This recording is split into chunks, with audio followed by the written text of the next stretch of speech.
Honourable members, prayers.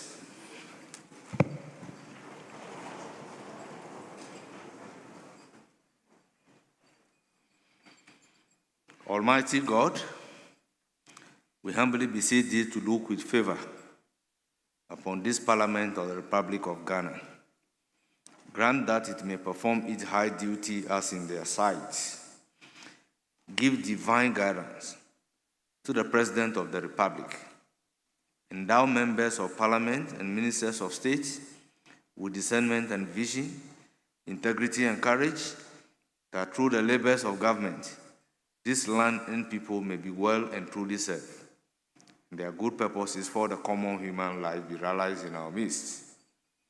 O God, grant us a vision of our country, fair as it might be, a country of righteousness, where none shall wrong his neighbor, a country of plenty, where evil and poverty shall be done away with, a country of brotherhood, where all success shall be founded on service and honor shall be given to the deserving, a country of peace, where government shall rest on the will of the people and the love for the common good. Bless the effort of those who struggle to make this vision a living reality. Inspire and strengthen our people that they may give time, thought, and sacrifice to speed the day of the coming beauty of Ghana and Africa. Amen.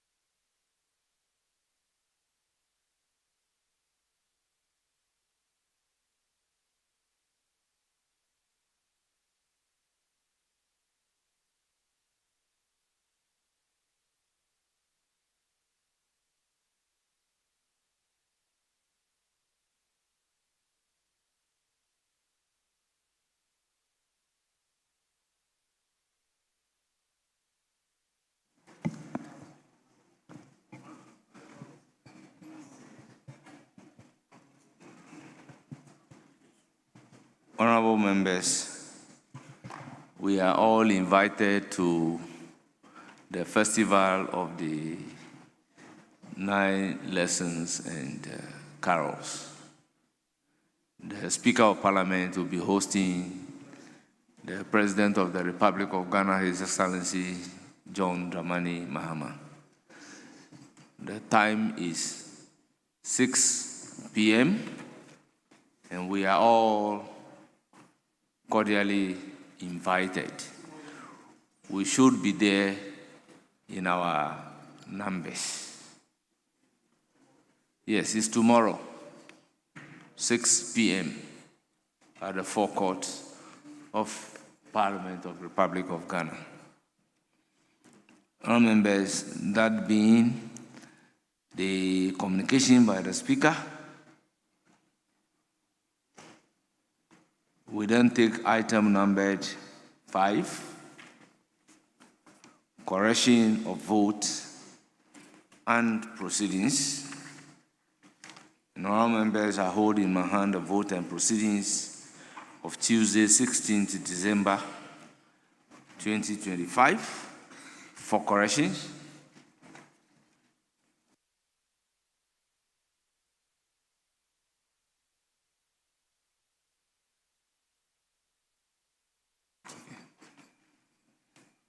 So we'll start with page 1, page 2, page 3,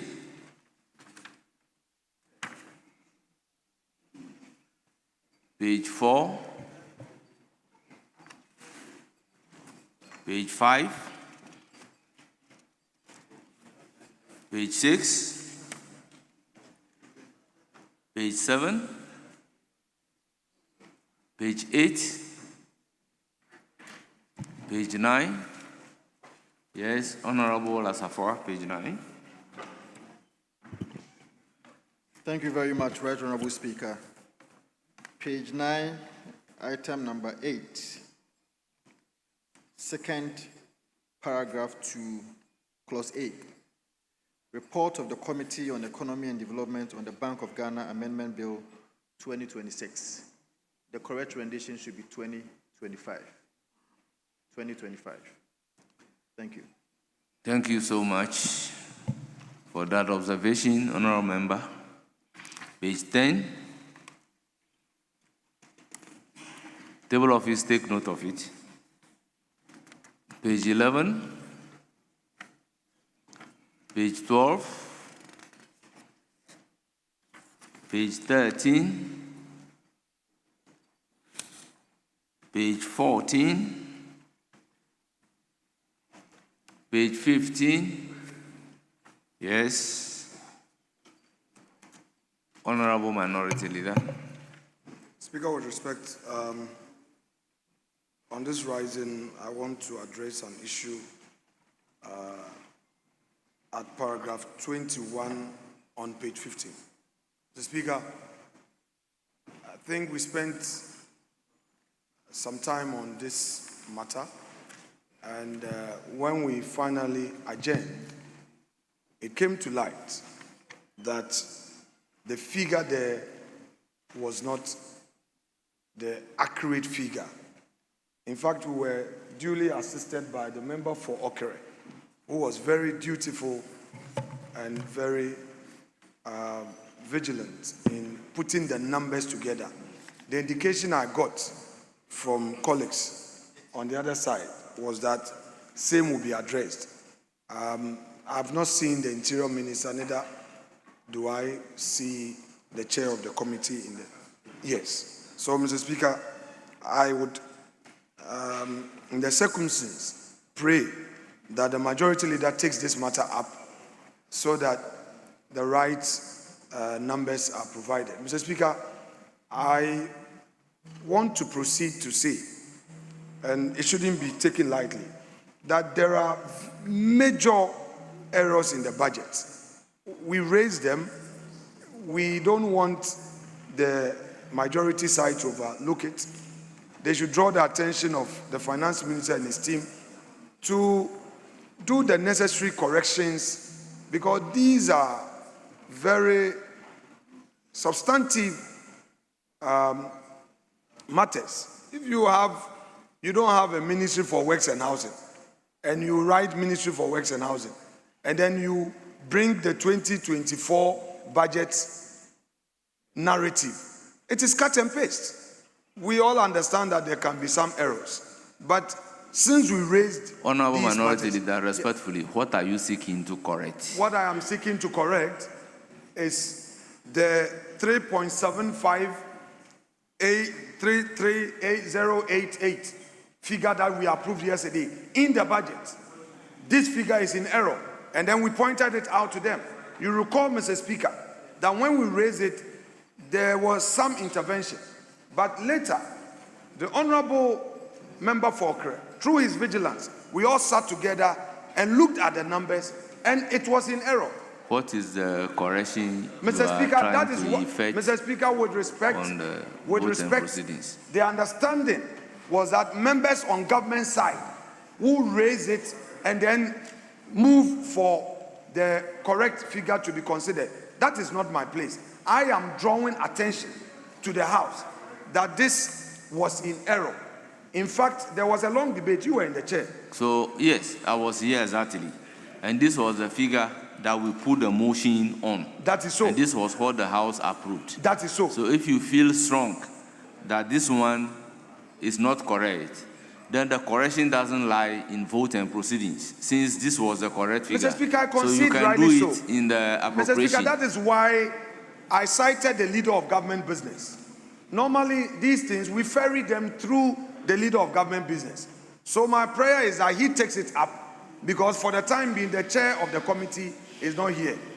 We don't also have the Interior Minister here. So that's all the point I'm making. But I needed to bring to the attention of the House a general concern regarding the budget, that I am pleading that they should take steps in ensuring that all the corrections are made. The budget itself has problems. Yes, Majority Leader. Mr. Speaker, I think that what we are doing is correction of votes and proceedings.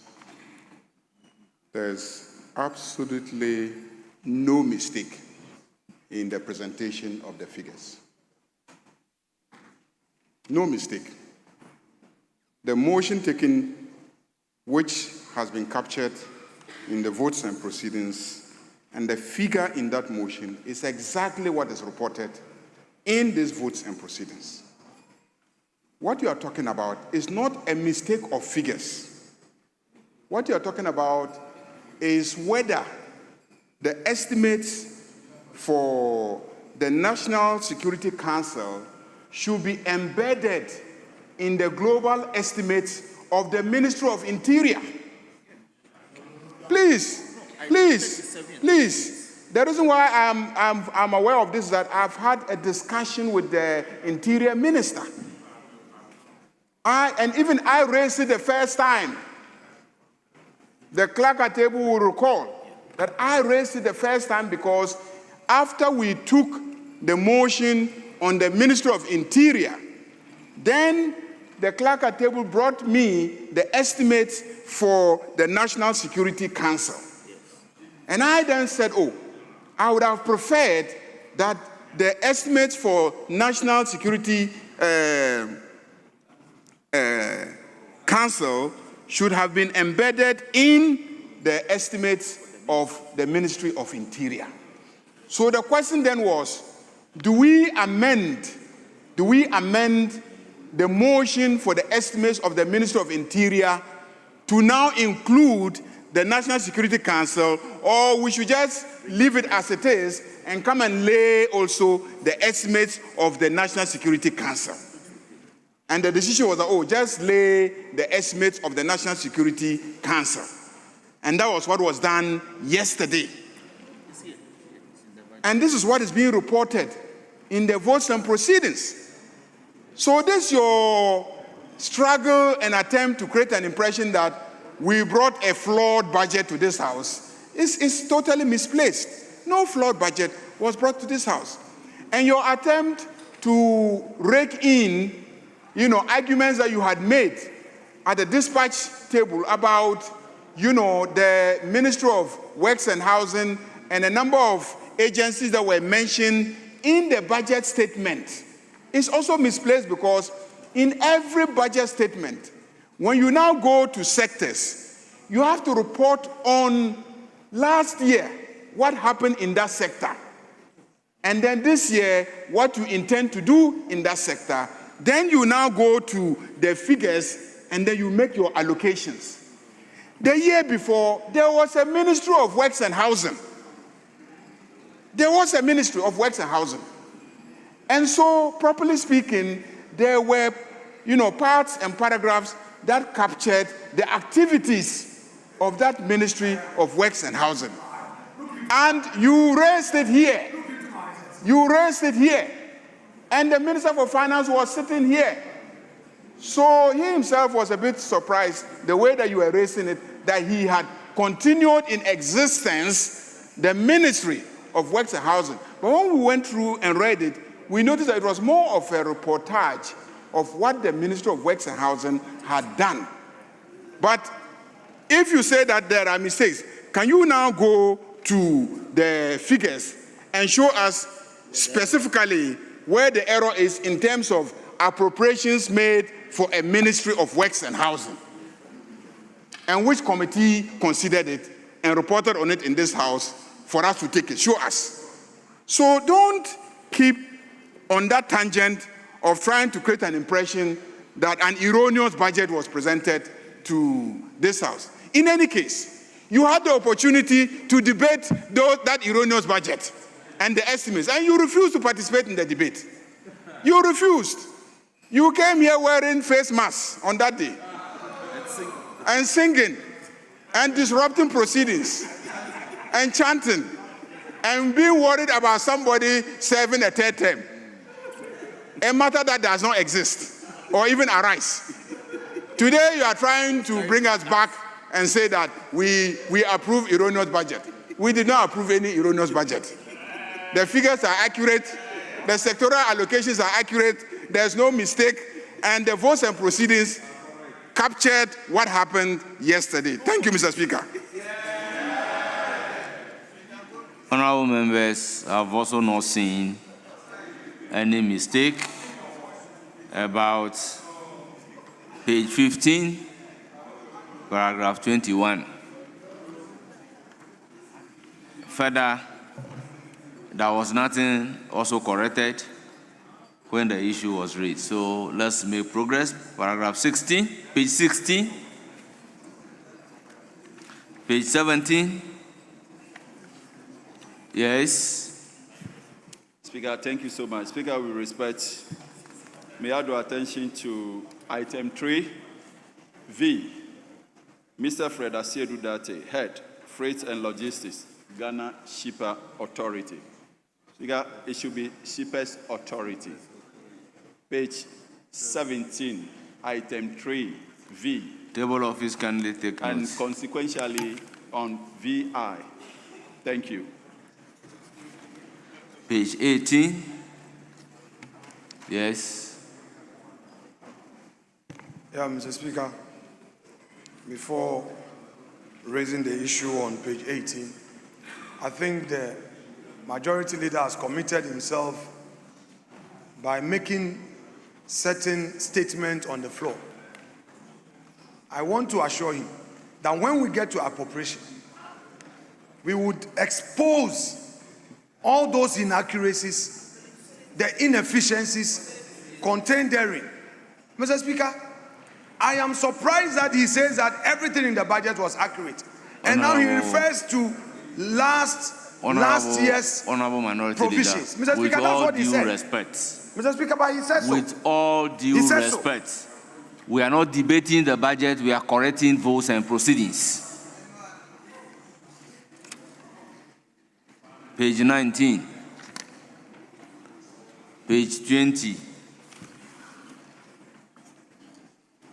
page 21, yes.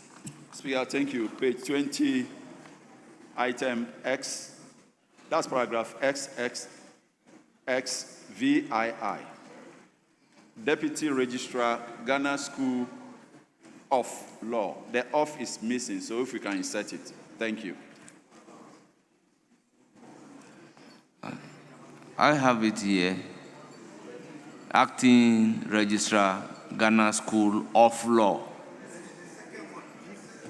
Speaker, I'm making Very well. reference to The second one. The Yes, second you are one, right. yes. Thank you. Table office, take note. Page 21.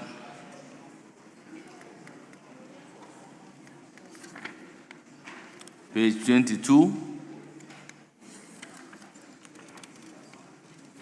23. Yes.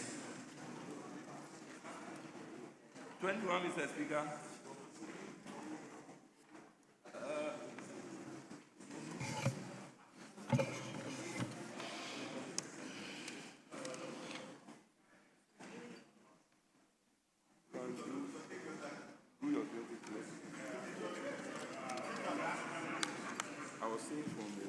Speaker, thank you so much. Page 23, paragraph LXXIX, DO1. I recommend we delete the word and insert Michael Atu Kosa. Thank you. Table office, take note. Page 24, 25, 26, 27, and 28. Honourable members, the vote and proceedings of Tuesday, 16th December 2025, as corrected, is hereby adopted as the true record of proceedings. Honourable members, with your indulgence, let me acknowledge the presence of our revered guests and students visiting Parliament.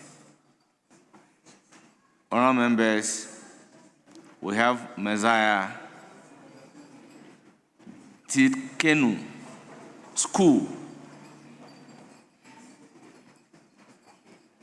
They are led by Dawe Oben Kwame, a teacher, and they are from Kpung Kantamanso, the numbered 100.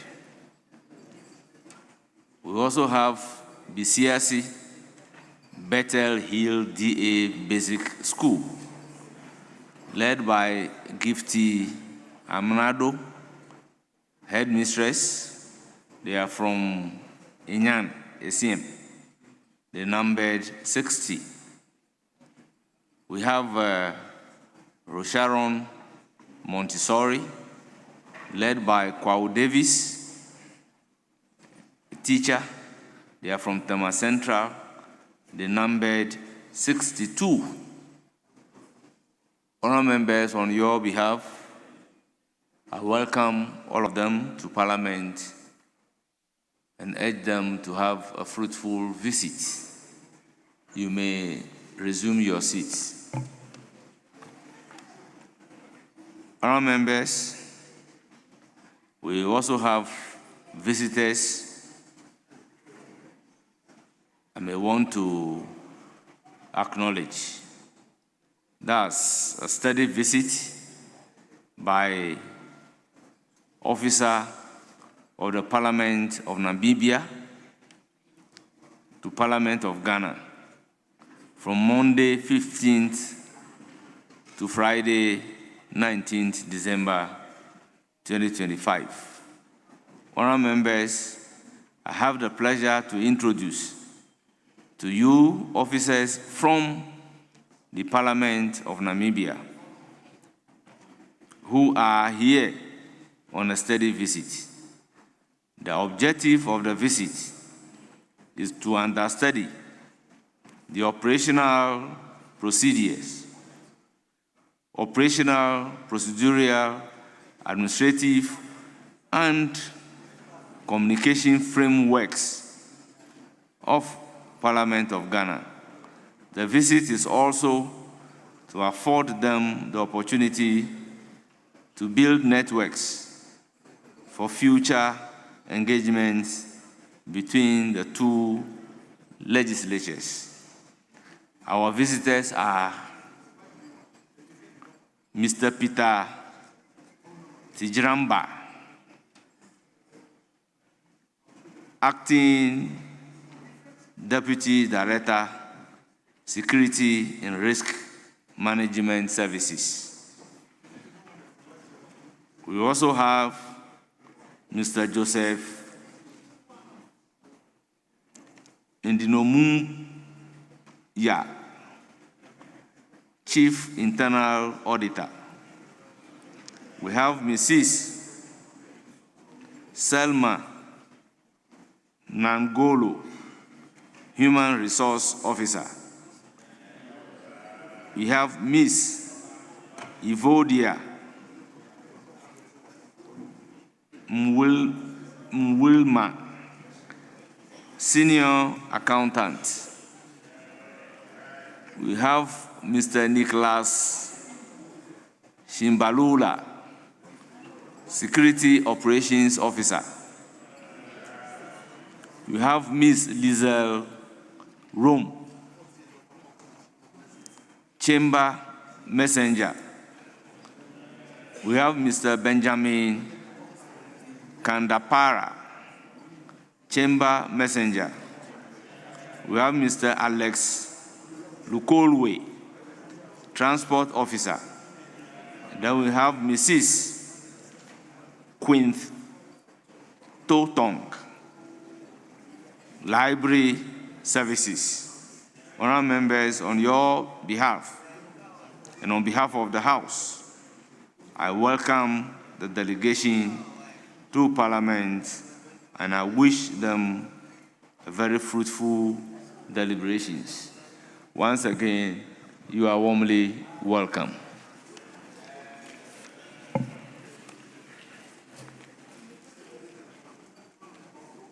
Honorable members, after the vote and proceedings, may I take indication from the majority leader? Yes. Speaker, we have advertised that we'll do a closed sitting and take the report of the House Committee that considered matters regarding facilities for members. And so the decision is that we'll take that report at closed sitting. But before then, we want to continue with the BOG amendment bill, so that after some time we can do closed sitting, Mr. Speaker.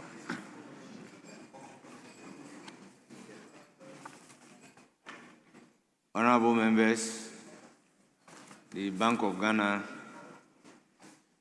yes. Speaker, the majority whip a while ago made an application. I think it should come in whole. We should have an idea because, you know, rising is close. We haven't risen. We'll be rising soon. So let's know what we are to do so that we can plan and navigate well. Because I know GMPC work program is outstanding. I know the road minister has a business. I'm also aware of the Bank of Ghana bill. And then, as you are calling for closed sitting for very obvious reason, the House Committee's engagement. Let's structure it well. And Speaker, I also want to make a prayer. Yesterday, a senior member of the House, the Honorable Ochedako, statement was admitted by the Speaker and worked on. So let's agree if we can slot it in. It's a statement on Christmas, and Speaker, you had advised that we take it today. The member is ready to take it. So let's know how we can navigate, and then we can move effectively to deal and dispense of all these programs. Between today and Friday, we can deal with all these. So give us an idea how you want us to flow. We could, Leader, just a minute. We could do the closed sitting as a last item. I mean, your pleasure, you are the chair of the committee. Then probably move with him, Kwame's program, and then GMPC is also outstanding. Then let's itemize the first three businesses, then we can flow in that order.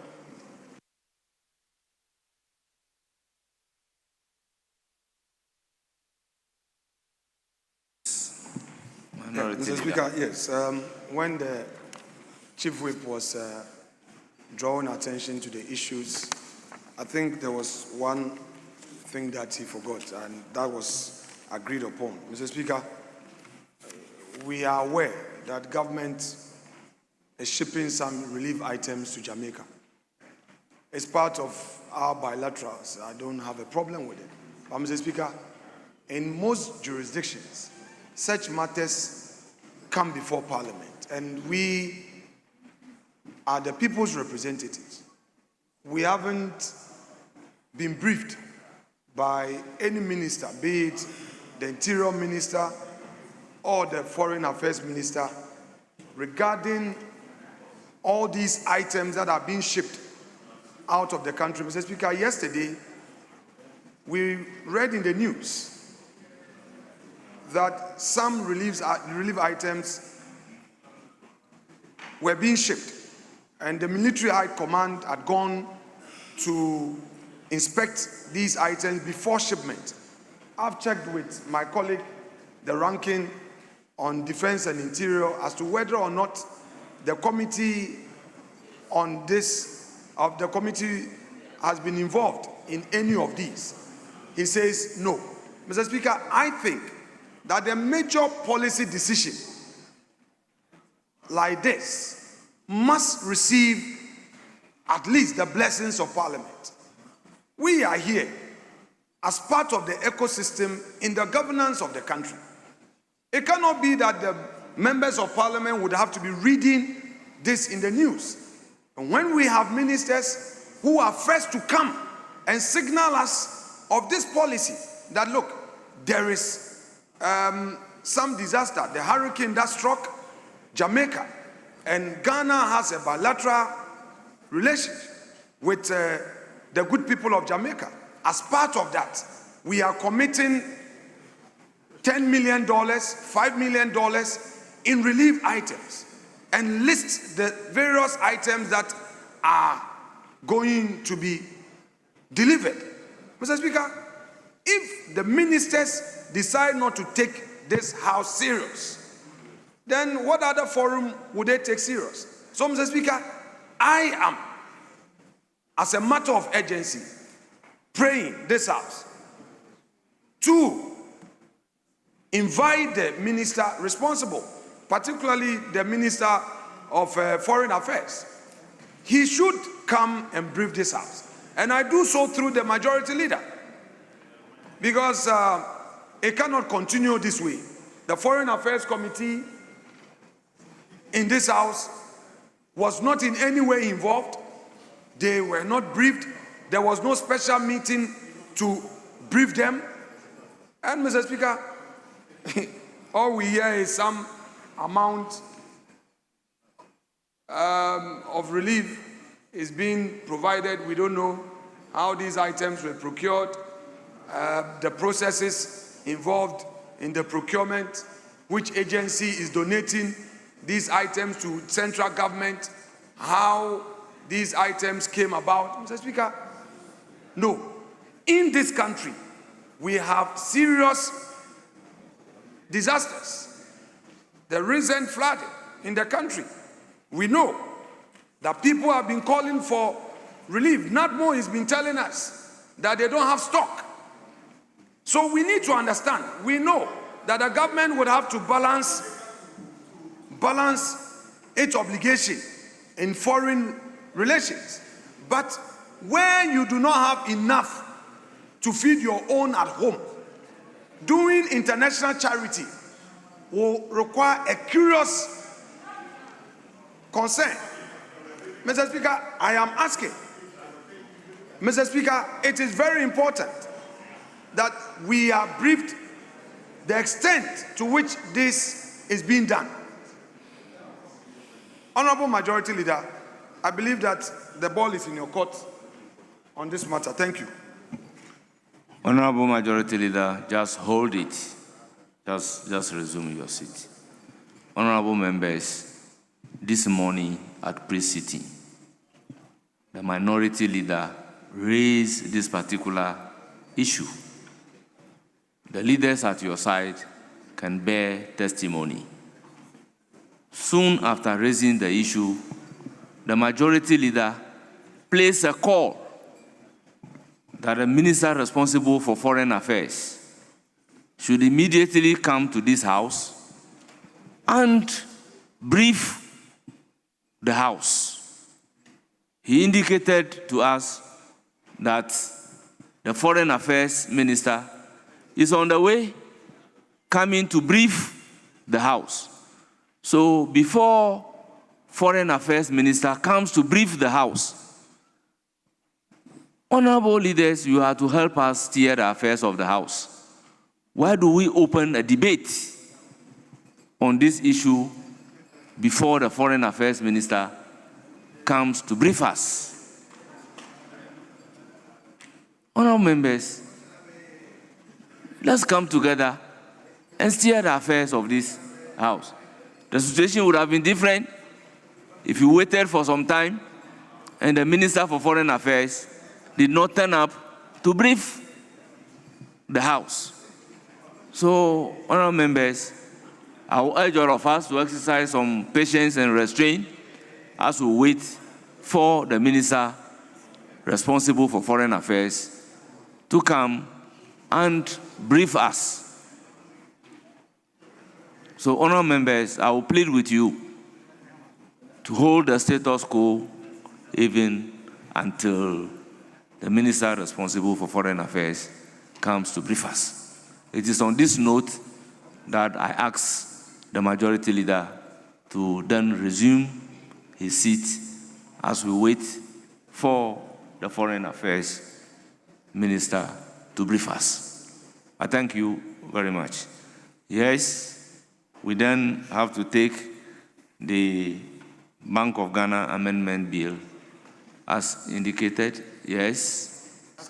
Speaker, I think the whip should speak to this matter. And Speaker, I'm not disagreeing with you, but this matter was dealt with at conclave. And I thought that we don't need to, further take it out of context. Our leader had given notification, and then there was a discussion between the two of them, the two leaders. So I thought that there was an agreement. So yes. There's no issue actually. There's yes. really no issue at all. Yes, yes. Yeah, but Chief Whip, what you need to speak to is, I am worried about the outstanding questions. So it appears, no, we'll come to it. So the questions are still outstanding. I am not objecting to the bill. We'll take it, no problems. We'll do all the business. But we are rising on Friday. To all intent and purpose, we are rising on Friday. These questions can't be left hanging. The Minister for Government Communication is nowhere to be found still.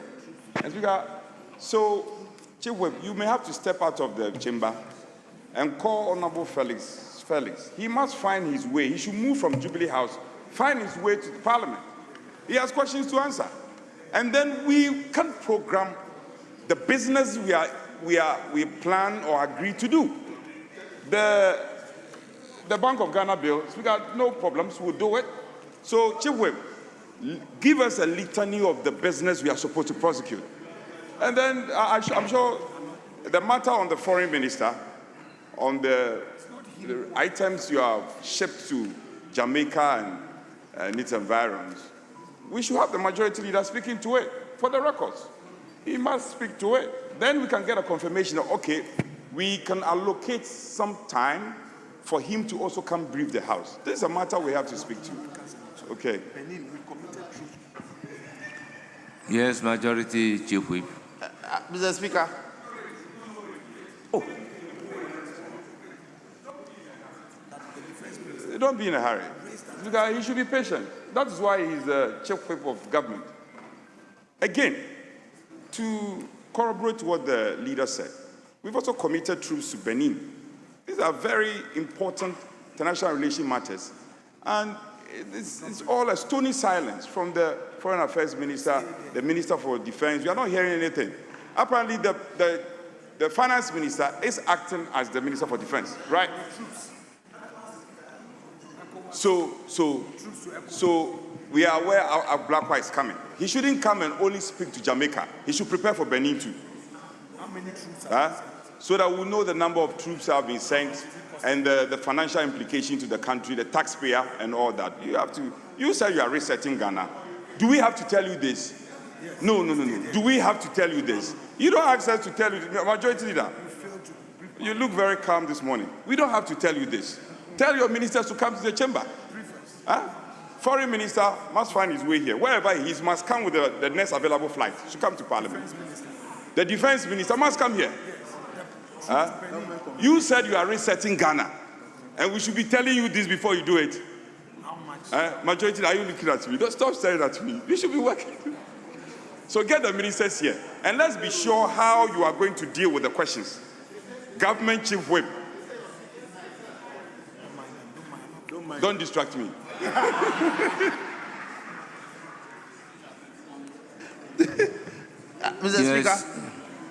Mr. Speaker, we have a member of this House who serves as the third Deputy Speaker of the ECOWAS Parliament.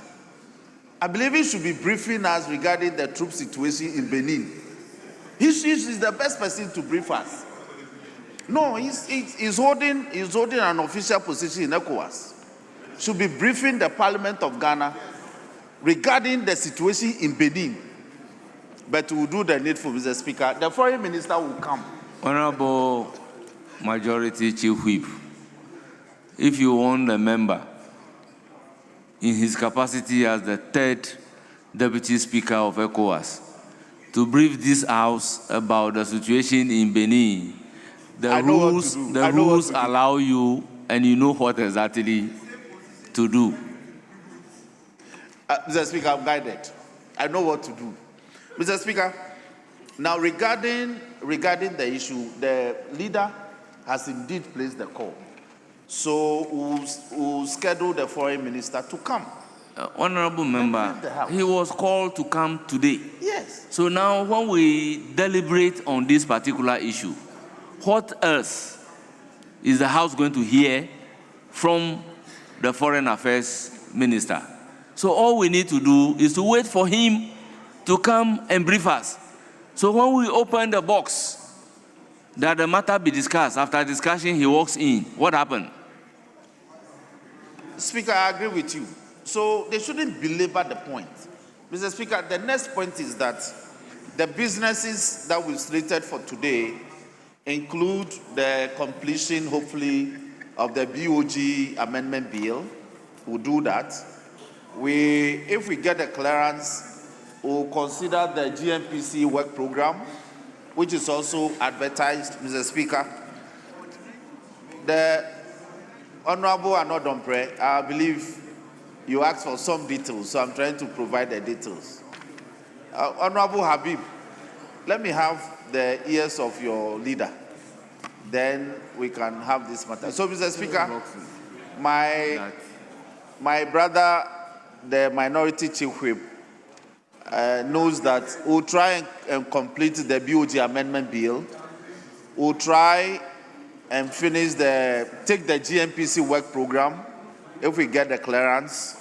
And then, Mr. Speaker, also we'll take the motion number 21, which stands in the name of the majority leader, so that we set up the ad hoc committee to look at the financial statements of the Office of the Auditor General for the year ended 2024. Mr. Speaker, we also take the sports fund bill. The report is ready, and so, as well as the closed sitting to take the report of the House Committee. So, Speaker, tentatively, these are the key businesses for us to take. Speaker, let me also add that. I've just had a discussion with the Minister for Labor and Employment, the Honorable Dr. Pepu.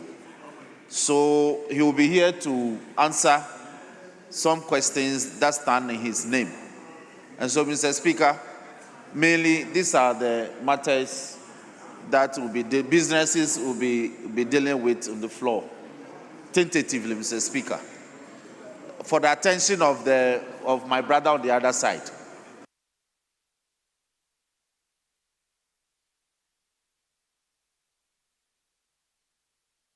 Yes, Honorable Habib.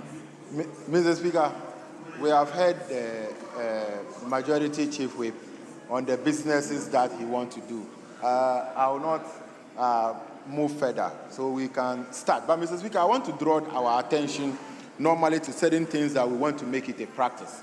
If a member raises an issue of urgent public importance, which is under Order 93.1, it does not give the minister any opportunity under that order to come and respond. The minister have the right within our orders to brief the House on same matter, but it does not in any way give him an opportunity to respond. So we can do the business the majority chief whip said, but we should not create it as if the matter the honorable minority leader raised cannot be discussed on the floor. It is not the case that the minister must come and respond. The orders give the minister the opportunity to come and respond under Order 91. But under Order 93.1, it does not give him any opportunity to respond to what matter is before us. It is for the consideration of our House for people to comment on it, but not. Yes. So we can move with your business.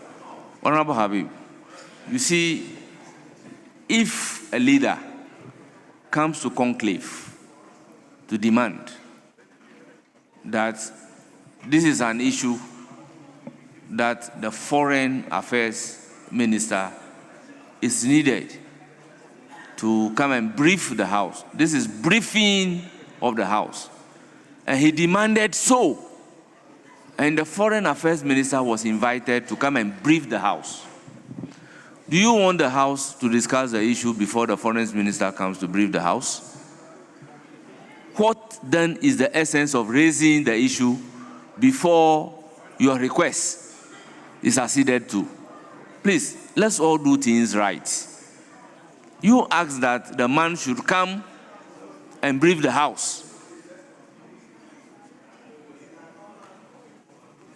Honourable members, Bank of Ghana Amendment Bill 2025 at consideration stage.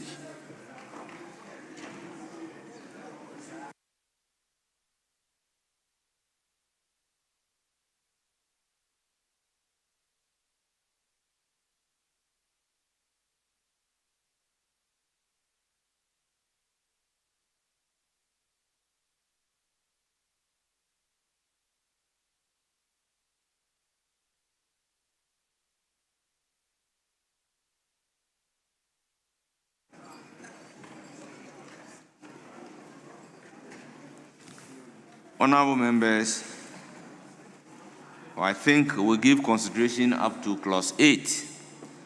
So we'll then move to clause 9. Section 20B of Act 612 amended. Chairman of the committee. Mr. Speaker, thank you. There's no amendment for 9. Thank you. It is for the consideration of the House. Honourable members, any proposed amendments? Honourable members, in the absence of any proposed amendment, I'll put a question. As many as are in favour of clause 9 standing part of the bill, say aye. Those against say no. The ayes have it. Clause 9 is ordered to stand part of the bill. Clause 10. Section 27 of Act 612 amended. Chairman of the committee. Mr. Speaker, there's no amendment for clause 10. Thank you. It is for the consideration of the House. Honourable members, any proposed amendments? In the absence of any proposed amendment, the question is as many as are in favour of clause 10 standing part of the bill, say aye. Aye. Those against say no. The ayes have it. Clause 10 is ordered to stand part of the bill. Clause 11. Section 30 of Act 612 amended. Chairman of the committee.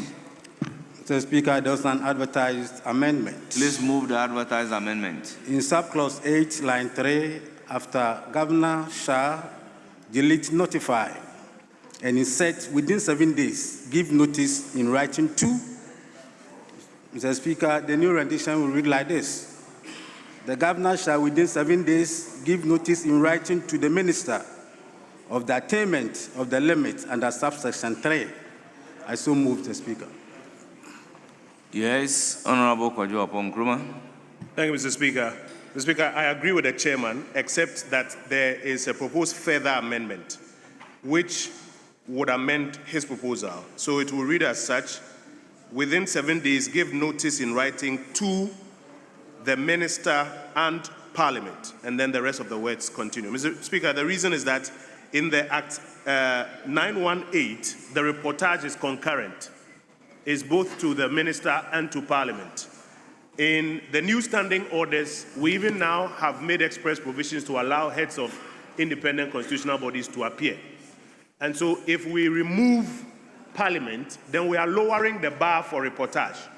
And so our view is that it should still be parallel. So I agree with the chairman just to make it parallel by a further amendment. Thank you, Mr. Speaker. Honourable members. Yes. Mr. Speaker, I support the further amendment by the Honourable Ranking Member for Finance that for the economy, that, Mr. Speaker, Parliament remains a critical institution when it comes to transparency and accountability. And therefore, if we want the Bank of Ghana to grant such temporary advance to government, it's important that the people's representatives are adequately informed. So beyond the policy at the level of the minister, we can include Parliament. Thank you, Mr. Speaker.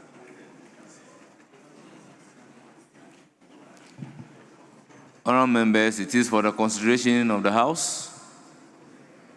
I will put a question on the amendment proposed by the chairman as further amended by Honourable Kojo Oppong Nkrumah to add Parliament.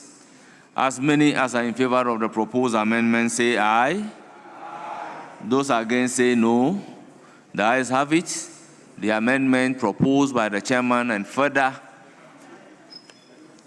amended by Honourable Kojo Oppong Nkrumah is ordered to stand part of the bill. Clause 11 again, Chairman of the Committee. Thank you, Mr. Speaker. Clause 11, amendment proposed, Section 30 of Act 621, amended. 612, sorry, subclause 9, line 1, after subsection 8, insert within 14 days. Insert within 14 days. The new rendition is the minister shall, on receipt of notification under subsection 8, within 14 days, report to Parliament on the remedial measures to be taken. I so move, Mr. Speaker.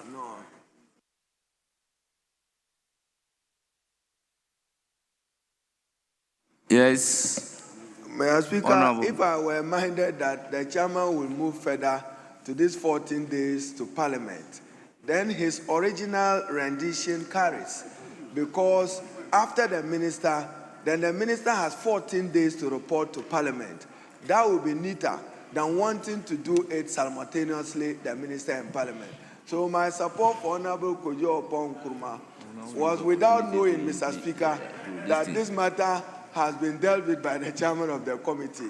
If he's minded, we can go back, since we are still at consideration stage, and maintain yes, what... Minister, except that one is talking about notification. Following that notification, Minister is expected to do something within 14 days. Now, if Parliament is not giving notice to the effect that they have written to the Minister, how will Parliament be able to determine whether the Minister is in default of reporting within 14 days or not?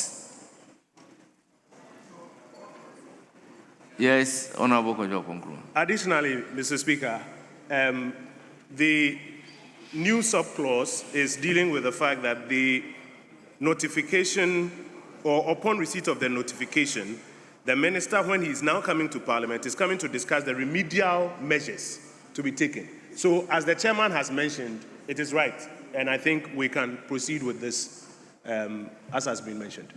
Honourable members, I'll put a question.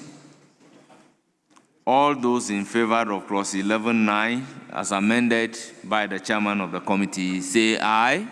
Aye. Those against say no. The ayes have it. Clause 9. Clause 11.9 is ordered to stand part of the bill. Honourable members, I'll put a question on entire clause 11. As many as are in favor of clause 11, yes.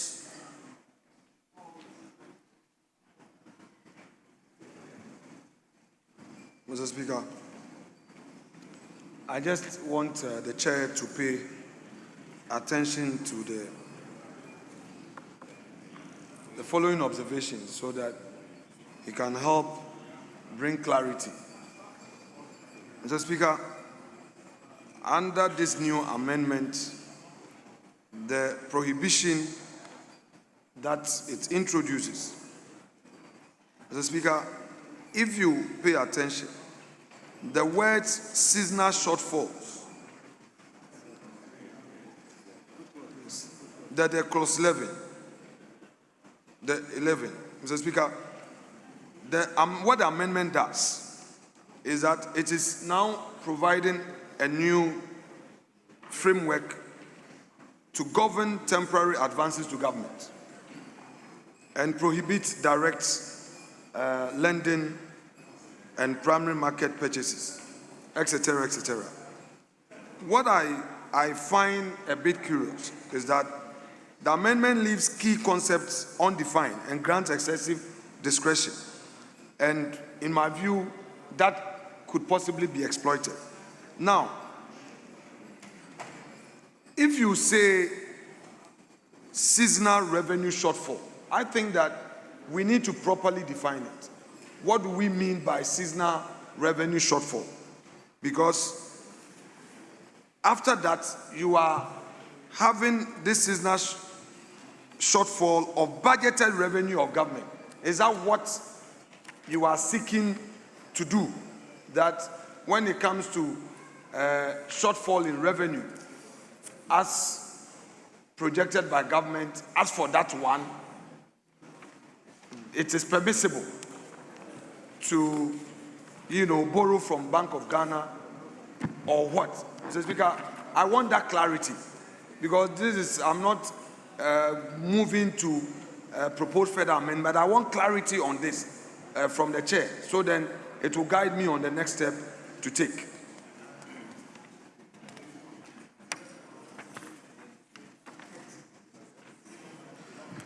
Mr. Speaker. Yes, Chairman of the committee. Thank you so much. The Speaker, there's a new section into the bill which, when passed, to be an act. Here we are talking about budgetary support. In case there's a shortfall in the revenue of the government, that is where this application comes in. Thank you.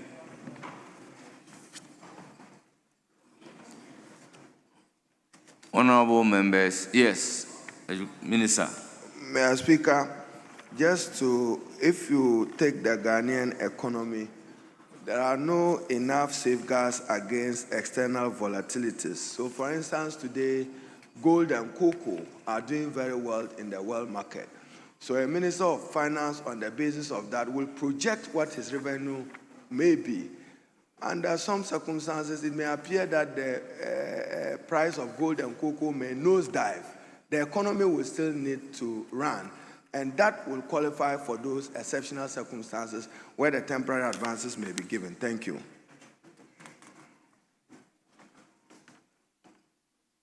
Honorable members, I will then put up yes. Speaker, with respect, the issue of seasonal shortfall, I wanted the chair of the committee to guide me on that, so that I will know my next step. What exactly do you mean by seasonal shortfall? Mr. Speaker, I want to repeat myself. Seasonal shortfall. Here we are talking about financing the budget.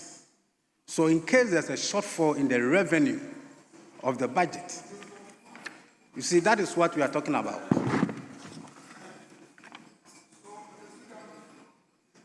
This is a major scandal awaiting us as a country. Yes, if you were saying that where you have a shortfall, revenue shortfall, you are now, by this enactment, going to take money from Bank of Ghana to fill that space. Mr. Speaker, I'm sorry.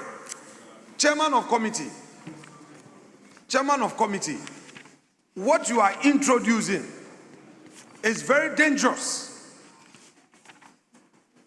If the efficiencies you seek to introduce with this enactment is to include taking money from Bank of Ghana, when you yourself, you are saying that you are no more going to permit borrowing, you are now telling us that, for instance, now that there are billions in shortfall in revenue by GRA, instead of putting in place mechanisms to enable GRA to collect revenue, you are going to use Bank of Ghana reserves to make up for seasonal shortfall. That is what you just said.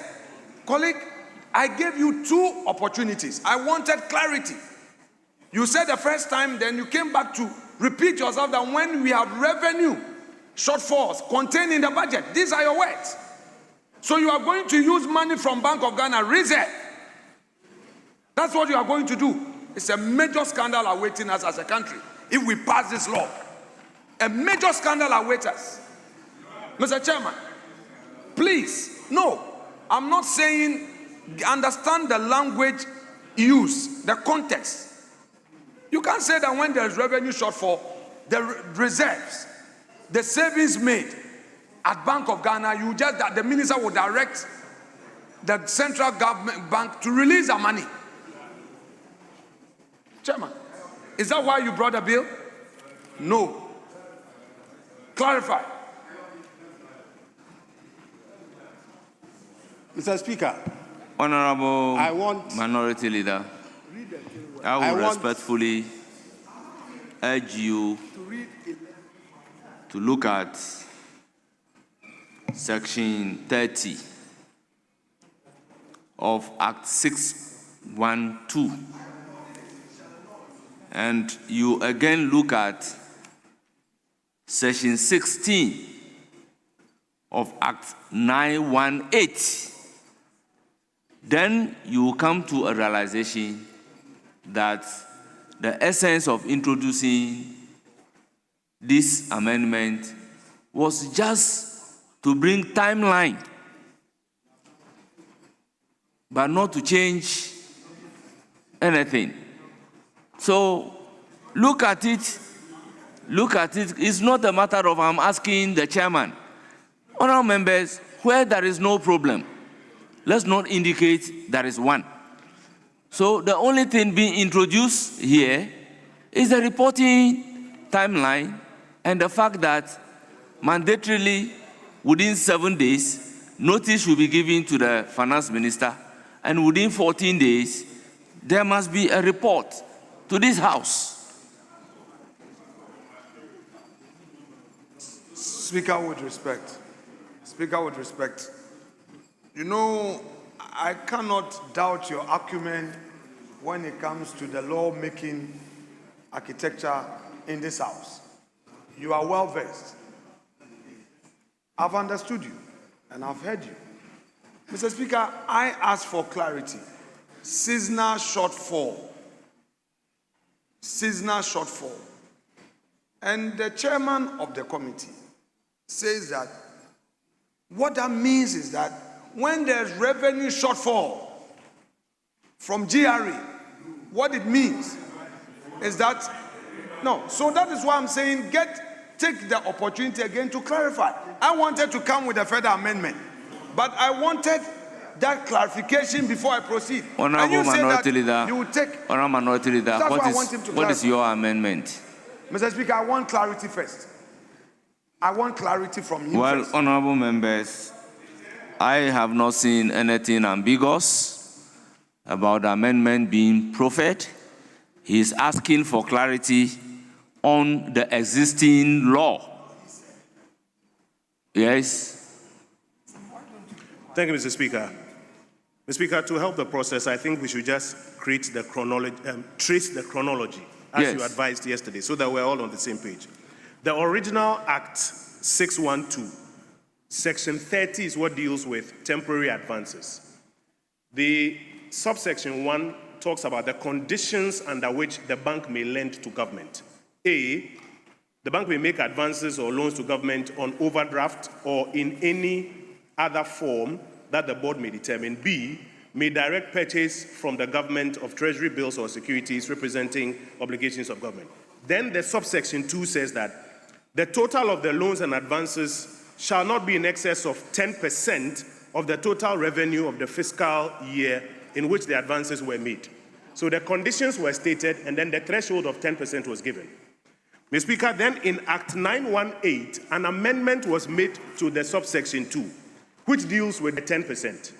So you will notice that in section 16, in clause 16 of 918, which dealt with the section 30, the principal enactment is amended A by the substitution for subsection 2, now to amend it to say 5%.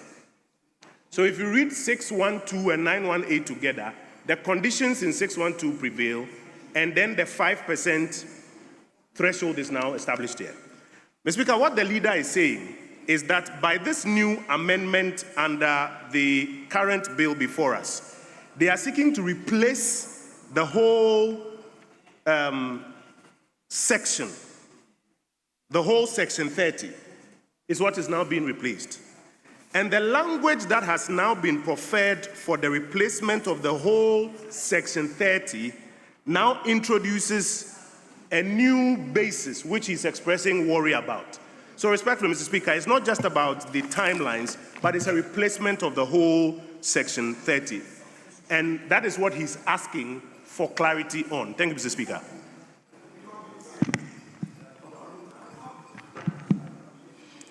Honorable Kojo Oponkron, yes. Mr. Speaker, thank you very much. Mr. Speaker, our colleagues should read the amendment proposed by the chair of the committee very well. Section 30 of Act 612 amended. And Mr. Speaker, as you yourself guided them, by substitution. So read it well. Temporary advance to government. In 31 says, the bank shall not. So read it well. The bank shall not do A, B. Then it comes to the exceptional circumstance of seasonal shortfall. So seasonal is a technical word. It's not the revenue you are talking about. No. So, Mr. Speaker, you can put the question. Then the Minister for Finance and the draft person will provide meaning for seasonal. Yes, but let him proceed. But it's not as you are construing it, Mr. Speaker. It's not as you are construing it. Mr. Speaker, all this is because of what happened in the past about the Bank of Ghana. Please, what happened to the Bank of Ghana and the last... No. Honorable Minority Leader, I have not given you the floor. Honorable Minority Leader, I have not given you the floor. I recognize the Minister for Education. Minister for Education, you have the floor. Honorable Minister for Education, you have the floor. Honorable Minority Leader, I have not given you the floor. So kindly resume your seat. Let's hear the Minister of Education. I won't allow you to intimidate anybody. So, Mr. Speaker, I'm just saying that this House be wary of past events, which is the mischief this amendment is seeking to correct, so that we don't have an occurrence of some of the things which happened, which crippled the Bank of Ghana. Thank you, Mr. Speaker. Let me hear your back. Honorable, you are a member of the Finance Committee, so help us. Mr. Speaker, I'm ranking on the Economic Committee. They've kicked me Very off the well. Finance Committee. You are the ranking member of the Economic Committee. So, good. Mr. Speaker, I'm a member of the Economic Committee. I've Very not been well. kicked off from the Finance Committee. I am a ranking, actually. Very Mr. Speaker, well. I think it's very important that we notice the change between the two provisions. As I read to you earlier, the conditions for advance were in the original 612. The conditions have now been restated with a proviso. The proviso now says that, subject to the provisions of this section, the bank may, for the sole purpose of filling a seasonal shortfall of budgeted revenue, that was not part of the basis under which the Bank of Ghana could lend to the government. If you read the original 612, Mr. Speaker, and I think colleagues, we all may have missed this at committee level. It's important we pay attention to it. In the original one, 31 says that the bank may make advances and loans and then may direct purchase from the government treasury bills. And then the 32 talks about the threshold of 10%. In this new version, the drafters You see, I am agreeing with you. We have the same principle. But the difference is that this one says the bank may, but this one says the bank shall not. With respect, Mr. Speaker, that is not even the point of my submission. I'm talking about the new 32 in the amendment before us. In restating the conditions under which the bank may lend, which originally is that the bank may make advances and loans to the government on overdraft or in any other form, and 2, make direct purchases, treasury bills, etc. In restating it, Mr. Speaker, please pay attention to 32. Chairman and colleagues, 32.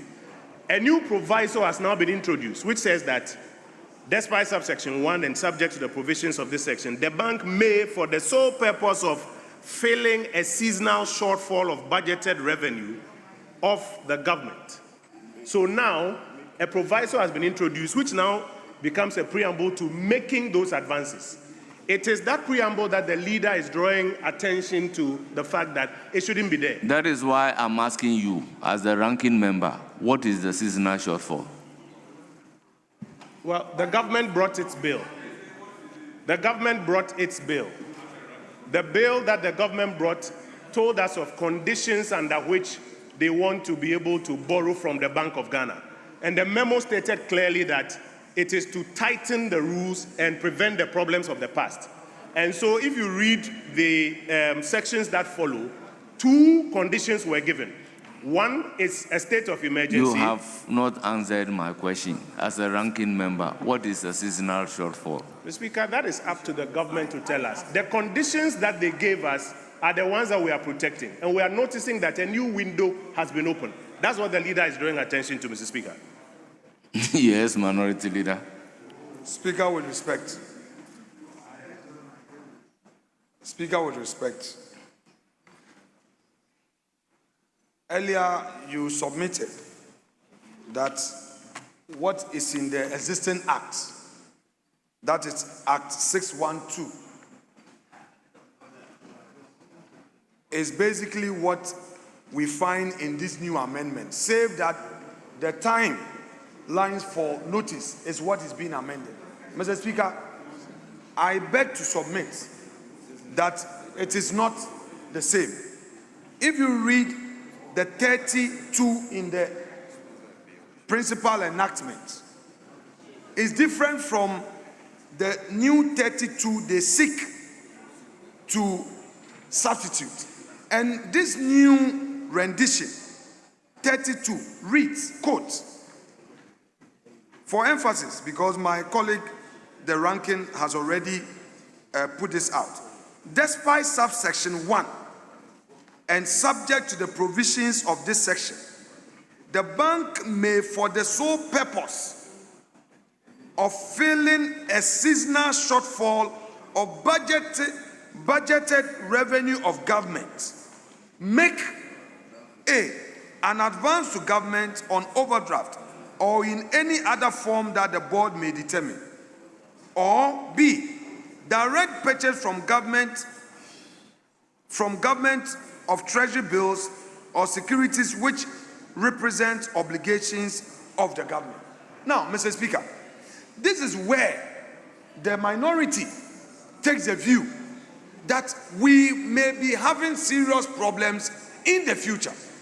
If you seek to correct the sins of the past, then this is rather introducing a future gargantuan scandal. Yes, because you cannot now enact to tell Bank of Ghana that where you have a shortfall in your revenue, it reserves monies that have been saved, that are in reserve, should be used to fill that gap. You cannot do that. With respect, colleagues, let us pay attention to what is before us. We are not criticizing just for partisan purpose. No, that's not what we're doing. But this new bill is introducing some serious matters. You don't find it in the Parent Act, the law you are seeking to amend. You are telling us that this amendment is to help correct the mistakes or errors or whatever that occurred in the past. But this is worse. You are now opening Bank of Ghana up. You are now opening up the central bank. And that is exactly what the chairman said. What is seasonal shortfall? I asked. And then you are now saying that per the law, if there's a shortfall of budgeted revenue by government, you are responsible for determining your own revenue. It isn't the opposition that forces you to give a projected revenue. You set your own revenue targets. You have a duty in ensuring that GRA, that has a responsibility for collecting revenue, does it work.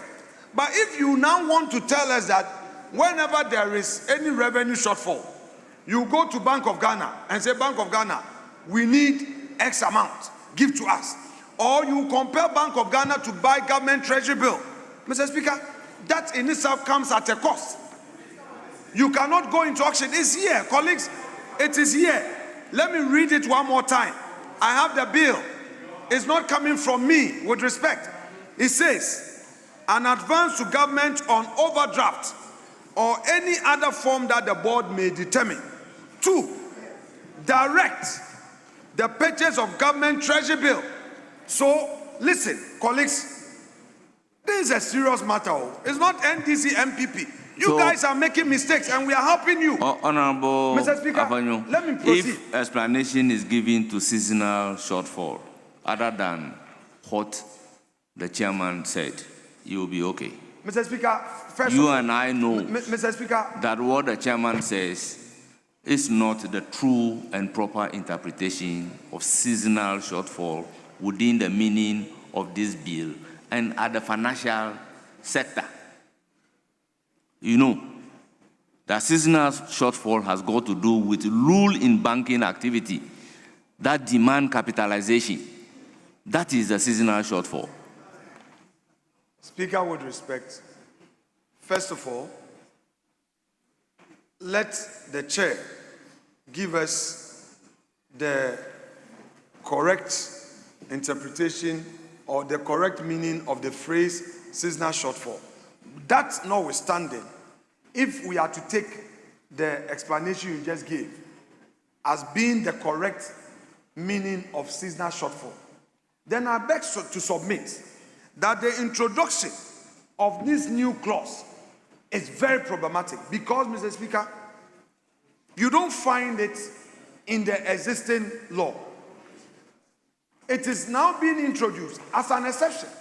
Mr. Speaker, if you read the 31, it said the bank shall not purchase in the primary market any securities issued by government.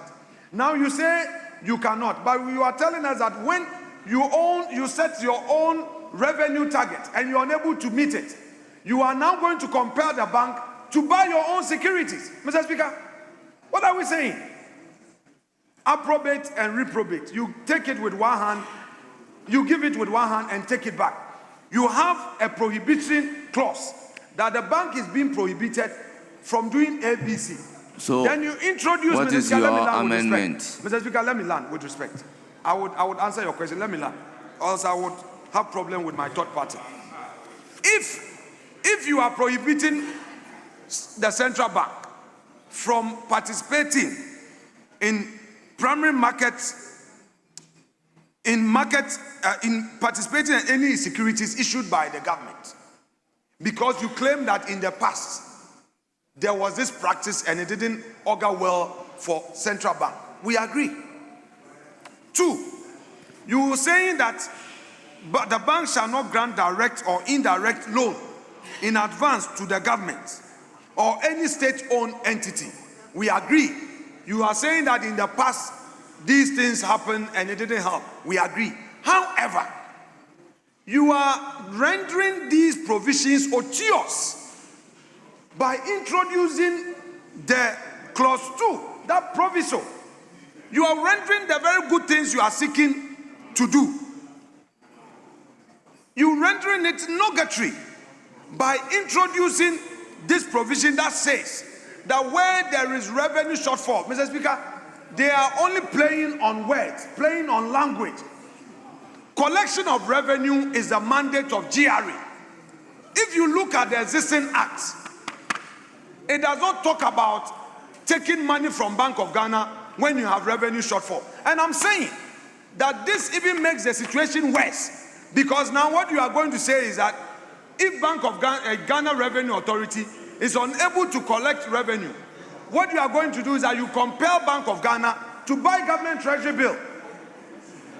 Why should we compel Bank of Ghana to participate in the auction of central bank? To do what? To do what, Mr. Speaker? We are going to kill the central bank if we allow this provision to stay. Mr. Speaker, go to the next. It is also saying that direct purchase from government of treasury bills or securities which represent obligation of government. This is even worse. That is what? Obligation of government. I'm saying this is even worse.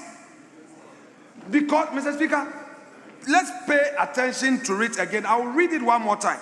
It said, despite subsection 1. So let's curtail the Despite argument. subsection 1. What is your amendment to section Very well. 11? Very well. Mr. Speaker, I am saying that the entire clause 2 be deleted. The entire clause 2 that has been introduced be deleted of 30. The entire clause 2 of 30 being introduced. If they say that this bill is seeking to clean up, we support them. We agree. If you want to clean up, you say that Bank of Ghana should not borrow to government, we agree. But don't introduce it in one and now introduce a condition. That condition is a mischief condition. It is there for the purpose of mischief. GRA must be given the resources, given the space to collect revenue. Don't tell us that when there's a revenue shortfall, you can now go and take money from Bank of Ghana, you compel Bank of Ghana to buy treasury bill. No way. No way, we should not do that. A big scandal awaits this nation. Mr. Speaker, well, let me hear others. Very well, that's let fine. me hear others. Mr. Speaker, you can hear yes, others. because some of the things that you are saying, I don't see it Mr. borne Speaker, by it's the here. bill. It's here. We have the law. You asked me about it. I have all the documents. That they will I have the compel Bank Parent of Act, I Ghana have to the buy amendment. treasury bills. They will compel Bank of Ghana to buy treasury bills. Yes, it's here. That is the way. Let's read it. Despite subsection 1 and the subject to the provisions of this section, the bank may, for the sole purpose of filling seasonal shortfall or budgeted revenue of government, 1, make an advance to government on overdraft. How?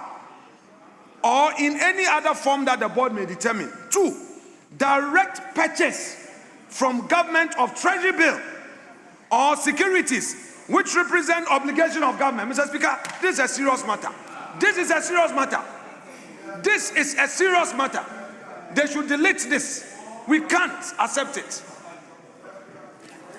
Yes, Honorable Minister for Education. The minority leader is seeking to create what he described as a scandal when there is none. Mr. Speaker, he should get the policy trust of the amendment to the Bank of Ghana Act introduced by the Honorable Minister for Finance. And Mr. Speaker, he knows, as he read and I read, a cardinal rule of interpretation is to construe it as a whole. Don't read section 30 of Act 612. And I'm happy your ranking member of finance is behind you. Mr. Speaker, this is seeking to tighten... Honorable Minister, just hold your thoughts. Thank you. You see, if we go to the original Bank of Ghana Act, Act 612, and you look at 31B, make direct purchase from the government of treasury bills or securities representing obligation of the government. So this is not a new provision. It's not a new provision. That is the B. Mr. Speaker, is the same B difference. here. Mr. Speaker, the object of this bill is to cure. Mr. Speaker, easy, colleagues, we are helping. Colleague, easy. Don't misconstrue my intent. Easy. Mr. Speaker, they shouldn't misconstrue. What you are seeking to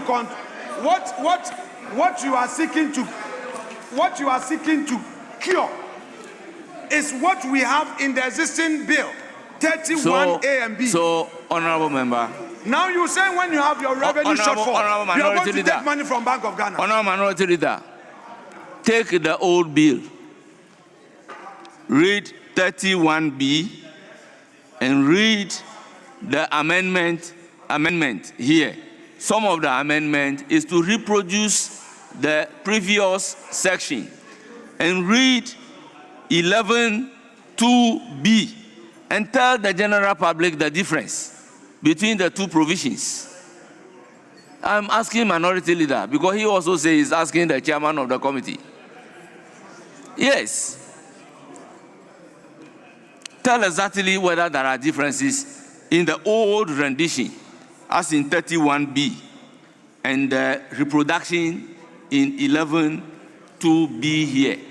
All right, Mr. Speaker, thank you for that important question. The difference here is that in this new bill,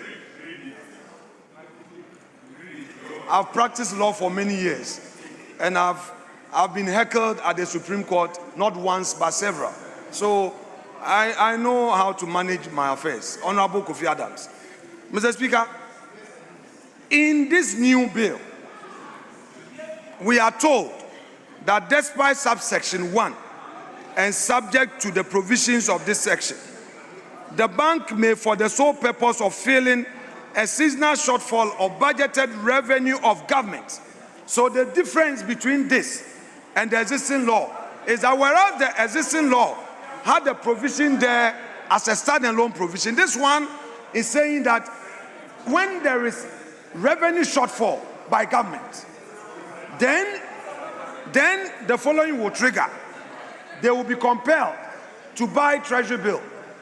They will be compelled to participate in any securities issued by government, of which government has an obligation. If you come to the in the old Act 30, under what circumstances would the government make direct purchase from the government of treasury bills or securities representing obligations of the government?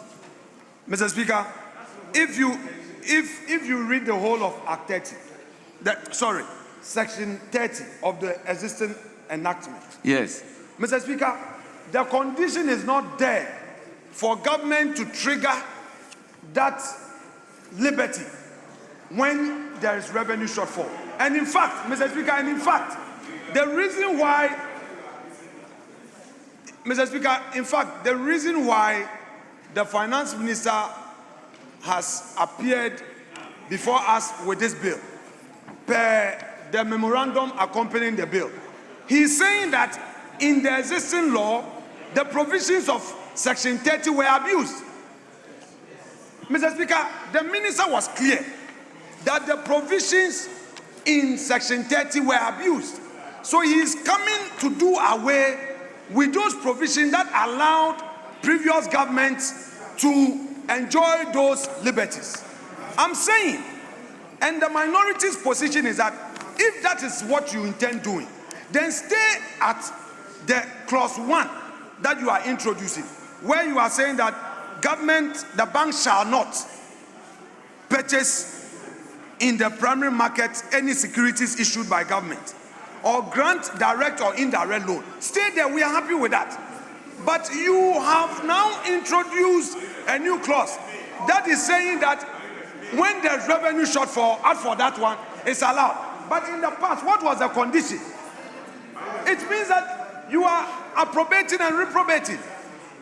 Mr. Speaker, there's a big problem. You see, that is why I indicated that to get a better understanding of the amendment being proposed, you have to look at the original rendition in Section 30. Now, you look at the amendment as in 918. So you realize that when you look at it critically, the complaint that the government now make a direct purchase of treasury bill is part of the old law because it's here. Or am I not looking at Section 30 of the old law? Section 30 of the old law, as in 61230B. Mr. Speaker, original that is rendition. not the bone of contention. You are right in saying that in the original... Listen, look at what I am dealing with. He is complaining about a direct purchase of treasury bill. And I'm saying that this has been the original rendition. It has been the original practice. No, but Mr. Speaker. No, the Mr. new Speaker. one... No, please hear me out, Mr. Speaker. Mr. Speaker, in the old Act, the Bank of Ghana could purchase treasury bills, but not as an answer to government revenue shortfall. So, under That's what the circumstances will Bank of Ghana purchase treasury bill? Relax. Mr. Speaker, if you see, the government has a budget, and as part of its budget, sometimes it needs liquidity financing. So it will issue treasury bills. It is not a substitute for government revenue. So in the old act, you will find that the Act 612 permits the Bank of Ghana to purchase these treasury bills, but not as a substitute to actual government revenue. You are right in saying that those words are repeated in this new amendment. However, it is predicated this time around on an express provision that it can be done to fill seasonal shortfalls of budget revenue. Simply put, Mr. Speaker, what that will mean is that the Bank of Ghana can, under these new provisions, print cash to support the government budget. So what we are proposing is that that proviso should be taken out so that the original provisions will remain. If you don't, and you create this new window, then you are actually now legislating that when the government has budget revenue shortfalls, the Bank of Ghana can either purchase instrument sales or print money for it. Mr. Speaker, you will recall that this bill is being brought to legislate the conditions under which the Bank of Ghana can finance government. And those conditions are two in 38. Those conditions are a natural disaster or the state of emergency. And what has been agreed is that beyond that, they should not be financing government. What this proviso does is that now when you have revenue shortfalls, they can participate. And that is the proposed amendment, that if you take that one out, we are fine. If you keep that in, then you've opened the window for printing of currency to finance the budget. That is what is being spoken about. Thank you, Mr. Speaker. Well, let me hear the majority chief whip. Then I'll come to you. Speaker, I thank you for the opportunity. Mr. Speaker, please, minority leader, we listen to you in some quietude, please. Speaker, we've been haggling over this clause for the past 45 minutes. We haven't made movements. So let me pray that we have it stood down so that we can make progress. Because I'm looking at the Clause 11 accordingly stood down. Clause 12. Thank you very much. Section 38 inserted. Chairman of the committee. Mr. Speaker, you have advertised amendment. Mr. Speaker, delete subclause 5 and insert the following. The minister shall, within 30 days of the grant of a temporal advance, submit to Parliament a report in terms of conditions of temporal advance granted to the government for A, ratification and setting of the ceiling to any further temporal advance. B, approval for additional advance to be granted where necessary. Mr. Speaker, the rationale of this is that the committee resolved that the minister should not only submit the report on terms and conditions of the temporal advance, but also for ratification and approval for additional advance. Thank you. It is for the consideration of the House. Yes. Honorable Patrick Buama. Mr. Speaker, I think we should also step this provision down. Because, Mr. Speaker, we are dealing with a very contentious amendment on temporary advance under Section 30, which has been stood down. And we are also being asked to take a look at temporary advance by government in an event of force majeure. So, Speaker, I believe there are situations that were embedded in the discussions under seasonal shortfalls that will find expression in the succeeding provision, Mr. Speaker. So I believe that we must also step this one down and go to the next provision. Yes, honorable member, let me hear you. Thank you, Mr. Speaker. Mr. Speaker, this subclause 5 is about force majeure. And what we are saying is, when there's force majeure, the minister might not have enough time to come to Parliament to seek approval because we might be in a state of emergency. So the proposal was that the minister could start spending. Once he gets the funds from the central bank, he could start spending because we might be in an emergency, but then come to Parliament for ratification of same within 30 days. And when he comes, then Parliament, based on the assessment of the issue, will give a ceiling for the minister to spend within. And as you are hitting the limit of that ceiling, you could come again for that ceiling to be raised. So if you look at A under the subclause 5, that actually addresses that whole issue, that state where we are in an emergency. So the B, Mr. Speaker, I believe should be taken out, should be deleted. We don't need the B because the A actually addresses what the B is trying to achieve. Once we have the ratification, we have a ceiling that has been given. That is an approval. So why would we come to B and ask for a temporary approval again, and then we end the sentence by saying where necessary? The entire B should be taken out, Mr. Speaker, should be deleted. The A addresses what we are trying to achieve. You come for ratification, and then we give you a ceiling. That should be enough to address instances where we are in an emergency. I thank you, Mr. Speaker. Yes, Honorable Kojo Ponkruma. Thank you, Mr. Speaker. So, Mr. Speaker, this is an amendment that we can take. I think the issue in contention is the proposed deletion of the B, but it will not conflict with the one that we've decided to stand down. The issue now is the one that has just been raised by Honorable Foucault, whether or not the B should be deleted. And we'll leave that in your hands, Mr. Speaker. Honorable Sosu. Yeah, thank you, right, Honorable Speaker. Mr. Speaker, I would argue that we accept or approve the proposal by the committee.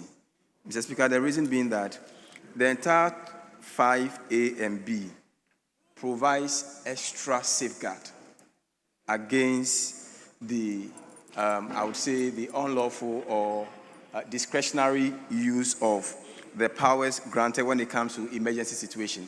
And when you look at it very carefully, the mischief being cured here is that in the past, these measures are taken, and it takes, sometimes a whole year before it appears in reports, before Parliament gets a chance to actually interrogate them. But this time around, the minister is given only 30 days. As soon as those approvals are given, temporary advances are made, within 30 days, you immediately report to Parliament.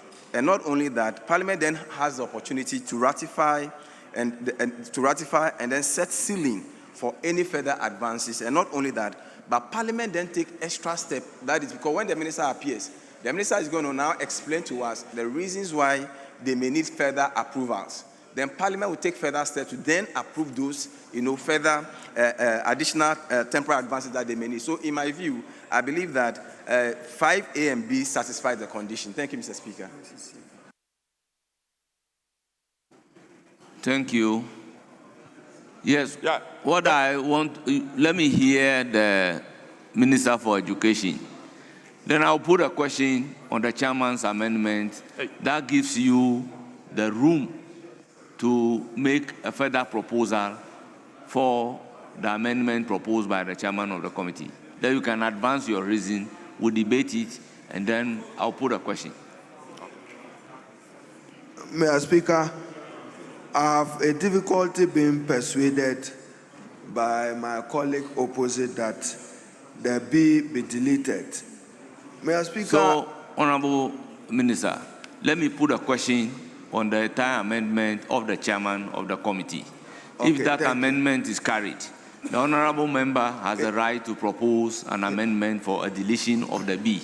And then we can debate that one and take a decision on it. So I'll put a question on the chairman's amendment.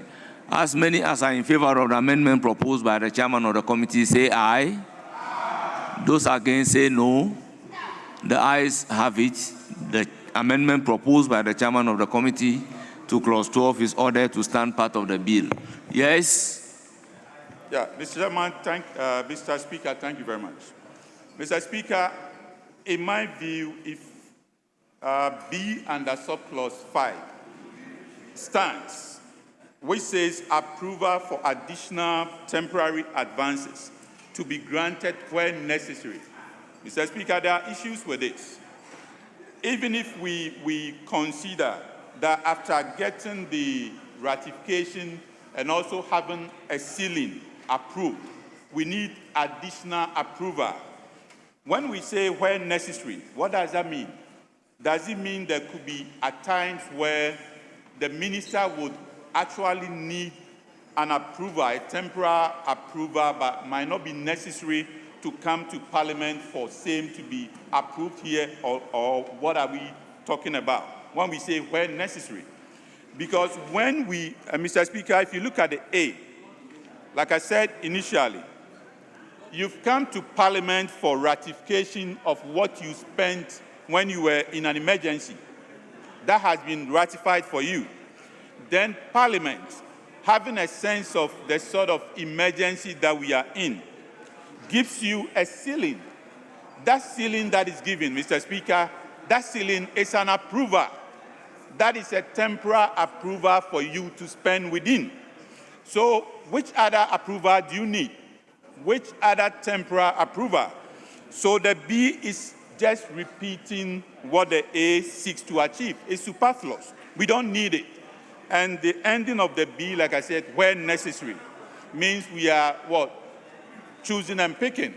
So, Mr. Speaker, I strongly recommend that we delete the B because the A suffices for what we are trying to achieve. I thank you, Mr. Speaker. The B is a approval for additional temporary advances to be granted where necessary.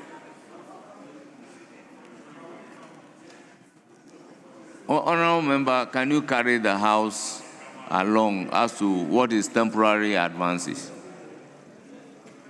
Thank you, Mr. Speaker. So what I'm saying is the whole of subclause 5 is addressing a situation where we are in a force majeure situation. The way to address this is that the minister might not have enough time to come to Parliament to obtain approval. So you can go ahead, start spending. But then you come to Parliament for ratification of same. Then Parliament gives you a ceiling to work within. That in itself is temporary approval for you to spend. So the B, where it's saying additional approval for additional temporary advances, where would this arise? Because this has been taken care of under the A. So it's just repetition, Mr. Speaker. So I am saying the B, which says approval for additional temporary advances to be granted where necessary, should be deleted because it's just a repetition of what A seeks to Very achieve. well. It is for the consideration of the House. Honourable Sosu, then I'll come to Minister for Education. Thank you very much, Speaker. Mr. Speaker, I beg to differ from my colleague's argument. The reason is that when there is temporary advancement, what happens is that when you come to Parliament for ratification and Parliament sets a ceiling for further advancement, it means that you cannot go beyond that ceiling unless Parliament approves additional temporary advances. That is what it means. So that what it means is that when the force majeure has occurred and the minister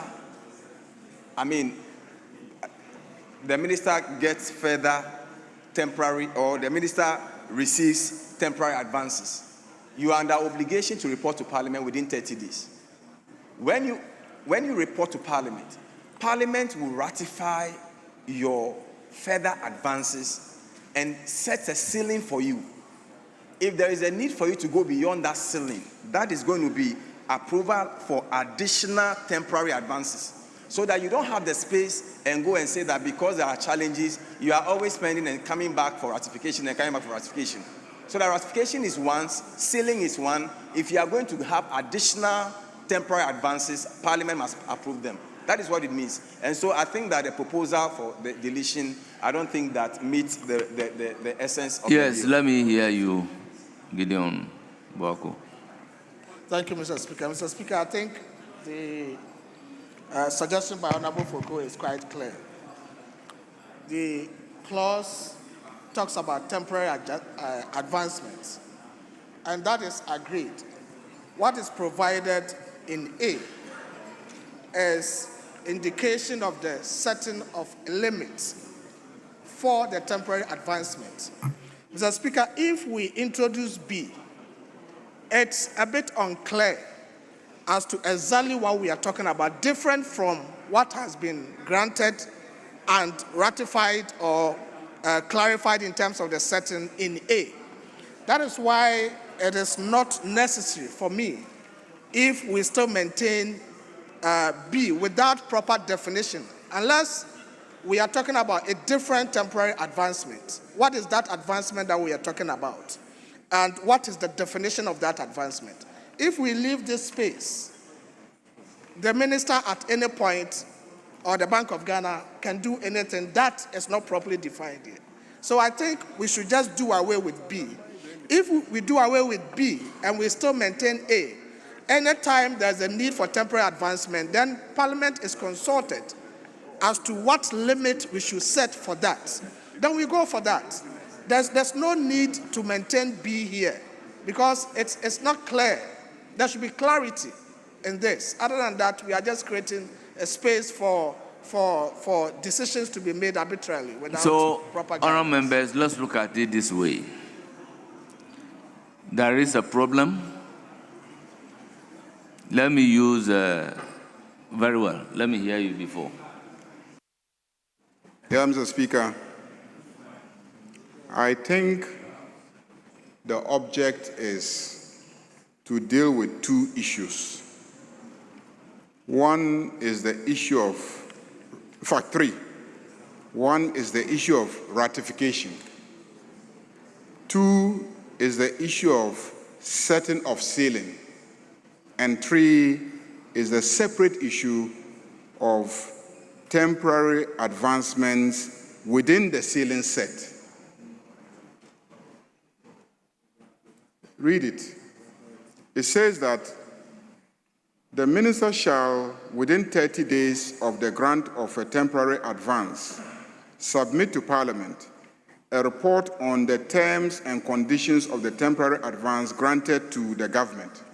So in the first instance, you, in an emergency or where the need arises, go and then take the temporary advance without parliamentary approval. When that happens, it triggers an obligation to report. Okay? So that obligation to report and have your conduct ratified by Parliament is then taken care of by saying that for a ratification, now when you come and then get the ratification, it often happens that you are actually in a difficult financial situation. And we want to know whether you will need additional advance. And we will agree on a ceiling that you cannot go beyond X. Okay? But what B then says is that even though we've set a ceiling that you cannot go beyond X, it is not automatic for you to take X. Within the X window, whatever you are going to take, come and then get approval from us. Oh, no, I'm trying to communicate what I think. I get the situation. Now, if you say that this should not be the structure of things, but that what we should simply do is to say, don't go beyond X. In which case, if you are acting within X, don't even come back to ask for approval. Are you getting that? So this is what you are proposing. No, I'm coming. This is what you are proposing, that we should just give the minister the carte blanche, that once we have imposed a ceiling, you can take, but just don't go beyond X. You don't have to come back to us for approval for anything within the X. Okay? Now, what B is saying, in my opinion, is that if you are taking anything within the X ceiling, still get approval from Parliament. So if you don't, listen, and approval for additional temporary advances to be granted where necessary. So what, is that outside the X ceiling? So if you are going outside the X ceiling, you come back to the original status quo. If you are coming back to the original status quo, which is then I'm tempted to agree with them that you don't need B. Because my understanding is that within the ceiling, you must still come for approval. If we leave it in this rendition, if the objective is that anytime you trigger the process, come for ratification, and then come and let's give you a ceiling. Anything within the ceiling does not need any approval, because by giving you a ceiling, we have implicitly approved. Okay? So if you go and then you exhaust the ceiling, if you exhaust the ceiling, if we take B out, it means that if you go and you exhaust the ceiling, we come back to 5, which is that without reference to us, you can go and take the advance. And then when you take the advance, then it triggers the obligation to come to us to report for ratification. Yes, that's what it means if we take out B. If we take out B, it gives you an automatic right to go back again and then without reference to us and start the process again. And that's the implication. Anyway, let me hear, Mr. Speaker, let's hear from him. Thank you, Mr. Speaker. Yes. Actually, Mr. Speaker, this amendment that you see here was proposed by myself at the committee. So let me help the House with the understanding. The problem we are trying to solve is a problem where the Bank of Ghana can be financing the government without much rules around it. And so what the policy proposition that the government brought to Parliament was to define the conditions under which the Bank of Ghana can lend to the government. Those conditions have been defined in the new Section 30A that we have added. There are 2 of them, the new Section 30A.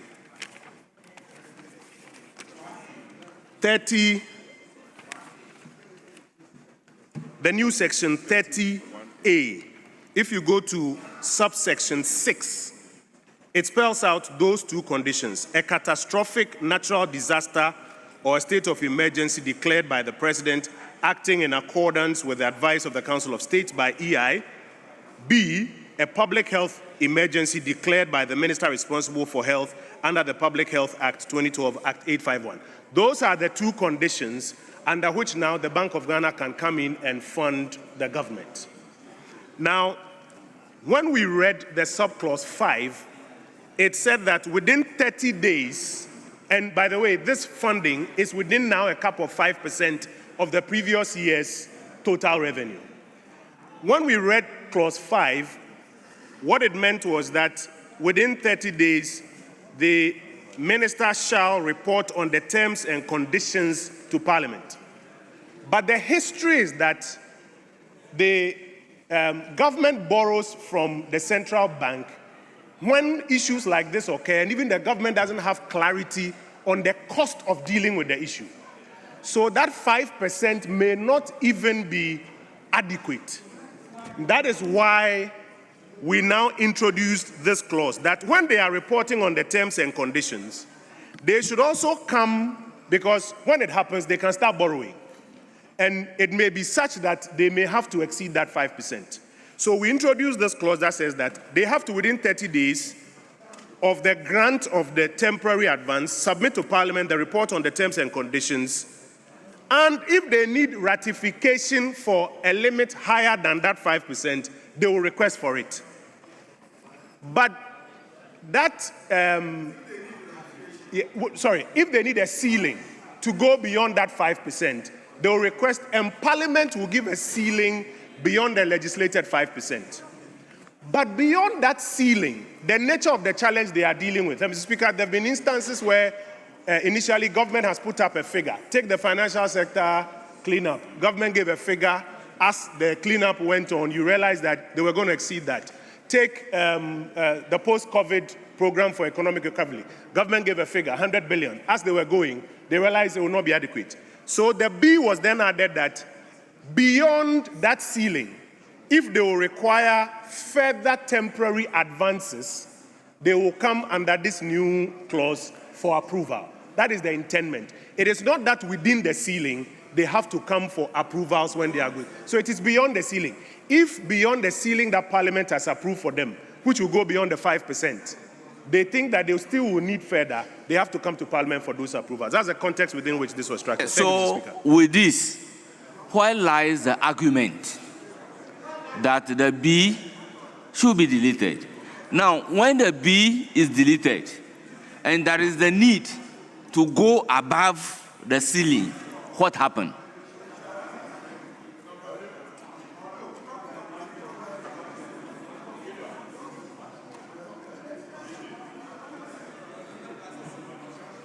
Yes. Yes, Mr. Speaker, I wanted to ask a simple question before we debate the matter again. Mr. Speaker, during the COVID, some rules were set aside for us to spend so we can fix a problem. With the introduction of the B, it's going to come back to the same situation where we are going to set aside the ceiling and approve more. So the question is, are we solving the problem for which we have brought this bill here? Or we are only creating another way out? I think in a way, we are solving the problem. Yes, that's what I want to. Force majeure. So otherwise, then we should leave the old system. Emergency situation. Yes. You spent money. Yes. And that money, it was in excess of what the 5%. Yes. You are under obligation to report to Parliament within 30 days. Now, when you report to Parliament, Parliament will have to rectify your acts. So having rectified your acts, Parliament will then say that, having regard to the situation, the 5% ceiling is too low. So we are increasing the 5% to 7%. However, the situation still persists and persists seriously, as a result of which you have to go above the 7%. So it is that situation that will lead you to come for additional. Yes. Yeah, Mr. Speaker, thank you. Mr. Speaker, the way these things work in practice, and there's a reason why we don't talk about approval, but we talk about ceilings. Because we don't want to have piecemeal approvals. We are in an emergency. So it shouldn't be like today, the minister comes to Parliament, the next day, there's an escalation of the emergency, then he's running here again. That's why we don't use the term approval. Then we talk about ceilings. So we give you a ceiling, you work within. As you are working within the ceiling, the way it works in practice is, as you are getting to the limit of the ceiling, you come back for the ceiling to be reviewed. That is how it works. So if we want to maintain the B, if we take the B out, in practice the A works perfectly. You have a ceiling. When you are getting to the limit, you come for it to be reviewed. If we want to maintain the B, then we will look at saying that the ceiling that was set in B to be reviewed or to be enhanced. Because you've already set a ceiling. You don't want to be talking about approvals where minister is always running here. We have a ceiling for you. You are getting closer to it. You come to us. I am a lawyer. I'm not a finance person. But there should be a difference between ceiling and temporal advancing. Yes, Mr. Speaker. You understand?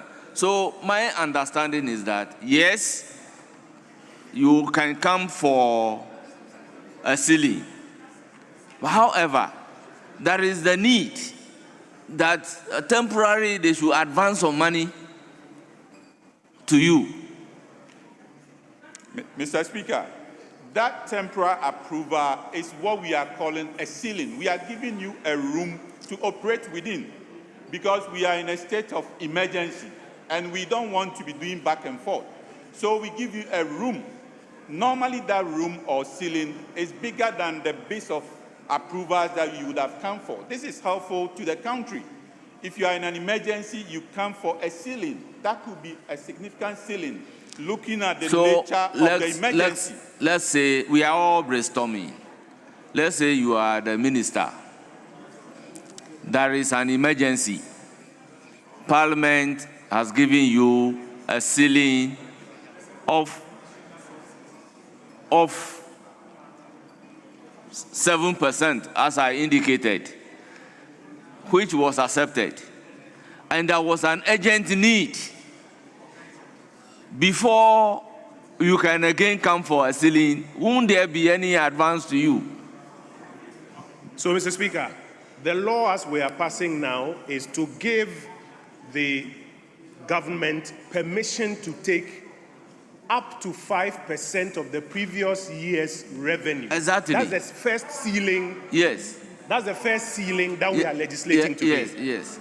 We are saying, however, that when the force majeure situations have occurred, they may they shall within 30 days then report to Parliament that they have advanced X to the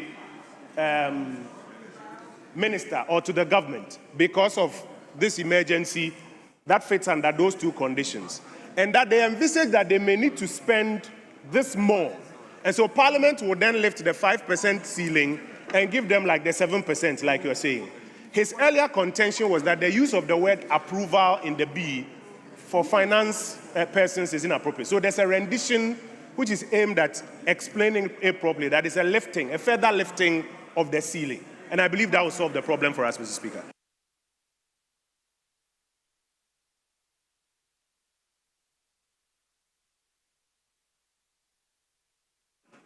Mr. Speaker. Yes. Yes, Mr. Speaker, I think the rendition we are proposing in order to address the issues raised by the majority leader is to state that B, approval for the upward revision of the ceiling where necessary, so that we don't deal with the additional temporary advances anymore. We have already approved the advances. We have had a ceiling for that in A. In a case that there's the need to revise that, we don't go to talk about additional advances. We just revise the ceiling. So upwards. That's all, Mr. Speaker. So the rendition should be B, approval for the upward revision of the ceiling where necessary. The ceiling that has been granted in A. As simple as that, Mr. Speaker. Thank you. Yes. Let me hear from education. I'll come to finance minister before you. Mr. Speaker, thank you very much. Mr. Speaker, I believe that we should be persuading our colleague to abandon his amendment. Mr. Speaker, he should abandon it because let's contextualize this amendment. Mr. Speaker, the law is a living organism. You are not static. You are responding to a dynamic situation. The context here is force majeure, extraordinary compelling circumstances. So the Minister for Finance comes to Parliament. Mr. Speaker, read the 5 words. The Minister shall within 30 days of the grant of a temporary advance submit to Parliament a report on the terms and conditions of the temporary advance. So when he appears before Parliament, like in COVID, maybe the first 10 days, you needed 10 billion. But by the time the finance minister is coming to parliament, he now thinks that he needs 50 billion. Because it's an extraordinary circumstance, we are saying that let him report to parliament that apart from a amount you advance me, I need additional resources to adjust to a situation. So I think that we should support the chairman's amendment. Read it in the context that you are getting parliament. Because, Mr. Speaker, in the past, again, what we're saying, the Bank of Ghana advances. No. Now we are saying that when the Bank of Ghana advances, it must come and tell parliament, I have financed government up to this amount. If parliament, by request of the finance minister, think that I need additional resources, that is what the bill is to do. So construe law as a living organism. You are not responding to a static situation. When COVID happens, Mr. Speaker, currently we should be guided. In the United Kingdom now, they've just finished their COVID inquiry, and it's revealing a lot what probably can happen under such circumstances in the name of force majeure. They have lost almost 40 billion pounds to fraud. This is why we are saying that Parliament must be kept at pace with whatever will be happening under those circumstances. Thank you. You see, honourable members, my understanding of temporal advance is, I may be wrong, I'm not a finance person, I'm a lawyer. Anything in excess of the ceiling that is giving you temporarily. That is my understanding. So initially, you have a ceiling up to 5% of the previous. As for that one, it's as of rights. However, if the force majeure will let you go beyond that particular 5%, whatever is in excess of the 5% will be treated as temporal advancement. For which reason, you must come here within 30 days and then get it ratified. Then Parliament will look at it to say that, okay, so the 5% that we have given you, we realize that it is too small. Going forward, you may go up to 7%. Now, if the force majeure still persists, and you have to go beyond that particular 7%, then Parliament will say that you can be giving some temporal advance. Before they come here again, Parliament will say that in the event of such a thing happening, this is temporal advancement for you again. Mr. Speaker, sorry. Mr. Yes. Speaker, just a quick point. Deputy Finance Minister. Just to make it simple. Mr. Speaker, I want to say that the modified amendment will not be injurious. If he is modifying it to say approval for an upward revision of the ceiling, I think we can accommodate it. The reason being that, Mr. Speaker, as you rightly explained from the beginning, within 5% of the previous year's revenue, you can go back and forth to the Bank of Ghana and take that amount. If you hit the 5% ceiling, you must notify Parliament. Now, in this situation, where under serious situation like a force majeure, you do not have the time to come to Parliament. So you are allowed to exceed the 5%. But within 30 days, you come to Parliament and justify the excess that you have borrowed and seek ratification from Parliament. Once you get that ratification, by that time you may have a fair idea of the new ceiling that you will require. So say 7% as you explained. Parliament gives you. The situation persists. So you come back to Parliament and seek an upward adjustment to that new ceiling that Parliament approved for you. I think it's okay, because we are trying to cure a situation that we went through where a lot of borrowings was done without anybody knowing, so that is the essence. I will try. Minority leader, I will try, because that is the problem we are solving. So, Honorable Minister, Honorable Minister, if I understand that particular point, it means that unless the ceiling has been adjusted upwards, you cannot have any advance. That's why the word here is and. So the A and B must be read conjunctively, not disjunctively. So force majeure, you are giving the 7%. You cannot exceed the 7% unless they come to further increase the 7% to 10%. But the B enables you to get temporal advance as you come to Parliament thereafter to get the ratification and the ceiling adjusted for you again. But if it is not like this, you can exceed the ceiling. If you exceed the ceiling, you'll be committing a crime. That's why the B is making provision for additional temporal advance. And this advance is temporal. It's after the legitimate one that you can temporarily do something in the interim before coming to Parliament. That's the meaning I am getting. Yes? Mr. Speaker, when it comes to interpretation, the debate in the chamber is part of what will be used for interpretation. Yes. I think the initial mischief that we seek to cure, which was drafted, is now being well explained, and both sides have accepted it. I do not see any further challenge that we will have with this one, because these temporary advances are up to that ceiling. And so the rendition of the B then allows Parliament to approve further increases in the ceiling as and when necessary. Okay, so there will be various... As and when necessary, the government will appear before Parliament and make the point that we need the ceiling lifted from 7.5% to 8%. They will make a justification. Parliament, as it finds worthy, will then lift the ceiling.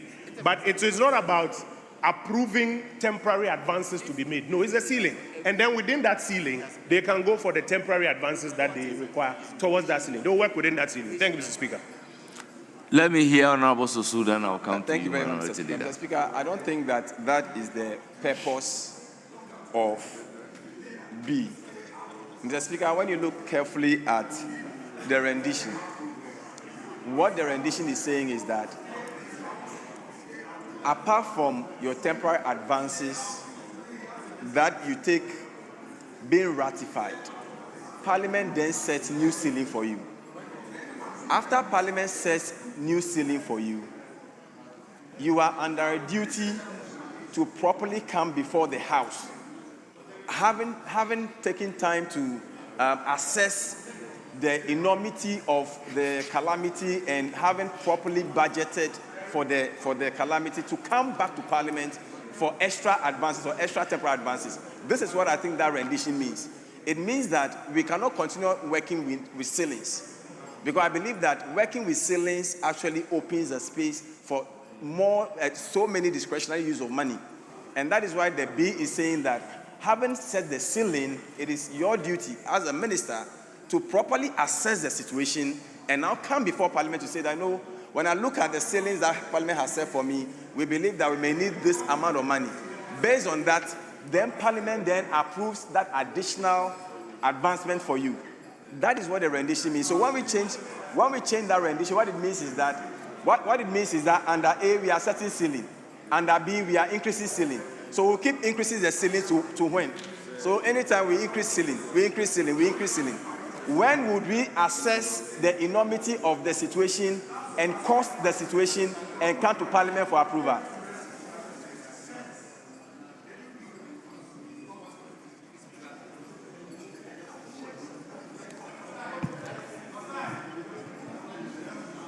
Yes, Majority Chief Whip.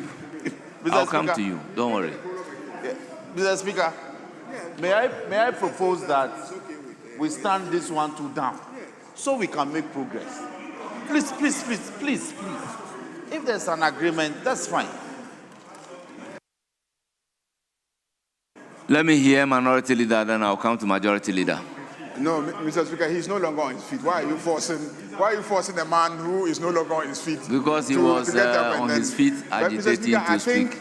I think there's an agreement because this is an amendment coming from the committee. Committee members presented their reasons why they proposed the amendment. Somebody moved for an amendment. Now, we've considered the new rendition, and it seems there is consensus that what they are proposing is an enhancement, and the Minister of Finance is not opposed.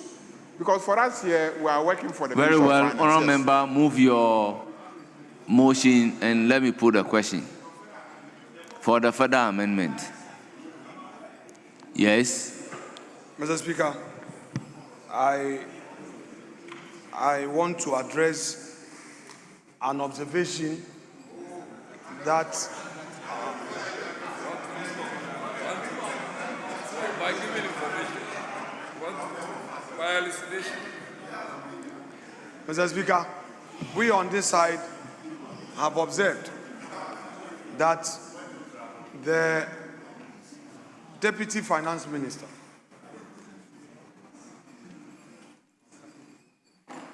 has consistently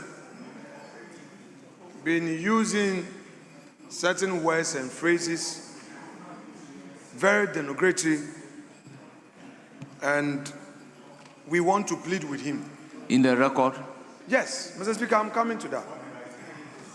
Mr. Speaker, in his submission, he tried to veer off. Mr. Speaker, it is a year after the 2024 election. You cannot continue to use every single opportunity to attack the previous government. Mr. Speaker, if he doesn't stop, now you are just left with 3 years. You are just left with 3 years. Even so, Mr. Speaker,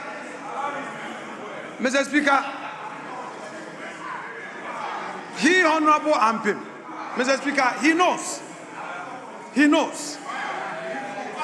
that even the budget they presented is full of errors. 2, Mr. Speaker, you've just brought this bill. You came in late. We've been doing your government business for you.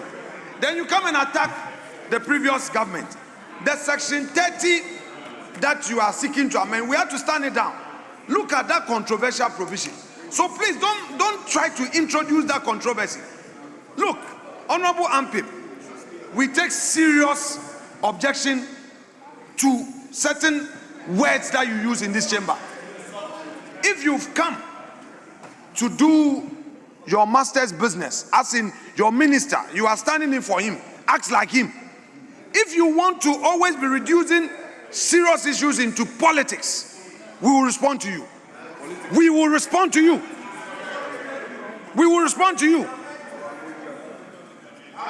Look at your backbench. Many of them, you are serving on many boards. Your backbench, some are not even on any board. Some have been sent to Siberia Committee because you had 189. You've forgotten about some of them. Some come with Uber. You don't care about their welfare. You are Deputy Finance Minister. You're on several boards. Then you come and attack the minority. Do you take care of your backbench? We started this Honorable bill. Minority When Leader, it became you. an issue, then you came Honorable in. Minority Don't be doing Leader, politics in this chamber. I've heard you. You've made your point. Yes, please propose the rendition. Thank you, Mr. Speaker.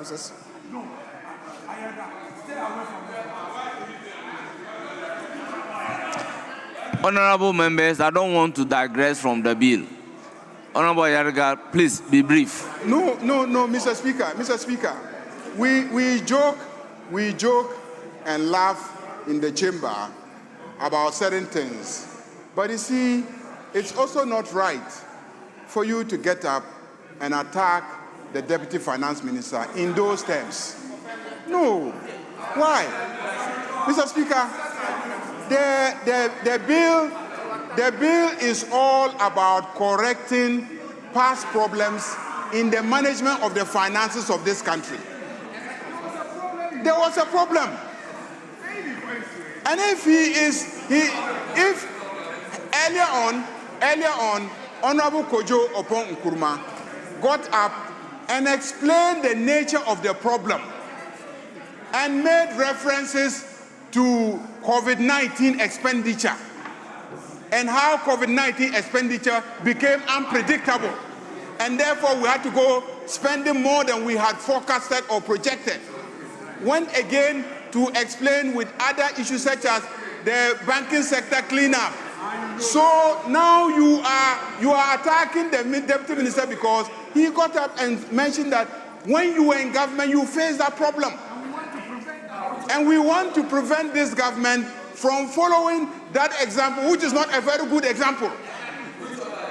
To say that it is not a good example is not to be using derogatory or attacking words against your regime or your government. So you don't attack the deputy minister in that manner. And what has that got to do with whether he's on the board or not on the board? And who on our side have complained to you that they are not on board and therefore they have a problem? Who on our side? I said, who on our side?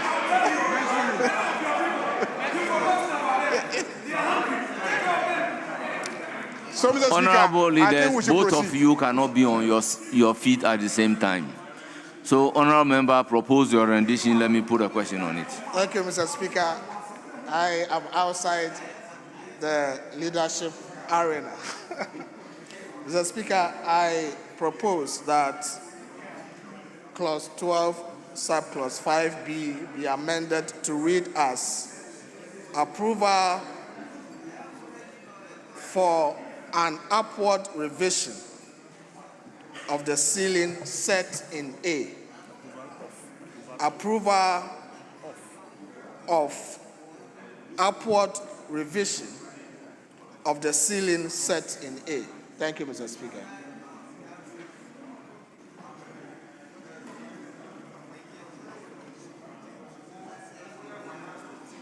So, honorable members, can we come closer to A to say approval for additional ceiling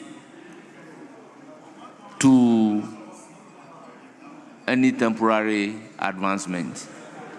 No, Mr. Speaker, it is not an additional ceiling. The ceiling has been given in the previous. The subclause B, as he has suggested, is just a revision, an upward revision of that ceiling. Okay. So it's an Okay. approval for the upward revision Okay. of the ceiling granted in A.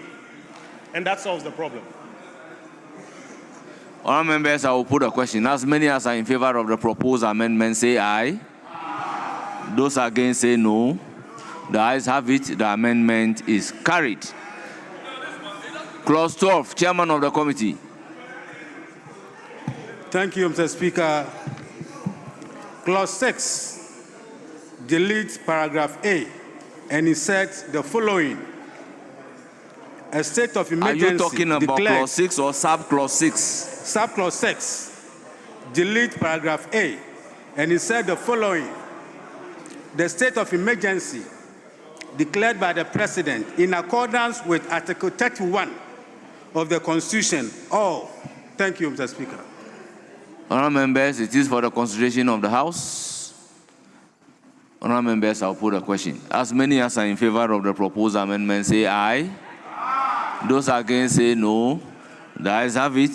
The amendment as proposed by the chairman of the committee is ordered to stand part of the bill. Now I'll put a question on the entire clause 12.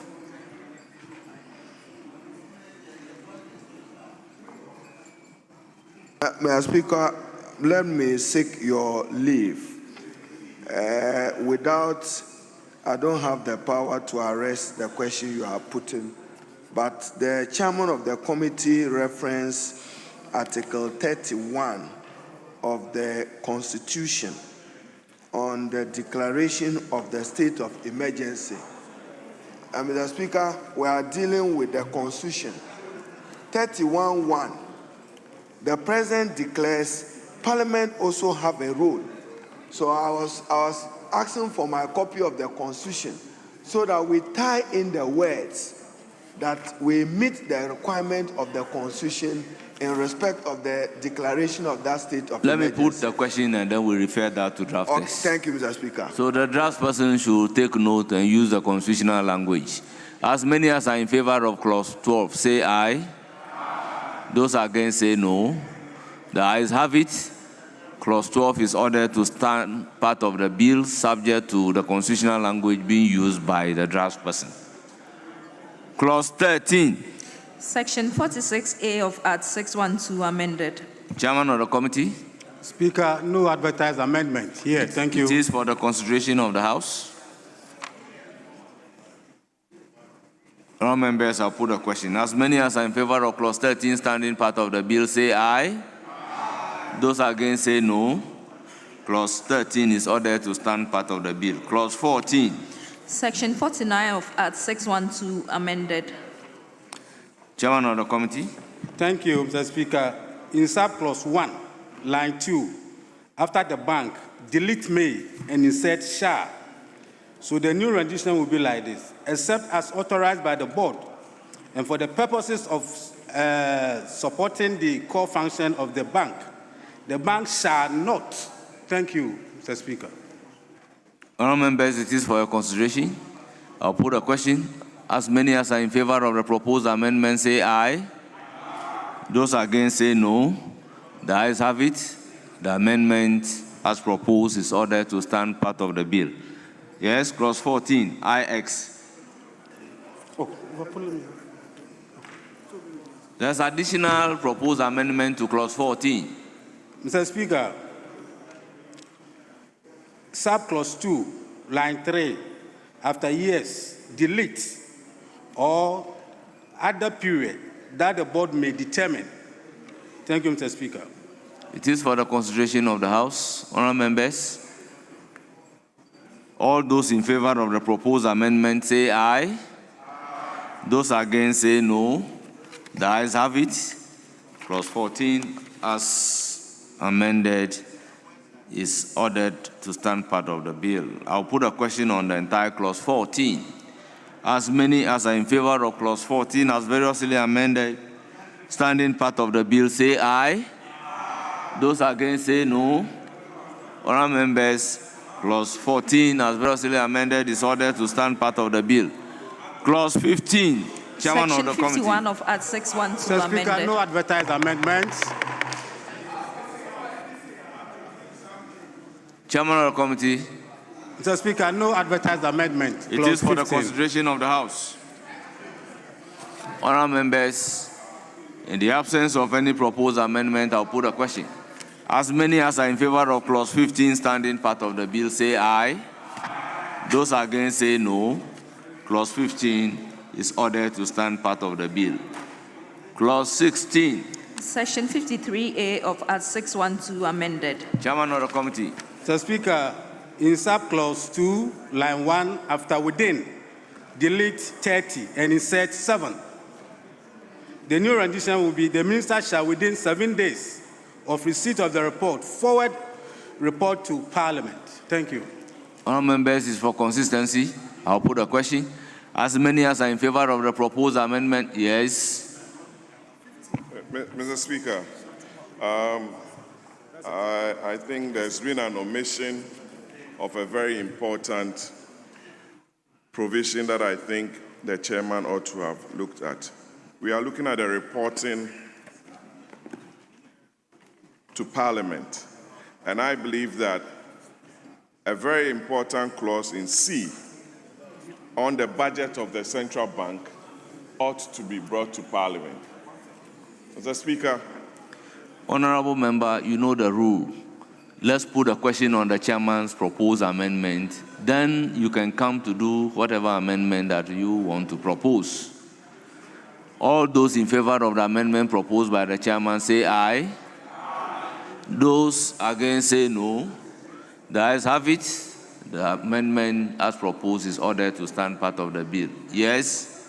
Mr. Speaker, I beg to move for an amendment to a further amendment to Section 16 on the reporting standards to the Parliament of Ghana. Mr. Speaker, we've witnessed some reckless activities in the past under all administrations under the Fourth Republic on the activities of the central bank, which has gone to hurt the management of this country. Mr. Speaker, in so doing, I propose a sub-C that the budget of the central bank must be brought to Parliament for scrutiny. I do so because we would always want to understand the happenings in the central bank as the people's representative. And we need to understand how the budgeting of the bank's activities are done, their expenditure and other related activities. We are not by this undermining the independence of the central bank. Honorable member, propose the amendment. You can give reasons for your proposed amendment. So what is your rendition? That the budget of the central bank be furnished to this House for scrutiny. This is my proposed amendment under C.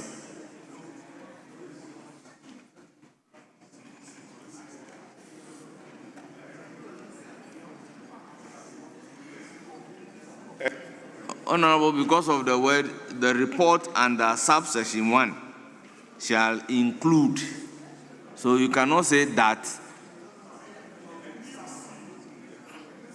A new subclause C. Yes, but the new subclause will also have this, the report under subsection 1 shall include. Then you have A, B, and then you will come to your C. That's why I'm saying that the wording that the budget of Bank of Ghana, it will not fit into including, after including that. So, Mr. Speaker, a report of the budget of the Bank of Ghana to Parliament. That's it. Thank you.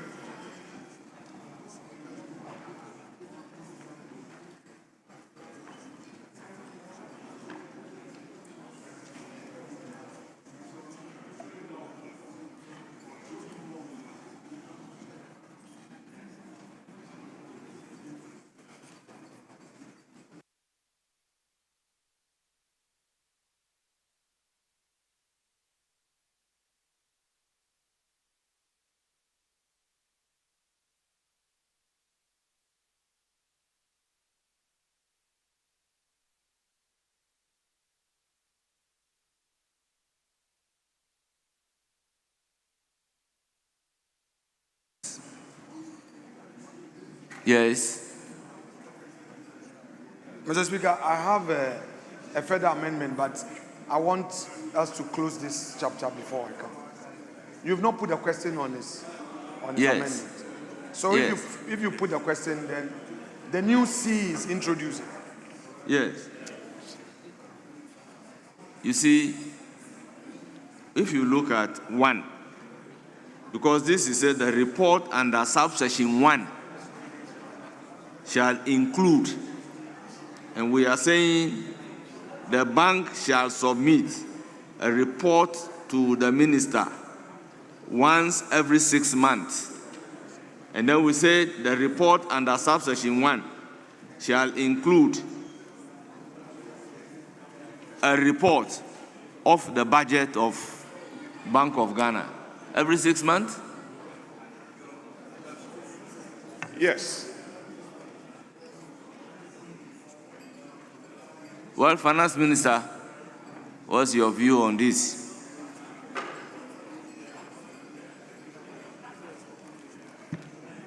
Thank you, Mr. Speaker. Mr. Speaker, the reading of the Public Financial Management Act includes the rendition called the covered entity. And the central bank is indeed a covered entity. And so they are subject to the provisions of the Public Financial Management Act. Mr. Chairman, simply put, the central bank goes through all the rigorous approvals that an ordinary or any other covered entity has to go through, they are supposed to go through. For example, procurement. They are subject to the Procurement Act, and they are subject to all the provisions under the Public Procurement Act. And so that is a given. The Chairman, aside, there are best practices of how central banks over the world is being governed. The central bank, per our constitution grants it functional autonomy. Oftentimes, that autonomy has been interpreted to mean that all the activities of the central bank should be independent of the government of the day. But I have always maintained that the autonomy or the independence of the central bank largely deals with the making of monetary policy. And that is why the Monetary Policy Committee of the Central Bank is very, very independent. Mr. Chairman, over the world, there are countries where the central bank's budget is approved by the Treasury. And there are countries where the central bank's budget is not approved by the Treasury. And so the model we have in Ghana is not far away, it's not away from international best practices. It is for Ghana to take a decision.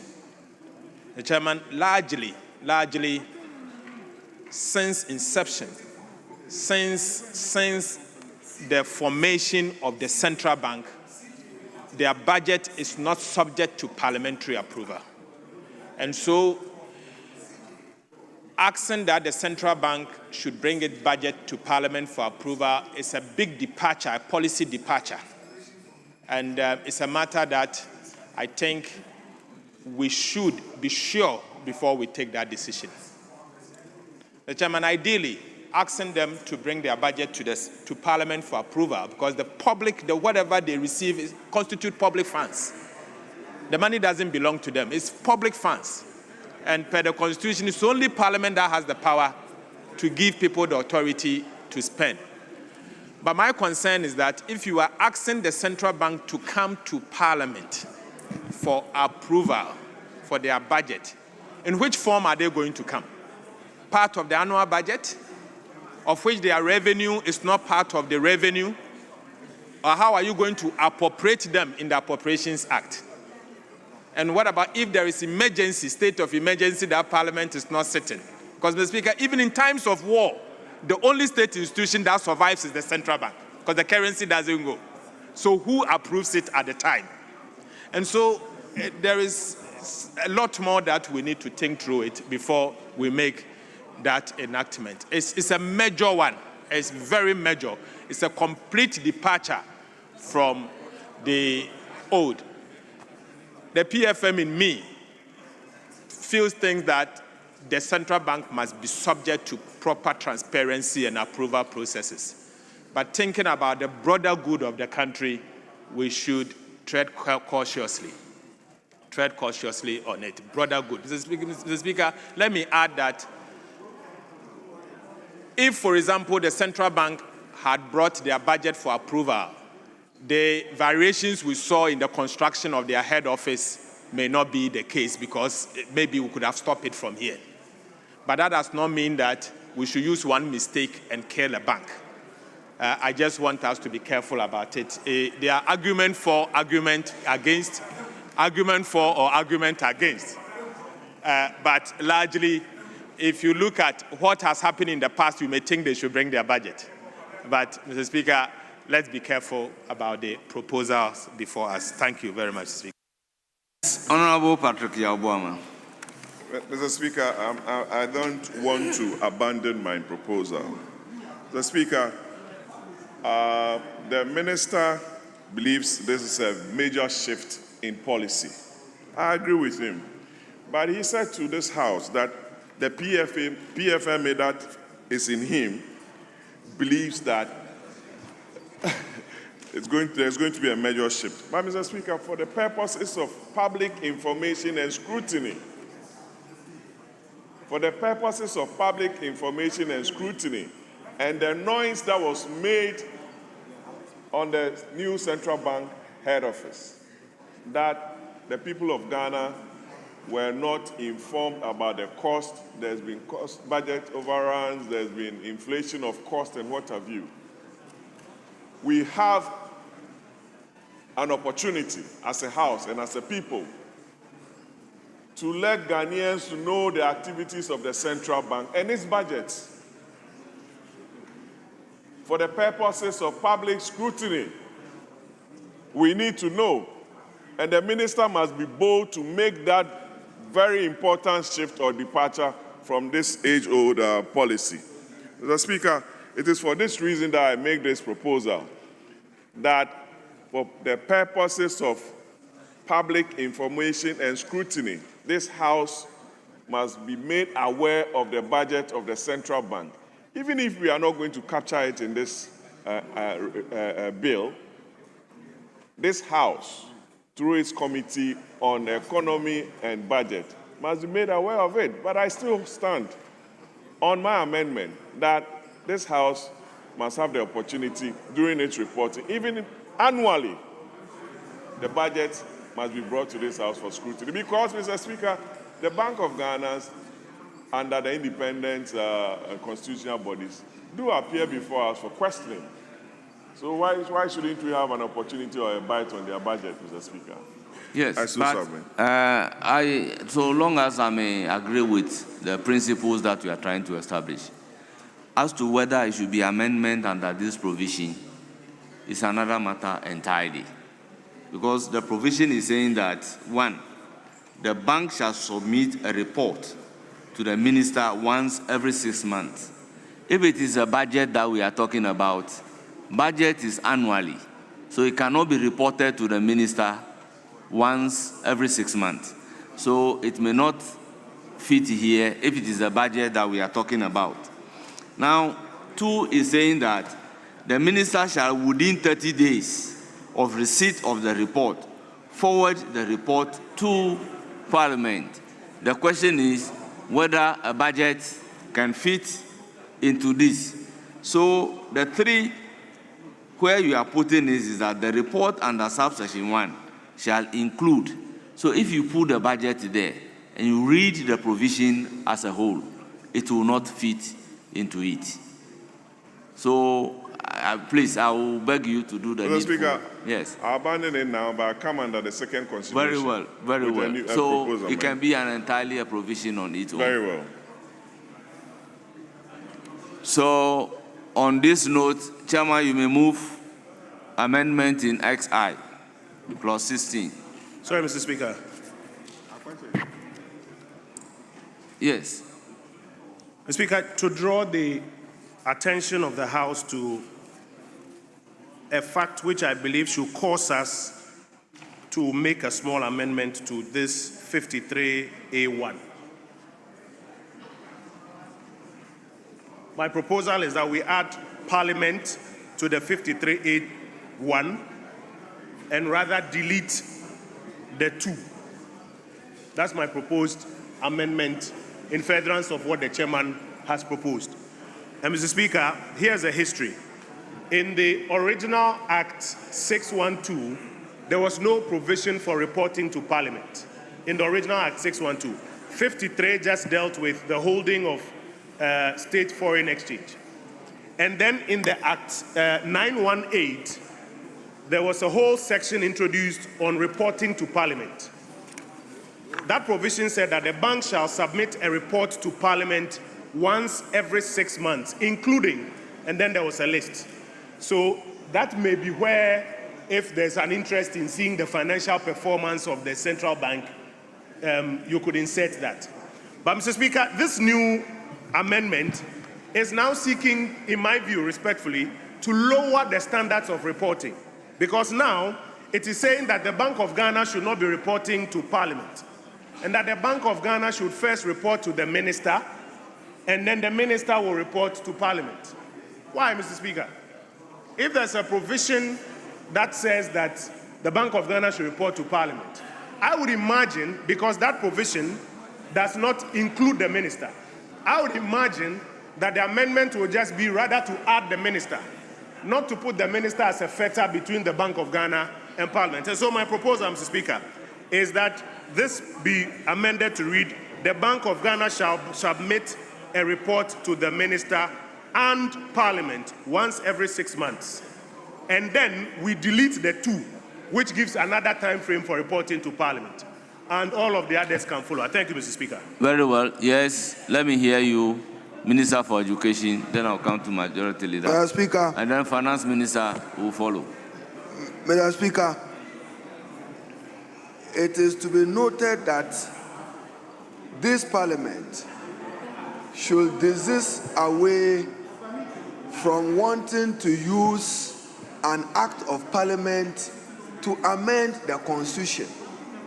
Mr. Speaker, may I draw my colleagues' attention to Article 184 of the 1992 Constitution. It provides elaborate provisions on how the Bank of Ghana should relate to the Parliament of Ghana beyond the foreign exchange receipts and payment captured in 1841. It provides how the Bank of Ghana must report, including its audit report. So to say that Bank of Ghana should come to this Parliament with their budget, no, I say, but whatever you are doing, an act of Parliament cannot be superior to this Constitution. And we are saying that don't put in amendments which deviates from what the Constitution requires the Bank of Ghana to do. Thank you.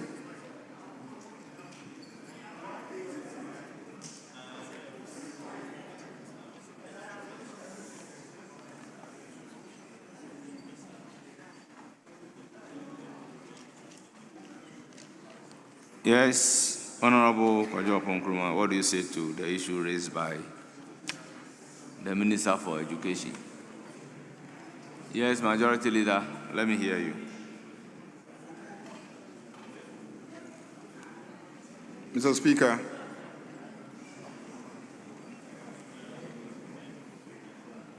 I think it is important to stick to our practices. The practice of this House has always been to identify a ministry that will ferry reports of institutions, agencies, departments to Parliament for us to consider. As you can see,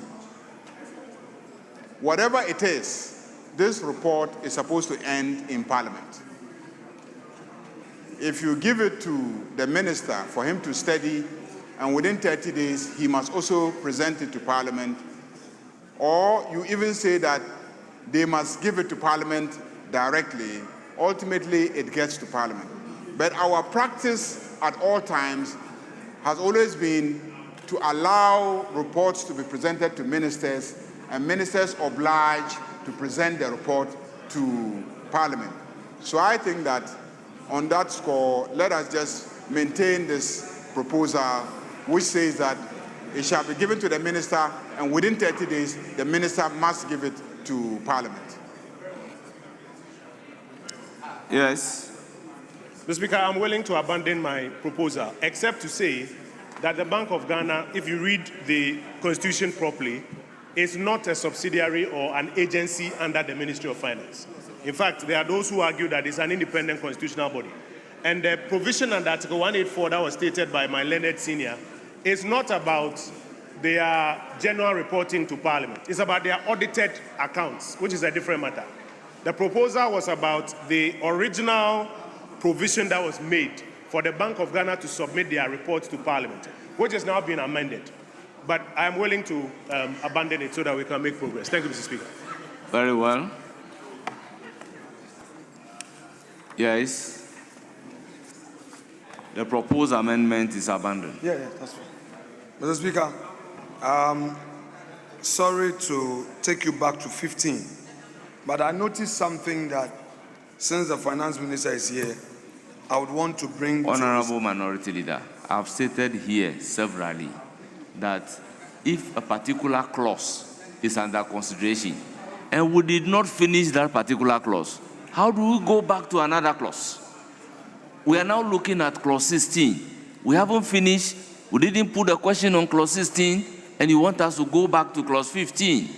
How do we handle the two clauses together? Oh, Mr. Speaker, bear with me. I'm just signaling.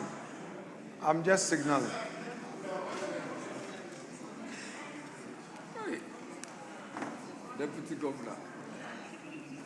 Mr. Speaker, I am signaling that when we are done with the 16, there's a major issue that Very well. Once we are done with it and you seek my leave to go there, I would allow you. But now, no. Chairman of the committee, did you move your last amendment? May you move amendment in XI? Mr. Speaker, in subclause 4, paragraph A, after end of delete July and insert August, the rendition will be the bank shall submit the report in respect of the first 6 months of the year by August. Thank you, Mr. Speaker.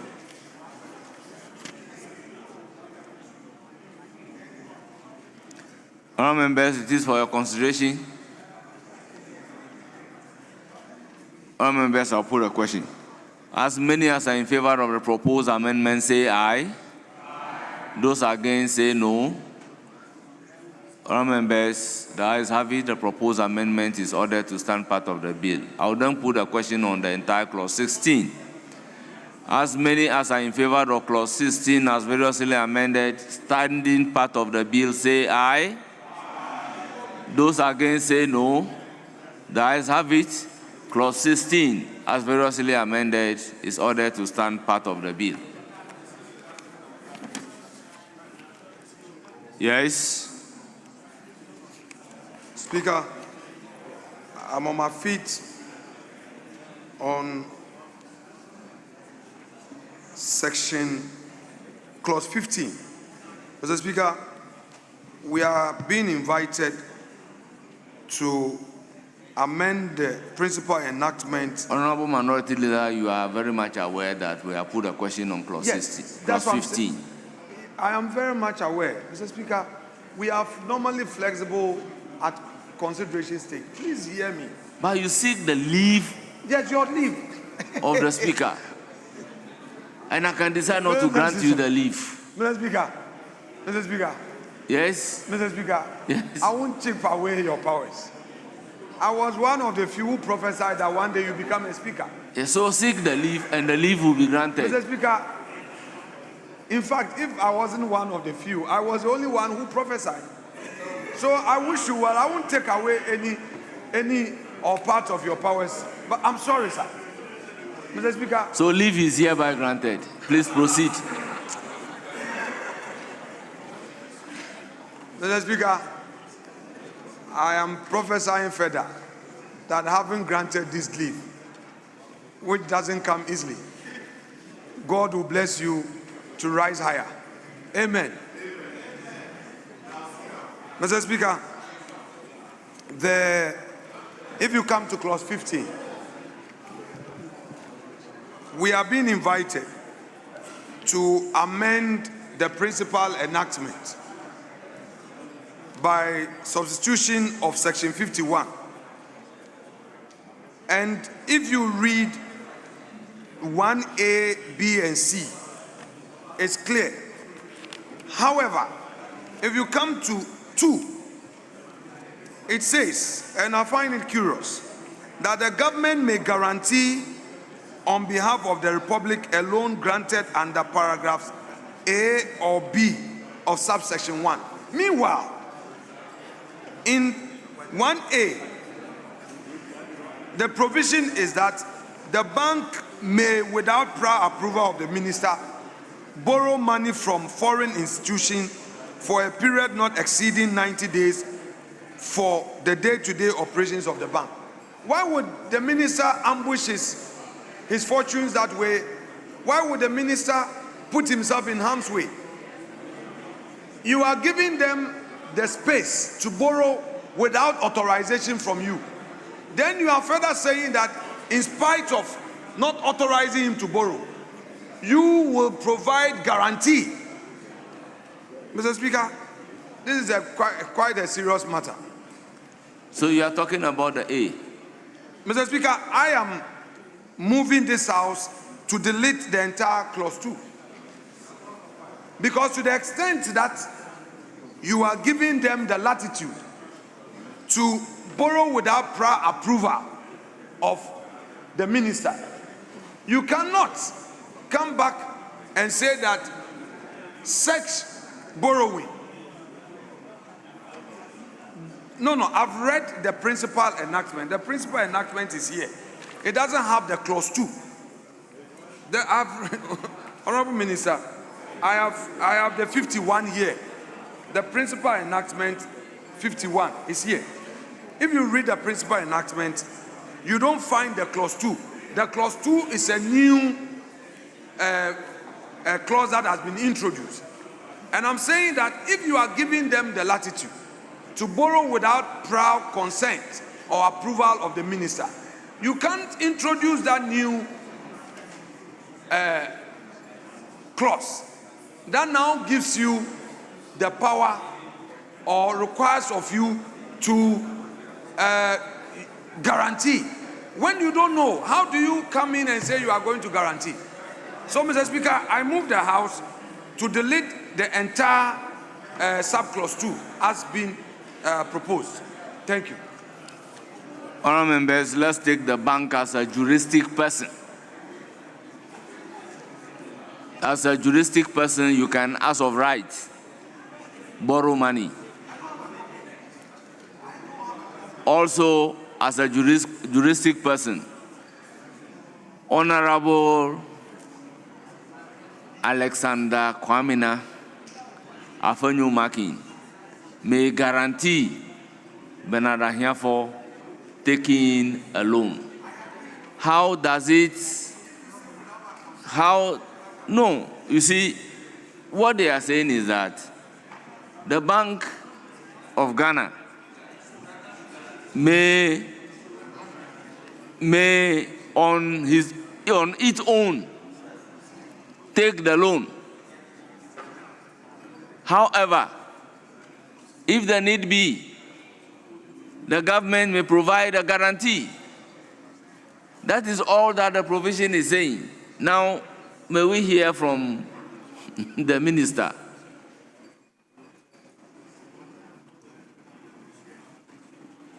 Yes?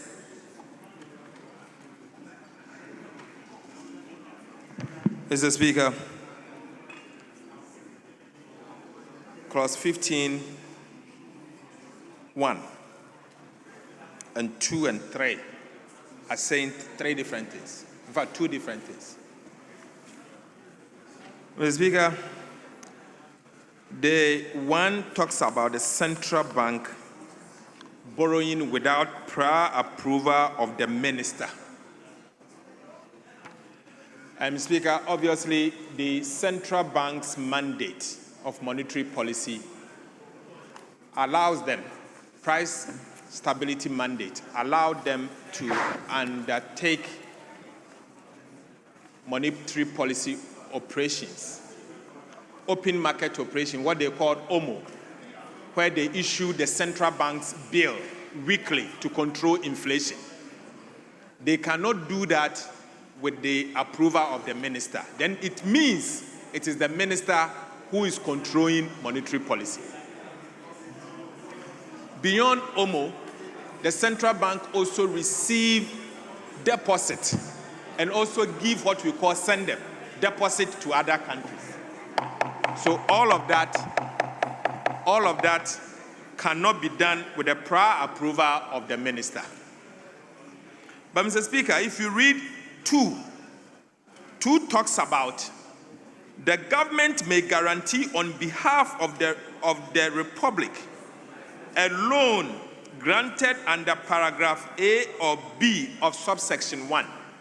Mr. Speaker, that means you are moving beyond the normal monetary policy operations. But it says, when you have to do that, then this subsection 2 is subject to Article 181 of the Constitution. And Article 181 of the Constitution talks of Parliament may by a resolution. So that means you now have to come to Parliament and ask Parliament for approval. So it goes beyond their everyday monetary policy mandate. Maybe something bigger, that the lender is asking the central bank to ask for government guarantee. Mr. Speaker, so even though we are saying that the central bank can borrow without the approval of the minister, if the lender so insists that a government guarantee is required for that borrowing, you require approval in line with Article 181 of the Constitution. That is what we are seeking to do, to strengthen the hands of the people's representative. Because obviously, the guarantee means the state has guaranteed that particular debt. So beyond the monetary policy operations, loans, or operations activities that are disguised in the form of loans, issuance of debt instrument, this is a caveat that allows the central bank to come to the government to ask for approval in line with Article 181 of the Constitution. So, Mr. Speaker, I oppose the amendment made by the minority leader in this regard, because it strengthens the hands of the government and also helps the central bank. So beyond the everyday OMO, if they require something to keep the operations of the central bank going, it will have to come to Parliament. Thank you. Honourable members, I think we stood a clause down. That was clause 11. Honourable members, may we humbly visit clause 11.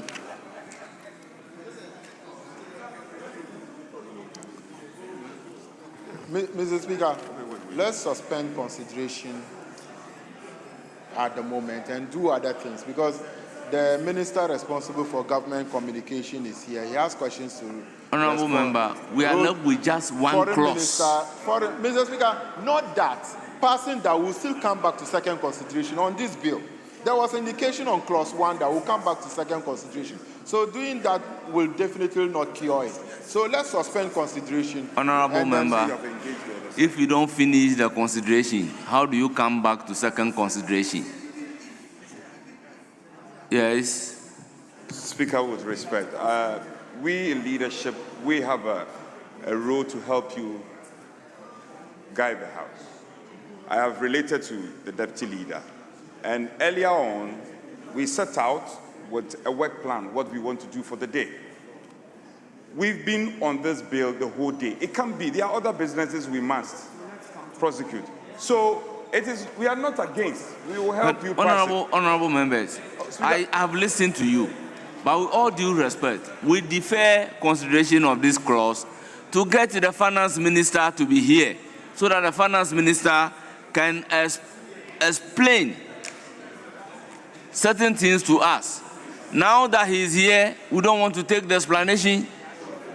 Speaker,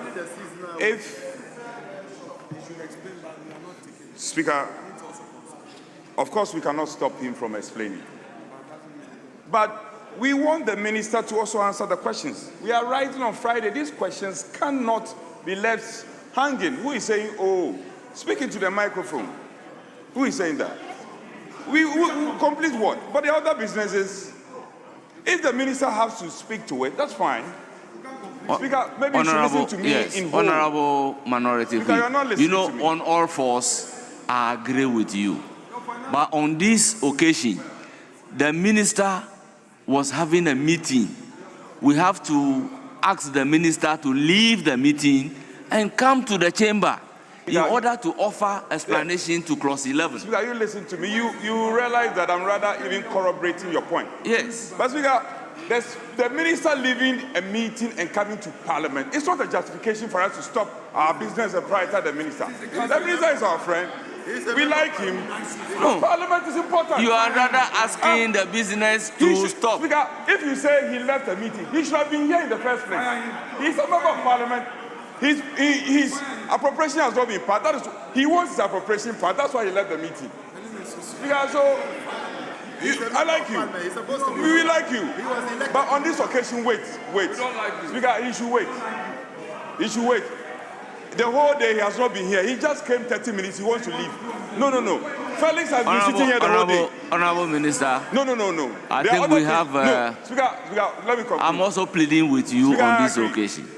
If we are going to prioritize him, there should be a condition. Why should we prioritize? Yes, sir. Today when we met our leadership. Very well. So I've heard I understood your language. So leadership, you need to engage on this matter. Yes. There are matters. Yes. So that's what, Speaker, let's suspend. Not to suspend and engage. No. Speaker, no. We will suspend this one. Not to suspend and engage. Honorable Finance Felix has been Minister, sitting here the whole let's day. take this It's thing. equally For the important. fact that we have done the consideration doesn't mean we did the third reading. We will allow him Yes. to elucidate on that clause. Yes. But So, then afterwards, Finance Minister, clause Speaker, 11. Afterwards, we will suspend consideration on the bill. We'll take the questions. Honorable Foreign Minister will brief the House. Then the Road Minister, who has been sitting here all day. You see, Honorable Minority Leader, we have a leader of government business. Honorable Minority Leader, you and I, we have been here for some time. The practice that I do not want is as if you are trying to determine the kind of business to be conducted. Please. Yes, Minister. Clause 11. Mr. Speaker, for me, clause 11 is the most important part of the bill before us. Mr. Speaker. In the first place, what is a seasonal shortfall? What is? Seasonal shortfall of a budget. Seasonal shortfall. As in clause 11(2).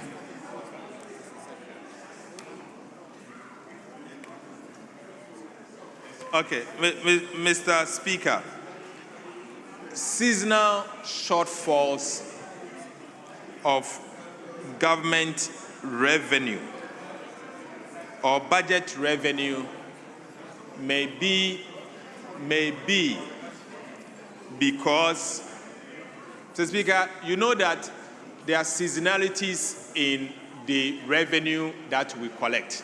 Mr. Speaker, for example, I have an Eurobond that will fall due on the 3rd of January 2026, 3rd of January, 709 million United States dollars. It has to do with interest of Eurobond that we have to pay as a country. Let's say the year has started, the appropriation begins on the 1st of January. And then you are expecting to raise revenue to service that Eurobond. For example, I'm just granting an example. The Speaker, on the 2nd, you need the money to service that due. But it will be due by the 3rd. And you have not accumulated enough revenue for the month. And you expect that you accumulate enough revenue, let's say 15th, because of the beginning of the week. There are some revenues that you can only get it in a month or maybe a quarter. That is seasonality. Mr. Speaker, for example, if you have a sinking fund in place, you are ready to pay, but it's not everybody that will have it in place.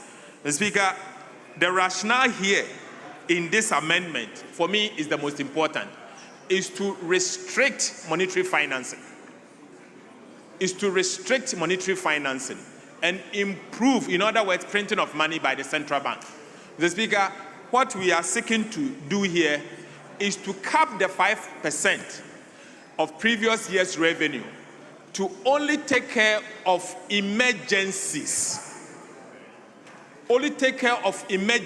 And even the emergencies, as soon as you hit that 5%, you have to come to Parliament to explain to Parliament why you have arrived at that 5% and to take remedies, inform Parliament the remedies you are putting in place to reverse.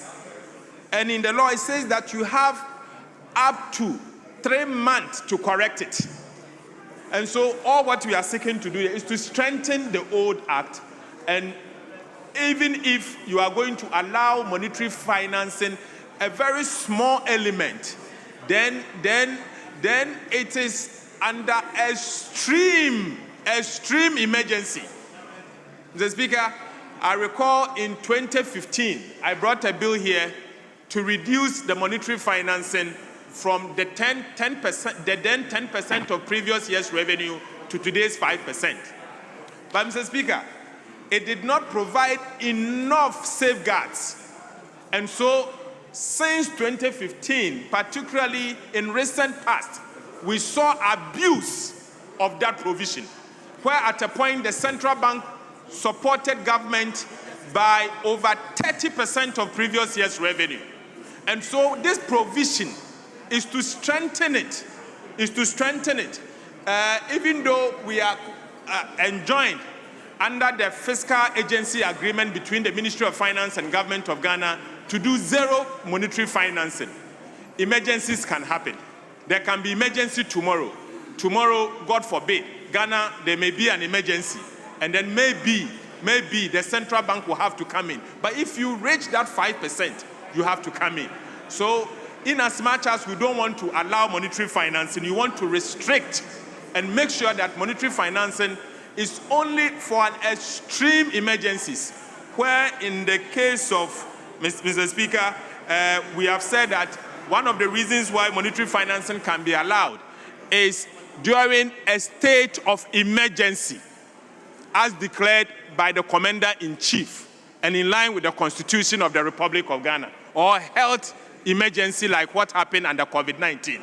And so these are the only emergencies that you can allow. That's all what this amendment is seeking to do. Yes, Honorable Kojo Nkrumah. Mr. Speaker, so what the minister has done is to resolve the debate that we were having earlier.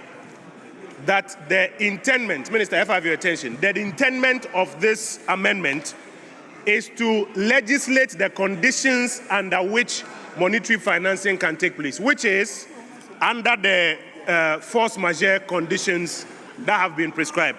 Therefore, Mr. Speaker, we will have to delete under the clause 11, the amendment to section 30, the new proviso.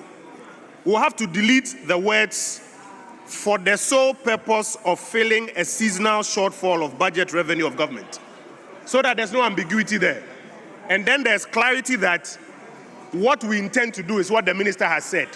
But there's no clawback clause that opens up the window for monetary financing beyond these two conditions. I believe that once we do that, the issue that was raised would have been resolved here in the chamber. Thank you, Mr. Speaker.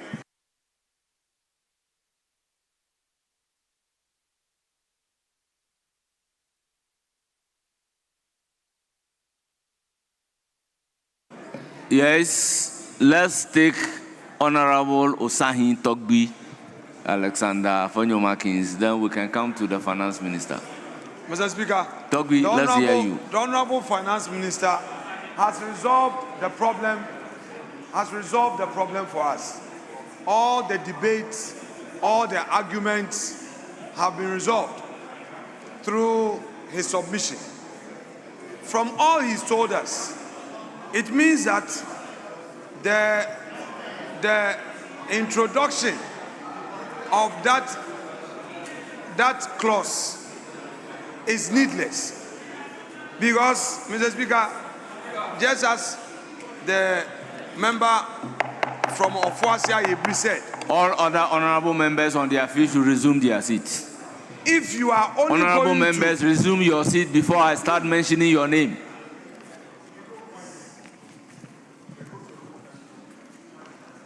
If you know you are not an honorable member, please leave the chamber.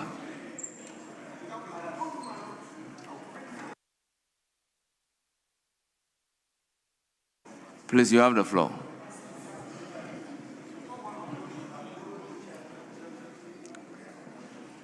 Mr. Speaker. Yes, let him conclude then. Mr. Speaker, I think the Minister of Finance has resolved this matter. With his lengthy explanation regarding the conditions for taking money from the central bank. It's now clear to us on this side of the house that there is no need to have subclause 2, because the subclause 2, as I've already said, renders the subclause 1 otious. What the minister seeks to achieve is completely negated by the introduction of the subclause 2, because subclause 2 is now using a clawback language. Therefore, we have to delete subclause 2 completely. Mr. Speaker, I therefore move that we proceed to delete of filling a seasonal shortfall of budgeted revenue of government. Filling a seasonal shortfall of budgeted revenue of government. Mr. Speaker, we have engaged the minister on this rendition, the new rendition, and I'm sure he will come back into the chamber. I've whispered something to Rankin, and they are engaging on this matter. Because considering his very principled stand and why he is bringing this amendment, if we maintain the subclause 2, then there's no point. Everything he's doing now falls flat. Everything he's doing now falls flat. So, Mr. Speaker, let's give him some little time so that we see whether he will yield to this, or he would want to offer some further explanation. But, Mr. Speaker, we cannot allow. Very well. This Let me hear from Honorable Kojo Opon-Nkrumah first before the minister. Mr. Speaker, so as has been mentioned by the leader, the matter has been resolved and can be resolved, therefore, by deleting the words under 11.2, the words that say, for the sole purpose of filling a seasonal shortfall of budgeted revenue, so that the rendition will read, despite subsection 1 and subject to the provisions of this section, the bank may make, then the rest will follow, an advancement, something, because it all fits in line with the section. That section is what provides for the extreme circumstances under which that lending can take place. And what you want to do is to take out this budget shortfalls out of that. Thank you, Mr. Speaker.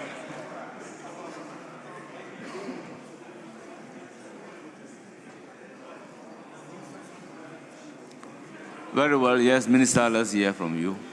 Mr. Speaker, I think the rendition as in the bill is rather strengthening. It is rather strengthening the position of the central bank. Mr. Speaker, let me guide. It says that despite subsection 1, and subsection 1 talks about that the Bank of Ghana shall not. It said, despite subsection 1, and subject to the provisions of this section, the bank may, for the sole purpose of filling a seasonal shortfall of budgeted revenue of government, make an advance to government on overdraft or in any other form that the board may determine, or B, direct purchases from government of treasury bills or securities which represent obligation of the government.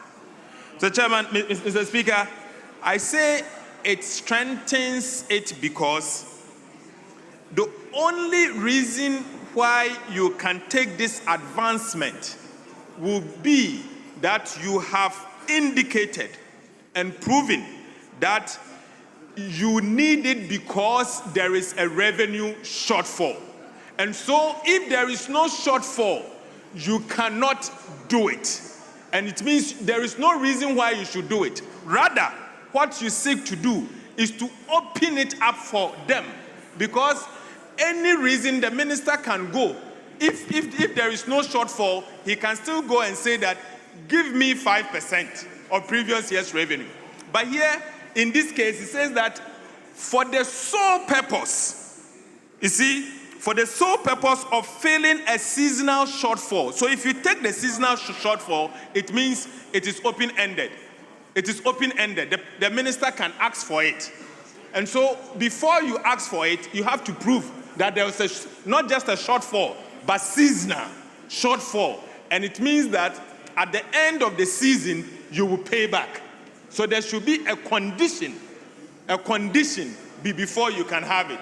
That's my reading. I think it rather strengthens it, not weakens it. That is my view. Mr. Speaker, the minister left out one key part of the provision, which is despite subsection 1 and subject to the provisions of this section. Minister, the provisions of this section. This section is talking about section 30. Now remember that we have now introduced the section 30A, which spells out the conditions under which the Bank of Ghana may lend to the government. And those are in 30A, 6A, and B. A state of emergency and a public health emergency. Those are the only two conditions.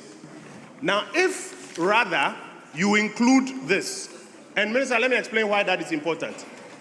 You can actually have a scenario where you don't have a budget shortfall. You don't have a revenue shortfall.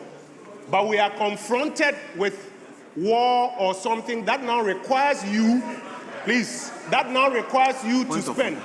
This is why the provision, Minister, this is why the provision on revenue shortfall should be deleted. It's not about revenue shortfalls. It's not about revenue shortfalls.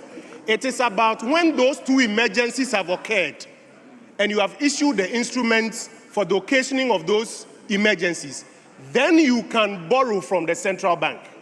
Now, when you bring this clause into it that revenue shortfalls, it's a clawback clause, which now allows that when you have revenue shortfalls, you can rely on it using those provisions. And so, Mr. Speaker, our proposal is that we take those words out so that the intendment of government is protected and that we don't have a clawback clause at the end. I thank you, Mr. Speaker. Yes, Honorable Majority Leader. Mr. Speaker, when I was on the other side, when at consideration, we were not encouraged to do certain things as a member of the committee. You are the ranking member of the committee. These matters were raised at the committee level. Mr. Speaker, for nearly 45 minutes, we are debating one clause. We've already stood down two. So it appears to be deliberate. Honorable Majority Leader.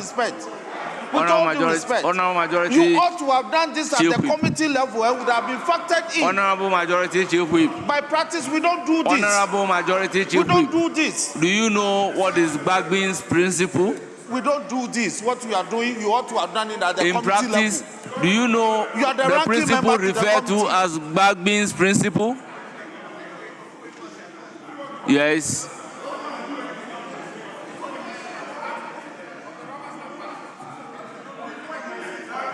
Yes. Mr.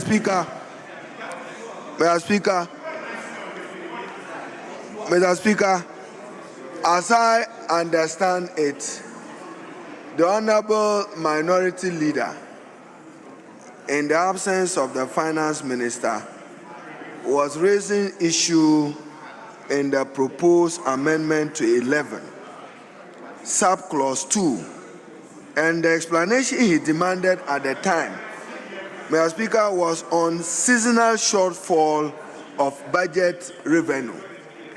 That was his beef. That has now been adequately explained by the Finance Minister. But Mr. Speaker, he failed to take a cue from you when you reminded him to go to the original Parent Act, Act 612. In particular, the original 2 reads, the total of the loans, advances, purchases of treasury bills. Mr. Speaker, that was not my interest. It goes to say 10%. So what the Honorable Finance Minister is now proposing, if you read the entire 11, he is reducing the 10% to 5%. No, I'm saying this is what he's seeking to do. Now, in the past, if advances were made to the Bank of Ghana, maybe they will not oblige even with repayment. And it was open-ended. What he has further done, if you look at the original Act 612 that Mr. Speaker was guiding us, it says in the additional clause 4, government within 3 months. That is a new introduction. In the original Act of 612, there was no limit. So whether the Bank of Ghana was repaying or not, the government is different from the Bank of Ghana. So when Bank of Ghana does these advances, what this bill is seeking to do is to say that the Bank of Ghana must pay back. If they have capacity to pay back, they must pay back. So, Mr. Speaker, I think that the chairman's amendment is sound. What I thought the honorable minority leader wanted was a technical definition of the word seasonal shortfall, and that we can provide for in it. But what the Minister for Finance is doing, for all intents and purposes, is to improve upon the existing regime under Act 612, to reduce 10 to 5%, and to reduce the open-ended perpetuity to 4 months, which is in subclause 4. So, Honorable Osahini asked for a definition of seasonal revenue shortfall. And maybe, Mr. Speaker, if you put the question, you direct the drafters to define seasonal shortfall as the Minister for Finance and the Bank of Ghana may you raise the Thank issue. you. Let me hear Honorable Adongo, who was on his feet for some time.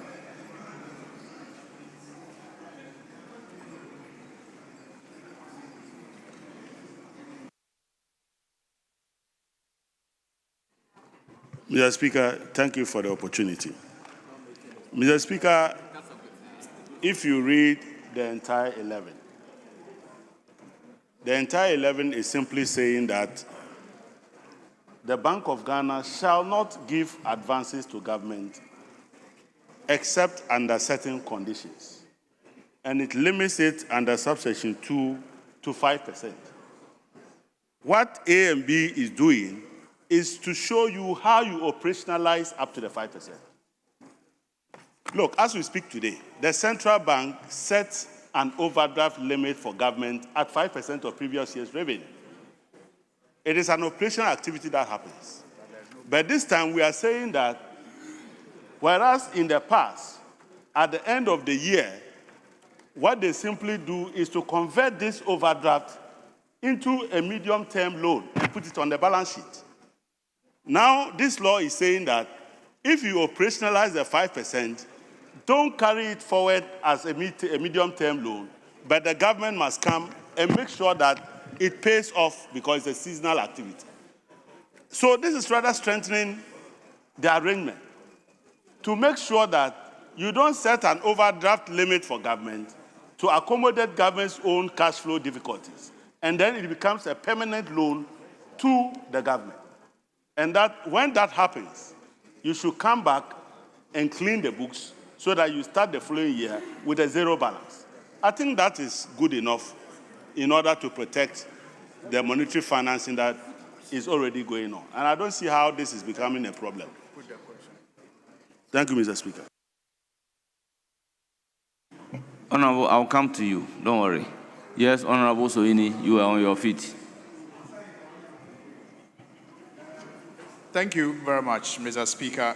Mr. Speaker, I was on my feet earlier, but after listening to the Honorable Education Minister and Chairman of the Finance Committee, I was of the view that they expressed the thoughts that I had, except that I'll just reiterate by making the point that my suggestion to the drafters will be to appropriately define what we mean by seasonal, seasonal shortfalls. It must be defined to be acceptable by all so that we know when it is being abused. Because I think if I listen to the argument from the other side, the concern is government using it as a stopgap for revenue shortfall every now and then. But if we define seasonal shortfall, then we will all be guided moving forward. So, Mr. Speaker, my plea is that if we have that understanding, we can put the question and perhaps get seasonal shortfall defined as we move on. Thank you very much, Mr. Speaker. Yes, Honorable Kojo Oponkruma. Mr. Speaker, to the extent that the Chief Whip on the other side referred to me specifically, I want to draw his attention to something. When we are doing this work in the chamber, it's not out of malice or anything. We have spent hours perusing these bills and making recommendations. He should not on his feet be impugning ill motive. It's contrary to our standing orders. And I take strong exception to Honorable that. Thank you, Kojo Mr. Speaker. Oponkruma, I came in to state that we all understand what is referred to in practice in this House as Honorable Bagbin's principle.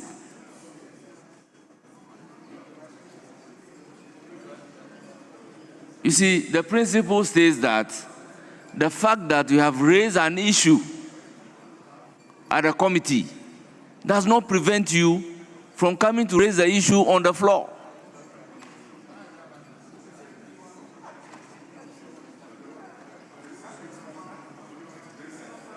Yes. Mr. Speaker, thank you.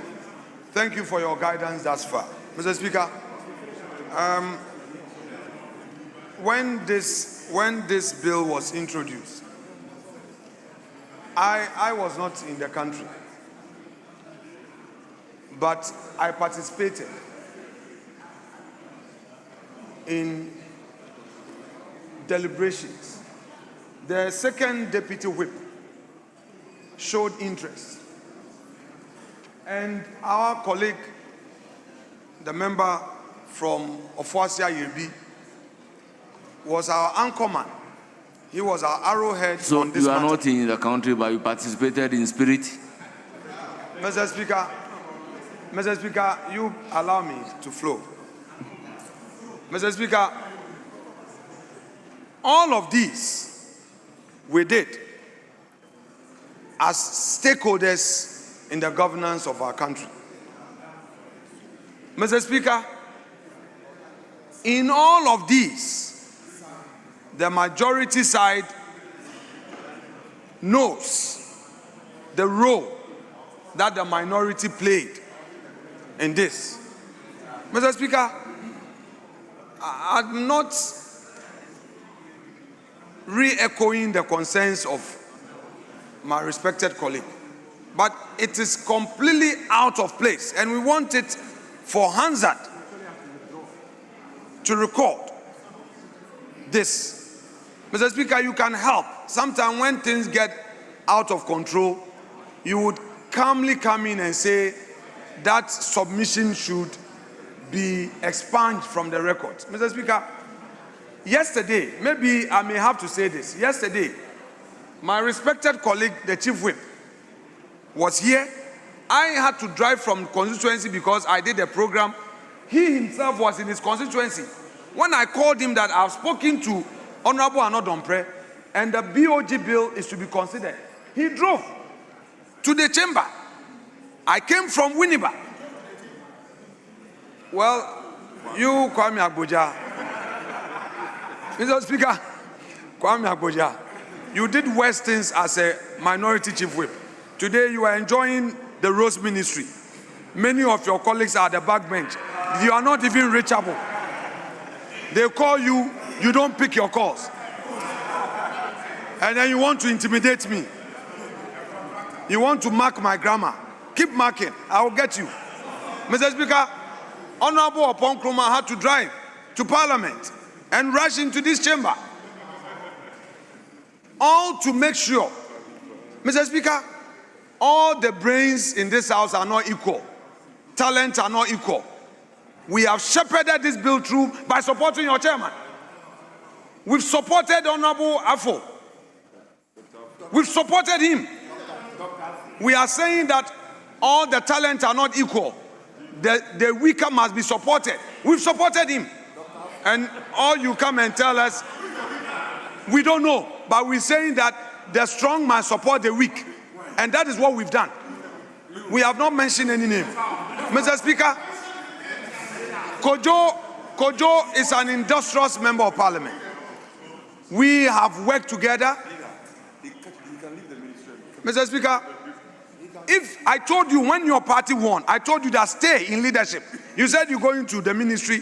Now you want to come into leadership. I don't know why you wanted to go to the ministry. The contractors are chasing you. You've made Atu your best friend, and he's not giving you money. And you come and obstruct your leader. Mr. Speaker, I want to plead with you to kindly get the records expunged. That said, Mr. Speaker, I think that... Honorable Minority Leader, I have no hesitation in asking that order he says should be expunged from the record. Thank you so much. Mr. Speaker, we are grateful. Honorable members, what is the situation on Yes, Mr. Speaker, I'm dealing clause with it. 11? Yes, Mr. Speaker, the Minister of Finance is in the chamber. I would want colleagues on the majority side to lend me their ears. Mr. Speaker, the minister is pursuing this amendment because, according to him, there should be borrowing only for emergency. Only emergency. And other matters that relate to an act of God, which a Latin man will say force majeure. Mr. Speaker, let us read the subclause 2 carefully.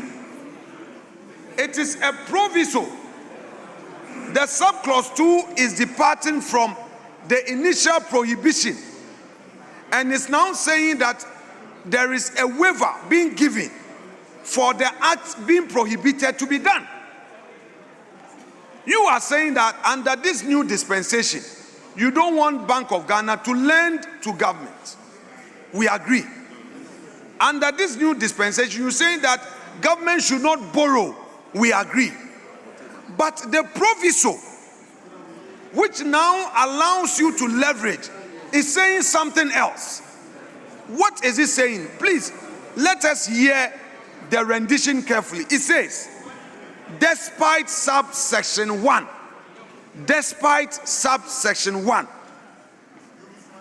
and subject to the provisions of this section, the Bank of Ghana may, for the sole purpose of filling a seasonal shortfall of budgeted revenue of government.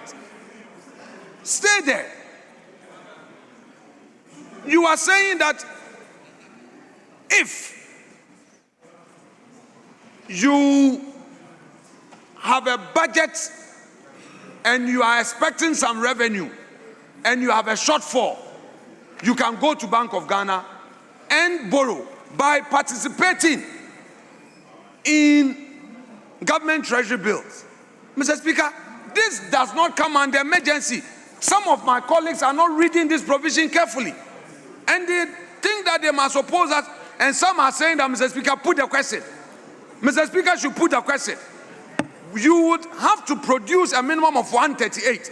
Colleagues, this practice must stop. When you want to control the chair, that Mr. Speaker should just proceed to put the question. I've seen you. Don't do this. When we do this, then CSOs and the media will say that MPs are not doing their work, or we just sit here and we do here. No. What you are seeking to cure, you are resurrecting the same thing. You cannot say that you can only borrow for emergency. Then you now turn around and create a proviso. In one breath, you can only borrow for emergency. In another breath, you can borrow to deal with revenue shortfalls. No. And you're now saying that you can even participate in treasury bill for the purposes of achieving that. Ghana Revenue Authority must be made to do its work. You don't go to Bank of Ghana to say that you are going to take money from Bank of Ghana when you have revenue shortfall. It looks like many people are not reading that provision well. Yes, whichever way you look at it, it is borrowing. You said, no, Honorable Minister for Government Communications, the minister on his feet said that the essence of this bill is to prohibit government from borrowing for other purposes except on emergency. Yes, Honorable. Now, seasonal shortfall does not come under emergency. Honorable Minority Leader. It does not come under that. Honorable Minority Leader. Mr. Speaker. Yes. Let's be careful. Yes. So they should stop calling us this names. Note, we are only helping to enrich the law. Honorable Minority Leader. Honorable Minority Leader, I believe this is one of the clauses that has been thoroughly debated. So once again, before putting the question on entire clause 11, I would ask that you propose your amendment, let the question be taken on your amendment, then we can make progress. So I intend not to take any further debate on the issue. Mr. Speaker, fair point. Fair point. Mr. Speaker, I move this House to delete sub-clause 2. Honorable Minority Leader, kindly address me and then move the amendment.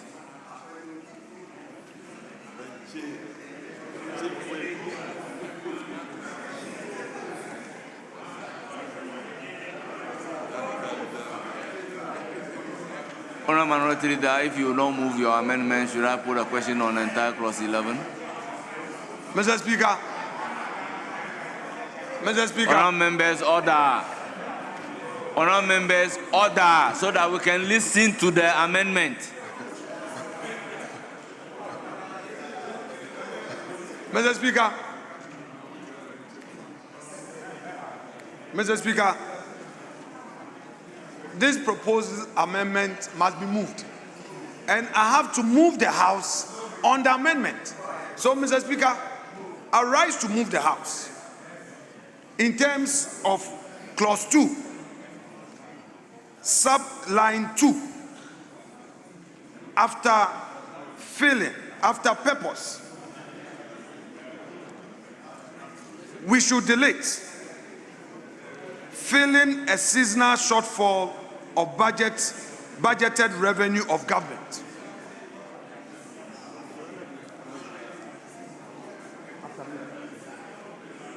Mr. Speaker, I want to take it again. Line 2, we should delete after bank may for the sole purpose of filling a seasonal shortfall of budgeted revenue of government. We should delete all that. So the new rendition shall now be, despite subsection 1, and subject to the provisions of this section, the bank may, Mr. Speaker, so sorry, we maintain the may.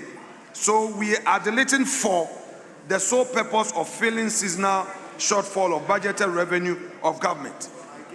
To now have a new rendition which would read, despite subsection 1 and subject to the provisions of this section, the bank may then may make, then A, it goes, B, it follows. So, Mr. Speaker, that is the proposed amendment that I have. Mr. Speaker, I've given you the new rendition. Honorable members, the amendment is moved by the Minority Leader. It is for the consideration of the House. It has done enough justification. It has been debated thoroughly.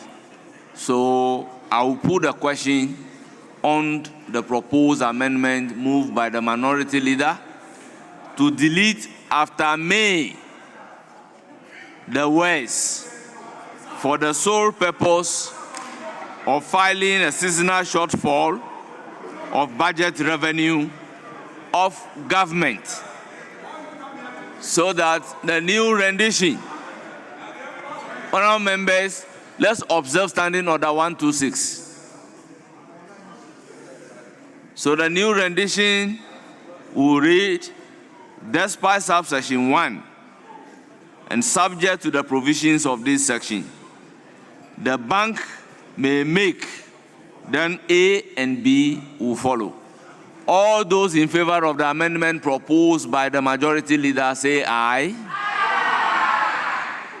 All those against say no.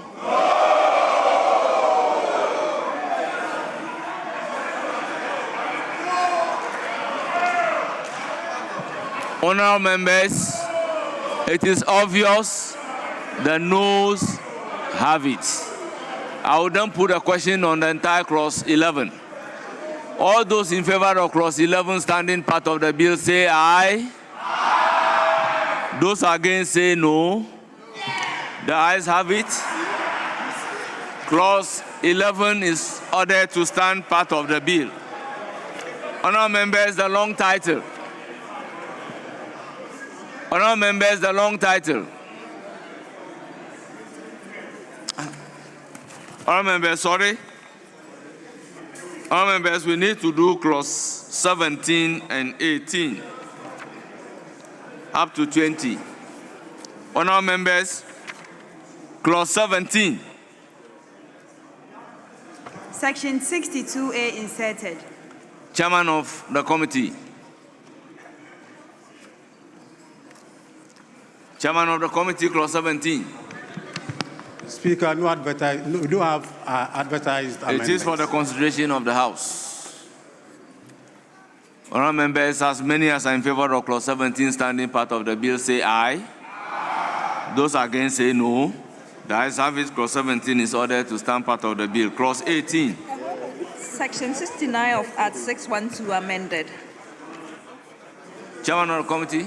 No advertised amendment here. It is for the consideration of the House. Honourable members. As many as are in favor of clause 18 standing part of the bill say aye. Aye. Those against say no.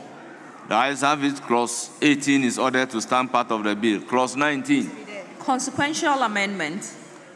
Chairman of the committee. No amendment, Mr. Speaker. It is for the consideration of the House. Honourable members, any proposed amendment to consequential? Honourable members, I'll put a question. As many as are in favor of the clause 19 standing part of the bill say aye. Aye. Those against say no. The ayes have it. Clause 19 is ordered to stand part of the bill. Clause 20. Transitional provision. Chairman of the committee. No amendment, Mr. Speaker. Honourable members, any amendment to transitional provision? In the absence of any amendment, I'll put a question. As many as are in favor of clause 20 standing part of the bill say aye. Aye. Those against say no. The ayes have it.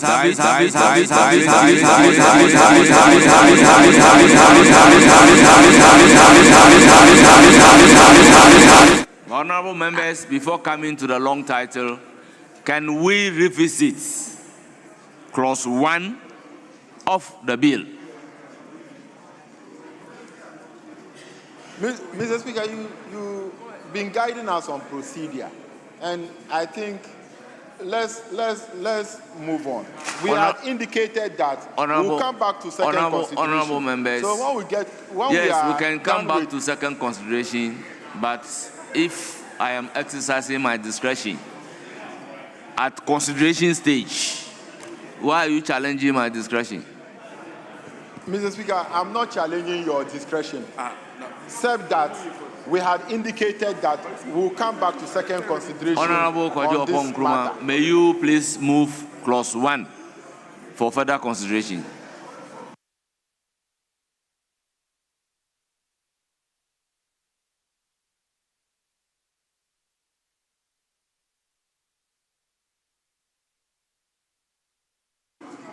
Honourable Kwajo Opon-Nkrumah. Honourable Kwajo Opon-Nkrumah, please revisit your proposed amendment to clause 1. Very well. Honourable members, long title.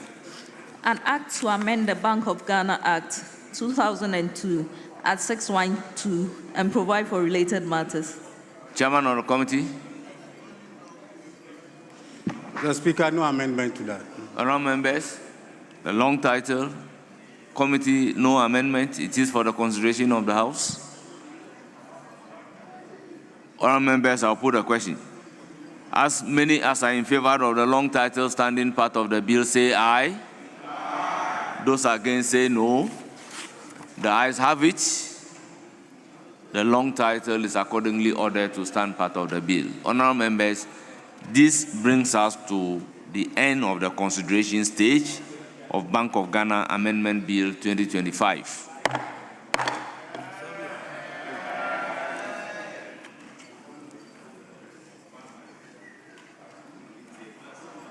Yes, majority.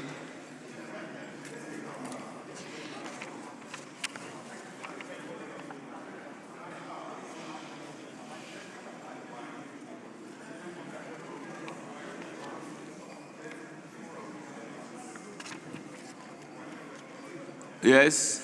Speaker, as the House may recall, we indicated earlier in the day that the Minister of Foreign Affairs will be in the House to brief the House regarding their support to our brothers in Jamaica, as well as our contribution towards the stabilization of the situation in Benin. And he's here. So, Speaker, if we may take him so that we can get back to other businesses as we have.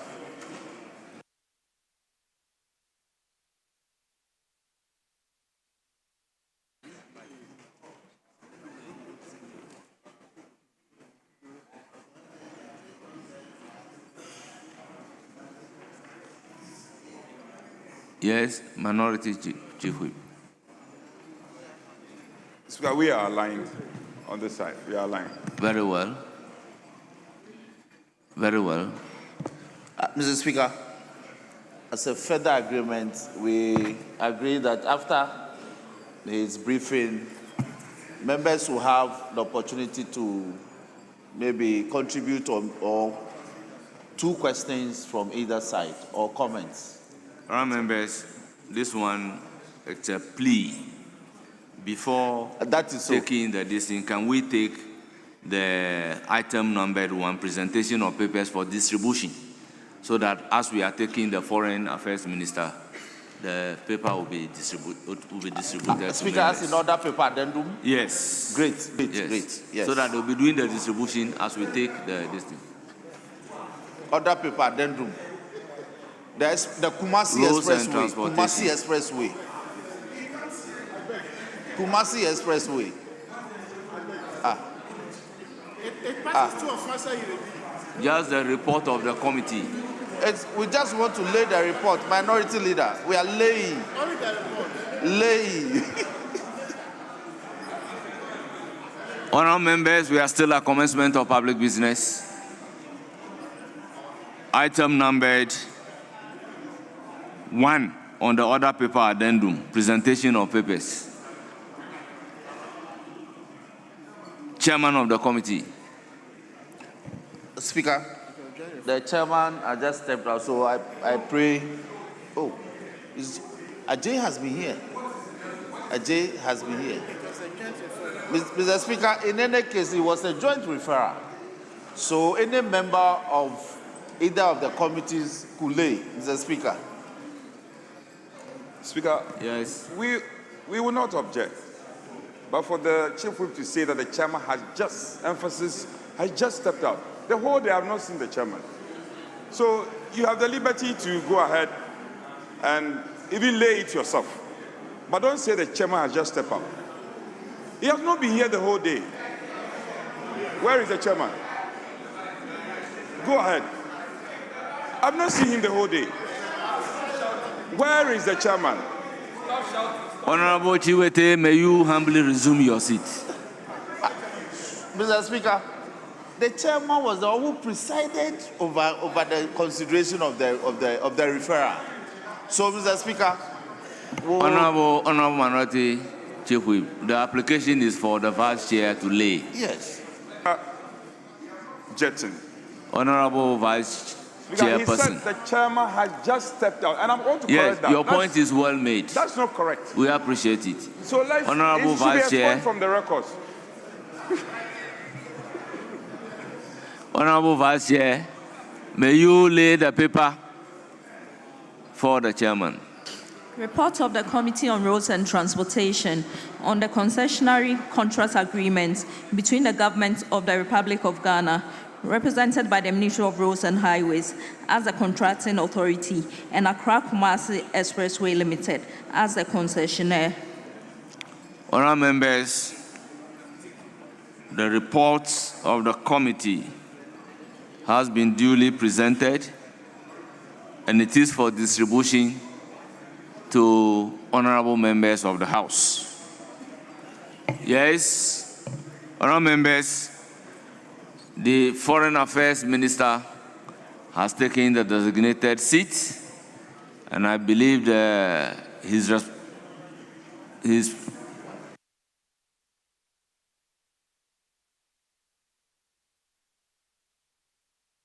report on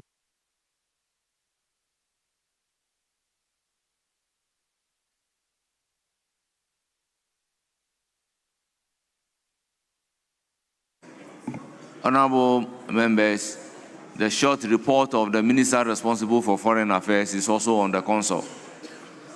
So, may I humbly give the opportunity to the Foreign Affairs Minister to brief us on the issue raised by the minority leader. You have the floor. Honourable members, can we all listen to the Foreign Affairs Minister in silence? Right Honourable Speaker, honourable members of this august House, I have the honour to appear before you to present a statement on humanitarian assistance extended by the Republic of Ghana to sister nations since 7 January 2025, pursuant to the foreign policy direction of His Excellency President John Dramani Mahama, and in accordance with Ghana's long-standing diplomatic tradition of compassion, solidarity, international responsibility, and South-South cooperation.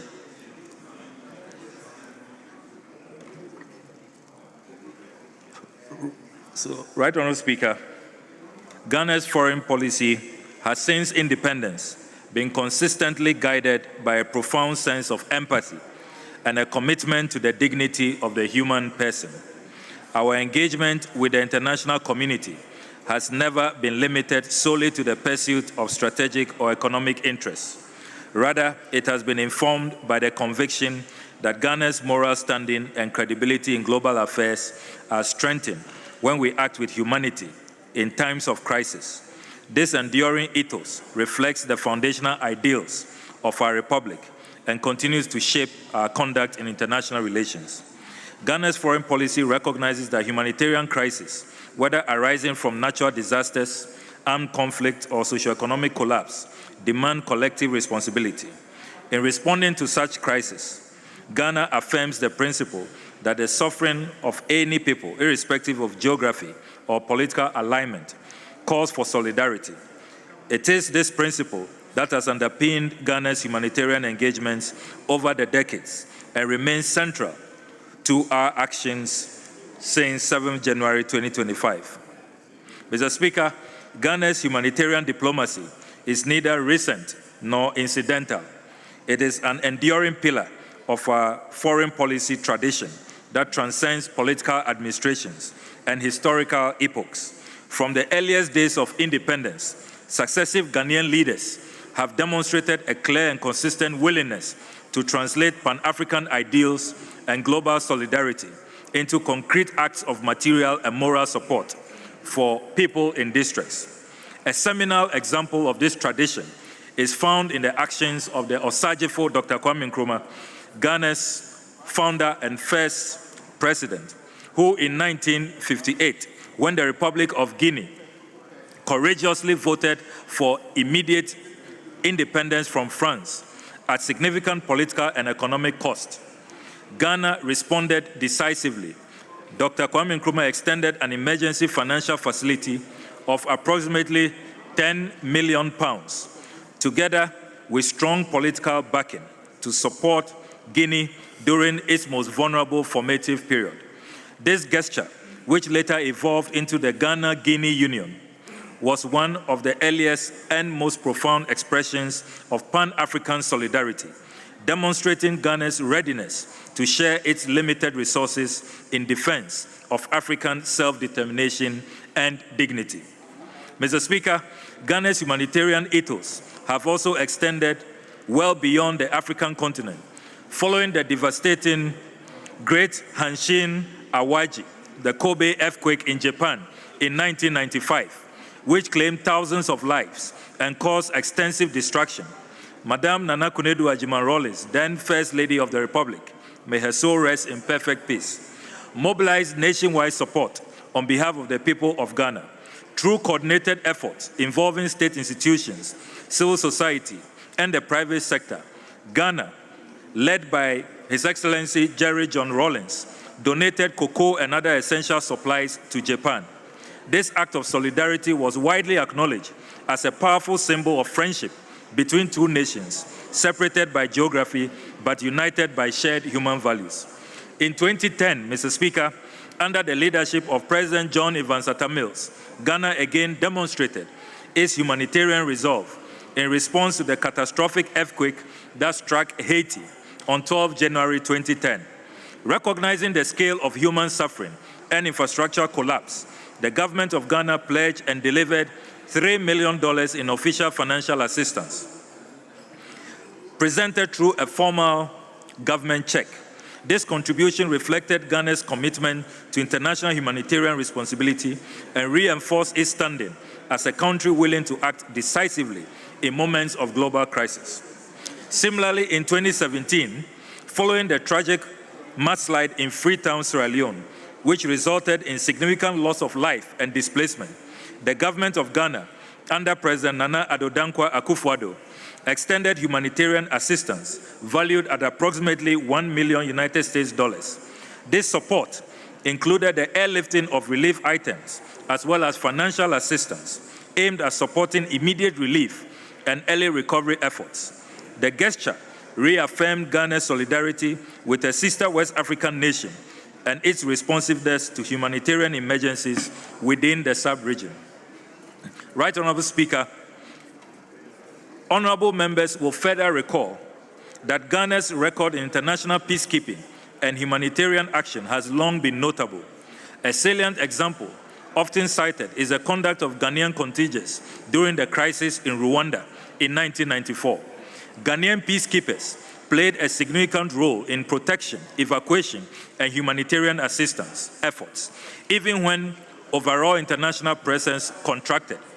Ghanaian units were involved in operations that secured humanitarian corridors and assisted with evacuations under extremely fraught circumstances. That history remains a touchstone for our contemporary practice. The choice to act in defense of life and dignity, even when doing so entails risk to personal and material resources. Ghana is fondly celebrated by Rwandans up to this day as the only country that remained to save lives when everybody abandoned them. These historic actions, Mr. Speaker, spanning more than 6 decades, illustrate that Ghana's humanitarian diplomacy is institutional, principled, and deeply rooted in national identity. They demonstrate a consistent belief that solidarity is not merely rhetorical, but must be expressed through tangible support, even in circumstances where resources are constrained. Right Honourable Speaker, it is within this proud and unbroken tradition that Ghana's humanitarian assistance and technical support, extended since 7 January 2025, must be understood. Our actions today are not departures from precedent. They are continuations of a legacy of compassion, leadership, and responsibility that has defined Ghana's engagement in the Committee of Nations. Since 7 January 2025, and in particular through the humanitarian initiative launched by His Excellency John Dramani Mahama, the President of the Republic, on 7 November 2025, the government of Ghana extended material assistance to 3 countries that have experienced acute humanitarian need: Jamaica, Cuba, and the Republic of Sudan. And these donations came right after a first set of donations to the Palestinians who have suffered the worst form of genocide in recent times. The President presented relief items to representatives of the 3 countries at the presidency, an act that conveyed the solidarity of the Ghanaian people with affected populations and that sought to complement international relief efforts. The donations to Jamaica and Cuba were as a result of the destruction of Hurricane Melissa. And those of you who have followed the devastation of Hurricane Melissa, you found out that over 40 people have died in Jamaica, and analysts say that the devastation is valued at $8.8 billion United States dollars. Mr. Speaker, in Sudan, we have seen that the conflict has gotten out of control and thousands have been displaced.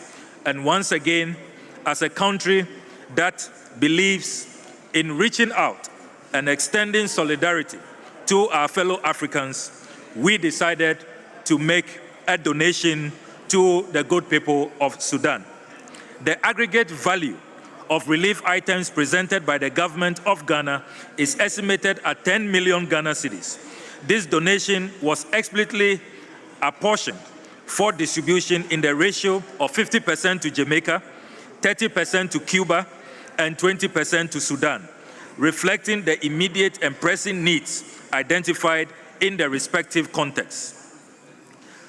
The detailed catalog of donated supplies and partner contributions include foodstuffs and nutritional supplies, 2,400 bags of made-in-Ghana rice produced here, 540 bags of sugar, 100 cartons of fortified Gary mix. These items were selected to address immediate household food needs and to supplement local relief distributions in the early emergency phase. We also supplied health and medical supplies, including 377 boxes of assorted medication, comprising basic essential drugs and first-line medical supplies to support emergency clinics and mobile health units, and to replenish stocks in facilities overwhelmed by displaced populations. The exact medical items were assembled in consultation with public health experts and our medical donors to ensure suitability for the recipient context. Shelter and household items included 500 mattresses, 500 pillows to improve living conditions in temporary shelters, 50,000 T-shirts, and assorted clothing items for displaced persons and vulnerable households.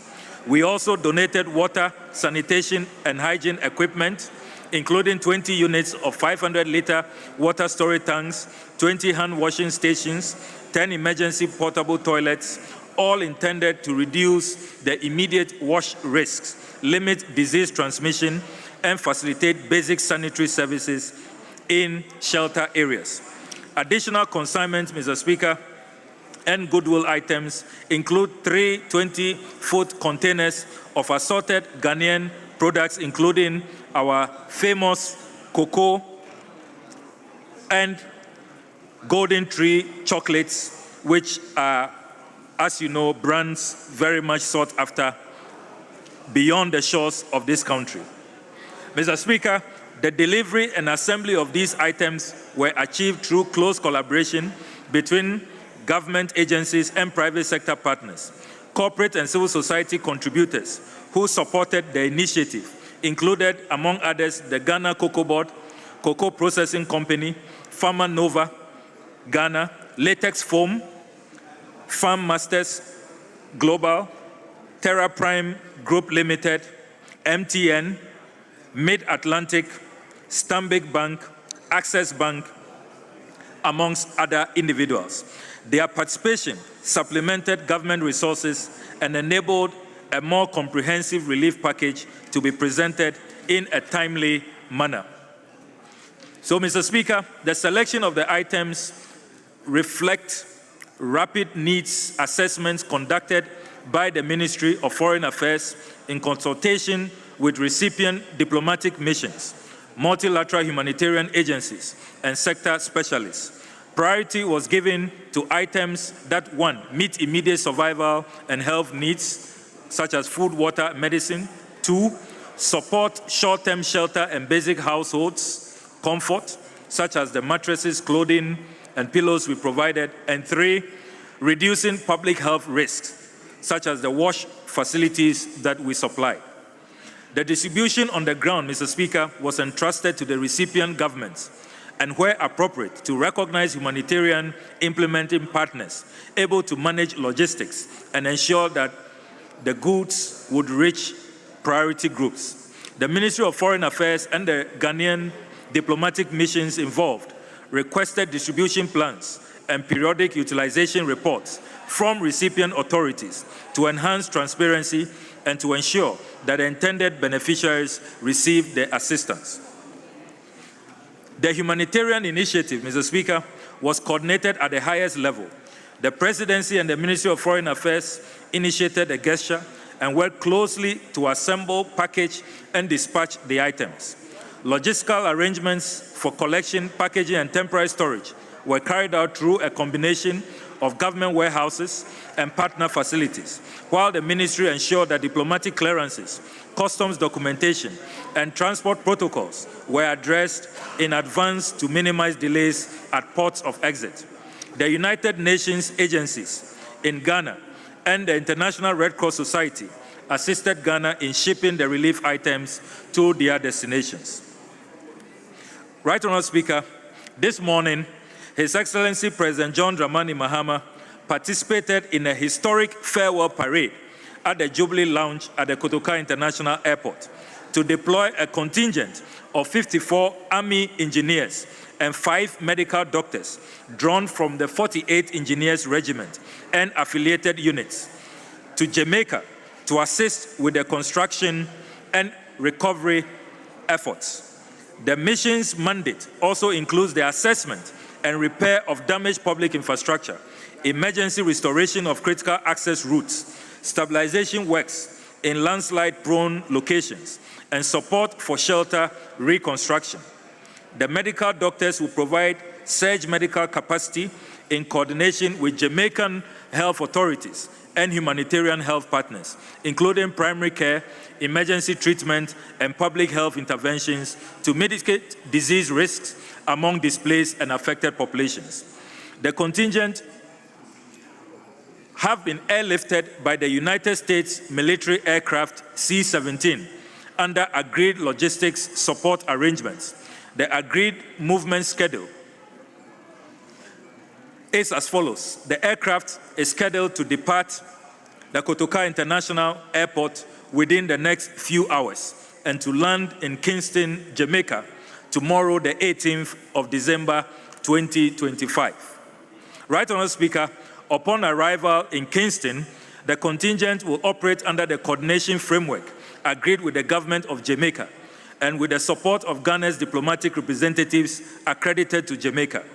Operational reception will be conducted by Jamaican authorities and will include clearance processes, customs facilitation for equipment, and assignment of areas of operation in consultation with local, municipal, and emergency management authorities. The Ministry of Foreign Affairs, together with the Ministry of Defense, will maintain situational awareness and provide diplomatic and logistical support to the contingent throughout its mission. Regular operational reports and after-action assessments will be furnished the Office of the President and to the Parliament of Ghana as appropriate. Right Honourable Speaker, at this juncture, I would like to express our profound gratitude to President Donald Trump, the government, and the people of the United States of America for providing the C-17 special aircraft to transport our gallant troops, medical staff, and the logistics, which include tents, refrigerators, generators, rations, amongst others, to Kingston, Jamaica. This is yet another demonstration of the great relations between Ghana and the United States of America. Ghana and the United States of America's partnership is definitely good for humanity. I wish to offer special gratitude to our gallant soldiers. The annals of Ghana's history will reflect their sacrifice and their service to Ghana, to Jamaica, and to humanity. They indeed make us proud, and all patriotic Ghanaians feel very, very proud that this is indeed Kwame Nkrumah's Ghana, and indeed we are making the black race proud. Right Honorable Speaker, honorable members of this august House, these enhanced and consequential humanitarian gestures were deliberate expressions of Ghana's diplomatic identity and values. In a global environment marked by increasing humanitarian needs and diminishing international attention, Ghana's actions carry significant moral and diplomatic weight. They signal Ghana's refusal to be indifferent to suffering and its determination to remain a responsible and compassionate actor on the international stage. Such actions also serve to strengthen our bilateral relations, reinforce mutual trust, and enhance Ghana's standing within multilateral fora. By aligning humanitarian assistance with diplomatic engagement, Ghana demonstrates its foreign policy is both principled and pragmatic. It's rooted in values of empathy, solidarity, brotherhood, and compassion, while being attentive to global realities. Right Honourable Speaker, as humanitarian crises continue to challenge the international community, Ghana remains resolute in its commitment to act where it can to make a meaningful difference. The Ministry of Foreign Affairs will continue to work towards strengthening Ghana's capacity for timely humanitarian response, deepening partnerships with international and regional actors, and ensuring that solidarity remains a defining feature of our foreign policy. Right Honourable Speaker, honourable members, Ghana's humanitarian assistance since 7 January 2025 reflects who we are as a nation: principled, humane, caring, and responsible. In extending support to Palestine, to Cuba, to Jamaica, and to Sudan, Ghana has reaffirmed its belief that solidarity is not optional and that empathy is an essential instrument of diplomacy. Right Honourable Speaker, Ghana's foreign policy will be defined by not how much we can take from others, but by how much we can share with others. I express my gratitude for the continued support of Parliament in advancing a foreign policy that upholds Ghana's values and responsibilities in the Committee of Nations. I thank you very much, Mr. Speaker. Honourable members, that is the statement from the Minister responsible for Foreign Affairs. Leadership should guide me as to the number of comments we should take.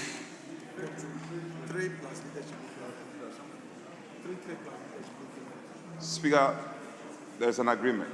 So 3 from each side, leadership, in addition, making it 4 on each side. So 4 on each side. 3, leadership. Very well.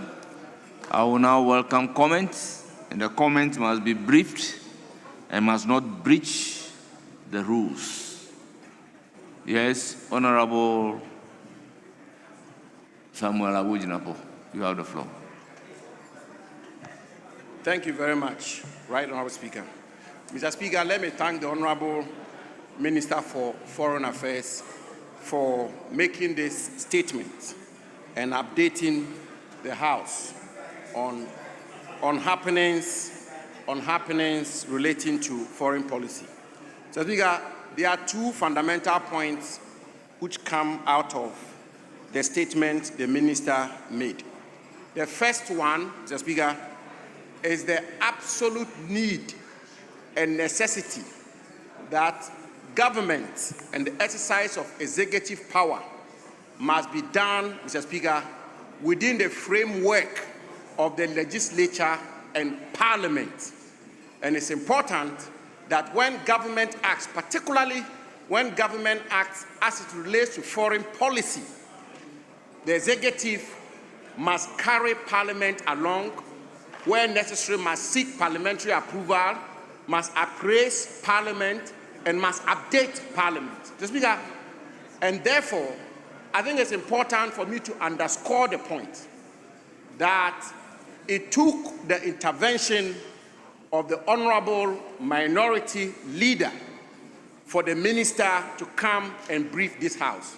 And Mr. Speaker, as ranking member for Foreign Affairs, I think Hansa should capture and I should put on record that the Minister for Foreign Affairs, the Honorable Minister for Foreign Affairs, can do better in terms of parliamentary engagement. Mr. Speaker, including in particular the Committee on Foreign Affairs. Mr. Speaker, the Minister is a senior member of this House, and the Minister should know that when it comes to the conduct of our foreign policy, Mr. Speaker, he commends President Trump and the United States. President Trump cannot take any major, fundamental, definitive foreign policy action without briefing Congress and briefing the Committee of Congress on Foreign Relations. The Prime Minister of Britain cannot do that. Mr. Speaker, so yes, Ghana's government is being at the forefront of humanitarian gestures across the world. But I think the important point the minister should take from this House is that the minister should make it a point to carry Parliament with him in the conduct of his business, first at the committee level and second at the plenary. It should not take the intervention of the minority leader for the minister to come and brief this House on such fundamental, important decisions of the executive and government when it relates to foreign policy. He says President Mahama, His Excellency President Mahama, conducted a ceremony this morning at the seat of the presidency of our country and saw troops off, Ghanaian troops, gallant men and women of the Ghana Armed Forces. Mr. Speaker, the first body within the polity of Ghana, within the state of Ghana, that should be briefed before any other person is briefed should be the Parliament of Ghana, the legislature of Ghana, the representatives of the people. This House should have been briefed first before even the ceremony was held. The ceremony is held, the troops are sent, it takes the minority leader to prompt the minister to come to the House. Not good enough, Mr. Speaker. I think the minister can do better. Secondly, and finally, Mr. Speaker, every foreign policy tries on credibility. And you can get credibility out of your foreign policy, Mr. Speaker, when you are principled. Mr. Speaker, if it is good in Benin, it's good in Burkina Faso. If it's bad in Niger, it is bad in Mali. Mr. Speaker, principled diplomacy is absolutely important. I have here in my hands, Mr. Speaker,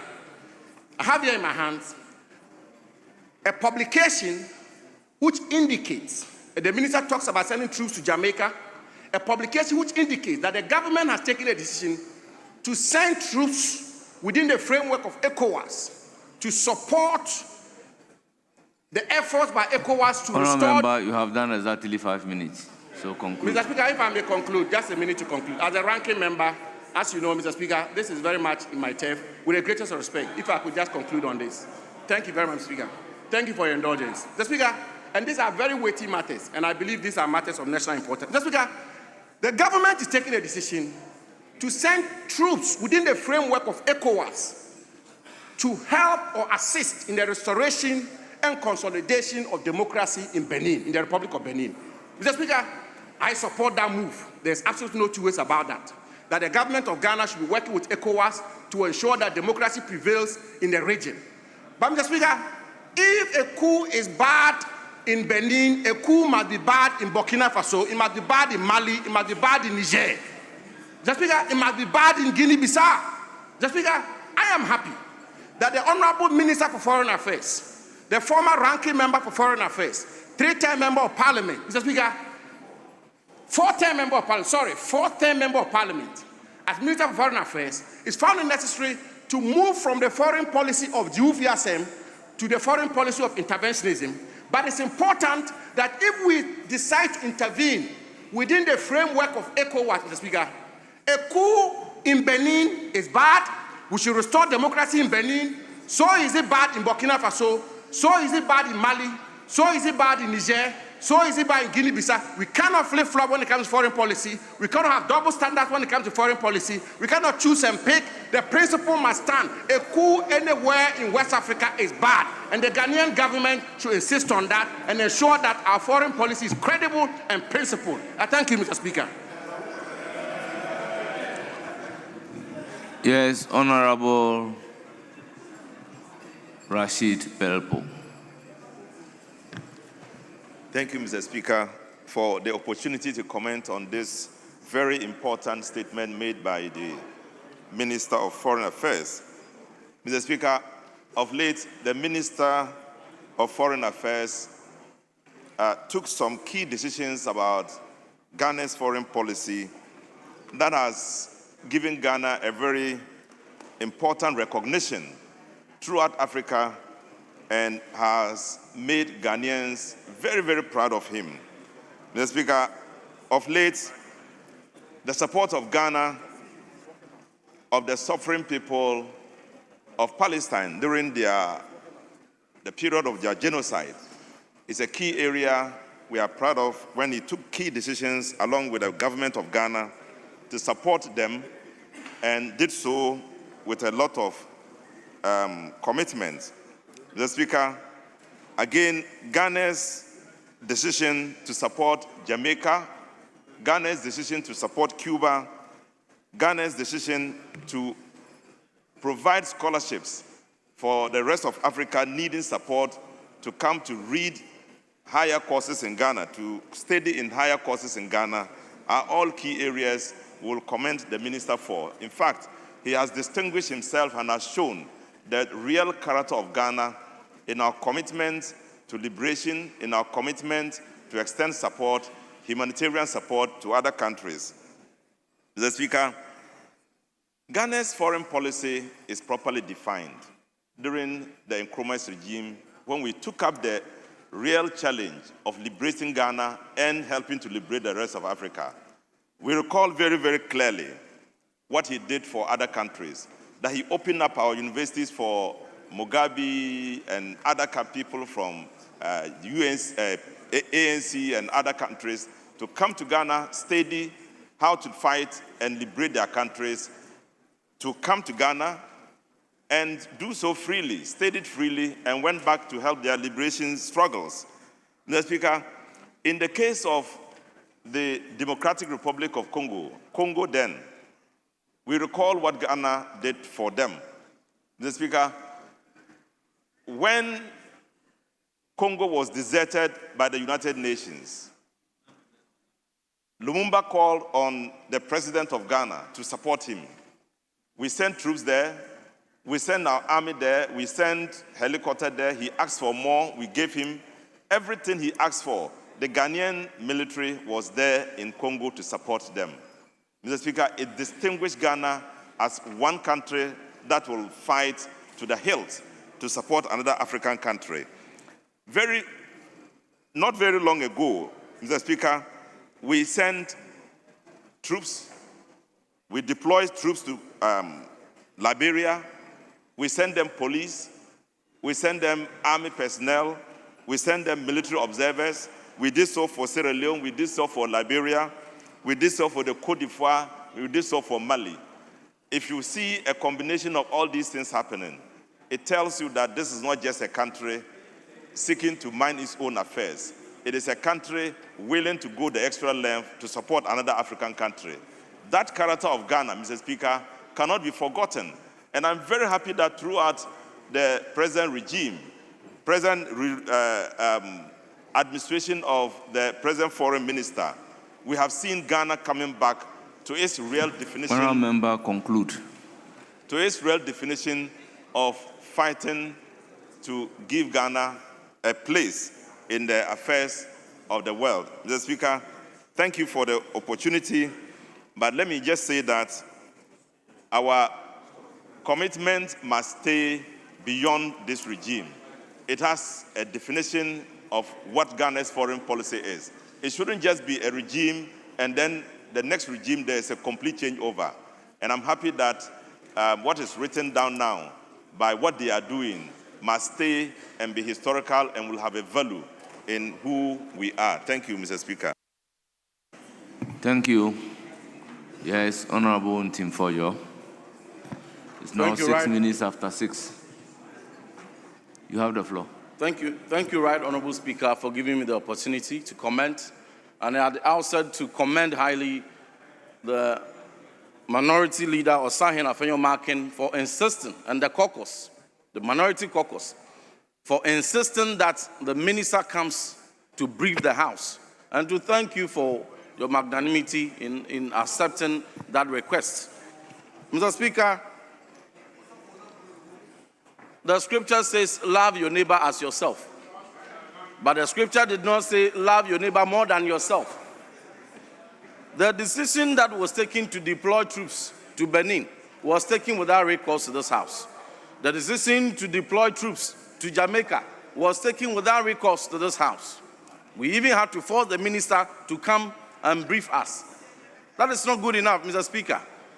At a time when very serious conflicts have devastated Binyiri, Bole Bamboy, Saula, Kalbatuna, which death toll far exceed, with the greatest of sensitivity to what has happened in Jamaica, which death toll far exceed what has happened in Jamaica, with over 48,000 Ghanaian citizens having been displaced, with 23,000 of them becoming refugees. For the first time in history, we have had a conflict that has displaced Ghanaians. 13,000 becoming refugees in Ivory Coast, 10,000 becoming refugees in Burkina Faso. We did not hear about government intervention to bring back our compatriots and to reintegrate the 48,000 that were displaced. We did not hear about government intervention to reconstruct Binyiri for the many houses that were burnt down, for the many households that lost their place of dwelling. All we had was President sending an equivalent of $9,800 to the refugees in Ivory Coast when the minister visited. $9,800. And here we are quick to mobilize aid and to fly them to Jamaica. And when we are asking, we took it from COCOBOD, we took it from, so all these organizations that you mobilize aid from, couldn't you have mobilized aid for the people who were displaced at Binyiri? We are so concerned about Jamaica. We are so concerned about people far away. When you failed the people of Binyiri, when as we speak, the government has not even been able to account for the exact number of refugees who have returned. How many engineers, 48 engineers, Mr. Speaker, were deployed to Binyiri to assist in reconstruction efforts? None. They did not. What is the distance from Accra, even Tamale, to Binyiri? And yet, no military engineers were deployed. But we are quick to put them in C7 or C17 or C19 and fly them. Mr. Speaker, that is not good enough. Outside gentility, home cry. Outside gentility, President Mahama and his foreign minister, Okujeto Ablakwa, are demonstrating what we call outside gentility, home cry. 148,000 of your own brothers and sisters in the president's own backyard, Binyiri, have lost their homes because of Infusionim, Mr. Speaker, to wait face looking. You have deployed 53 soldiers. The minister failed to even indicate how long the soldiers are going to stay in Jamaica and the cost to the taxpayer. In conclusion, Mr. Speaker, we must be sensitive about our own home affairs. We must be sensitive to the plight of our brothers and sisters. We must not be quick in impressing people when our own backyard, people are crying, people are lost, people have died. We failed to show benevolence. We failed to show support. And even up to now, they are crying for support. You go to Bako, many communities are cut from common social amenities. We are not minded to support them. But yet, your time is up. Binyiri Thank you, Mr. Speaker. Yes.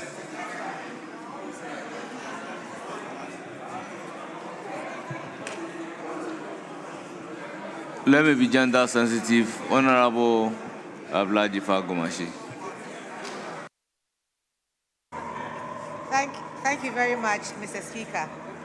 Mr. Speaker, I want to commend highly the statement made by the Honorable Minister for Foreign Affairs, Honorable Samuel Okudzeto Ablakwa, who is also the MP for North Tong. Mr. Speaker, the importance of coming to the aid of countries that are faced with force majeure, one that I personally applaud. And my reason is simple.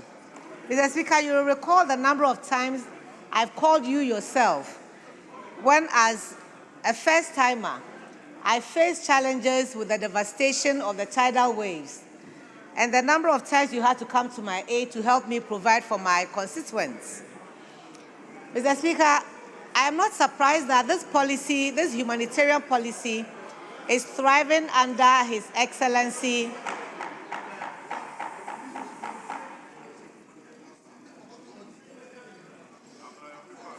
I am not surprised that this humanitarian policy is going on under His Excellency President John Dramani Mahama, because he showed that same commitment when my people faced devastation from the tidal waves.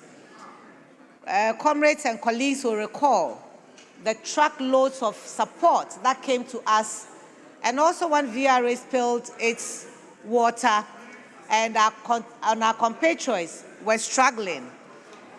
I'm not surprised at all that His Excellency has taken this decision to go and support the people of Jamaica. Ghana is known as a Pan-African hub. We have three giants buried in this country: Kwame Nkrumah, George Padmore, and Du Bois. And we cannot turn away when Africans are suffering around the world. It doesn't matter whether they are on the continent or they are in the diaspora. What is important is that they are Afro-descendants, and it is our responsibility to look out for our people. And it is for that reason that I'm truly excited that the Minister for Foreign Affairs finds it expedient to go to the aid of our comrade Africans who are struggling. In Ava, we say that meaning that to which let's take care of the issues that concern our people. And then after we have done that, we can start coming and be focusing on the periphery. The real issue is that Africans were in distress, and the champion of Pan-Africanism in the person of His Excellency President John Dramani Mahama and his Minister for Foreign Affairs find it prudent to go and rescue our people in their time of need. We cannot be saying always that we are Christians in the majority in this country, and when human beings, especially Africans, are suffering, we will use bureaucracy, red tapeism, and what have you before we respond to them. I have suffered that as an MP for Ketu South, where the tidal waves devastated my community for 4 years. In one particular time, the tidal waves hit us 3 times in a year. And it took forever for us to respond to the needs of the people of Ketu South. And so I want to commend highly the statement made by Honorable Samuel Okudzeto Ablakwa, and to urge him to continue to go to the rescue of Africans, because we cannot, in one breath, be taking credit for being the leader and the first to get independence and helping other African countries to get their independence. And then when they are in trouble, we have a pussyfooting attitude and a lackadaisical one, but honestly, to jump at it and go to their aid. So, Honorable Samuel Okudzeto Ablakwa, thank you very much for this statement, and God bless our homeland, Ghana. Thank you, Mr. Speaker.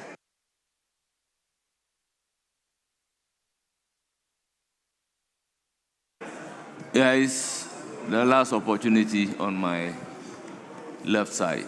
Thank you very much, Mr. Speaker. Mr. Speaker, I want to thank you for the opportunity. And also, Mr. Speaker, to thank the minority leader for critically flagging this very important issue up for discussion.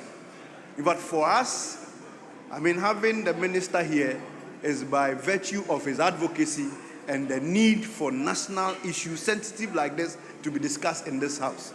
Mr. Speaker, let it be on record that this House, or this part of, or this side of the House, is not against Ghana demonstrating to the world that, in fact, we are the star of Africa, or we are the beacon of hope. Because we understand so that some of these things, these gestures, the Speaker, gives us a sense of national pride, gives us a sense of diplomatic relations, and it builds international cooperation. We understand. Mr. Speaker, what we abhor is the principle. Mr. Speaker, not too long ago, I happened to be the international relations director for NADMO. Then there was a flood, a landslide in Sierra Leone. That government through NADMO had to go and support them. Mr. Speaker, we had members of the other side telling us that we have not done everything we have to do for our people back here. Why are we so interested and very concerned about people who are not Ghanaians or foreigners? Mr. Speaker, and most of these people that led some of this crusade are now in the helms of affairs of this government. Mr. Speaker, the point and the issue here is the principle. The point and the issue here is the inconsistency. Mr. Speaker, yesterday you were admonishing the government to pay critical attention to people and members of Ghanaians who have issues here. Today, you deem it fit to go and support outsiders when there are critical issues here. Mr. Speaker, not too long ago, the budget, 2025 budget, the Speaker listed or stated that 245.5 million Ghana cedis were earmarked for the Akosomo Dam victim. Mr. Speaker, that fund never went to Akosomo Dam victim. But today, we have been able to mobilize all these amount of monies, billions of Ghana cedis, to go and support people outside this country. Mr. Speaker, this is clear and Shishanimu democracy. Clear and Shishanimu democracy, outside gentility, home crime. And that is the issue. Mr. Speaker, the minister's own constituency, they are part of this Akosomo Dam spillage. Yet the amount earmarked for them didn't go. So, Mr. Speaker, let it be on record that this side of the House is not against anything that will give us a certain diplomatic leverage, no? But we are against the hypocrisy, we are against the double standard, we are against the lack of principle behind some of these things. Right. But because the rest of the matters have been handled by my senior colleagues. I want to thank you and thank my minority leader for making this critical issue come to the fore for us to discuss and make critical point of it. Thank you, Mr. Speaker. I'm grateful.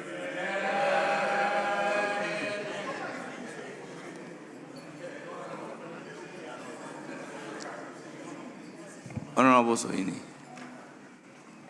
Thank you very much, Right Honorable Speaker, for the opportunity to comment on the statement by the Honorable Minister for Foreign Affairs on the humanitarian donations made by the Republic of Ghana since 7th January 2025. Mr. Speaker, I wish to first of all commend the Minister for his swift response to a humble request by this House.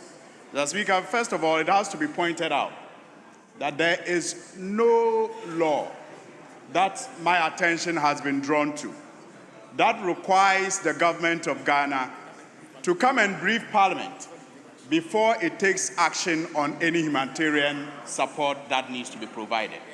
My attention is yet to be drawn to any law in this House or passed by this House that requires, that insists that Parliament must be briefed, as is being suggested, before the humanitarian support is extended.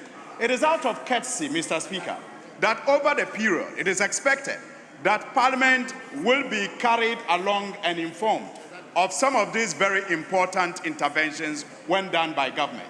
And that is why it's important that we commend the Minister for Foreign Affairs and the majority leadership for being so responsive to the request to extend the courtesy of briefing this House on the intervention that took place in this House. Mr. Speaker, I've been in this House for a while. And in the past, when requests such as the one that was made today were made, sometimes it took us months on end. Sometimes we never even got the ministers coming to respond to us. We lived with it. We survived. And that is why it is important that we must commend the Minister of Foreign Affairs. In less than 24 hours, he has come to this House to respond to the request out of courtesy, not because he is obliged by any law to do so. Let us put that on record.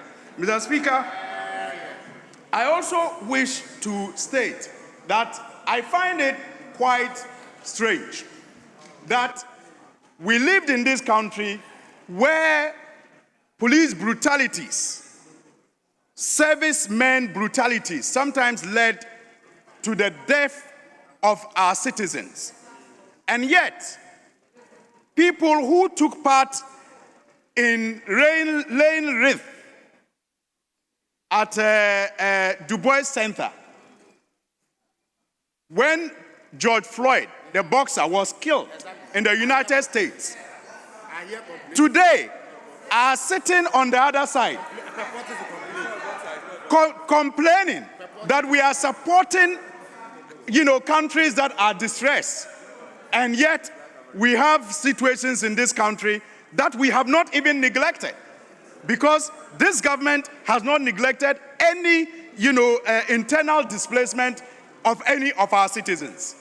But these people never held wreath for the ordinary Ghanaian that lost or who lost their lives as a result of the excesses of our selfish people, but they had cause to organize funerals for George Floyd and others. And yet today, they are talking.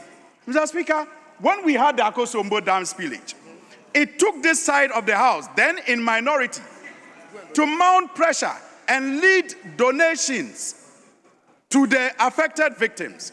Indeed, the president at the time, from their stock, when finally visited, requested the people to be grateful for his visit. After all, he didn't think he owed them any care of duty because they didn't vote for him. Mr. Speaker, I think that when we are having these conversations, it is important that we take our political lenses off and approach it as a national, as nationals and as patriots. Because, Mr. Speaker, clearly, I get the point that my colleagues are seeking to make. I do.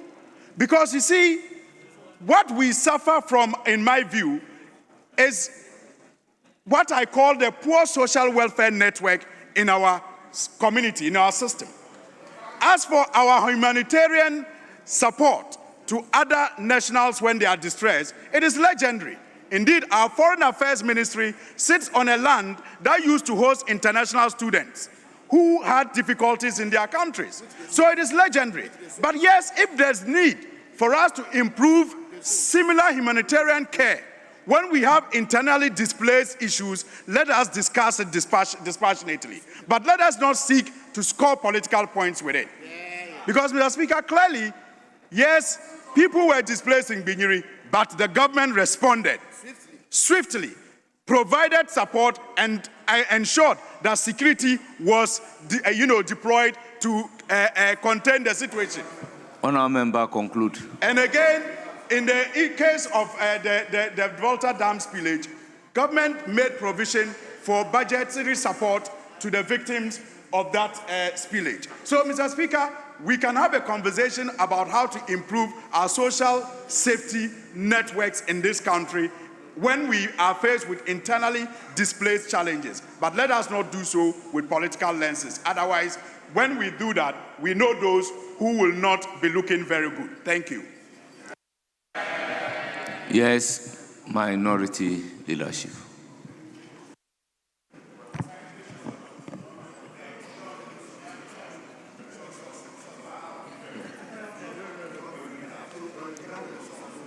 Mr. Speaker,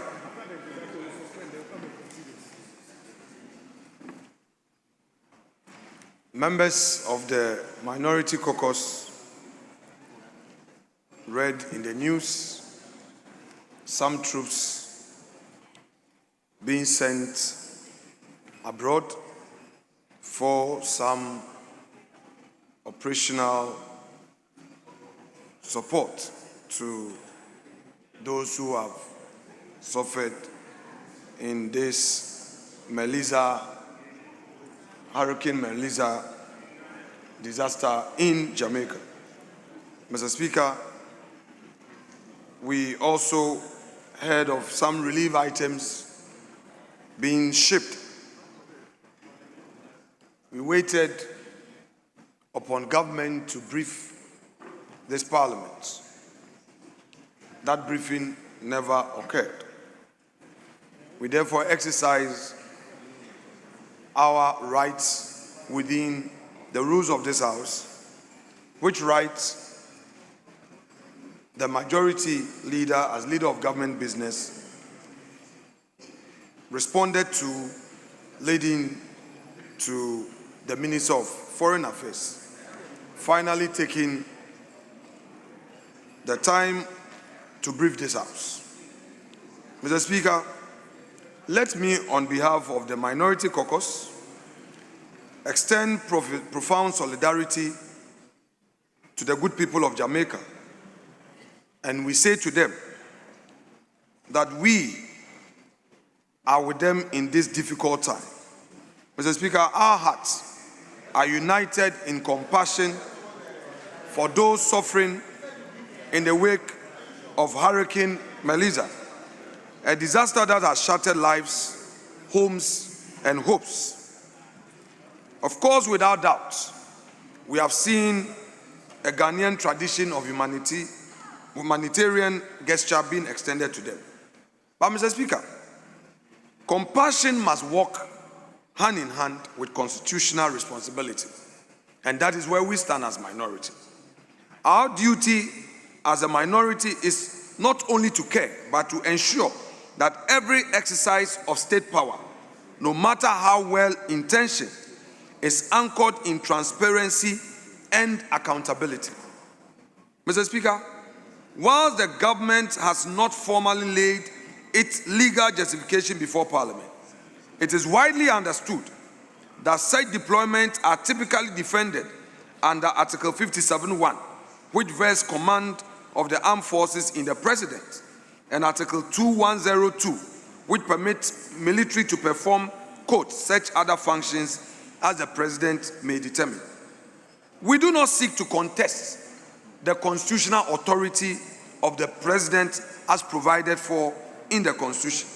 But, Mr. Speaker, what we fundamentally reject is the notion that these powers exist in constitutional vacuum. The obligation to report to Parliament is not a mere democratic governance courtesy. It is constitutional.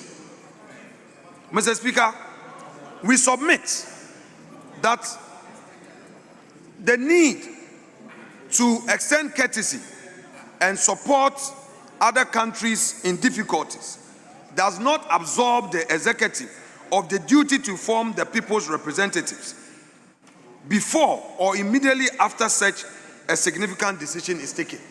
Government cannot therefore take credit for coming to Parliament. It was upon a request.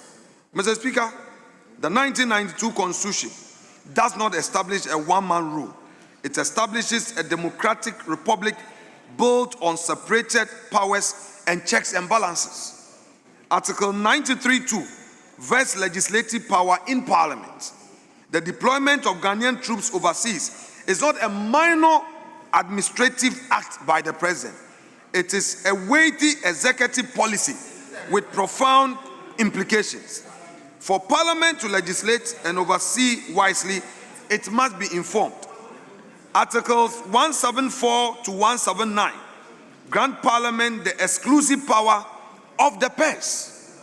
Every deployment consumes public funds for transport, logistics, allowances, and other materials. To deploy first and account later is to treat Parliament, financial authority, as an afterthought. This we reject. It is to spend first and seek approval later, a practice that turns our constitutional role on its head. Mr. Speaker, Article 103 and 95 empower Parliament, parliamentary committees to scrutinize and demand accountability from the executive. This oversight function is not a courtesy. Emphasis mine, it's not a courtesy. It is a constitutional duty. It cannot be exercised in the dark. Mr. Speaker, but something must be clear. If this deployment is, on the other hand, grounded in any formal agreement, treaty, or memorandum of understanding, as stated by the Honorable Foreign Minister, who said, quote, that logistics movement agreement has been signed by the United States of America. Mr. Speaker, where is the logistics movement agreement as provided for by the Constitution? Article 75 is very clear. It has to first be laid before Parliament. The executive cannot evade this solemn requirement by labeling a binding commitment as a mere humanitarian gesture. Mr. Speaker, whatever agreement the United States had with the government of Ghana is supposed to be before Parliament. It's the minister's words. Logistics movement agreement. Mr. Speaker, it has to come. Mr. Speaker, this is not about politics, it's about the precedent that they are setting. If today, troops can be deployed for humanitarian mission without Parliament being informed, what prevents a future deployment under the same broad constitutional powers for other purposes, also without parliamentary knowledge? We have heard that the government has committed troops to ensure stability in Benin without Parliament being briefed. Mr. Speaker, where do we stand when it comes to our core mandate as a people's representative? Mr. Speaker, the Defense Minister, today, we have the Foreign Affairs Minister briefing us on the steps we've taken to provide support to the people of Jamaica in this crisis. But equally important is the mandate of the Minister of Defense. For the time being, the Finance Minister is active.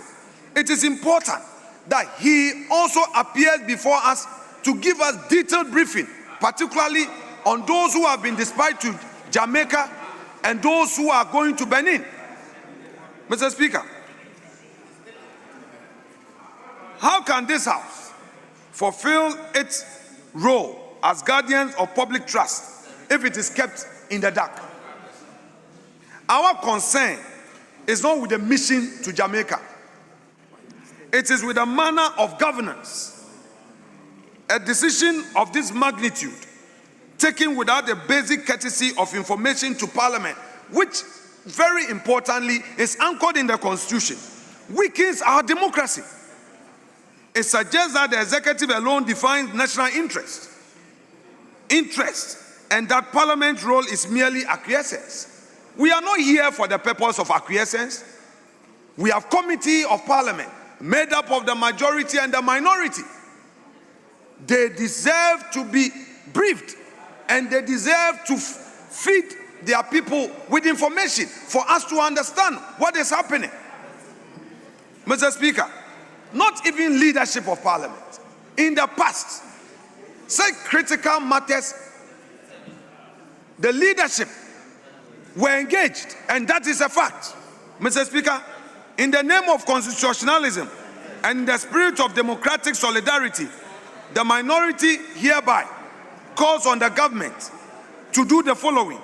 1, immediately lay before this House a full statement detailing the scope, mandate, duration, and the rules of engagement governing our troops in Jamaica.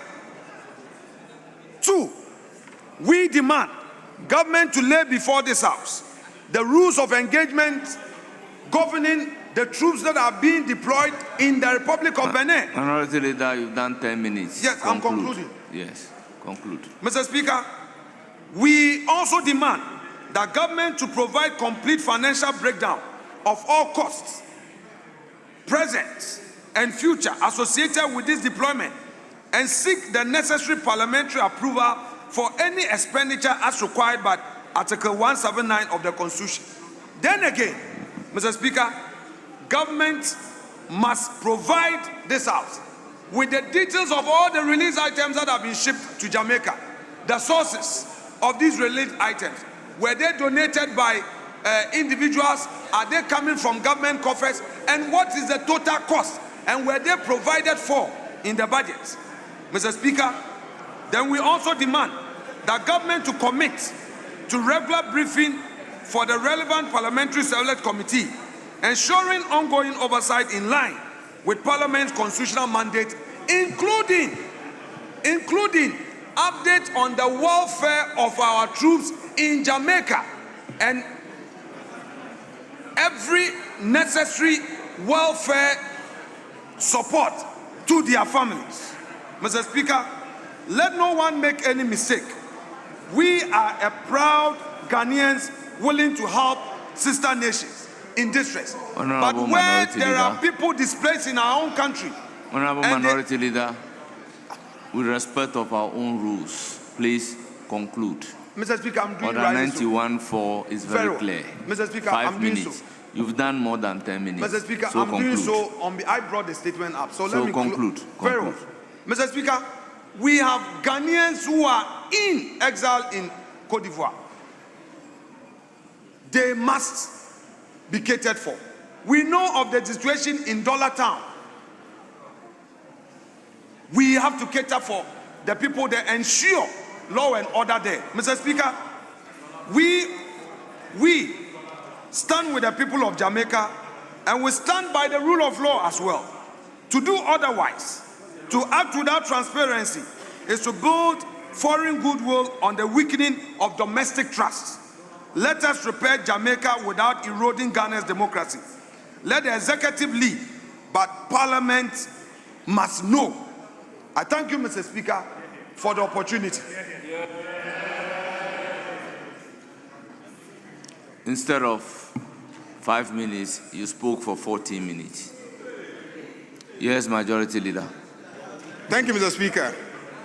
Mr. Speaker, this morning, my colleague, the Minority Leader, drew my attention to a team that the government of Ghana dispatched to Jamaica to help with the disaster that occurred there as a result of the hurricane.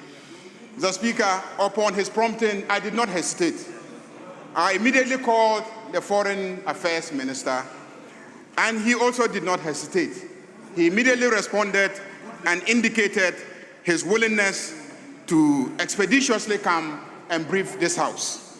Mr. Speaker, I did not accede to the request of the Minority Leader simply because the minority was making a request. Mr. Speaker, I acceded to the request because I saw another opportunity to sell to the people of Ghana the good job that President John Dramani Mahama is doing. Yeah. To imagine that there will be a disaster in the Caribbean. People who trace their ancestry to Ghana and other West African countries, and that they will reach out to their brothers and sisters on this part of the continent, and we do not respond, Mr. Speaker, that will be the most disgraceful moment in our history. Yeah. And so I was very proud that Ghana, led by President John Dramani Mahama, was able to expeditiously respond to the demand of our brothers and sisters in Jamaica. Mr. Speaker, he raised a number of constitutional issues. There's absolutely nothing unconstitutional about what has happened.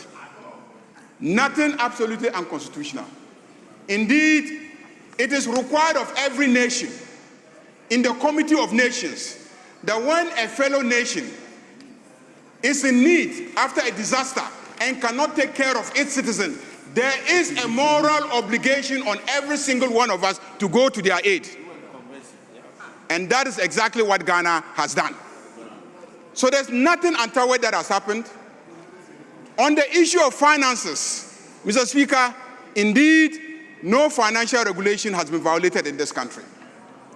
The items that were sent were items that had been donated to the government of Ghana. And I believe a few that maybe the military also had in their custody. How many men did we send? A little below 60 men. Mr. Speaker, are you saying that the Republic of Ghana is incapable of sparing just 60 soldiers, 54 to be specific, to support our brothers in the Caribbean when they are faced with a disaster? Just 54 men, engineers and etc. Mr. Speaker, we are not sending them to combat. We are not. They are engineers that we are sending to assist with the reconstruction of that country after the disaster.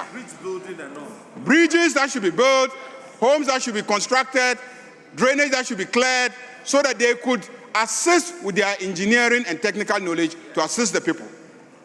So we're not sending them in harm's way. Of course, there will be natural risk, but that is exactly what we train soldiers for. So, Mr. Speaker, let me thank my colleagues for bringing it up. It is good that we bring up these matters. Sometimes the nation doesn't know. When we bring it to Parliament and we discuss it, the nation gets to know. And the good works of President John Dramani Mahama even gets, more known by the ordinary citizens. Mr. Speaker, I was in Barbados a couple of months ago to attend the Commonwealth Parliamentary Association meeting. I was there with the Honorable Jerry. And who else? I think the Honorable Chief Whip was also with us. Who was there?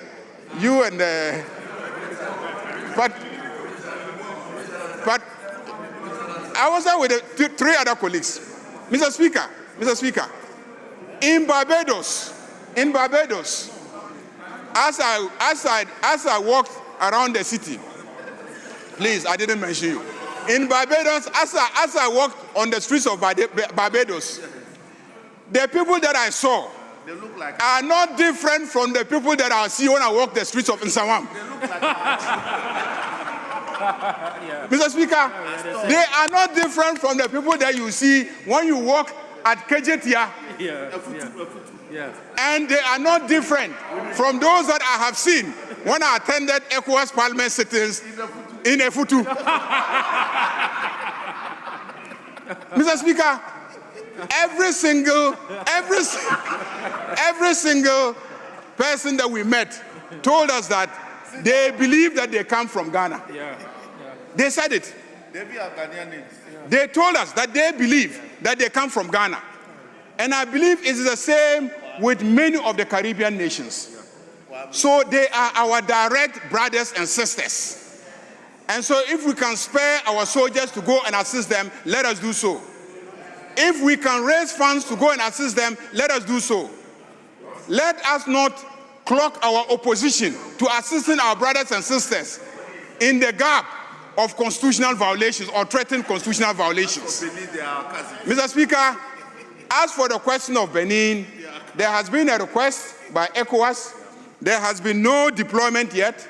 Indeed, under ECOWAS treaties, we have an obligation to deploy whenever ECOWAS makes a request. So I am sure that in due course, the President of Ghana will take a decision if we are going to Benin. And when that happens, we'll be doing so under our obligations in the ECOWAS ECOWAS treaty. Mr. Speaker, lastly on Cote d'Ivoire and the allegation that we have citizens there. We have no citizen who is in Cote d'Ivoire as being in exile as a result of any disaster or threat to their lives. Mr. Speaker, all of them are back to Ghana. All of them are back to Ghana. We take care of our own. I said we take care of our own. Mr. Speaker, I said we take care of our own. Mr. Speaker, thank you very much.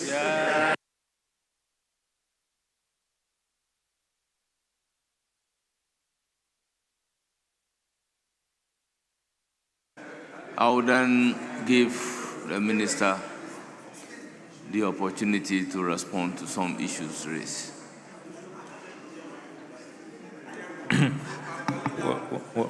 Right Honourable Speaker, I wish to thank you and honorable members of this House for the opportunity to respond to the request.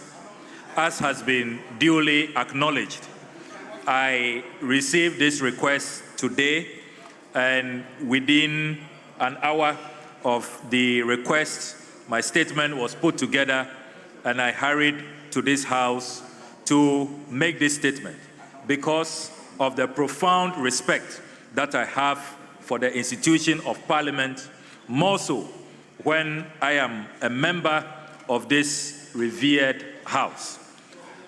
The ranking member said I should carry Parliament along. I want to assure him that in all my dealings, as he knows, I have carried Parliament along, and I will continue to carry Parliament along.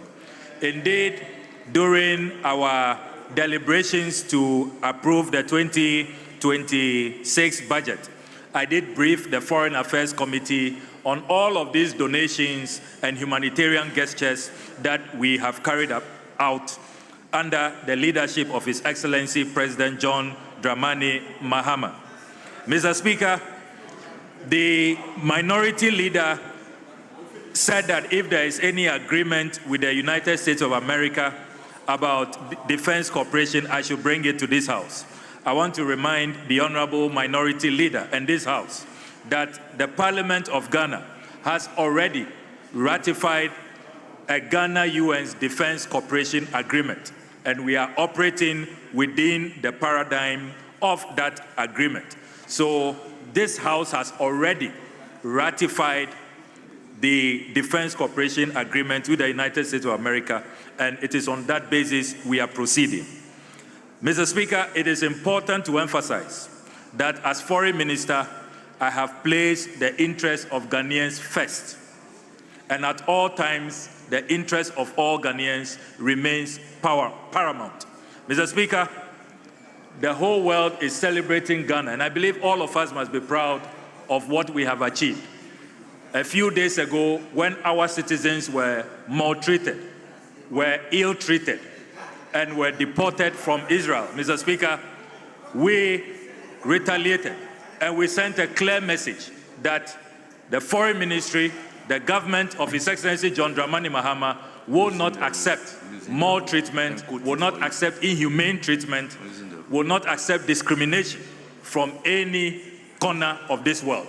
And all citizens in Ghana are proud of their leaders, are proud of the Foreign Ministry, and I believe that all of us as members of Parliament must be proud. Mr. Speaker, as Foreign Minister, we are negotiating great deals for our country, either in visa waiver agreements, in labor mobility agreements, in trade deals. So, Mr. Speaker, for colleagues to suggest that I am engaging in Shishinim diplomacy and I have abandoned Ghanaians and I'm taking care of Jamaicans and Cubans and Sudanese, it is not right. It is not right. Everybody knows that we have championed the cause of Ghanaians. We have prioritized the needs of Ghanaians. So, Mr. Speaker, we shall all be proud. As Pan-Africanists, Mr. Speaker, we shall all be proud.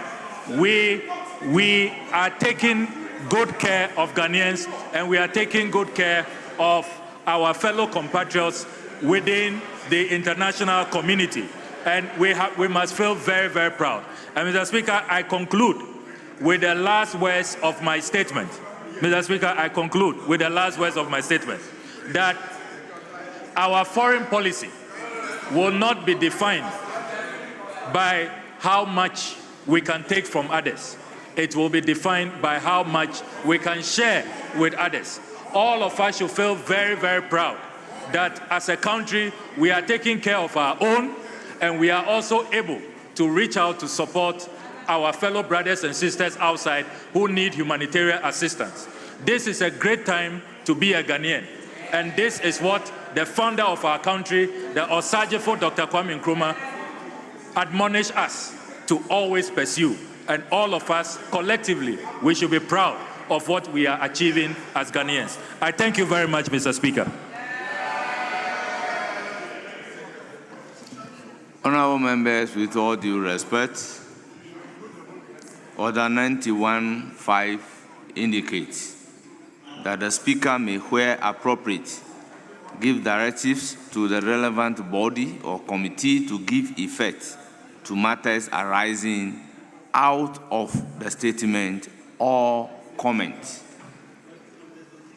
Honorable members, I have listened to all comments made, and once the maker of the statement is here under this order, I have given him the opportunity to also respond to matters arising from the comment.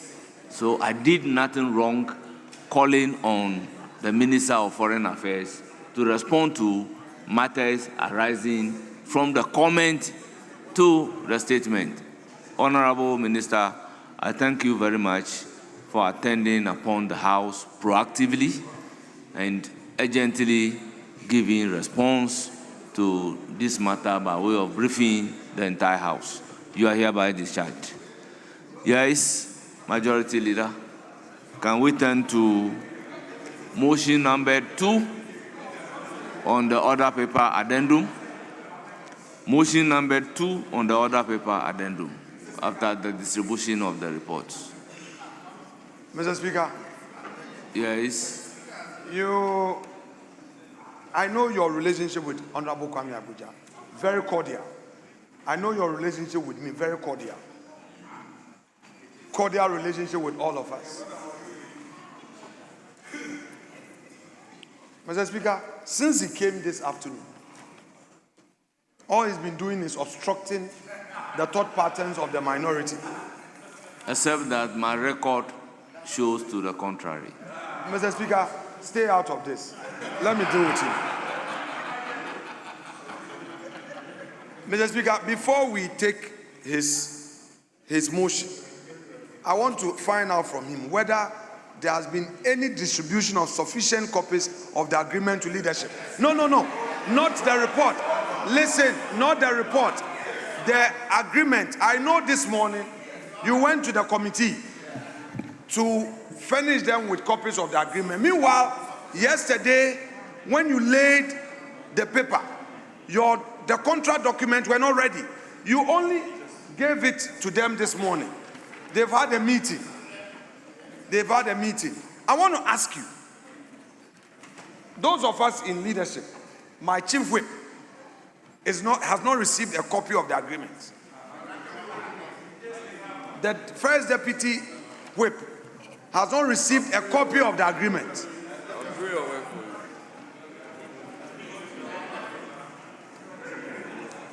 Honorable Jerry Ahmed, Mr. Speaker, second deputy whip, has not received a copy of the agreement. Mr. Speaker, not long ago, I was a majority leader.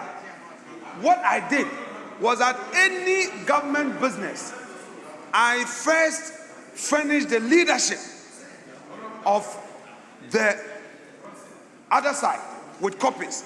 And I made sure my ministers briefed the leaders. Honorable Kwame Abuja was a minority chief whip. The number of times I walked to his office, the number of times Honorable Anodonpre walked to his office and ensured that any ministerial document got to his desk. You came here yesterday. You laid the paper. The ranking, Honorable Kennedy Osenyakun, did not receive the agreement.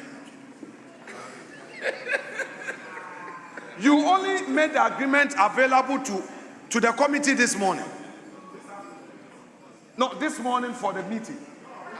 Even in the morning, the agreement was not ready. I'm receiving the briefing that even in the morning, when the committee... Now you look humble.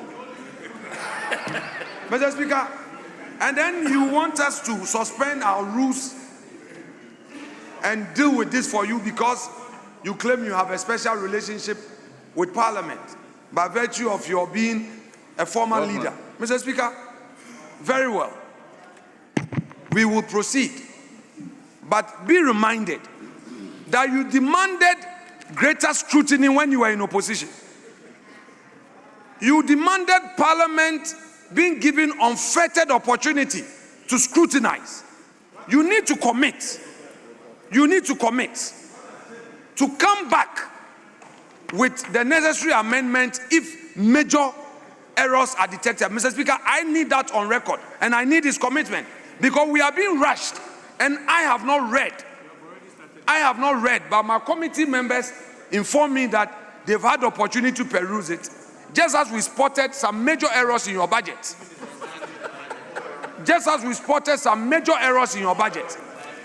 We need your commitment that if anything is detected, you will come here and amend the record. With that, Mr. Speaker, I have nothing more to say. Honourable members, motion numbered 2 on the order paper, addendum. Honourable members, when we are debating, he will have the opportunity. So with that opportunity, he will be able to come appropriately. Yes.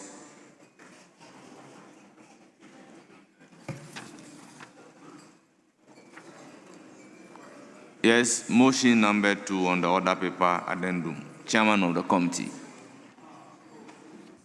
Thank you, Right Honourable Speaker.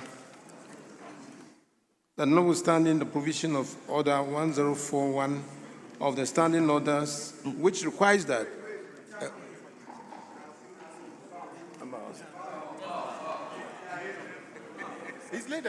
please move the motion number 2. It be late. Please move the motion number 2. Chairman of the committee, move the motion number 2. Chairman, move the motion number 2. Right Honourable Speaker, I read the motion that notwithstanding the provision of Order 1041 of the Standing Orders, which requires that a motion shall not be debated until at least 2 sitting days have elapsed after the notice to move the motion is given, the motion for the adoption of the report of the Committee on Roads and Transportation on the concessionary contract agreement between the Government of the Republic of Ghana, represented by the Ministry of Roads and Highways as the contracting authority, and Accra Kumasi Expressway Limited as the concessionaire, may be moved today. I so move. Honourable members, motion move and seconder. Right Honourable Speaker, I rise to second the motion. Honourable members, motion move and seconded. It is for the consideration of the House. Honourable members, this is a procedural motion. I'll put a question. As many as are in favour of the motion say aye. Those against say no. Honourable members, the ayes have it. The motion is adopted. Move consequential motion number 3.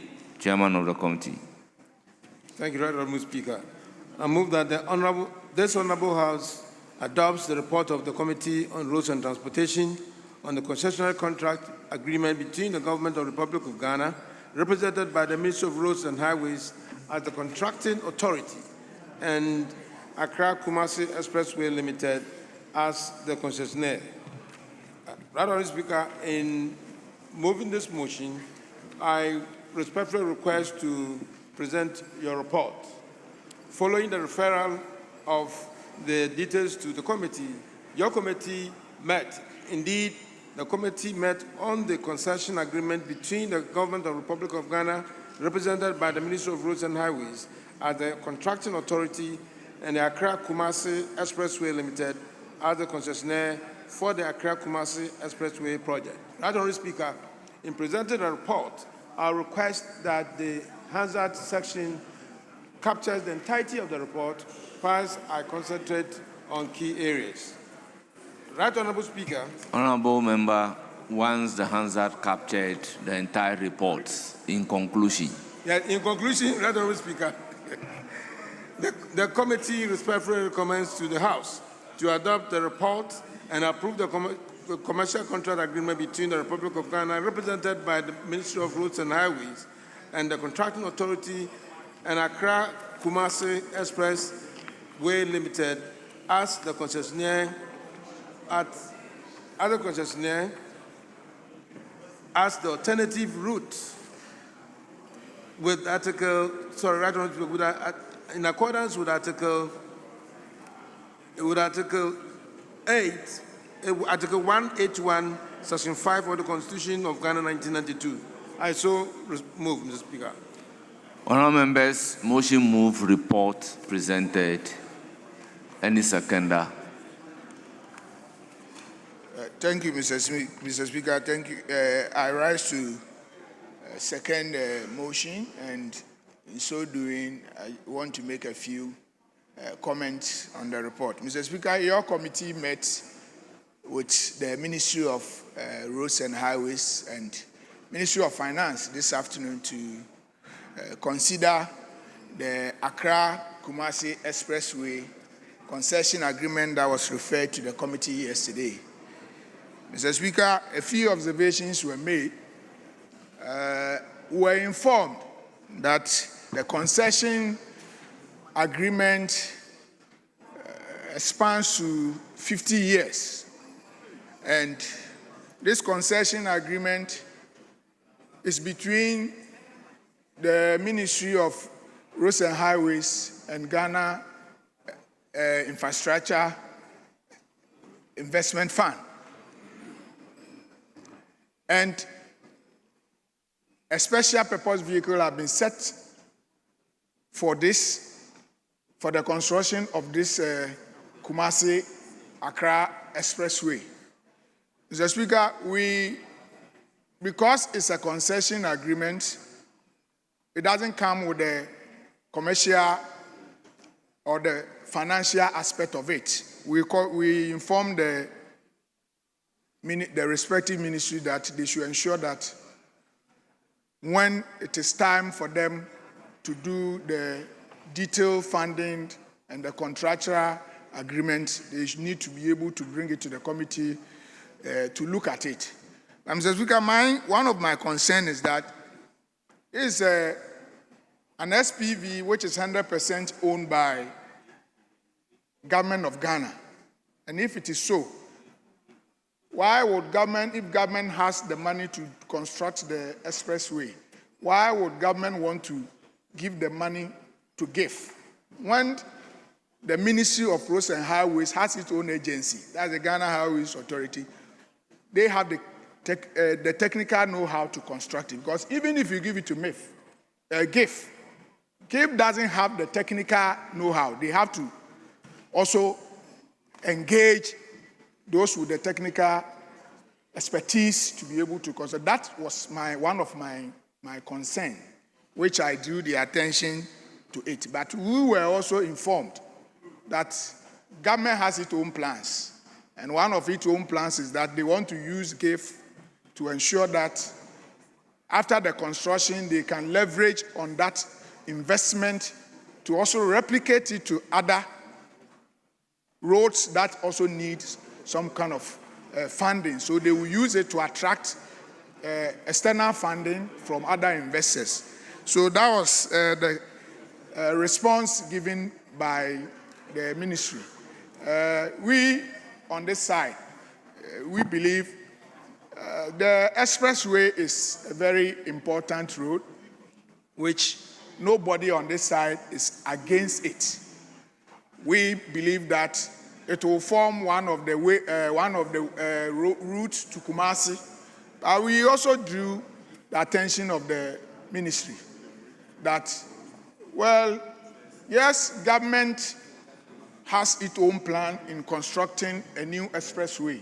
We also want to encourage the ministry and the government to also pay attention, key attention to the Accra-Kumasi Road, which already we have done almost about we have dualized almost about 150 kilometers of it, with remaining about 94 kilometers to able to complete all the 250 kilometers. So we also encourage the ministry to ensure that they are able to look for the necessary funding to complete the existing Kumasi-Accra route, because the traffic on that route is, I mean, if you look at it, Mr. Speaker, it is something that needs to be addressed. And I think the minister also assured the committee that government will also do its effort to ensure that they are able to get the necessary funding to be able to do the existing work. My last question, Mr. Speaker, and the minister is here, Honorable Road Minister, listen to me carefully. This is my last question. Mr. Speaker, once this project is going to be funded 100% with the taxpayers' money, GOG's money, I will encourage the minister, like we did to the Accra Tema motorway. It was given to a local contractor to construct it. So when they are doing the selection for contractors to do the project, if they are going to do it in phases, I will encourage the ministry that the Ghanaian contractors should be given they should prioritize the local contractors so that they will be able to also go. We don't have to give everything to all the foreign contractors, because when we go and procure loan from contract foreign loans, they bring their contractors, including their consultants, to come and do the project. So if we are going to use our own money to do this project, then we need to prioritize giving our local contractors the opportunity to also be part of this project. And Mr. Speaker, with these few words, I just want to encourage the House that we have gone through the concession agreement, and we feel that it is something that the House should go ahead and adopt it, so that we'll pave the way for the SPV or for GIF to be able to begin the process, to do the feasibility studies, and also after that, go through the procurement processes to select a contractor to be able to begin the project. And with this, I want to just thank you for giving me the opportunity. Thank you, Mr. Speaker. Thank you, Honorable Ranking Member. I would, Honorable Member, when your front is up, you know I'll have to look at the front. So let me start with the more senior, Honorable Ochre Dakumensa. Thank you very much, Mr. Speaker, for this opportunity. Mr. Speaker, the expressway is one of the key alignments that I believe that when it's developed would add up to the road network of this country. Mr. Speaker, it is also very instructive to know that this route will definitely reduce the traveling time from Accra to Kumasi to 2 hours. That is what he proposes. And I believe that these are some of the reasons why a lot of us will be supporting it, because Kumasi to Accra should definitely be a one-day trip all the time. And I believe that when that happens, businesses between Accra, Kumasi, and beyond would quicken up. And then the infrastructure will support industrialization and agriculture.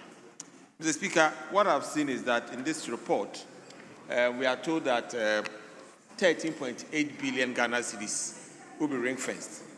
And then next year, when we get the additional 30 billion for the big push, we should be able to get this road done. Mr. Speaker, I'm looking at a kilometer lane valued at around 1 million. So for a 200-kilometer stretch from Accra to Kumasi, we are basically be looking around $1.2 billion. I don't know the figures he's going to use because the feasibilities have not been used. I'm just using basic figures. Mr. Speaker, the 1.2 billion, I believe that is fair if we are able to do so. But, Mr. Speaker, every road that we do in this country, with the exception of bitumen, everything is local. Because the chippings, you get them local. The laterite, you get them local. And I believe that even today, when it comes to steel, we have a lot of steel companies in Ghana that we can also get that also local. So I believe that in designing of this road, we might have to look at concrete wearing costs instead of the normal bituminous surfaces. And if we are able to do that, I believe that a lot of our cement factories will be able to produce and deliver. As for clinker, there's so much in the country. So even though we are looking at a concession agreement between the government of Ghana and the Kumasi-Accra Expressway Limited, I believe that we should find a way that the kind of road design we expect for this road to last, like the way motorway has lasted for a very long time. We'll find expression in the concession agreement between the concessionaire and the government of Ghana. Because if you don't do that, and with time, the concessionaire thinks that he has the power to design the roads, and therefore you deny any. We are going to do an asphalt road that we know that will only last for 15 years. Meanwhile, this concession is for 50 years, and the only road surfaces that we can get for 50 years, 50 years, definitely is going to be concrete and not asphalt. So I believe that that should be part of the concession agreement between the government of Ghana. So when they are picking any contractor to do this work, Mr. Speaker, they will make sure that they do the right thing for this country for it to last, at least so that the next renovation we'll be doing or the next rehabilitation will be the next 50 years. Mr. Speaker, what we should also understand is that since the feasibility is starting maybe now or next year, naturally there's no way we are going to finish this road basically in 2 years. So I think we need to conscientize ourselves. Yes, we know that the government says 3 years, but I believe that then they need to put in the necessary measures to make sure that they deliver this by 2028. Otherwise, it's going to be a major political disaster for all of us. But in looking at the report, Mr. Speaker, they also made mention of the existing alignment, that there are portals. Yes, that's very correct. In fact, especially getting to Nkoko and then after Nkoko, the road is so bad. And they talk about lights not being on the roads. Mr. Speaker, I believe that as we are putting these monies aside for this new alignment of the expressway, we should look for some money quickly to fix the problem on the existing alignment. And then especially the bypasses that have been started is something that I believe that we need to find a way to finish them. The last time I looked at the figures, we were told that because of the new development, or the estimate, we are looking around 3.7 billion Ghana cedis. That comes to about $300 million. I believe that if we can find 1.2 billion to start the 300 million to also finish, so we can look at a total level of about 1.5 billion in finishing the Accra-Kumasi Expressway, the Accra-Kumasi double road or a dual carriage, which is currently ongoing. That can be finished within a year for residents to use them, for commuters to use them, and the debt that has been occurring on that alignment in particular can come down for us so that more people are saved. With these few years, Mr. Speaker, I believe that we all have to support this to start the process. Thank you very much. Yes, Honorable Chiwete. Mr. Speaker, let me thank you for giving me the opportunity to speak to your committee's report. Mr. Speaker, the road project we're talking about is a very important road project. At the committee level, Mr. Speaker, the finance minister himself was around to let us see the importance of that expressway. Mr. Speaker, aside from the finance minister, the roads minister was also there. Mr. Speaker, both ministers spoke emphatically, and they spoke passionately, they spoke as Ghanaians. They made us understand that that road project is not just something for us to gain political will. It's for us to connect Kumasi and Accra. And for that matter, Mr. Speaker, it is going to connect Kumasi, Accra, Bole, Bamboy, Wa, Burkina Faso, Mr. Speaker, Niger, and all the countries that take their load from the Tamahabo. Mr. Speaker, the road is not just going to link cities, but it's also going to allow people who live along the road to have access to businesses. Mr. Speaker, if you visit other African countries or other developed countries, you realize that building roads are just not for accessibility, but for the development of the countries. It is high time for us as a country to invest in our road sector, because that is the only way out now. Once we are able to build the roads to connect our cities, then we can start to build houses, we can start to build schools, we can start to empower the youth and women to develop their businesses. Mr. Speaker, we are made to know that on a daily basis, over 10,000 vehicles plow on that road. And so this is important for us to develop it.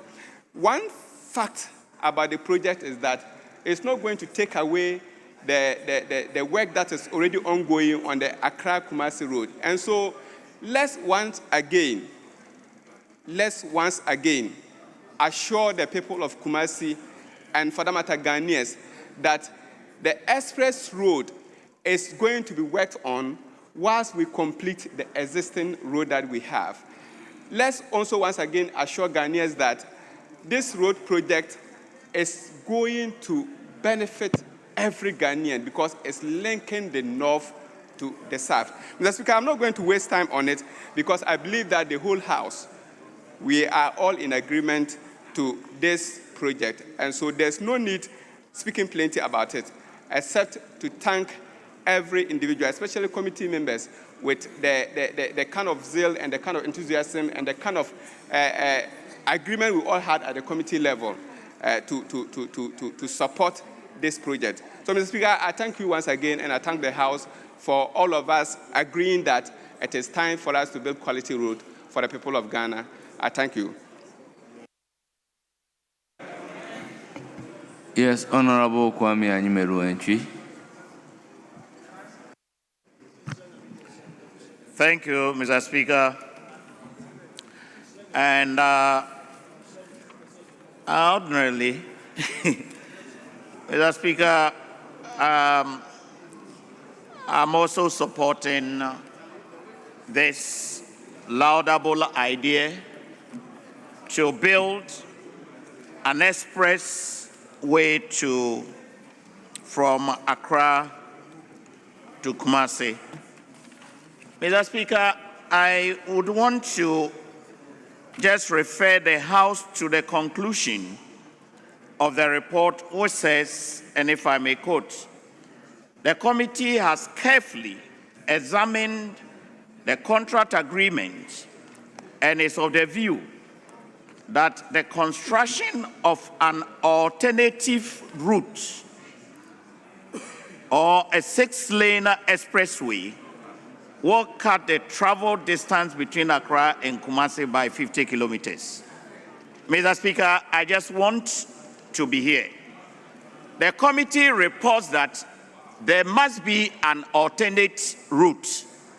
If you are talking about an alternate route, Mr. Speaker, the minister is aware that there must be a route, and we are looking at another route to supplement this one, and we want this one to be fast.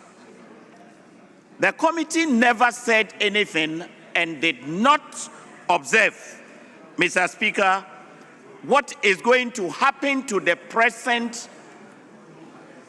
Accra to Kumasi road. Accra to Kumasi road, Mr. Speaker, after Nsawam, there are a lot of constituencies that benefit, or the route of Accra Kumasi goes through. My constituency, especially Asante Achem Central, Mr. Speaker, Konongo, Odumase, Yakwe, is on the main road from Accra to Kumasi. Besides that, Mr. Speaker, Asante Achem South feeds into this road, Asante Achem North feeds into this road. There is Jabin constituency that benefits from this road. There is a Jesut constituency, there is Jaso, Efijase, and all these constituencies feed into. Honorable Anyimenu will hold it. All other members on their feet should resume their seats. Please kindly resume your seats. And let's listen to each other in silence. All honorable members standing should resume their seats. All honorable members standing, resume your seats. Honorable member on the far end, can you hear me?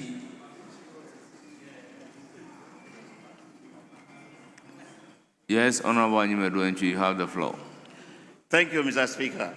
So, Mr. Speaker, the point I am making here is that as the committee has rightly observed that this is supposed to be an alternate route the main Kumasi road or the double road that we have, or the plan, we haven't heard what is going to happen. What I would have thought, this is a laudable idea, no two ways about that. But I'll urge upon the minister that we need to hear something about the present Accra to Kumasi road. Mr. Speaker, this is going to, according to the report, the committee has said that it's going to take a minimum of 3 years. 3 years, what is going to happen at Konongo, between Yakwe to Odumase in Konongo town? Mr. Speaker, if you are traveling to Kumasi, it is just by grace of God that the roads are not caved in. It is just by the grace of God. Mr. Speaker, in my constituency, I asked the minister, I was on another assignment, and Honorable Ahmed was here to ask the question on my behalf, on my instructions when I granted them the permission. All the minister said was that there was no plan for my constituency. Amongst the 4 roads that I asked, he said there is no plan for the constituency in 2006, and that they may consider in 2027 when there is availability of funds. Mr. Speaker, at least, if the minister has said anything about the present situation, the present road of Accra to Kumasi, at least the constituency would have benefited from it. And therefore, I urge the minister that whilst we are supporting him to construct this alternate road, nobody is condemning it. Whilst we support that, I urge the minister to take immediate steps to make sure that the road from Accra to Kumasi now is improved and fixed. Thank you, Mr. Speaker. Yes, honorable member, you have the floor. Thank you very Honorable much. member, be brief. Thank you very much, Mr. Speaker. Mr. Speaker, I rise to support. Mr. Speaker, I rise to support these very innovative projects. Mr. Speaker, the current expressway is going to be a game changer in our transport industry. Mr. Speaker, with the Accra-Kumasi Highway, the current one that we have, we all know is the busiest road linking any 2 major cities in this country, with over 10,000 vehicular traffic every day. And we all agree that it has become a nightmare for commuters. We all agree that it is lacking even adequate lighting, especially when you are on it in the night. Mr. Speaker, the Accra-Kumasi Express projects, mostly such projects are known as freeway or motorways. And we all know that they are important components in transportation network. Mr. Speaker, this is very innovative and we must all support it. Mr. Speaker, give me the chance to just brief you on some few importance on the roads of that nature. Mr. Speaker, traffic flow is going to be very smooth. Mr. Speaker, such express highways are designed to facilitate smooth flow of traffic. Mr. Speaker, it is going to eliminate intersections. Mostly, highways of that nature, you don't get much intersections in it or on it. Mr. Speaker, other obstacles are going to go off when you are traveling from Accra to Kumasi when this project is done. Mr. Speaker, we cannot talk and forget about safety. Mr. Speaker, roads of this nature are always designed with safety in mind. Mr. Speaker, it is going to have wide shoulders where number of vehicles can travel at the same time on the same lane, on different lanes in the same direction. Mr. Speaker, it is going to have barriers that will prevent cars that are coming in opposing traffic. So collision will not happen when this road is finally done. Mr. Speaker, we can't talk about this without talking about the economic benefits.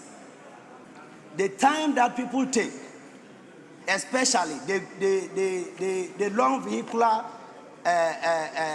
traffic on the road, they use much time to travel from Kumasi to Accra. But with this expressway, the time is going to go down drastically, and it is going to contribute to economic growth. Mr. Speaker, the connectivity between Accra and Kumasi is going to be very smooth, and it is going to contain a lot of vehicles for us. Mr. Speaker, emergency response efficiency is what we have to take into consideration, because Honourable Member, in conclusion. Mr. Speaker, thank you. Emergency response is going to be very efficient because when we have our ambulances can travel from Kumasi to Accra within no time. Mr. Speaker, I want to urge this country for us to make sure when this project is done, we should be able to take, that is when we are committed to completing the transportation network in Ghana. We should take Tema Paga. Honourable Member, if I say conclude and you don't conclude, you risk Mr. Speaker, I'm concluding. Losing the opportunity Mr. Speaker, anytime you are on your feet. Mr. Speaker, I'm concluding. I was only saying that our road network will be very competent if we take the Tema Paga railway network into consideration. We have landlocked countries around Honourable us. Member, your time is up. Resume your seat. Thank you very much. Yes, Honourable Opon Nkrumah.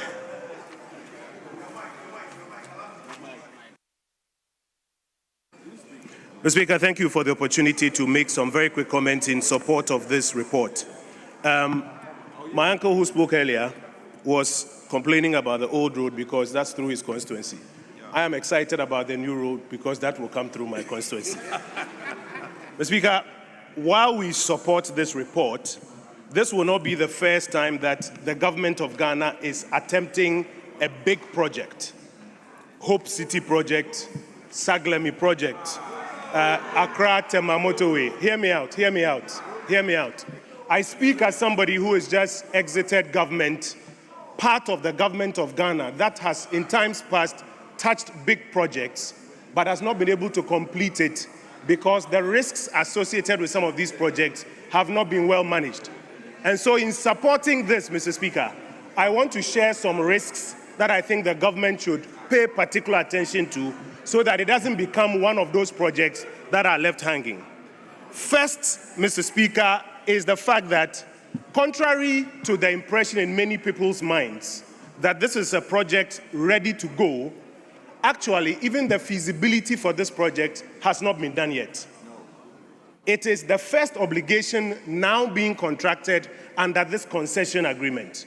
You recall when the finance minister read the budget, the videos were being shown, circulated. In people's minds, in the minds of my constituents, for example, this is a project that is baked and good to go. But actually, the feasibility is now going to be done. And so my first caution to the government is to manage the risks pretty well in terms of the expectations you create in people's minds. Else, you may have challenges along the way. Number two, Mr. Speaker, if you look at paragraph 10.2 of the committee's report, the government claims that financing has been ring-fenced for this project. I want to read, Mr. Speaker. It says that the committee further observed that provision has been made in the 2026 budget for a total allocation of 30 billion cedis for the project. In addition, the allocation of 13 billion 800 million Ghana cedis approved under the Big Push program in the 2025 financial year, which has not been drawn down, has been ring-fenced to support this expressway. Mr. Speaker, if the financiers or the persons managing the finances are informing the minister that this 13 billion has been ring-fenced, I want to inform the minister it's not true. Minister, in the budget returns that they brought, you recall we had this debate on this floor and I showed you the numbers. They have already spent 10 billion cedis of that money. Appendix 2C, when you come to the line on the big push, by September, 10 billion has already been paid.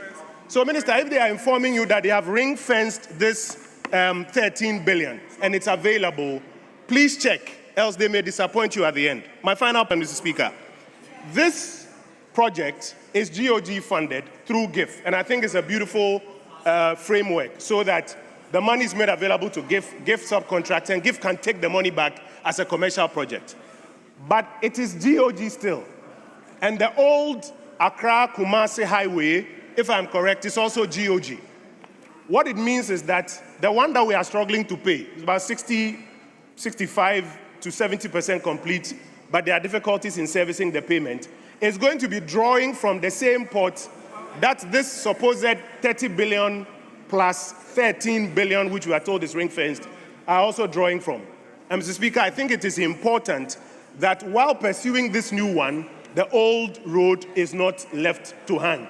We are told that it's only missing a number of things, including lighting and other things, and of course about 40% or 35% of work to complete. If they are both going to draw from the same source, especially now that the revenues haven't hit the projections, let's be careful so that we don't have both projects hanging. With that said, Mr. Speaker, we support this report.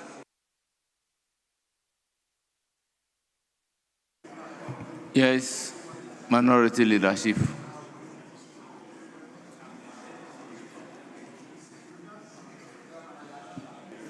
Speaker, we had proposed 3 and then leadership making it 4.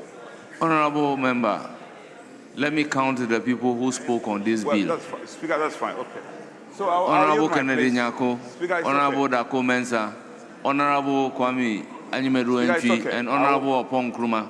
So I'll yield leadership's place to Honorable Asensio. Yes, very well. Honorable, you have the floor. Yeah. So, thank you very much, Mr. Speaker, for the opportunity. Mr. Speaker,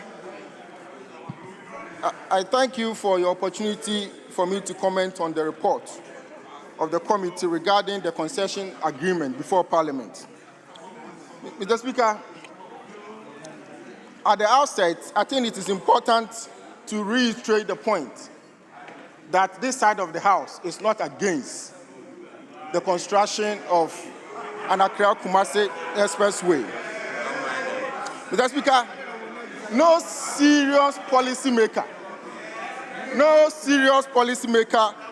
will oppose the development of a modern expressway linking the 2 big cities in the country.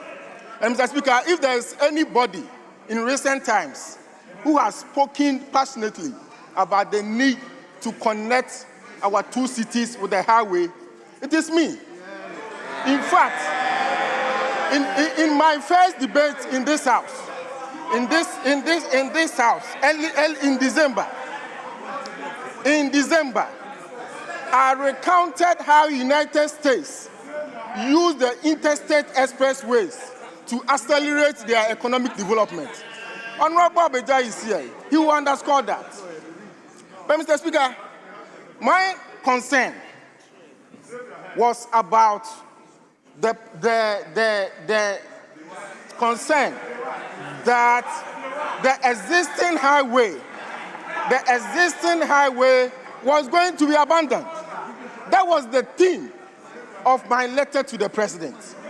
It was unfortunate that the Honorable Finance Minister twisted the whole thing to say that I don't want the expressway to be done. Honorable members, once again, all those who are standing, particularly on my right side, should resume their seats.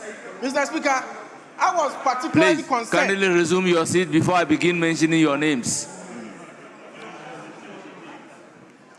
Mr. Speaker, I was particularly concerned Honorable Ajay Mensah, kindly resume your seat. Honorable Kennedy Nyako, kindly resume your seats.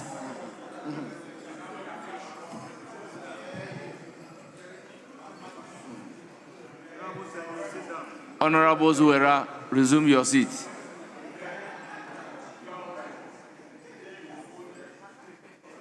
Yes, you have the floor.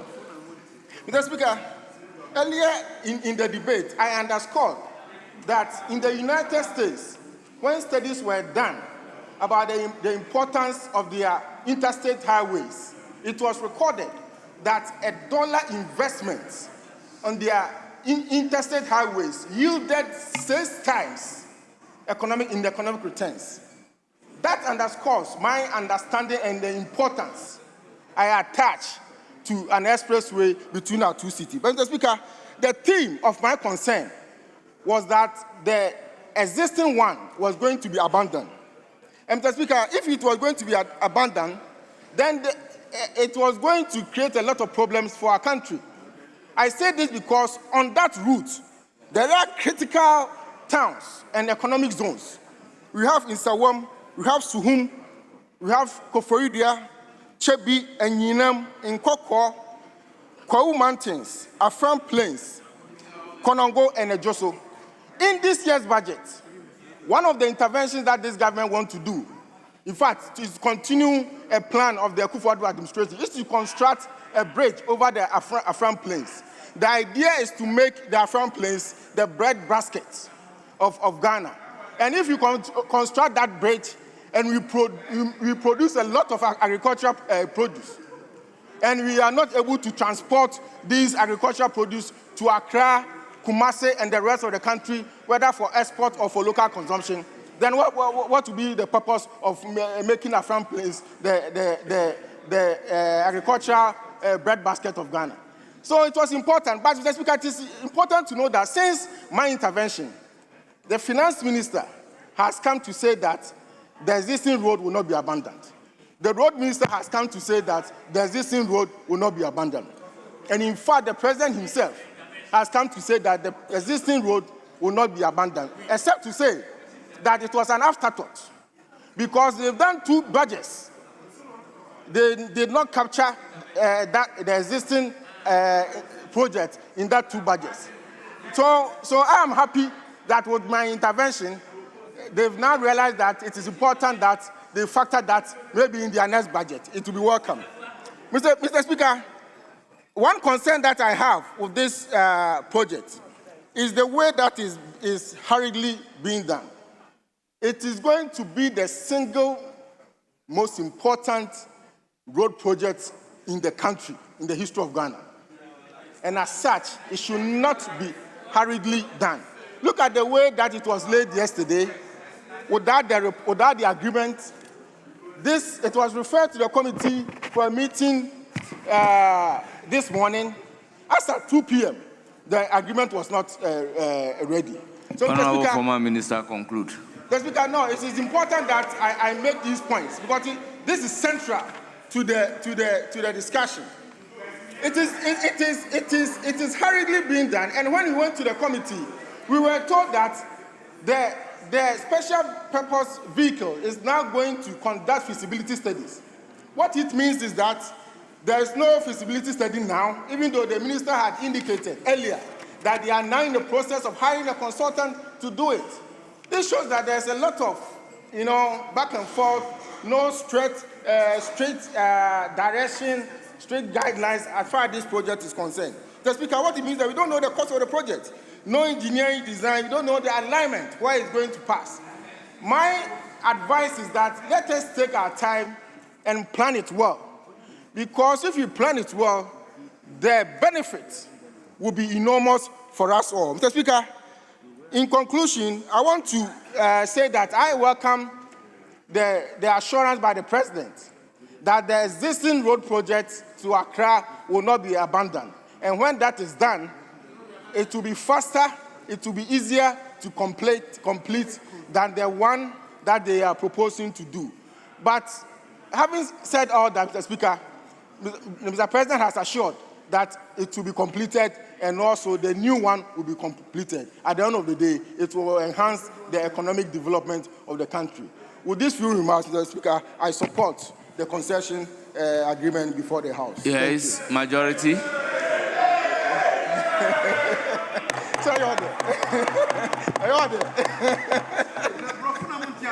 Yes. Minister, you have the floor. Mr. Speaker, I want to take the opportunity to thank all colleagues for the overwhelming support for this agreement. Indeed, all the comments by every colleague who spoke is taken in good faith, and we shall make sure that we work having those comments in mind. But Mr. Speaker, let me make these few comments. As my colleague said, the existing Accra-Kumasi road has never been abandoned. The contractors were completely off-site before 2024 election because the scope of the work, the scope changed, and then the money made available for the project did not tally with the scope. As we speak, Mr. Speaker, we are working with the agencies to bring the cost to complete so that we can complete those sections. Mr. Speaker, indeed, President Mahama's government, as I said in the past, came into government with a different mindset. Unlike 2017, when government made a policy to suspend road projects and said they were doing auditing, President Mahama's government did the opposite. We encourage all contractors to continue to work. Mr. Speaker, every project that has been inherited is being continued. When President Mahama's government took over, Ofankor project, the contractors were off-site. He ordered the finance minister to pay almost 800 million Ghana cedi, being the first payment. Today, that project is going to be completed ahead of schedule. The road the road from Kaswa to Winneba, the contractor was there but owed a lot of money. We have paid. Some interchange project was almost suspended. We captured it at Big Push, and certificates have been prepared to pay the contractor to continue. Mr. Speaker, on record, the almost 6 billion Ghana cedi that the finance minister paid for road projects, not one cedi has been paid for projects started by President Mahama. It's all projects started that before he came to government. So if people say that we are abandoning, how do you pay 6 billion for projects started by the previous government and you still talk about projects being abandoned? It doesn't work. Mr. Speaker, it is quite clear that President Mahama is continuing all these projects. The Accra-Kumasi project will be continued. And I took time to explain to colleagues. The new alignment is an alternative to the existing alignment. The ECOWAS and the AU protocols say that when you build an expressway, you are allowed to charge a certain level of toll to recover the cost. But you must have an alternative that if somebody wants to go to Kumasi in 6 hours, he will also have an alternative to go to Kumasi in 6 hours. Those who want to go in 2 hours should also have the alternative. This is all it is about, Mr. Speaker. And I agree with my colleague. There's no road in Ghana that is more important than the road between Accra and Kumasi. And indeed, we are doing something that we'll be proud of maybe in 5 years. As we speak, Mr. Speaker, I don't think Big Push is bigger than any road project on the continent of Africa. Yes, there's no road project as a single intervention on the continent of Africa bigger than Big Push. We're in excess of $5 billion already. Which project in Africa is bigger than this? If you add the Chairmanfo Bridge and what we are talking about, indeed, my colleague said, this will be the biggest road project ever in the history of our country. And we are committed that we will deliver this project. The fear that will start and fail, Mr. Speaker, not long ago, people didn't even believe that Big Push was a reality. Mr. Speaker, today, as we speak, it's almost 8 o'clock. I can tell you that there are contractors on some sites working as we speak. They put on the light to work because they are committed to the fact that this country can work for the Ghanaian by Ghanaians. So we believe that this will work. Mr. Speaker, colleagues talk about a lot of things. The scope and everything is quite clear. Mr. Speaker, it's not just a road project. It's a growth pole. Mr. Speaker, this road project is being done through GIFT simply because, yes, highways could have contracted this project and do it. But when highway build a road and leave it, the maintenance is another matter. So we are going through GIFT, and the GIFT is setting up an SPV to build this road and manage it for 50 years. Mr. Speaker, I will not be surprised that when this road is completed, a private enterprise can come and say that we want to take it over and pay you for whatever you have used, and then we can then continue from Kumasi towards Tamale. That is what the way we are looking at it. And the idea that no design and everything has been done, no, Mr. Speaker. We have done a lot of work already. When the SPV takes over, we hand over whatever we have done so far in terms of preliminary work to the SPV. So it is not to say that we are now coming to start anything. We have done some work already. So, Mr. Speaker, I take into account all comments made by colleagues, and I believe they are all made in good faith. And the support this House has given to this project, we commit that we shall deliver this project to the satisfaction of colleagues and the entire country. And I want to thank the colleagues for this support and hope that this project transform our country and make our roads safer and bring investment to our country. Thank you very much, Mr. Speaker. Honourable members, at the conclusion of the debate, as many as are in favor of the motion say aye. Those against say no. The ayes have it. The motion is adopted. Yes, consequential resolution numbered 4 on the order paper addendum, page 2. Minister for Roads and Highways. Mr. Speaker, I rise to move that resolution numbered 4 on addendum order paper for today on page 2 be now moved. Honourable members, the resolution ably moved. Anybody to second it? Brother, I do second accordingly. Honourable members, the resolution moved and seconded. It is for the consideration of the House. Honourable members, I'll put a question. As many as are in favor of the resolution numbered 4 at page 2 of the order paper addendum say aye. Those against say no. Honourable members, the ayes have it. The resolution is accordingly adopted. Honourable members, can we turn to order paper addendum 2 and lay item numbered 1?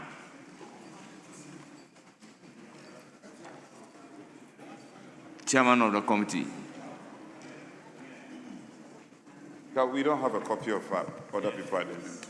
Addendum 2 is just the laying. Speaker, laying is not just. With respect. Do you have it now? Yes, can we lay? Yes, Speaker. Yes. Chairman of the committee? Yes, Deputy Majority Speaker, Leader. the chairman of the committee is not around. I can't actually see him here. But the ranking member is here. So he will do it on his budget. Where is he? But the ranking is here. Ranking is here. Yes. Yes, ranking member. Reports of the Budget Committee on the annual budget estimates for the discharge of other government obligations for the year ending 31st December 2026. Honourable members, report duly presented and it is for the distribution to members. Honourable members, can we turn to the main order paper at page 11 and then we take item number 26, third reading of the bill that we considered. The National Health Insurance Amendment Bill 2025.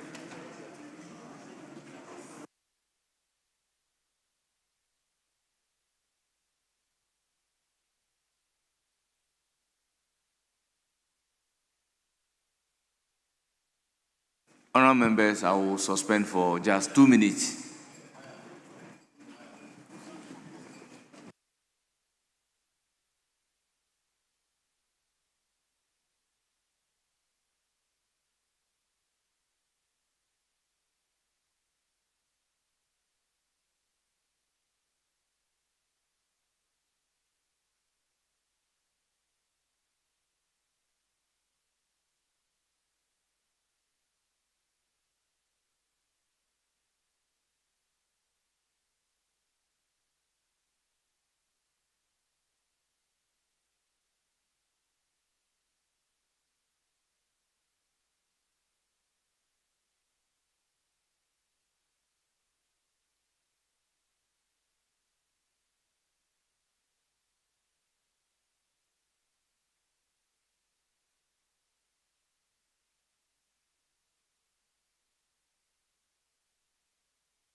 Mr. Speaker.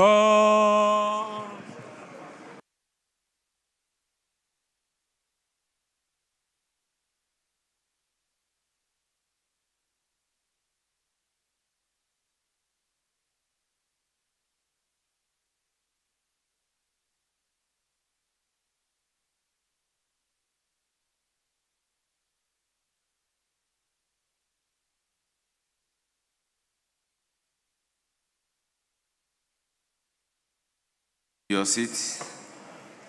Motion number 26, Minister for Health.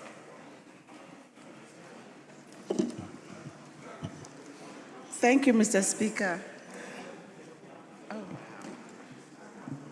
Yes.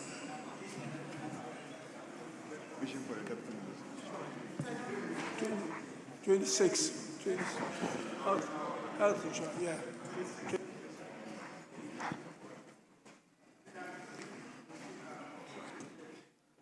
The health minister is actually not here. So we want to seek your indulgence to ask the deputy minister to do that on his behalf. Yes, the application is in the absence of the health minister, the deputy should move the motion. So it's okay, he can proceed. Yes, you have the floor, Deputy Minister for Health. Thank you, Mr. Speaker. I rise to move that motion number 26 on page 11 of the order paper, that the National Health Insurance Amendment Bill 2025 be now read the third time. Thank you. Motion move, any seconder? Mr. Speaker, I rise to second the motion. Honourable members, motion move and seconded, and it is for the consideration of the House. Honourable members, I'll put a question. The question is, as many as are in favor of the motion say aye. Those against say no. The ayes have it. The motion is adopted. An act to amend the National Health Insurance Act 2012 at 852 to allocate 20% of monies of National Health Insurance Fund to the Ghana Medical Trust Fund to allow for the deductibility of the National Health Insurance Levy and to provide for related matters. Honourable members, the National Health Insurance Amendment Bill 2025 is duly read for the third time and passed.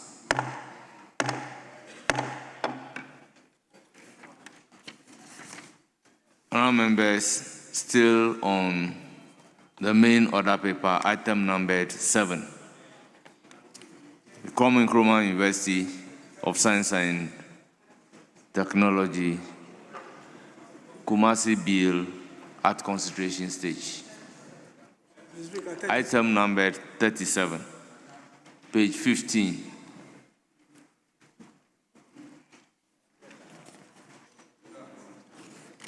Speaker, Yes, with Minority respect, Whip. we are not opposed to the taking of that business. I just wish to know from the front bench, what is the plan? What are we doing and what are we not doing? Because after the consideration stage of that bill, I know the Minister for Government Communication has been here all day. Is it the case that we are not going to take his business? We are not going to ask the question? We wish to know so that we can plan accordingly. Honourable Minority Chief Whip, once the minister is here, I guess we'll take that business, so don't worry. We'll go all out today. Yes, Chairman of the Committee, Clause 1. We took Clause 1 yesterday. Very well. We didn't take any clause because it was not on the order paper, so just that you don't have any advertised amendment on Clause 1. Mr. Speaker, there's no advertised amendment. Yes, it is for the consideration of the House. Honourable members, I'll put a question. As many as are in favor of Clause 1 standing part of the bill, say aye. Those against say no. Honourable members, the ayes have it. Clause 1 is ordered to stand part of the bill. Clause 2. Aims of the university. Chairman of the committee. Mr. Speaker, amendment proposed. Subclause 2, paragraph D, delete and insert as advertised. Thank you, Mr. Speaker. Honourable members, it is for the consideration of the House. I'll put a question on that amendment. As many as are in favor of the amendment proposed by the chairman of the committee, say aye. Those against, say no. The ayes have it. The amendment is carried. Yes. Clause 2, aye. Mr. Speaker, amendment proposed. Subclause 2, paragraph E, line 3. After development, insert innovation. I so move. Honourable members, it is for your consideration. I'll put a question. As many as are in favor of that amendment, say aye. Those against, say no. The ayes have it. The amendment is carried. I will then put the question on entire clause 2. All those in favor of clause 2 standing part of the bill, say aye. Those against, say no. The ayes have it. Clause 2 is ordered to stand part of the bill. Clause 3. Campuses of the university. Chairman of the committee. Mr. Speaker, there's no advertised It is for the consideration of the House. Honourable members, any proposed amendment to clause 3? In the absence of any proposed amendment, I'll put a question. As many as are in favor of clause 3 standing part of the bill, say aye. Those against, say no. The ayes have it. Clause 3 is ordered to stand part of the bill. Clause 4. Award of degrees, diplomas, and certificates. Chairman of the committee. Mr. Speaker, there is no advertised amendment. It is for the consideration of the House. Honourable members, any proposed amendment? In the absence of any proposed amendment, the question is, as many as are in favor of clause 4 standing part of the bill, say aye. Those against, say no. The ayes have it. Clause 4 is ordered to stand part of the bill. Clause 5. Membership of the university. Chairman of the committee. Aye. Amendment proposed. Subclause 1, insert a new paragraph as follows. Registrar of the university. I so move. Honourable members, the proposed amendment is for your consideration. I'll put a question on the proposed amendment. As many as are in favor of the proposed amendment, say aye. Those against, say no. The ayes have it. The amendment is ordered to stand part of the bill. I'll put a question on entire clause 5. Yes. Yes, Honourable Kwame Anyimedu. Thank you, Mr. Speaker. Mr. Speaker, on the membership of the university, the committee, we agreed that, but I think we also proposed that we can state lecturers in addition to the registrar, and if the chairman will consider that. Even though there is an employee there, but I think lecturers must stand out. So if we can add lecturers and registrars. Thank you.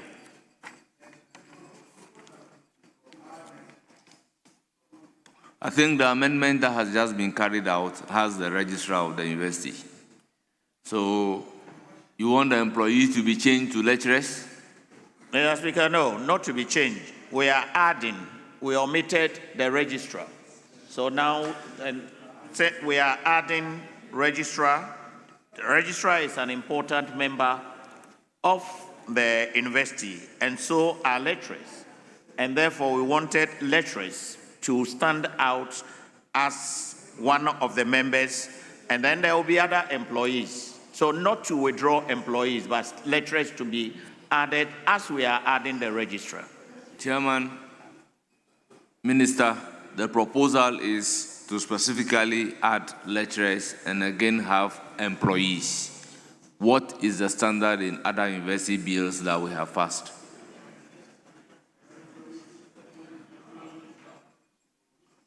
Mr. Speaker, the agreement was that lecturers are also employees of the university, so it should just be employees. Mr. Speaker, I said that it should stand out as distinct because the registrar is also an employee. The vice chancellor is an employee. Yes, Honorable Anyimedu, all the university bills that we have passed, do we specifically indicate lecturers out of the employees standing on their own for some consistency, unless we have a very good reason to depart? Very well, Chairman is deferring to you. He's not insisting on his amendment. What do we do? Mr. Speaker, if I may request the Honorable Anyimedu to be persuaded to abandon his amendment. If he recalls, at the committee level, the Vice Chancellor herself referred to herself as an employee of the university. So it does no harm. Employee will cover it. If you put in lecturer, some lecturers are even part-time lecturers. That can be problematic. So if he has no serious... thank you, Mr. Speaker.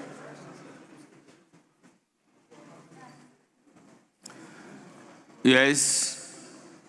Chairman of the committee, move amendment in IV. Mr. Speaker, IV, clause 5, amendment proposed, sub-clause 2, delete.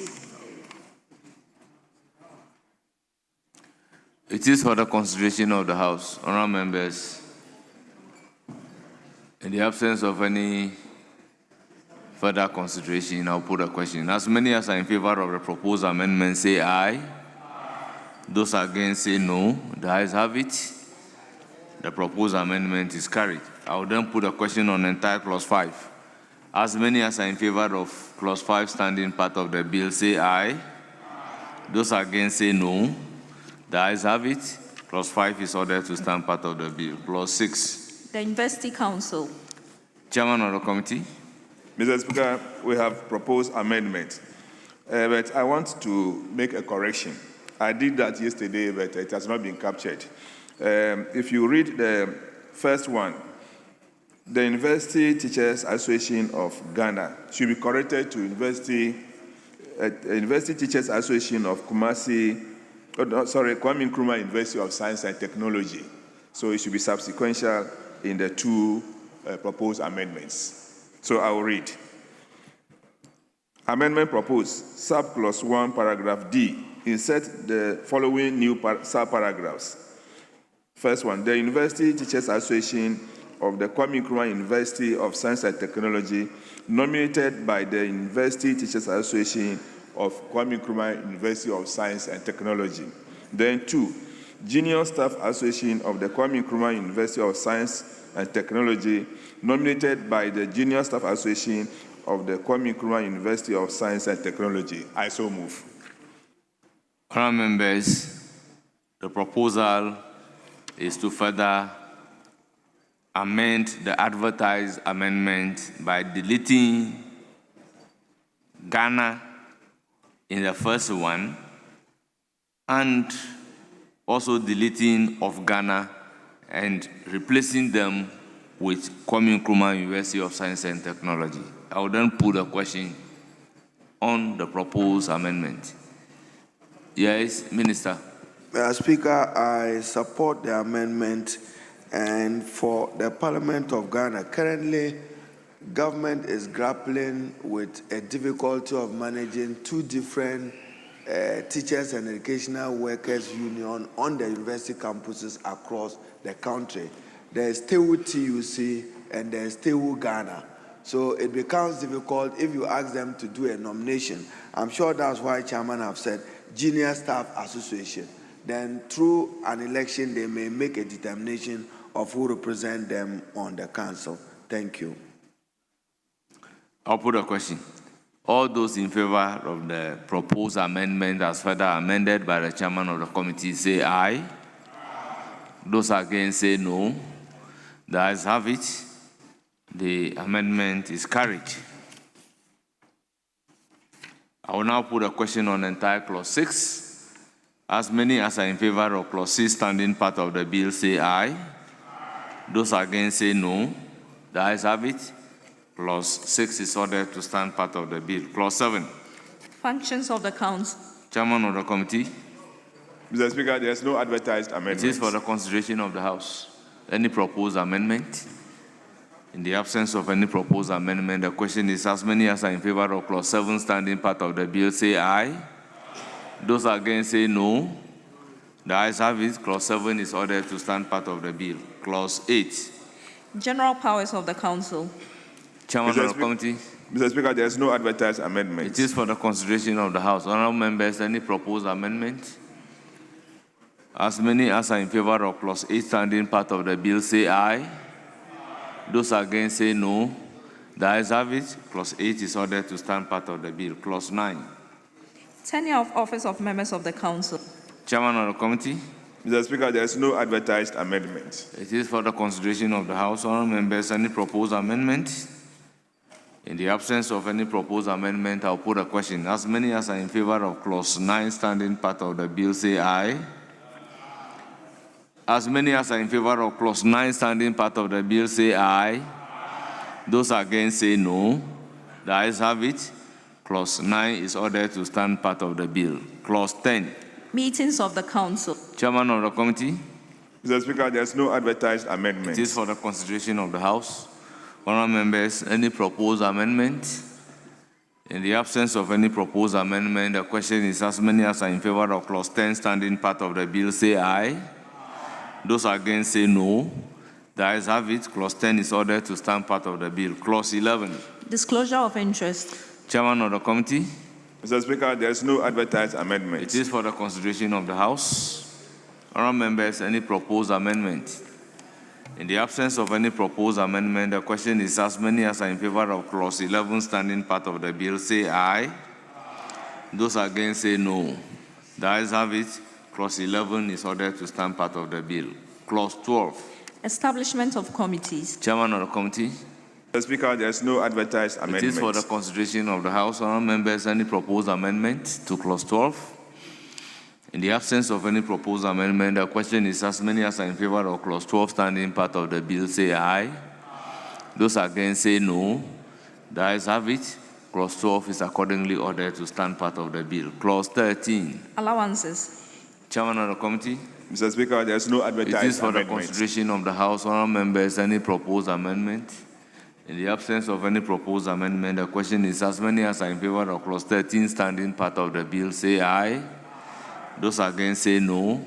The ayes have it. Clause 13 is ordered to stand part of the bill. Clause 14. Principal officers of the university. Chairman of the committee. Mr. Speaker, there is no advertised amendment. It is for the consideration of the House. Honourable members, any proposed amendment to clause 14? In the absence of any proposed amendment, the question is as many as are in favor of clause 14 standing part of the bill, say aye. Those against, say no. The ayes have it. Clause 14 is ordered to stand part of the bill. Clause 15. Chancellor Chairman, of the University. you may move. Mr. Speaker. Proposed amendment in VI. Proposed amendment. Subclause 3, paragraph A, delete titular. I so move. It is for the consideration of the House. Honourable members, I'll put a question on the proposed amendment. As many as are in favor of the proposed amendment by the chairman of the committee, say aye. Those against, say no. The ayes have it. The proposed amendment is ordered to stand part of the bill. I will then put a question on the entire clause 15. As many as are in favor of clause 15 standing part of the bill, say aye. Those against, say no. The ayes have it. Clause 15 is ordered to stand part of the bill. Clause 16. Vacancy in office of the Chancellor. Chairman of the committee. Mr. Speaker, there is no advertised amendment. It is for the consideration of the House. Honourable members, any proposed amendment? In the absence of any proposed amendment, I'll put a question on clause 16. As many as are in favor of clause 16 standing part of the bill, say aye. Those against, say no. The ayes have it. Clause 16 is ordered to stand part of the bill. Clause 17. Vice Chancellor of the University. Chairman of the committee, amendment VII. Mr. Speaker, amendment proposed sub clause 4, delete and insert as advertised. I so move. It is for the consideration of the House. Honourable members, I'll put a question on the proposed amendment by the chairman of the committee. As many as are in favor of the proposed amendment by the chairman of the committee, say aye. Those against, say no.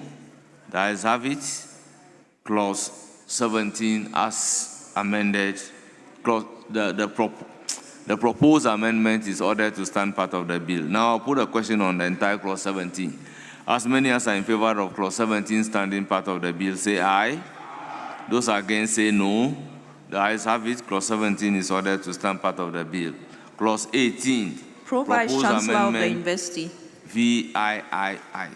Mr. Speaker, amendment proposed, delete and insert as advertised.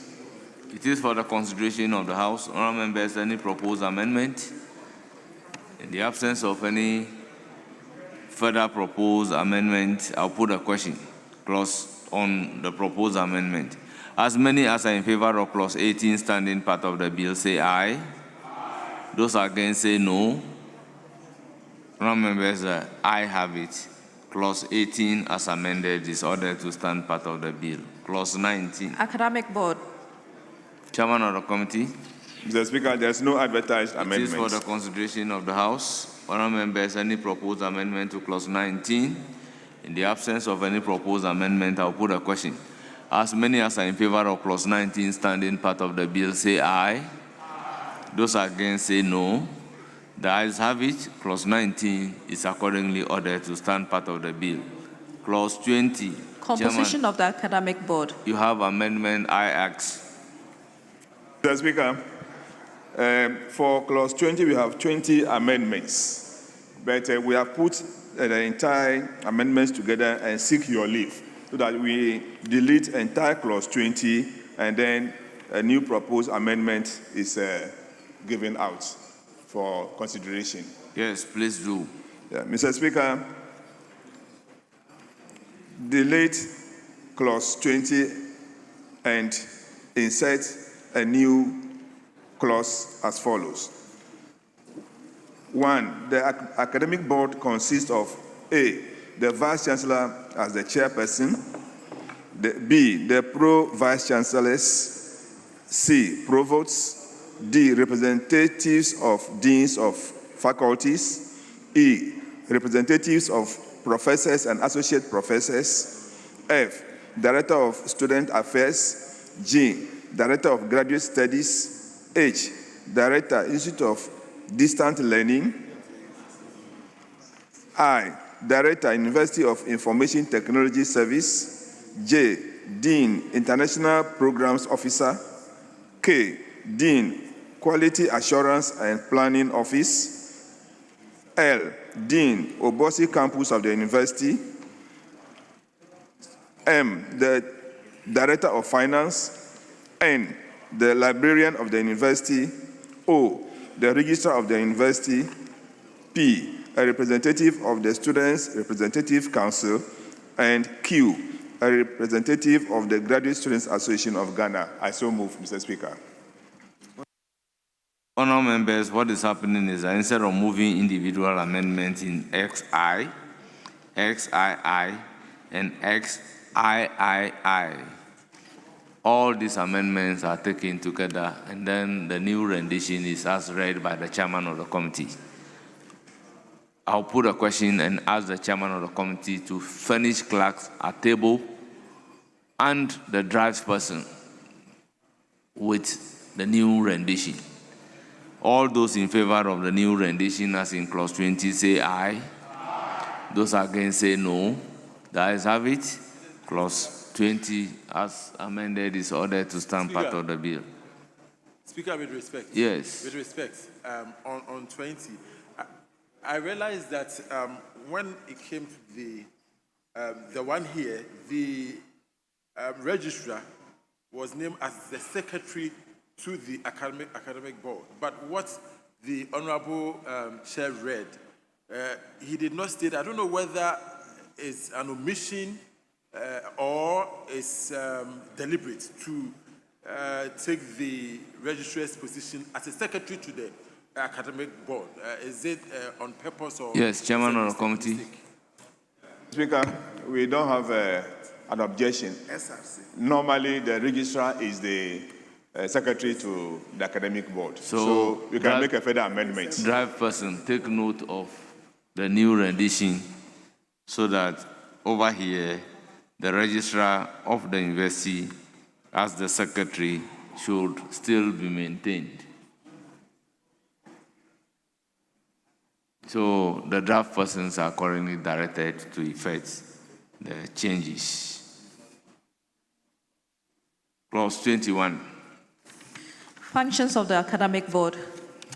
Chairman of the committee. Mr. Speaker, there's no advertised amendment. It is for the consideration of the House.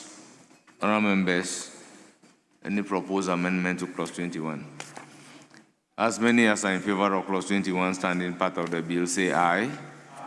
Those against say no. The ayes have it. Clause 21 is ordered to stand part of the bill. Clause 22. Activities of the Academic Board. Chairman of the committee. Mr. Speaker, there is no advertised It amendment. is for the consideration of the House. Honourable members, any proposed amendment? As many as are in favor of clause 22 standing part of the bill, say aye. Those against say no. The ayes have it. Clause 22 is ordered to stand part of the bill. Clause 23, Chairman. Registrar. Chairman, you may move amendment XIV.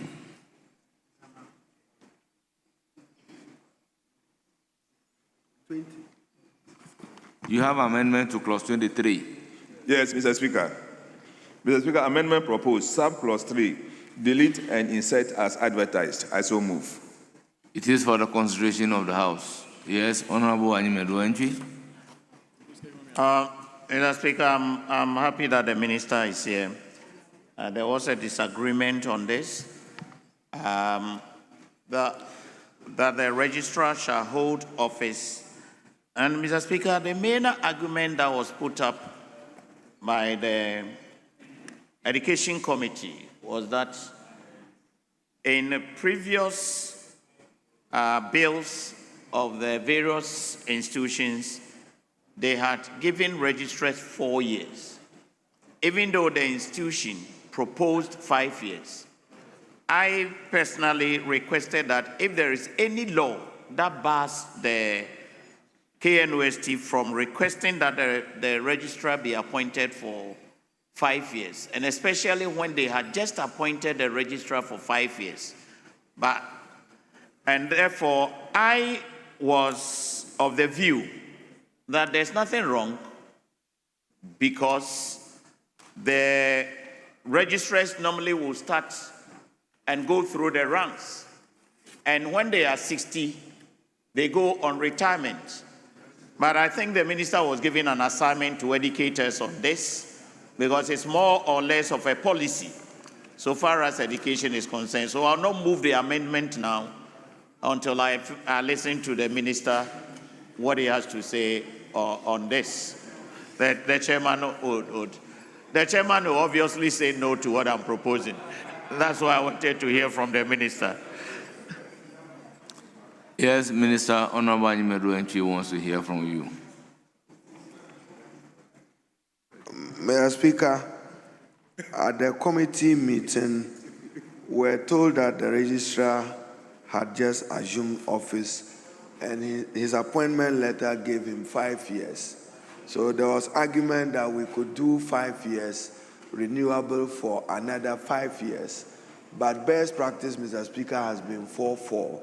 So we argued that we should settle on 4 years with an opportunity for a renewal for an additional 4 years. So if I can persuade the Honorable Anyimedu for consistency, that will guide us. Thank you. Honourable members, if we look at clause 6(2), it says the president shall appoint the chairperson and other members of the council in accordance with Article 70 of the Constitution. And we've always been saying that the appointments should not go more than the tenure of office of the appointer. And there is a judicial decision mentioned by the minority leader the other time on it. So in view of this, how do we make the tenure of office of the registrar more than 4 years? Yes. Mr. Speaker, I stand Yes. to be educated. I would have thought that it's the council of the university that is making this appointment and not the president. So we can go beyond the 4 years.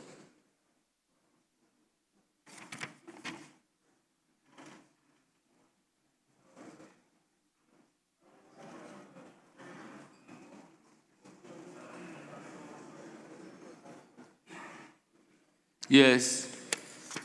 Mr. Speaker, I do agree with him that there is no law barring or prohibiting us from making a provision like that.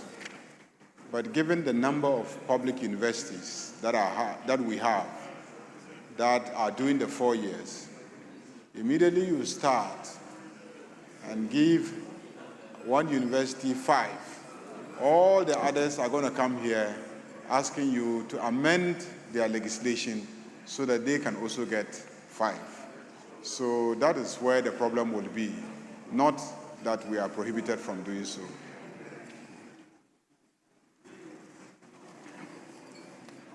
Mr. Speaker, I didn't oppose the amendment, so I'm educated. Very well, Honorable Jerry Ahmed. Speaker, I usually agree with the majority leader, but at this point I want to be at variance. Speaker, against the backdrop that if his argument is that the usual thing is 4 years, if you look at the object of the bill, it is to transform and make things new. And if KNUST will be the platform for us to have this kind of transformation, then we should start with KNUST. We should start with the 5 years, give the people opportunity. And in fact, it is even better for them to stay longer than the presidents. Yes, so can we be guided by the other university bills that this House has passed? What is the tenure of office? Yeah, well, but Speaker, that is the point, exactly the point, that maybe the other ones we had passed, we did not take into consideration the new ways of doing things. So, including Minister, suggesting do that you 5 want years. to reset the tenure of office Speaker, of registrars as it is in Speaker, other I didn't want to use that bills? word, Speaker. I didn't want to use that word. But since you have used it, I adopt it wholly. Yes. That we are per what you said. Speaker, per what you said. We are taking it. But you are also free to quote the word. Reborn, Speaker. Honorable Chairman of the committee, as part of resetting. Mr. Speaker, this issue was debated for a very long time at the committee level. And some of us in 2017, when this new tenure of office was being introduced, we were against it because it was going to push some people out of business at a very young age. Assuming a registrar finishes his 2 terms at the age of 50 or 45, what is he going to do again? You see, so we argued that there was no need for putting term limit on the registrars and directors of finance because they will be going through the ranks until they finish, they reach 60. But we were not listened to. But at the committee meeting last Monday, we appealed to the minister. But as part of resetting agenda, he should take a second look at these provisions so that we can do something about them. So in the it near will future. come consequentially in all the university bills. That are, very well. Yes. For now, let me put a question on this. As many, yes? Honorable Mr. Speaker, I had moved away, but the reasoning of the chairman 4 years back, I think is the same reasoning. And when I raised it, the chairman said that at that time, the then minister said that that was the policy. That was why I deferred to the minister to find out if he's still going by that policy. Because no law bars the university from granting its employees the number of years for 5 years, especially when young men will start their career from and go through the ranks and may even end by this clause of giving them 4 years, 4 years. They may even be at 50 years or 55 years. And we cannot continue with their profession and they have to go and sit home. So to me, it's not fair for any person that will go through the ranks and rise to the top. And that's why I am of the view, if the other universities come and there's no law that we shouldn't give the registrar and the finance director, that we will be considering very soon. So be it, because there's no law that is barring it. Somebody starts as an accounts clerk and gets to the finance director of the university, and probably he's about 55 years, But because he has served 2 terms, he has to go and sit home or find another job. That is not fair. That is not fair. But if the minister let me thinks that... hear from the professor. Thank you, Mr. Speaker. I appreciate the angle Mr. Enyimodo is coming from, Honorable Enyimodo is coming from. But the same thing applies to the vice chancellors. Now you have people becoming vice chancellors at even 45. And mandatorily, they are supposed to serve for 4 years and another 4 years. And when they are done, they go back to faculty and then be given another task, director of something, or just stay as an ordinary lecturer and contributing to the academic work. So the same thing can be applied to that of the registrar. So I don't think that we need to insist that they should go to terminal. No, they can be repositioned in another office to work in the office as a registrar, and there's no problem with that. So you have been an university lecturer. After the 8 years term, what would the registrar be doing? The registrar can be given a faculty to manage. We normally have colleges. So you can go back and be a college registrar or a faculty registrar. And then you don't necessarily have to stay on. Otherwise, those who are also climbing the ladder, so many of them, when will they get to that point? So you do that and they don't have the opportunity to rise to the rank of a registrar. So it's for good reasons that it's been crafted this way. Honourable members, what is the sense of the House?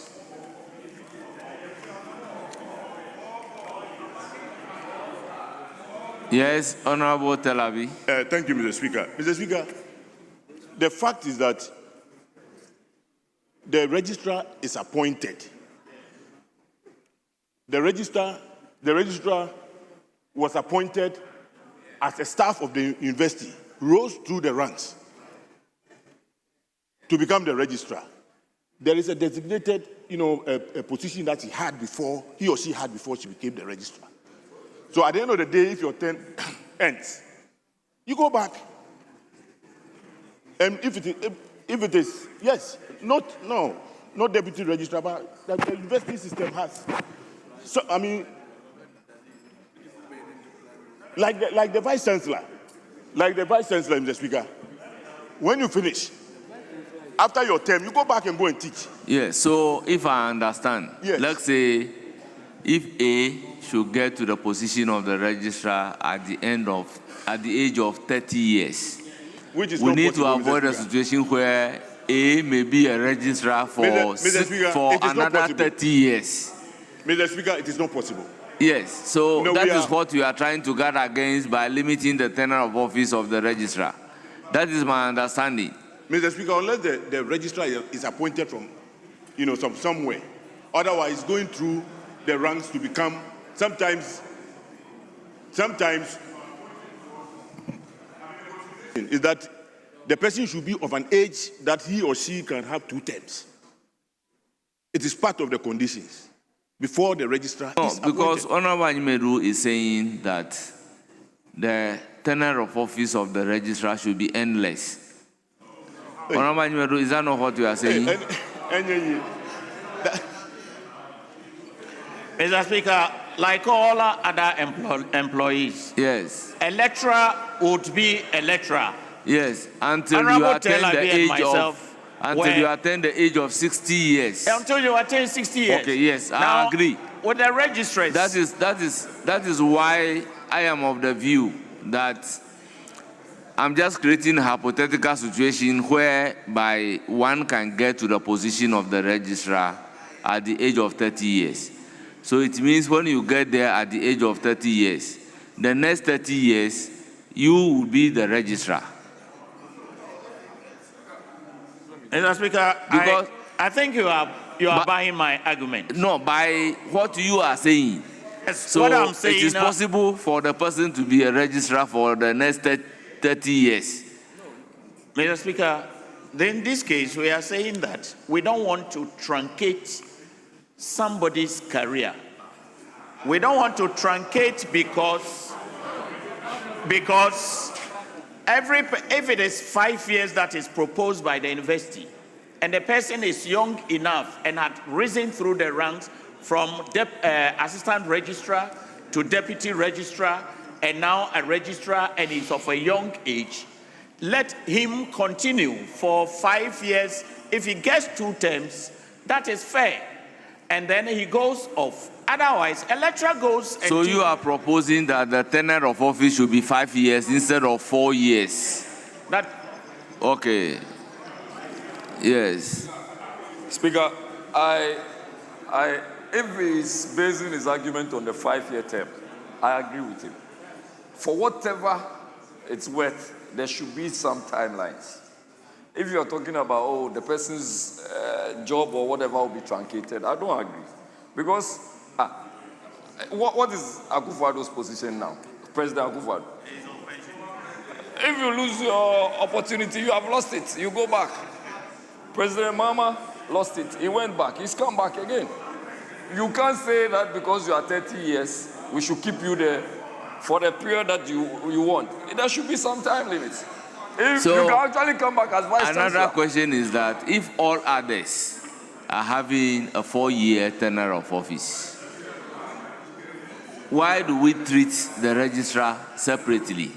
Oh yes, that I agree. But Speaker, that is where the change can start. Yes. We can look at that. So I'll put a question on the proposed amendment. As many as are in favor of the amendment proposed by the chairman of the committee to clause 23, say aye. Those against say no. The ayes have it, the proposed amendment is carried. I will then put a question on the entire clause 23 in the absence of any further amendments.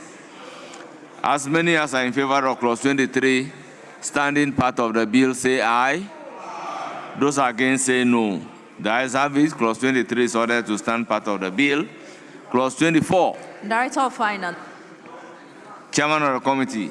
Mr. Speaker, amendment proposed, sub-clause 3, delete and insert as advertised. I so move. It is for the consideration of the House. Honourable members, any proposed amendment? I'll put a question on the proposed amendment by the chairman of the committee.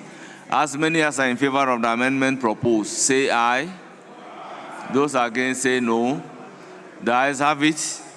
The proposed amendment is ordered to stand part of the bill. Now I'll put a question on the entire clause 24. As many as are in favor of clause 24 as amended, say aye. Those against say no. The ayes have it. Clause 24 is ordered to stand part of the bill. Clause 25. Appointment of other staff. Speaker, no advertised amendment. It is for the consideration of the House. Honourable members, any proposed amendment? In the absence of any proposed amendment, the question is as many as are in favor of clause 25 standing part of the bill, say aye. Those against say no. The ayes have it. Clause 25 is ordered to stand part of the bill. Clause 26. Internal organization of the university. Chairman of the committee. Mr. Speaker, there's no advertised amendment. It is for the consideration of the House. Honourable members, any proposed amendment? As many as are in favor of clause 26 standing part of the bill, say aye. Those against say no. The ayes have it. Clause 26 is ordered to stand part of the bill. Clause 27. Funds of the university. Chairman of the committee. Speaker, there's no advertised amendment. It is for the consideration of the House. Yes, Honourable Anyimedu. Mr. Speaker, I seek your direction. Mr. Speaker, there is no further advertised amendment, and I was wondering if you could not take the clauses together as a whole in view of the judgment of the court. I don't want to go there, but if we put them together, I think we would have satisfied the legislative requirements. Instead of picking them. Honourable members, let me remind you of the case of Ezwame versus the Attorney General. The circumstances based on which the Supreme Court ordered Section 43 of the Narcotic Control Commission Act to be expunged. It is for that reason that Parliament will have to go through the pain to take the provisions one after the other. Clause 27. Honourable members, there's no advertised amendment. This is for the consideration. I'll put a question. As many as are in favor of clause 27 standing part of the bill, say aye. Those against, say no. The ayes have it. Clause 27 is ordered to stand part of the bill. Clause 28. Borrowing powers. Chairman of the committee, there's no advertised amendment. It is for the consideration of the House. I'll put a question. Mr. Speaker. Yes. I want to get some clarification from the chair of the committee. Mr. Speaker, you see that at 28, it says subject to Article 181 of the Constitution, but Article 181 deals with parliamentary approval for loans that the government is going to secure.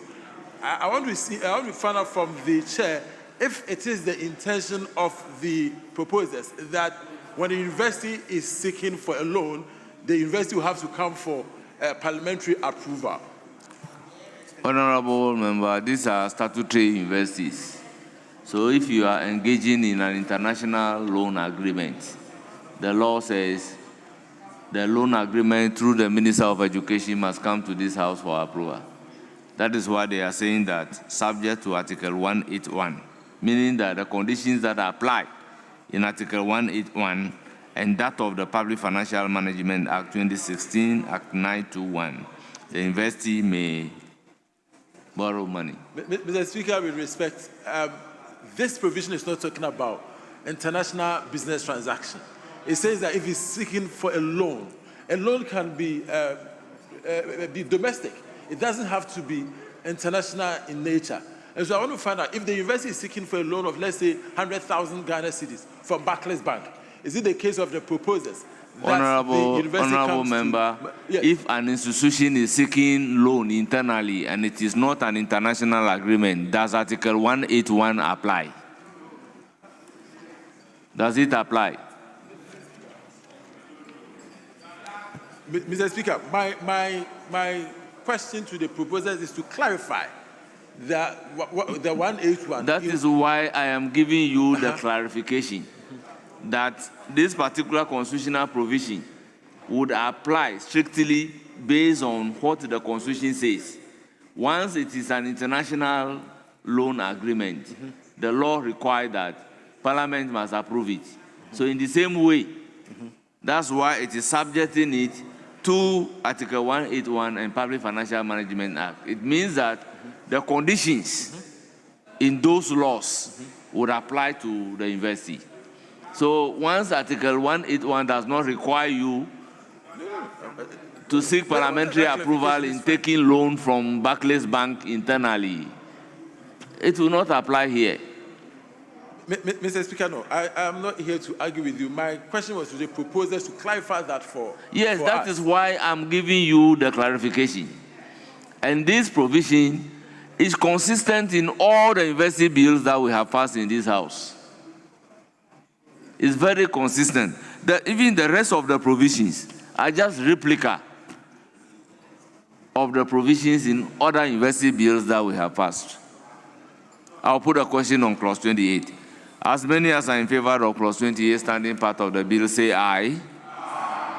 Those against, say no. The ayes have it. Clause 28 is ordered to stand part of the bill. Clause 29. Internal Audit Unit.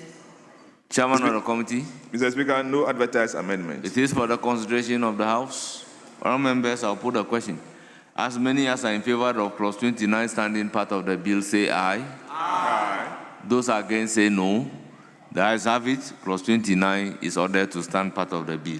Clause 30. Accounts and Audit. Chairman of the committee. Mr. Speaker, no advertised amendment. It is for the consideration of the House. Honourable members, these are standard provisions agreed upon by this House. So I'll put a question. As many as are in favor of clause 30 standing part of the bill, say aye. Those against, say no. The ayes have it. Clause 30 is ordered to stand part of the bill. Clause 31. Annual reports and other reports. It's also a standard provision. Chairman of the committee. Advertised amendment. It is for the consideration of the House. Honourable members, I'll put a question. All those in favor of clause 31 standing part of the bill, say aye. Those against say no. The ayes have it. Clause 31 is ordered to stand part of the bill. Clause 32. Exemption from taxes, duties, and other charges. Chairman of the committee. Mr. Speaker, no advertised amendment. It is for the consideration of the House. Honourable members, any proposed amendment? All those in favor of clause 32 standing part of the bill say aye.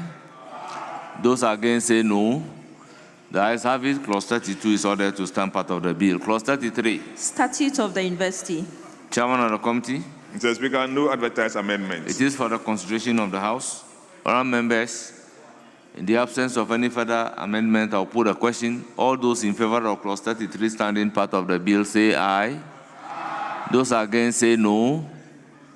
The ayes have it. Clause 33 is ordered to stand part of the bill. Clause 34. Convocation. Chairman of the committee. Academic structure of the investee. Thank you. The chairman of the committee. Mr. Speaker, no advertised amendments. It is for the consideration of the House. Honourable members, clause 34 on academic structures of the investee. Any proposed amendment? In the absence of any proposed amendment, the question is, as many as are in favor of clause 34 standing part of the bill, say aye.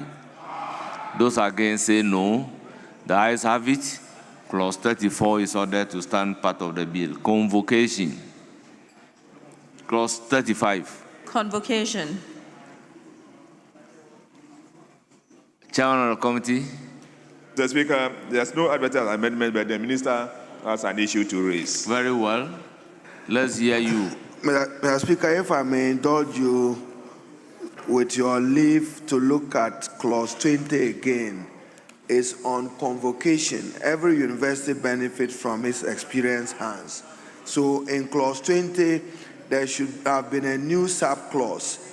At least 4 members elected by convocation in accordance with the statutes of the university. I beg to get the chairman to support that amendment. There is convocation which we may approve of in 35, but in clause 20, we should have provided for convocation to be part of the academic board. Every university nominates a number of people, but the number was 9 in the original bill. But because they have picked heads and deans from the various faculties, it's better we reduce the 9 to 4. I so submit. Well, 20. I have in my hand the University of Ghana Act 2010. Is that the provision in the University of Ghana Act 2010? If no, what is the reason for your new insertion?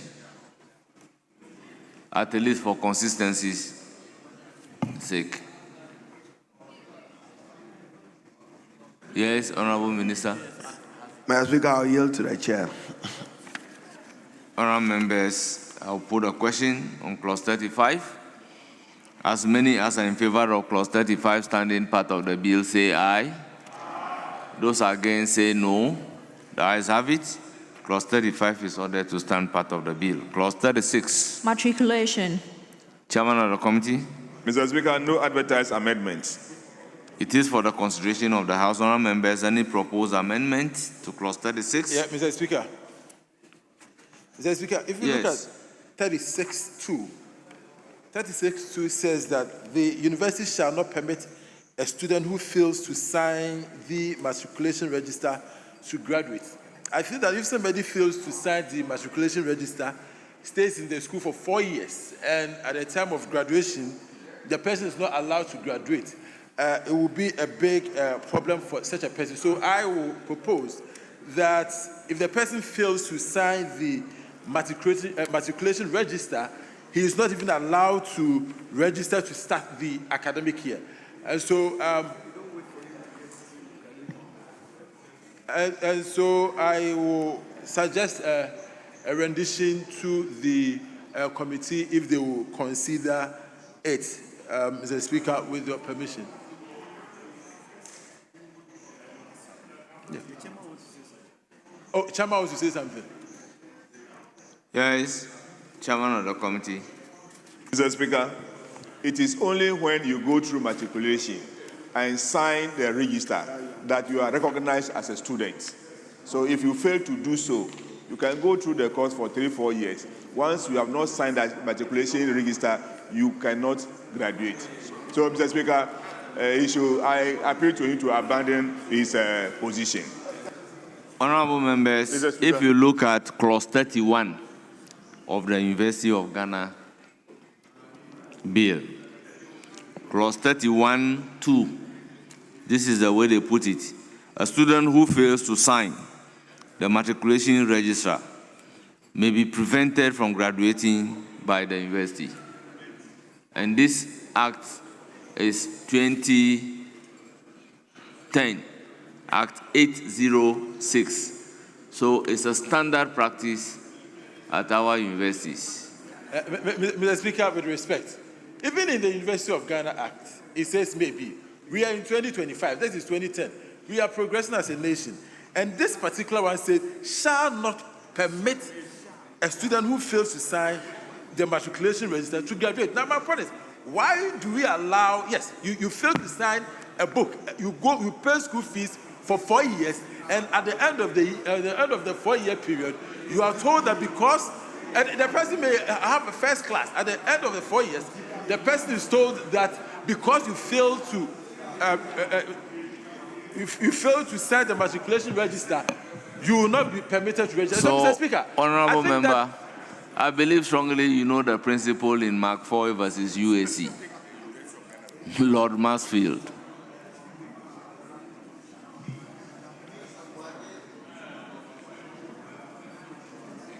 You can put something on nothing and expect it to stand. Once you fail to sign the matriculation, are you a student? But Mr. Speaker, I think as a house, we are representing, we are parents here.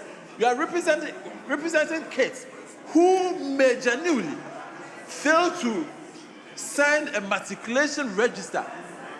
You are telling me that we should allow this person to suffer for 4 years, and at the end of the 4 years, you tell this person that you cannot register. I think that we need to be more humane than that. At best, Honorable Member, Mr. Speaker, how Speaker, on earth should you be excused as a student who attended the school for 3 years without signing the matriculation? Mr. Speaker, you either ask me to withdraw during the first semester, or at best, make it conditional, or let's say May, the university may, so that the university will have the option. The University of Ghana rendition, Mr. Speaker, you referred us to. But in this particular case, it is mandatory. And so if it goes this way, when the student fails to sign the matriculation register, the person is doomed. Mr. Speaker, come on. We cannot be doing this to ourselves. We are representing kids. And my friends over there, don't pretend that because this is coming from this house, you are going to oppose it. This is right from all of us. It's right for all of us, and we need to accept it. Yes, Honorable Asafo, let me hear you. This guy will not. Right, Honorable Speaker, I think this is a very sensitive issue. As I always say, when we come here, we are the representatives of the people. We cannot afford to fail the people. And so when there is a clause that has been inserted in an important bill like this, it is important that we scrutinize it very well. Right, Honorable Speaker, to say that a student will not be allowed to graduate just on the mere basis that that student failed to sign a matriculation register cannot be acceptable. I am of the opinion that we can have lesser punishment for such students, or even allow the student to be heard. Because in most instances, these students will not even be heard. You say we should allow the students to be heard, to be given reasons as to why they failed or they were not able to sign the matriculation register. Right, Honorable Speaker, we are begging you, and I'm begging my colleagues, to know that to say a student will not graduate because he failed to sign a matriculation register is not acceptable. I am also not saying thank you. That I want to hear I am also not saying that if you fail to register, it is right. No, I'm not saying so. There can be a lesser punishment for such students to be able to graduate. Thank you very much, Mr. Speaker. Very well. Yes, Honorable Apak.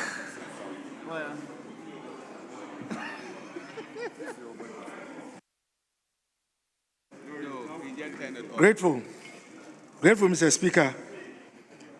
Mr. Speaker, it's important we understand that the university is an institution. Rules and regulations, traditions and culture. Not signing the matriculation book is inexcusable. That is what makes you a student. And it is not the case that the student has only one day. If you are admitted to pursue a 4-year degree program, and for the whole 4 years, you cannot find time to go and sign the matriculation book, you clearly don't deserve to be a student. We cannot encourage indiscipline. We must encourage order and responsibility. Mr. Speaker, this cannot be negotiable. If you can't sign a matriculation book for 4 years, you clearly don't deserve to be a student. We shouldn't quibble over this. Yes, Honorable Telabi. Yeah, thank you very much. Mr. Speaker, before you sign the matriculation register, you should go through orientation. And during the orientation, you are taken through the rules and regulations. So, if you don't sign, it means you are not recognized as a student to start with. You are not. You don't exist. You don't exist. Please. So it is mandatory. And as Honorable Apak said, it is not just a year. 4 years. If you are undertaking a 4-year course, and for the 4 years, you don't remind yourself to go and sign, it means that you yourself, you don't exist in the university. You don't. Thank you. Yeah. Yes, let me hear Mr. Honorable Speaker, Dakumensa. nobody is encouraging indiscipline on campus.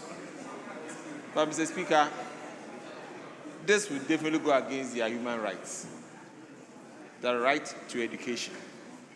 Mr. Speaker, if the universities are minded to collect school fees every term, enter a GPA, let you write exams, and then tell you that because you have not signed, you're not going to be awarded your certificate, I beg to differ. Mr. Speaker, I believe that the word should be made, and the university should find a way to get them to sign before they collect their final certificate. But to deny them entirely after 4 years of learning, Mr. Speaker, is not fair and it's not proper. Mr. Speaker, the word should be made. The word should be made so that at the end of their 4 years, if they have not signed, they sign for it. Mr. Speaker, even the certificate, before you collect from the stores, you sign for it. You sign for it. People are in school, they go through the orientation, but they still do the bad things. Honourable members, I think the proposal is to use the word may instead of shall. Yes. Speaker, the matriculation is a ceremony. It's an oath-taking ceremony. So the signing of the register is only at the tail end of the ceremony. And if you may recall, at the University of Cape Coast, when we matriculated in 1997, there was an incident. A student got sick and couldn't go through complete the process. Because, Speaker, when you are admitted to the university, your index number is issued. Once you receive your admission letter and you accept the admission, you are in the university. So the matriculation ceremony normally takes place after about a month. You would have attended classes, taken your courses, gone through the orientation. Even in some cases, you would have even taken some interim assessment test. So once you have your index number, that concretizes your place in the school. Now, the non-signing of the matriculation register shouldn't be fatal. So in the instance that I'm citing, the student was asked a year later to regularize that in the preceding year that when they matriculated.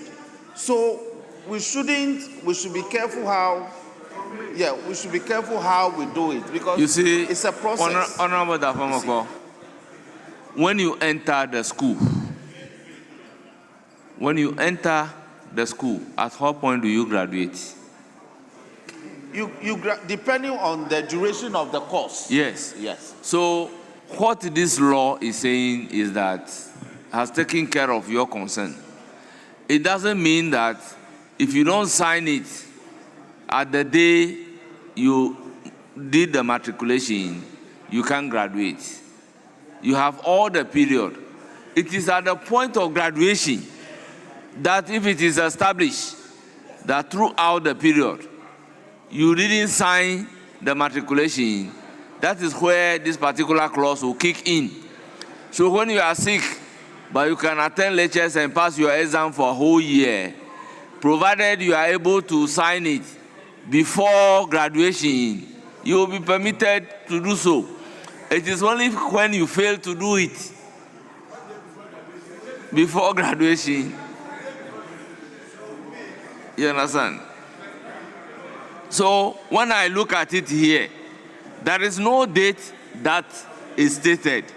But they say the university shall not permit a student who failed to sign the matriculation register to graduate.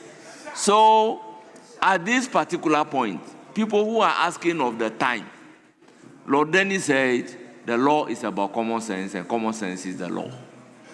Now, if you are talking about time frame, this one said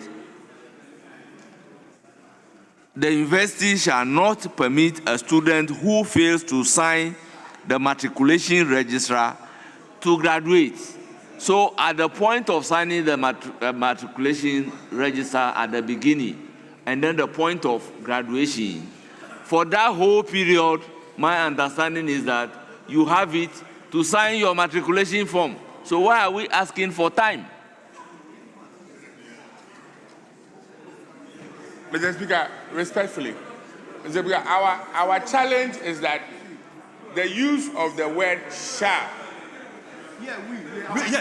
the use of the word shall should be amended and tempered with, because the shall makes it a bit mandatory and automatic.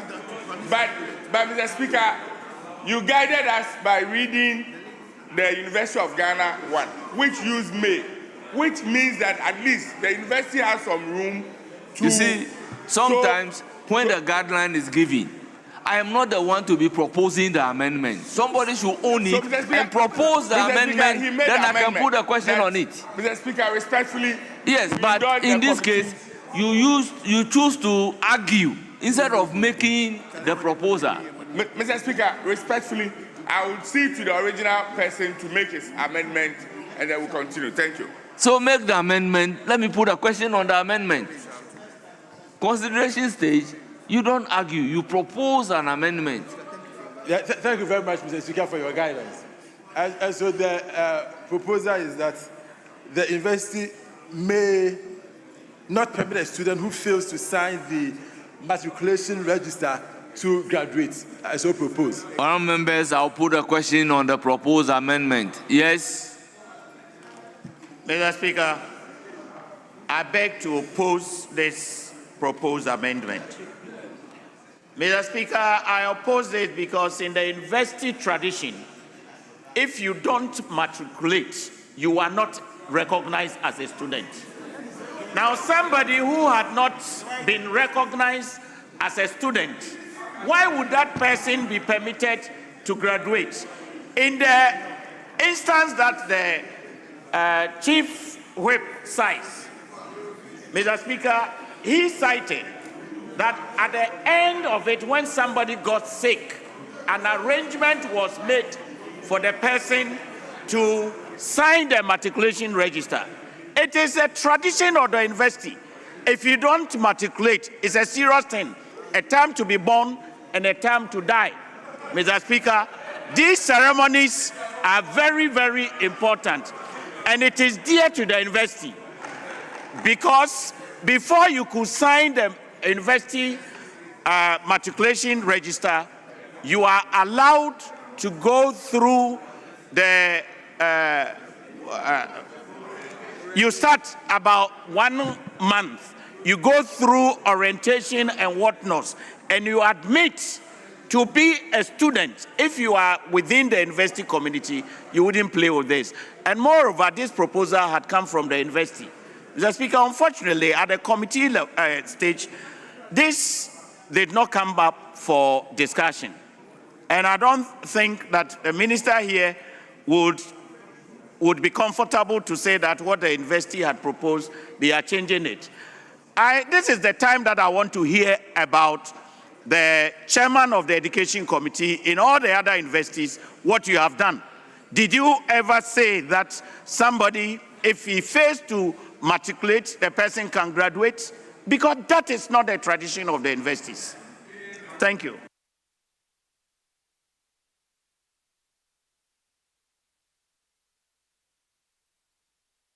Amen. Mr. Speaker. Charlie.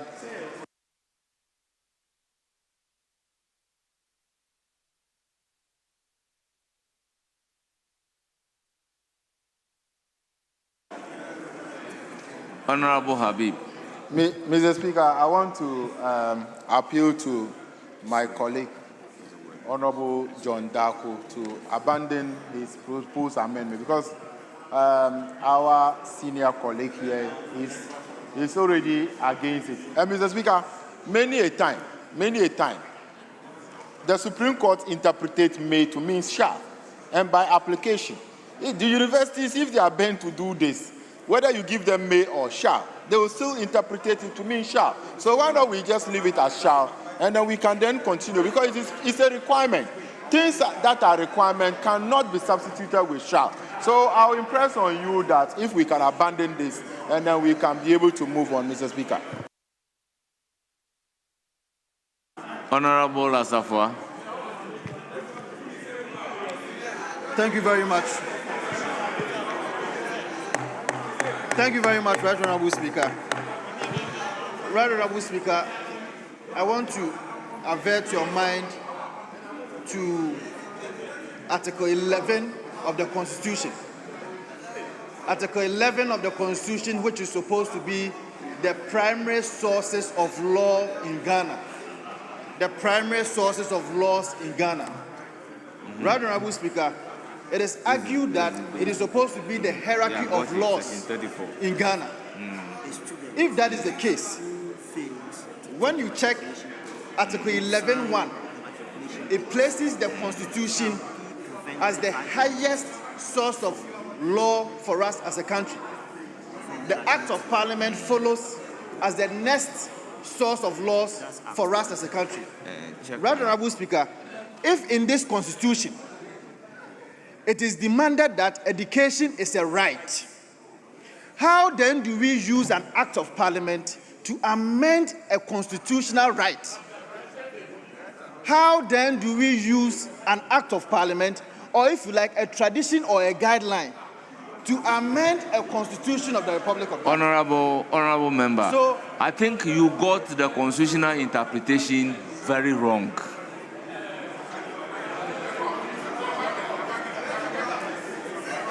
Yes, you got it all wrong. You see, there is no absolute rights. You understand? Rights are subject to some conditions. And the beginning of your right may mark the end of somebody's right. So we live in a society, and the society is governed by law. Nobody is taking your right to be educated away from you. But the condition is that if you want to access education, you have to apply to enter the university. You can't go to the university without application to say that I have a right to attend university, therefore I am attending university. Now, the university is also telling you that for you to go through the university and graduate, you must sign the matriculation form. You won't say that without signing the matriculation form, I'm going through the university. No, that right is subject to observance of some rules and regulation. That is why I'm saying that you got the interpretation very wrong. Mr. Speaker, Mr. Speaker. Yes. Mr. Speaker, since my senior Honorable Enyimadu has opposed my proposal, my amendment, I have no option than to stand it down. So I stand it down. Honorable members, if you take a look at the recent bill in 2019, Simon Diedong Dombo University of Business and Integrated Development Studies Act 2019, Act 1001, Clause Section 34. If I may read, it says that a student who fails to take the matriculation oath or sign the matriculation register shall be prevented by the university from graduating. This is the 2019 law passed by this House. Very well, having abandoned it, I'll put a question on clause 36. As many as are in favor of clause 36 standing part of the bill say aye. Those against say no. The ayes have it. Clause 36 is ordered to stand part of the bill. Clause 37. Congregation. Chairman of the committee. Chairman of the committee, clause 37.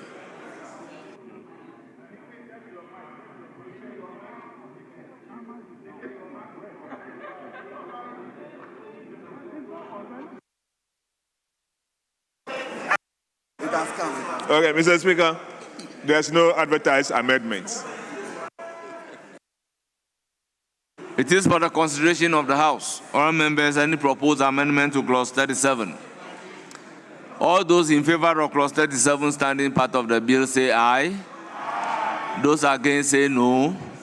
The ayes have it. Clause 37 is ordered to stand part of the bill. Clause 38.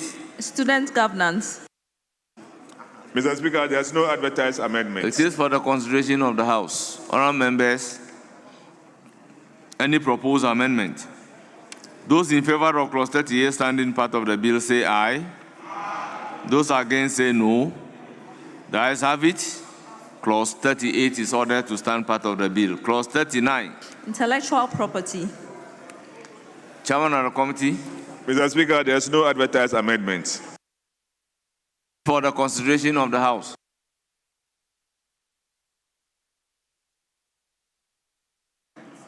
Honourable members, any proposed amendment to clause 39?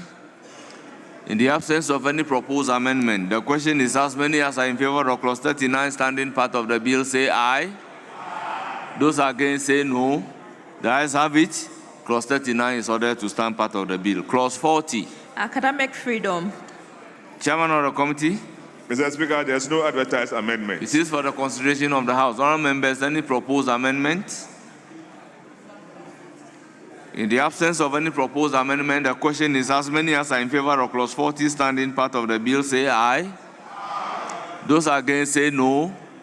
The ayes have it. Clause 40 is ordered to stand part of the bill. Clause 41. Anti-discrimination. Chairman of the committee. Mr. Speaker, there's no advertised amendments. It is for the consideration of the House. Honourable members, any proposed amendment? In the absence of any proposed amendment, the question is as many as are in favor of clause 41 standing part of the bill say aye.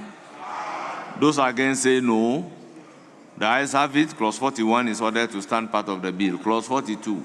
Dispute settlement. Chairman of the committee.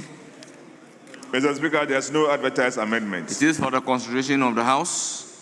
Honourable members, any proposed amendment? In the absence of any proposed amendment, the question is as many as are in favor of clause 42 standing part of the bill say aye. Those against say no. The ayes have it. Clause 42 is ordered to stand part of the bill. Clause 43, Chairman of the Committee, you may move your last Public-private amendment. partnership agreement. Mr. Speaker, there's advertised amendment. Amendment proposed, delete the clause. I so move. Honourable members, it is for your consideration. The proposed amendment is to delete clause 43. I'll put a question. As many as are in favor of deleting clause 43, say aye. Those against say no. Honourable members, clause 43 is accordingly ordered to be deleted. Clause 44. Interpretation. Chairman of the Committee. Yeah, Mr. Speaker, there is no advertised amendment, but if you go to page 33, pro vice chancellor means the person. We want to delete the and put a to read a person appointed. Thank you, Mr. Speaker.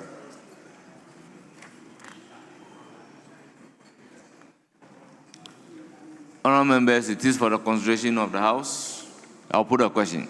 As many as are in favor of the proposed amendment, say aye. Those against say no. The ayes have it. Clause 44, as proposed to be amended, is ordered to stand part of the bill. Now I'll put a question on the entire clause 44.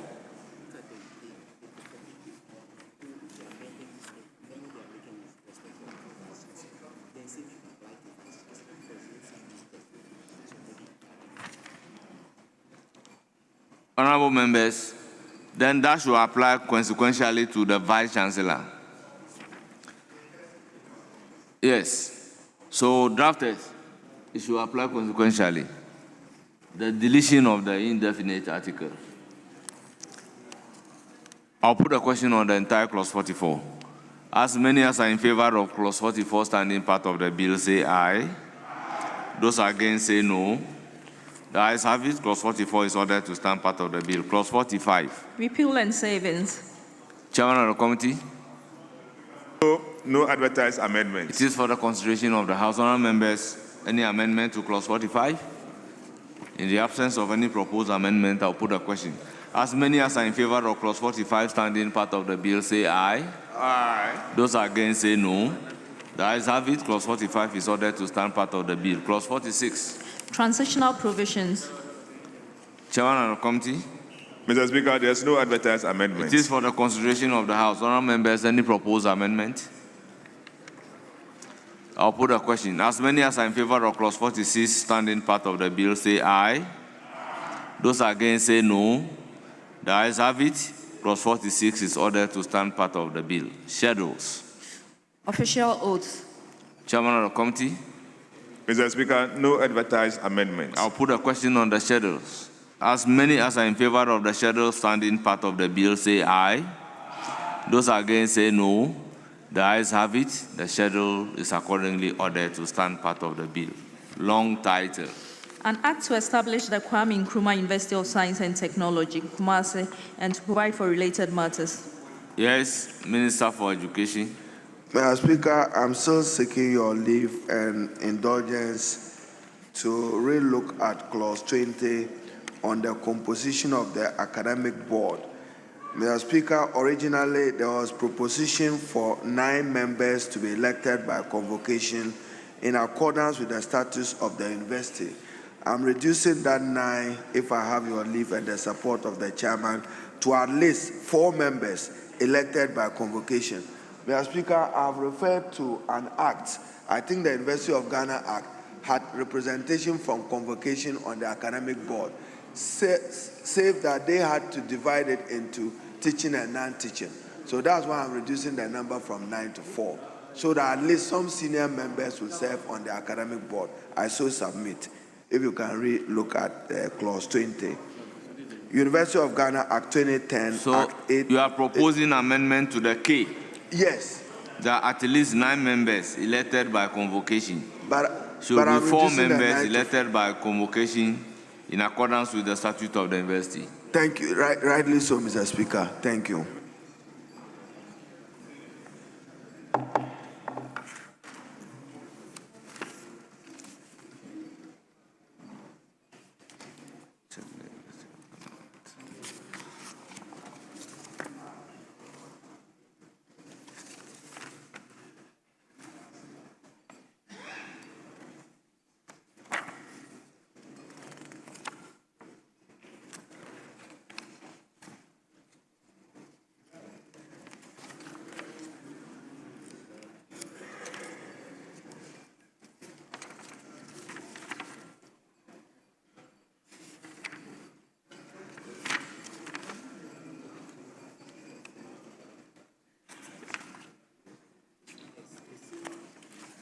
9.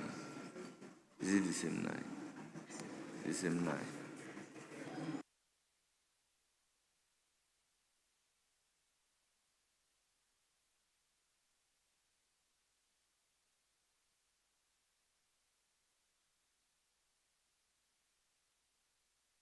Honorable Minister for Education, I'm referring you to section 19.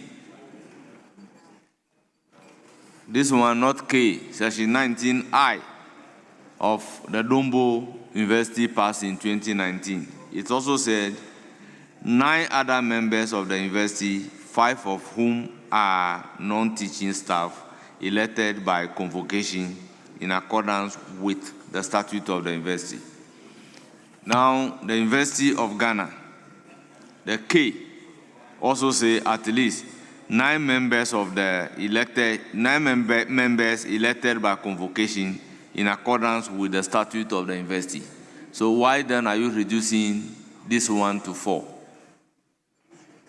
Mr. Speaker, at the committee level, the Vice Chancellor and the Chairman of Council attended, and they said Kwame Nkrumah University of Science and Technology had a peculiar case. So they gave us provosts and then deans, unlike what pertains in other universities.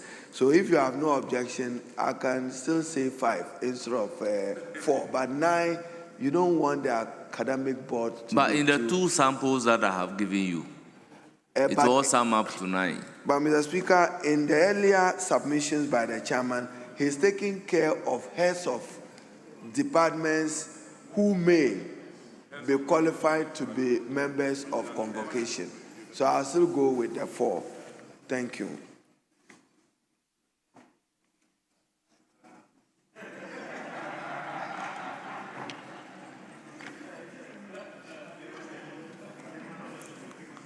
You see, in most of the bills, it's from A to K.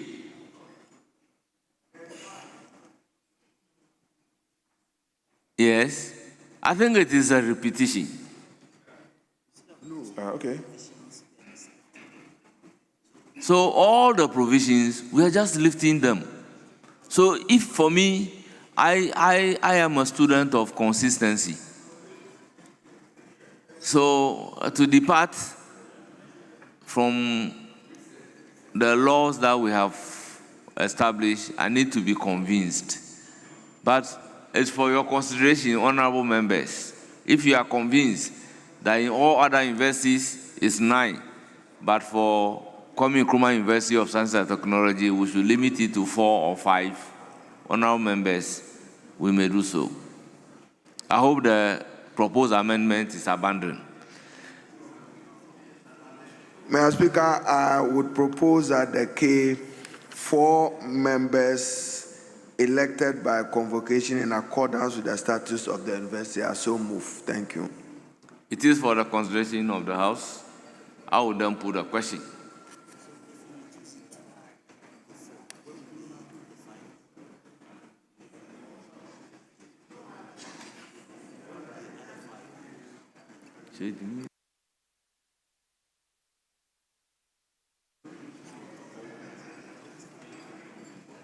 So, in effect, you are reducing the total number.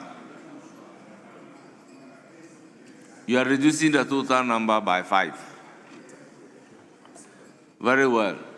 He is the sponsor. I'll put a question. As many as are in favor of the amendment to clause 20 proposed by the minister responsible for education, the member of parliament for Tamale South, say aye. Aye. Those against say no. The ayes have it. The amendment is carried. So we then move to the long title. An act to establish the Kwame Nkrumah University of Science and Technology, Kumasi, and to provide for related matters. Chairman of the committee. Mr. Speaker, no advertised amendments. It is for the consideration of the House. Honorable members, any proposed amendment?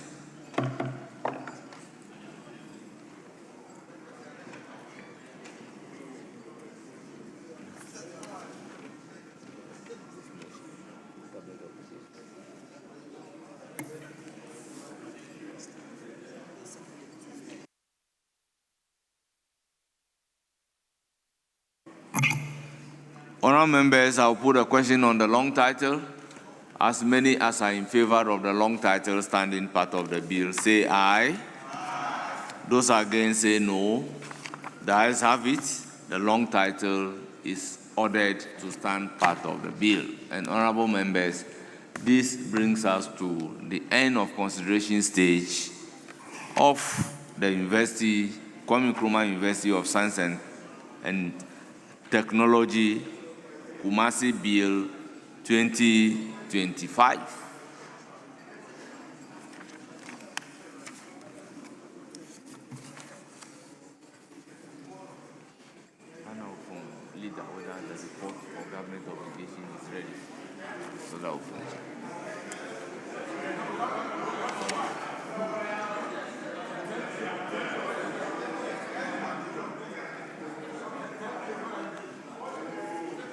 Honourable members, do we take procedural motion number 38?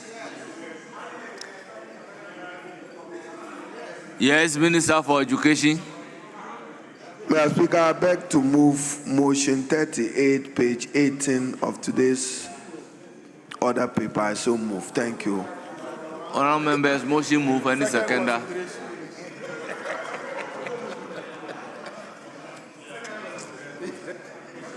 Mr. Speaker, I second the motion. Motion moved and seconded. It is for the consideration of the House. Yes. Right Honourable Speaker, with your leave, I understand that Order 171 should have been moved even before the motion should have been moved. I wanted to make another amendment with respect to clause 38. So I just wanted to do that. And if you give me the opportunity to be able to do that, respectfully, I want to make that amendment. So you are taking me back to clause 38 after I put a question on Speaker, the long title and said, listen to me, and said, we have come to an end of the consideration, for which reason the mace has been tilted. You want the mace to go back to its tilted position before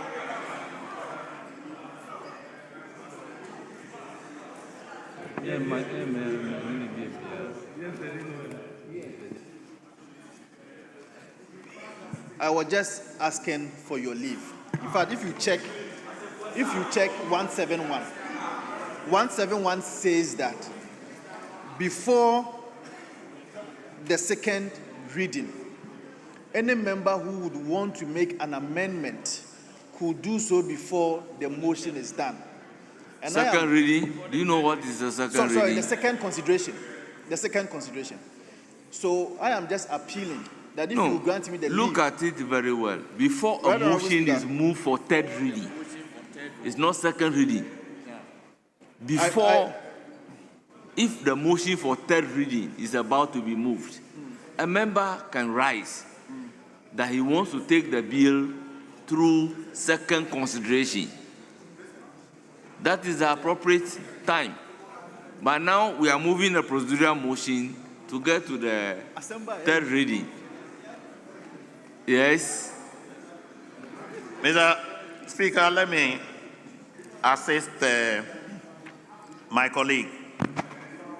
Mr. Speaker, I think the way and manner that you requested the minister, it didn't give him the chance to invoke Order 171. But Order 171 says that where a member intends to delete, amend, or introduce a provision in a bill which has passed through the consideration stage, the member may, immediately before a sponsor rises to move the motion for the third reading of the bill, move that the bill passes through a second consideration. Mr. Speaker, this is what the member And that's why he's seeking your leave, that Yes. he is out of time because Honorable the Animedu. minister moved the motion. Honorable Animedu, what motion is being moved? Motion number 38 is on what? Is it on the third reading?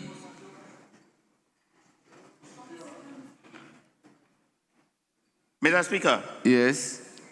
That's why my colleague is asking So of your that's leave why I'm that because asking that he is out of we time. get to the motion for the third reading by the provision that we have read in the standing order, that is the period that he can get up to move, and if it is seconded, then we take the bill through second consideration.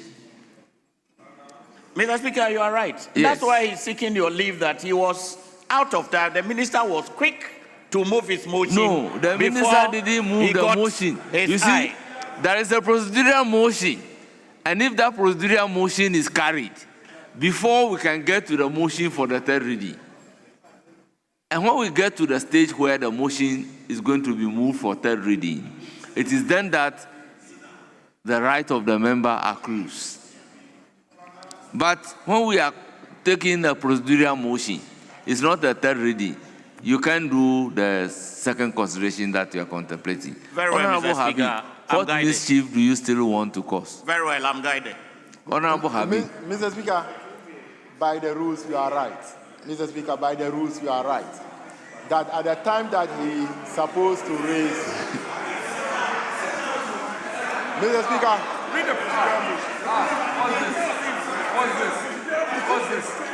Control your badness.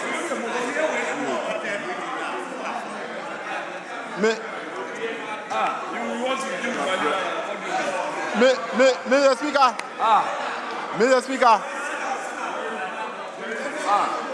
Mr. Speaker, even though many people don't understand our standing orders and how the parliament operates, Mr. Speaker, Mr. Speaker, by procedure, you are right. Mr. Speaker, by the procedure, Order 171, he should have been recognized before they move the motion for third reading, Mr. Speaker. But he's saying that, Mr. Speaker, you hardly laugh, and today you are smiling. So he's saying that within the fact that today you are in a very good mood, and by where you sit now, Mr. Speaker, Parliament, we are master of our own rules. Yes, so I it should agree not with be you. recorded that a member still have issue with the bill. No, but it was right I during the agree third with reading, you. Mr. Speaker. But the point that I'm making, that probably you are not getting, is that we have to pass through motion 38 before we can get to the third reading. So wait after motion 38 and before motion 39, then you can rise to take the bill through second consideration. Mr. Speaker, you are right. We can proceed. Yes. So motion moved and seconded. It is for, Speaker, yes. Speaker, with respect, in this House, on many occasions, I've deferred to you when it comes to procedure. But Speaker, I intend to learn. And I want to seek your guidance.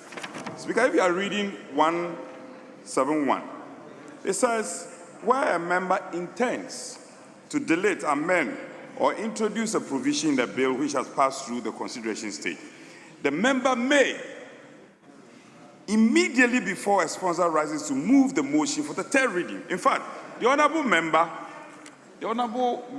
Vincent, caught your eye when the honorable Minister for Education rose up to move the procedural motion. And in fact, so that the procedural motion in there is a third reading. No.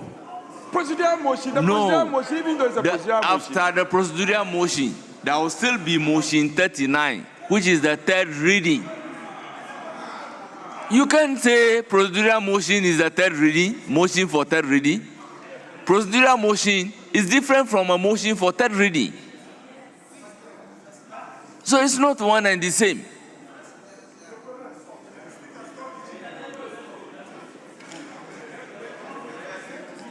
So let me put a question on the procedural motion, then the right of the member will accrue. Honourable members, motion moved and seconded. All those in favour of the motion number 38 at page 18 of today's order paper say aye. Those against say no. Honourable members, the procedural motion number 38 is carried. Now we are moving to motion number 39, which is the motion for third reading. So if a member wants to exercise his right, this is the time for the member to exercise the right.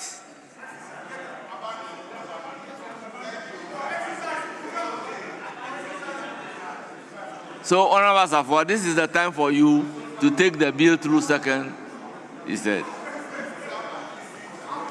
Very well. Minister for Education, you may move the motion for third reading. Mr. Speaker, I beg to move that the Kwame Nkrumah University of Science and Technology Kumasi Bill 2025 be now read the third time. I so move. Motion move. Any seconder? Mr. Speaker, I second the motion. Honourable members, motion moved and seconded, and it is for the consideration of the House. I'll put a question. As many as are in favour of the motion number 39 for the third reading of the Kwame Nkrumah University of Science and Technology Kumasi Bill 2025, say aye. Those against say no. The ayes have it. The motion is carried. An act to establish the Kwame Nkrumah University of Science and Technology, Kumasi, and to provide for related matters. Honourable members, the Kwame Nkrumah University of Science and Technology Kumasi Bill 2025 is duly read for the third time and passed.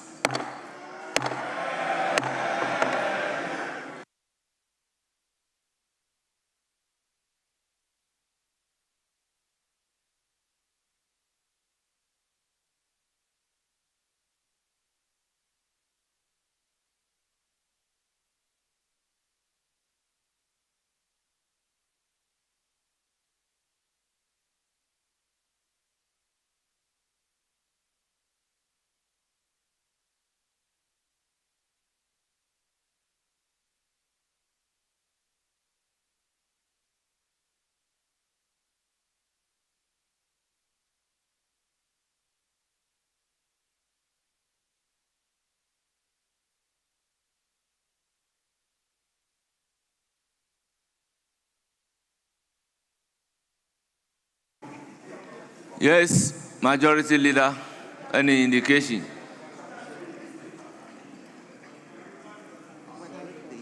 Mr. Speaker, the Minister for Sports and Recreation, no, just withdrawing a bill, withdrawing and then relaying.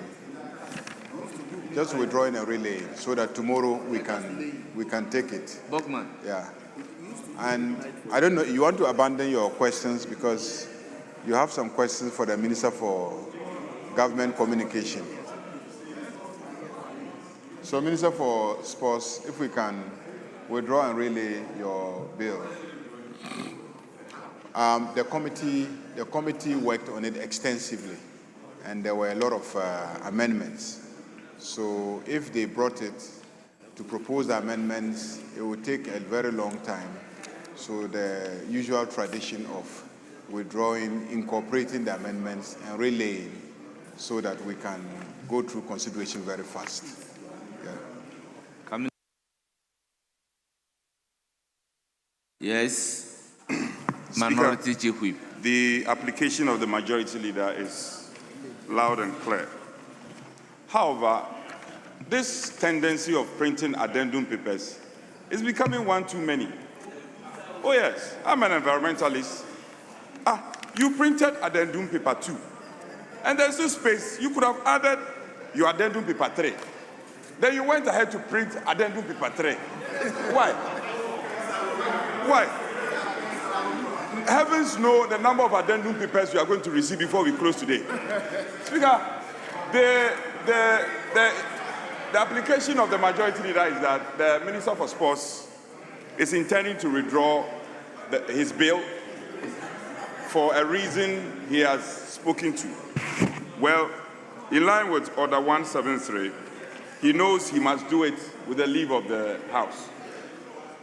Now, even though the majority leader has said in part reasons for the withdrawal, the minister must carry the House along. We need to know why you are withdrawing.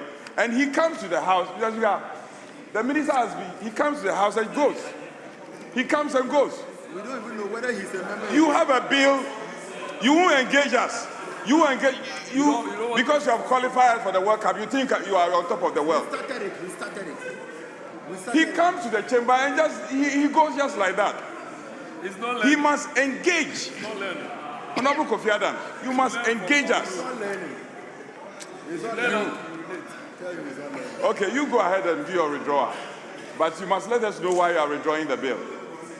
Speaker, he needs to carry the House along. Give us good reasons why you are withdrawing this bill. He won't listen, or you see.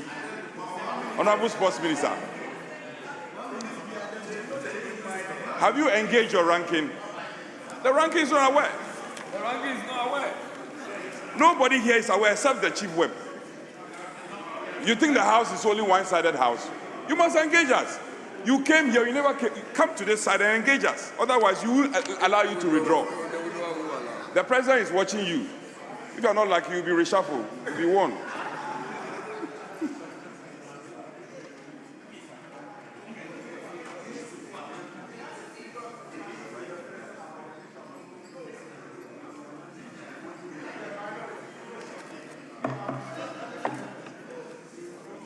Tell the minister.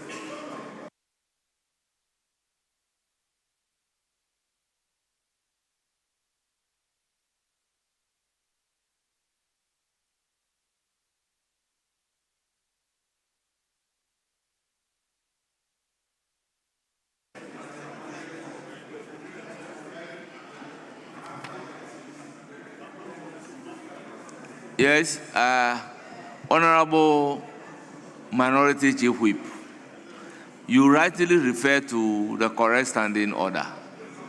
That is Standing Order 173, which reads, a sponsor may withdraw a bill by leave of the House. When a sponsor of a bill withdraws a bill and intends to introduce the bill, the provisions of Order 159 shall apply.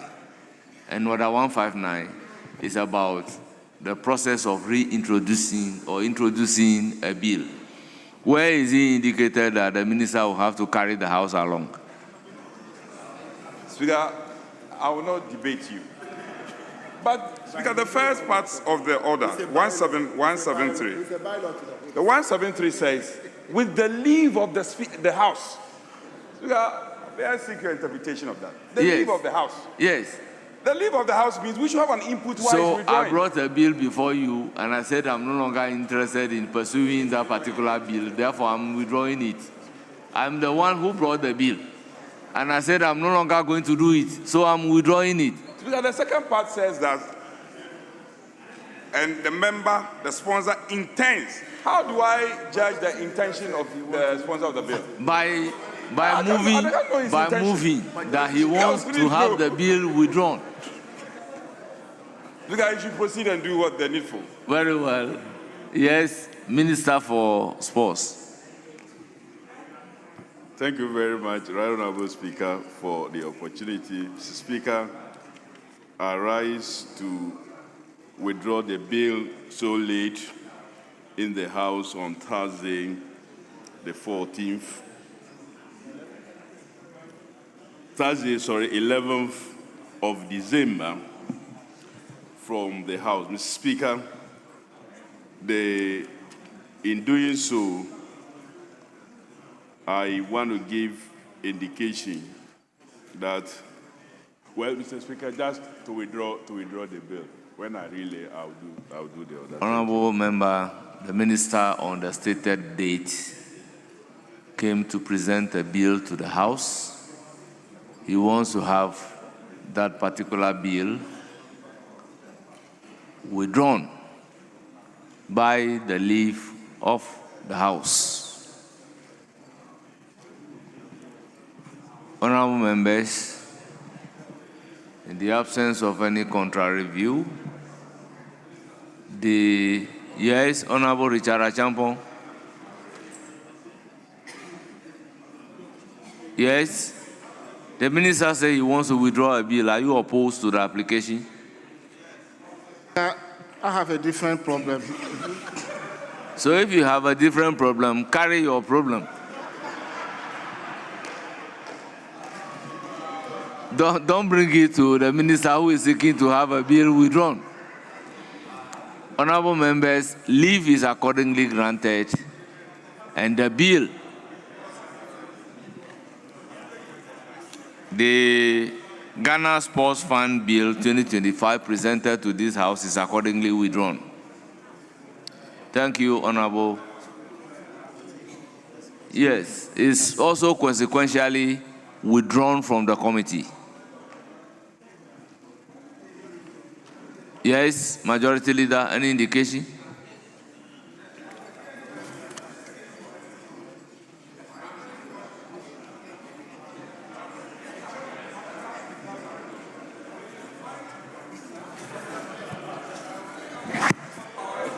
Mr. Speaker, yes. May we take addendum 3, order paper addendum 3, vary the order of business to present papers, first reading of bills, which is sports. Honourable members, at commencement of public business, presentation and first reading of bills. Yeah. An act to establish the Ghana Sports Fund to provide sustainable funding for sports development in the country and sports for development to provide for the management of the fund and for related matters. Honourable members, the bill is duly presented and read for the first time and refer to the Committee on Youth and Sports for consideration and report. Speaker, I rise to apply that this bill just laid and referred to the committee be treated under certificate of what agency?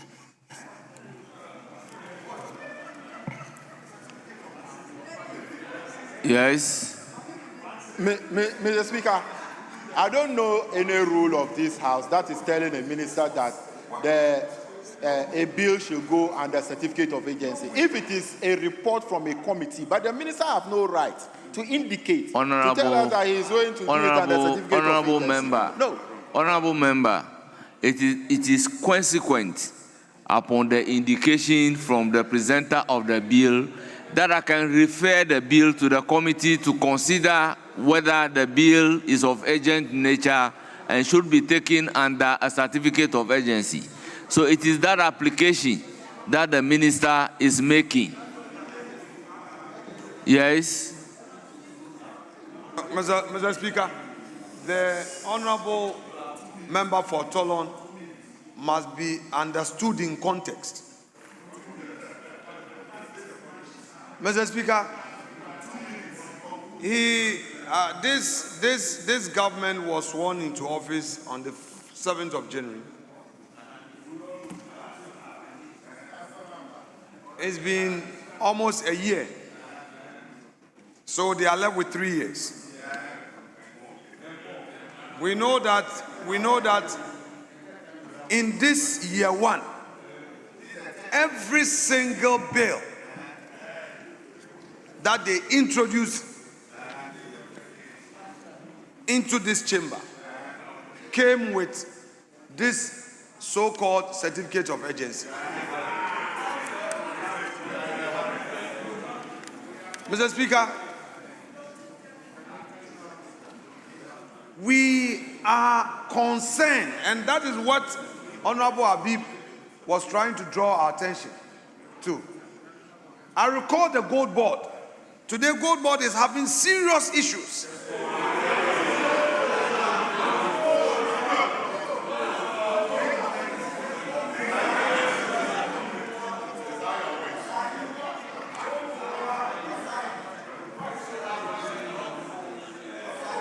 Mr. Speaker, same way they introduced the lithium agreement.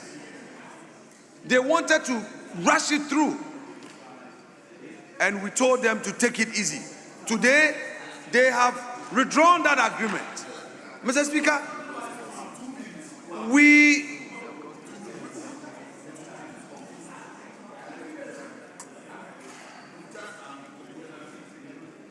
Mr. Speaker, these are not issues to be taken lightly. We have even been told that the Ministry of Transport is engaged in some activities, some transactions of bringing some 300 buses. That transaction never came through Parliament. We are aware that some government officials are in India. We are aware. Mr. Speaker, one day, colleagues, one day, you would come here. Don't worry. No problem. No problem.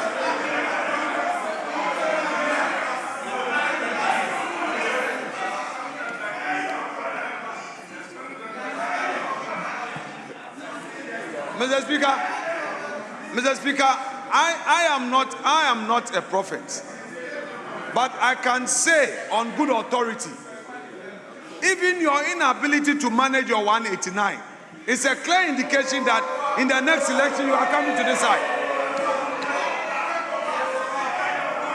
This is your certificate of agency.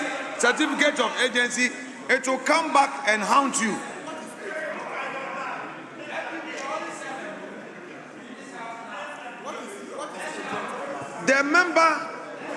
The member of Parliament who is the sports minister. You have a sports fund bill. Your duty is to make the bill available for proper scrutiny. You want to join the certificate of agency chorus. Honorable. Mr. Speaker, let me conclude. Mr. Speaker, let me conclude. Mr. Speaker, I am pleading with the leader of government business.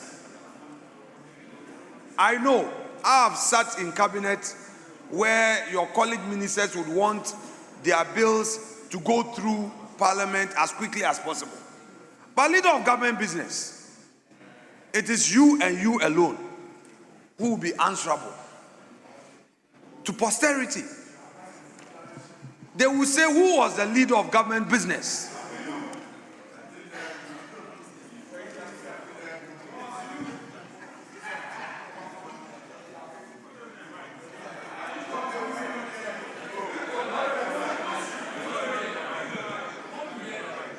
Mr. Speaker, the majority leader should take this my plea on board. At least when the bill is introduced, ministers should allow for some scrutiny. Mr. Speaker, this is a serious matter. Every now and then we hear of the public and their views about us. Let's try and limit this. Mr. Speaker, look at this bulky document from the Accra-Kumasi Expressway Limited. This concessionaire agreement. Mr. Speaker, it was introduced in the afternoon. Certificate of agency and we dealt with it. Mr. Speaker, I need to finish. Don't cut me. Mr. Speaker, I need to finish. Don't cut me. Honorable Minority Leader, I have listened to you enough. Also listen to me. You want to cut me off? Also listen to me.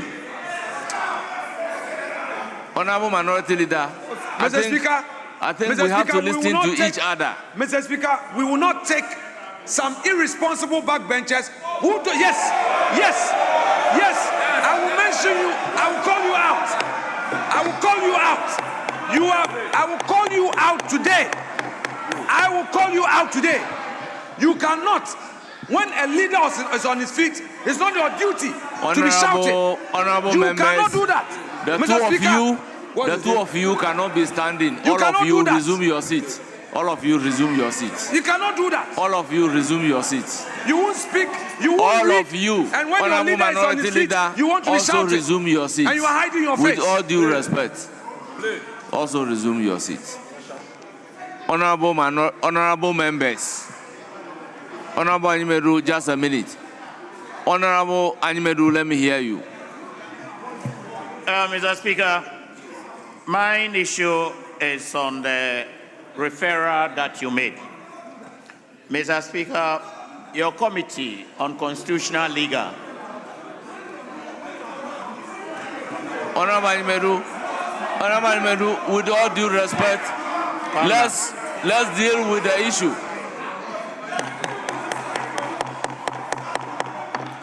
All other members standing should resume their seats.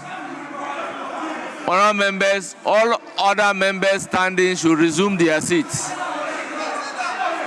All other members standing should resume their seats. Honorable members, all other members standing should resume their seats. All honorable members standing should resume their seats.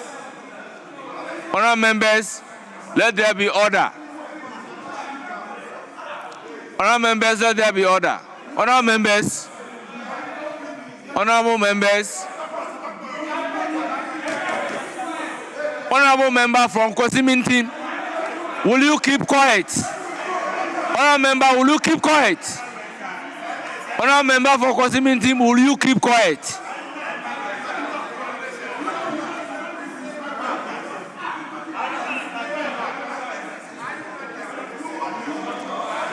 Honorable member for Kwesimintin, do you want me to walk you out of the house?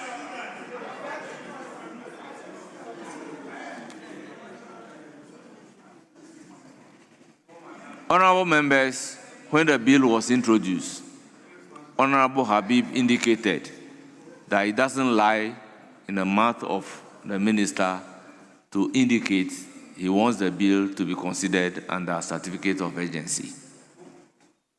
The minority leader set in to say that I was not appreciating the angle from which the chief whip, the deputy chief whip, was coming.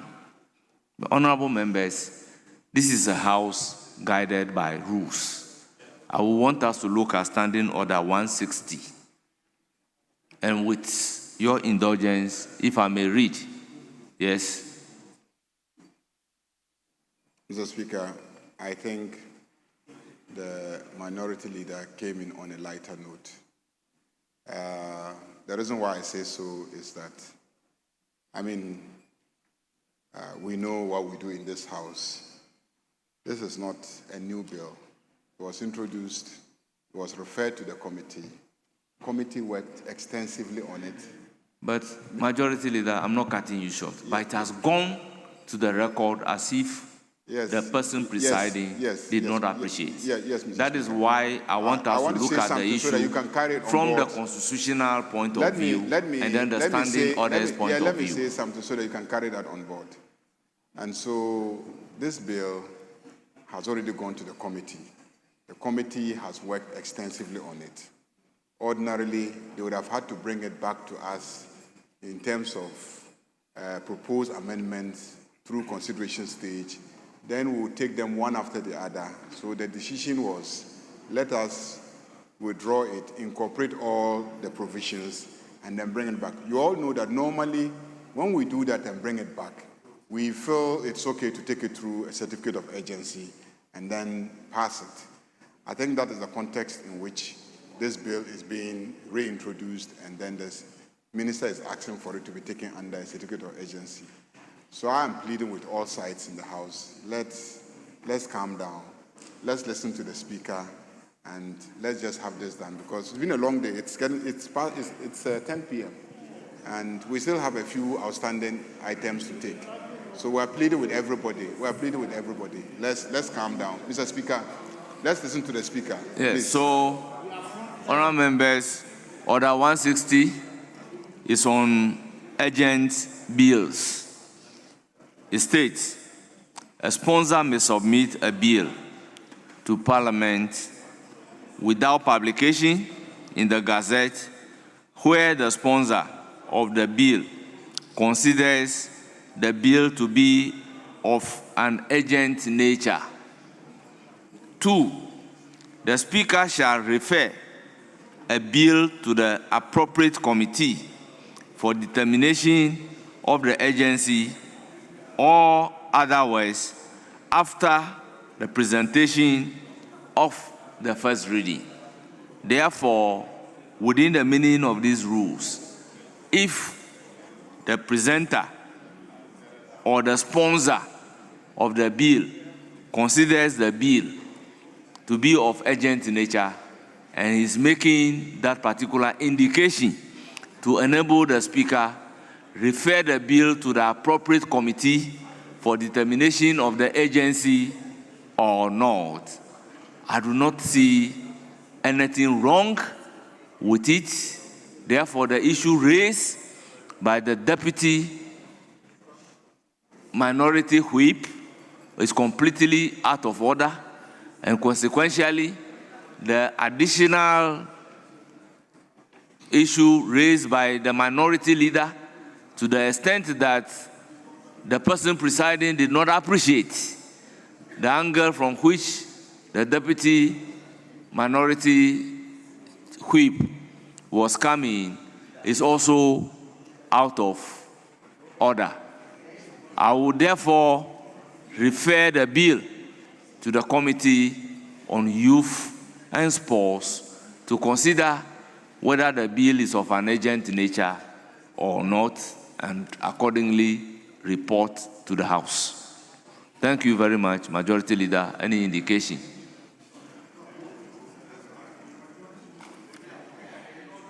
Yes.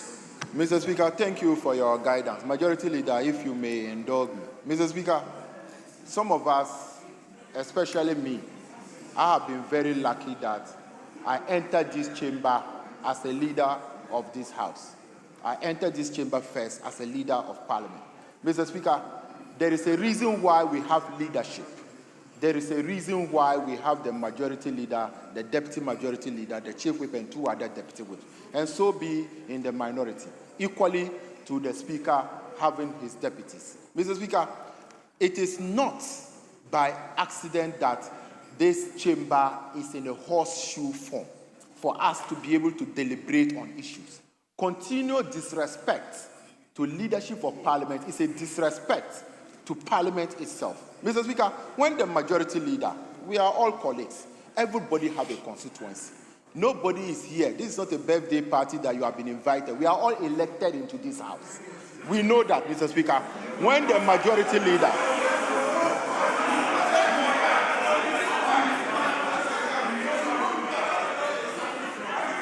Mr. Speaker, Mr. Speaker, Mr. Speaker, Mr. Speaker, Mr. Speaker, when the Majority Leader is on his feet, we give him all the necessary attention and listen. Leader, let me finish. Mr. Speaker, when the Majority Leader is on his feet, we respect him. And since afternoon, the time we started, Mr. Speaker, it's about 10 p.m. The minority, the business that we are doing is government business. The minority have been very, very cooperative up to 10 p.m. So it is not nice and it is not good at all, Mr. Speaker, because you see, Mr. Speaker, you know in this chamber that if we want to stand on one business, we can be able to do that. And if we want to move, we'll move. So what I'm appealing to Majority Leader, that he's the leader of this House. And I want to appeal to you, Majority Leader, that, Majority Leader, I want to appeal to you. And the reason why I'm appealing to you is that some 10 months ago, we were seated where you were seated now. Today, we are here. Continued disrespect to the minority leadership, front bench, especially the Minority Leader, is a serious thing that shouldn't be accepted. We don't want a case where we cannot also control somebody here. So I want to appeal to you that you should talk to our colleagues at the back.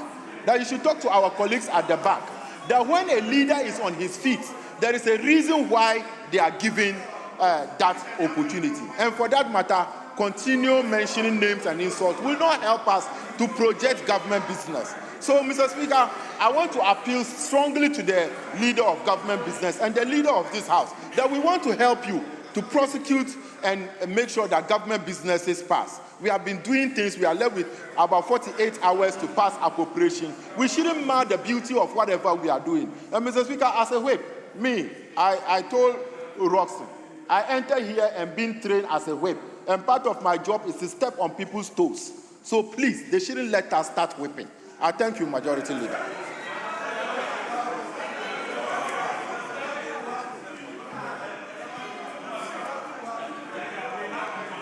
Yes. Yeah, Mr. Speaker, can we take addendum, order paper addendum to item 2, motion 2. Motion 2.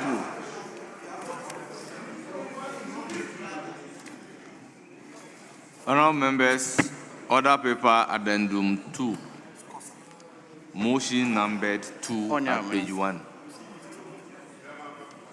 Mr. Speaker. Yes, Honourable Mr. Speaker, you gave me the audience, but I think very well. In solving the Mr. Speaker, my issue was on the referral. And Mr. Speaker, the chairman of the Constitutional Legal is not here. And I'm sure he would have my support for this application. I don't know if the deputy chairman, the vice chair is here. Mr. Speaker, ever since the new rules were adopted, your committee, Constitutional Legal, is suffering. No referrals are made to Constitutional Legal. On this particular issue, Mr. Speaker, the committee invited the Committee on Constitutional Legal, the leadership, to assist. But even that, it was only leadership. And therefore, the rest of the committee members are lying idle. I remember that Education Committee also invited us on their bill that we have just discussed. The problem we had as a committee on Constitutional Legal was to shuttle between the two meetings because they were fixed at the same time. And Mr. Speaker, it is not only on this, but this application is to remind the Speaker that all issues that have legal matters, Constitutional Legal must be involved. I pray thee. In this instance, if the Speaker is mindful, I will pray that a Committee on Constitutional Legal must be added to this referral.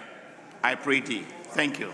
Honourable members, you know the rules are very clear, and it gives a clear indication. Honourable members, can we listen to the Speaker in silence? Honourable members, can we listen to the Speaker in silence? Honourable members, I indicated severally that it is a gross disrespect to turn your back towards the maize. It doesn't happen in any parliament, at least not for the Speaker, but for the purposes of the symbol of parliament. You do not turn your back to it in any manner whatsoever.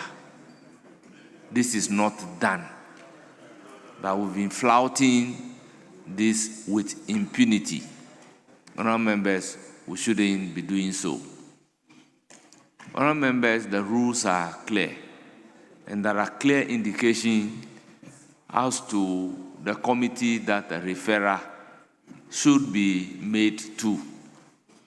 If there is a legal basis for me to refer the Sports Development Fund Bill to a joint committee on Constitutional Legal and the Committee on Youth and Sports, I may want to be guided. Honourable members, there is no legal basis of doing so. If there is, I will want to be guided from the constitutional point of view or from our standing orders point of view. It is out of courtesy that we sometimes ask leadership of the constitutional league to join the committee and assist them in doing the bill. So, honourable members, there is no legal basis that we can stand to demand that the bill under reference should be referred jointly to Constitutional Legal and the Committee on Youth and Sports. So, Honorable Kwame Anyimedu, all the members of Constitutional Legal can be a friend to the committee. There's no problem about it. So we take the motion numbered 2 on order paper addendum 2. Chairman of the committee. Well, thank you, Mr. Speaker. I rise to move that this Honorable House adopts the report of the Budget Committee on the allocation of the sum of 22 billion 996. I'm sorry, Mr. Speaker, I take it again. I move that this Honorable House adopts the report of the Budget Committee on the allocation of the sum of 222 billion 911,579 Ghana cedis for the discharge of other government obligations for the year ending 31st December 2026. Mr. Speaker, in doing so, I would seek your leave to present the committee's report. But before I do so, Mr. Speaker, I seek your leave again to do some correction on page 3 of the committee's report. Page 3, line 5. Social benefits, and against it you have some 3.5 billion Ghana cedis. Mr. Speaker, the entire line must be deleted.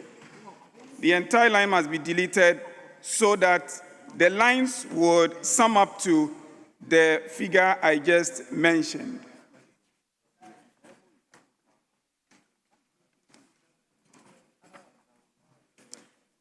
Having done that, Mr. Speaker, correction duly effected. Correction duly effected. Thank you. Thank you very much, Mr. Speaker. Mr. Speaker, I request the Hansa Department to take the entire content of the report whilst I go to the conclusion. The committee, having carefully examined the estimates of the other government obligations, recommends to the House to adopt this report and approve the sum of 222 billion 996 million 911,579 Ghana cedis for the discharge of the other government obligations for the fiscal year commencing on the 1st of January 2026 and ending on the 31st day of December 2026. Respectfully submitted, Mr. Speaker. Honourable members, motion move, report of the committee presented. Any seconder? Yes. Mr. Speaker, I rise to second the motion on the floor and make small observation. Mr. Speaker, to make it very easier for honourable members, those who have their budget with them, you can turn to page 161 and page 185. You will see all the numbers stated in the report put in the budget. So just a reproduction of the numbers that we've already approved in the main budget. So we don't need to repeat ourselves. So we are calling on this House to approve the sum of 222 billion Ghana cedis, 999 million 911,579 cedis for the operations of the government for the ensuing year. Mr. Speaker, if you turn to page 1 of the document, you see the itemized allocations starting from general government services, subsidies, big push of 30 billion, subscription, contingency votes, falling loans, pensions, gratuity, social security, interest payment, national health fund, education trust fund, road maintenance trust fund, energy fund, base assembly common fund, transfer to national oil company, other earmark funds, social benefits, other expenditures, arrears, clearance, and amortization. All put together will give you the 222 billion that I mentioned. So if you want to get to know the real numbers, you turn to page 161 and 185 of the budget. So it's the same numbers, nothing has changed. The same numbers that we are reproducing so that the government from January 2026 can begin to draw monies from the consolidated fund for the operations of that activities of other MDAs and then the Ministry of Finance. Mr. Speaker, with these few words, I call members to support the report. Without that, nobody will be paid from January 2026. So your salaries, your condition of service is hinged on the approval of this very report. So members, let's give approval so that nobody will be complaining that he or she has not been paid. Thank you very much for the opportunity. Honourable members, motion moved and seconded. Report also presented. It is for the consideration of the House. Yes, honourable member, you have the floor. Thank you, Mr. Speaker. I rise to support that this House adopts the report of the Budget Committee on the allocation of the sum of 222,996,911,579 for the discharge of other government obligations for the year ending 31st December 2026. Mr. Speaker, when the committee met, we observed that there's a year-on-year growth on this allocation, and it's representing 35.97% from 2025 figure of 164 billion. The Speaker, you've also observed that this allocation contains a contingency vote of 361,622,068 Ghana cedis. The Speaker, the Finance Minister explained that this contingency vote has been created to aid the Finance Minister to cater for unforeseen expenditure during the fiscal year. The Speaker, the committee also tackled the issue of overspending by some state agencies and recommended that the Finance Ministry puts in effective measures to ensure covered entities remain within their annual expenditure ceilings. Mr. Speaker, without more, I will add my voice to the call on this House to adopt the Budget Committee's report and approve the sum of 222,996,911,579 for the discharge of other government obligations for the year ending 31st December 2026. I so submit, Mr. Speaker.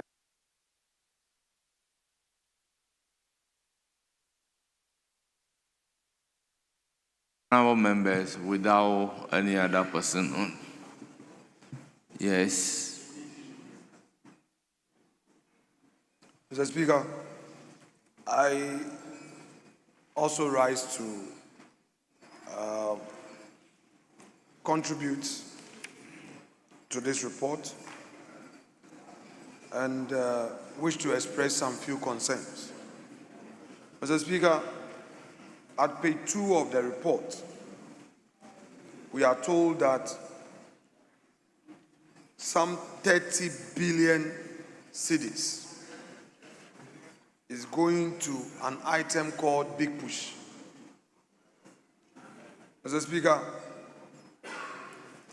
whenever expenditure is centralized and the impression is created as though it is an initiative under the supervision of the presidency, I become very concerned. We have sector ministries. We have ministers responsible for various ministries. This Big Push is generally road construction projects. Why take it from the Roads and Highways Ministry and then it is centralized somewhere? Mr. Speaker, may recall that when we were going through the budget, the period between the time the announcement of this policy was made and the time the budget was being prepared, we noticed that some monies were indicated as payment under this so-called Big Push. So within a month, a contractor can work, raise certificate, go through all the channels and get payment. Mr. Speaker, we would continue to sound the alarm. And we sound the alarm on solid grounds, not just blowing hot air. You cannot say that some 30 billion cedis is going to Big Push and it's capex. Who is going to supervise that? Is it the chief of staff? Or the secretary to the president? Or His Excellency himself who is going to supervise this?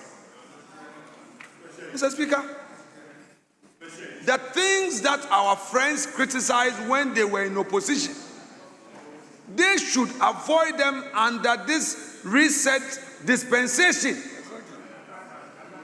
If you say certain things were wrong, certain things were centralized, and it affected governance, Mr. Speaker, maybe our colleagues, a similar problem can be found under this District Assembly Common Fund thing at page 3.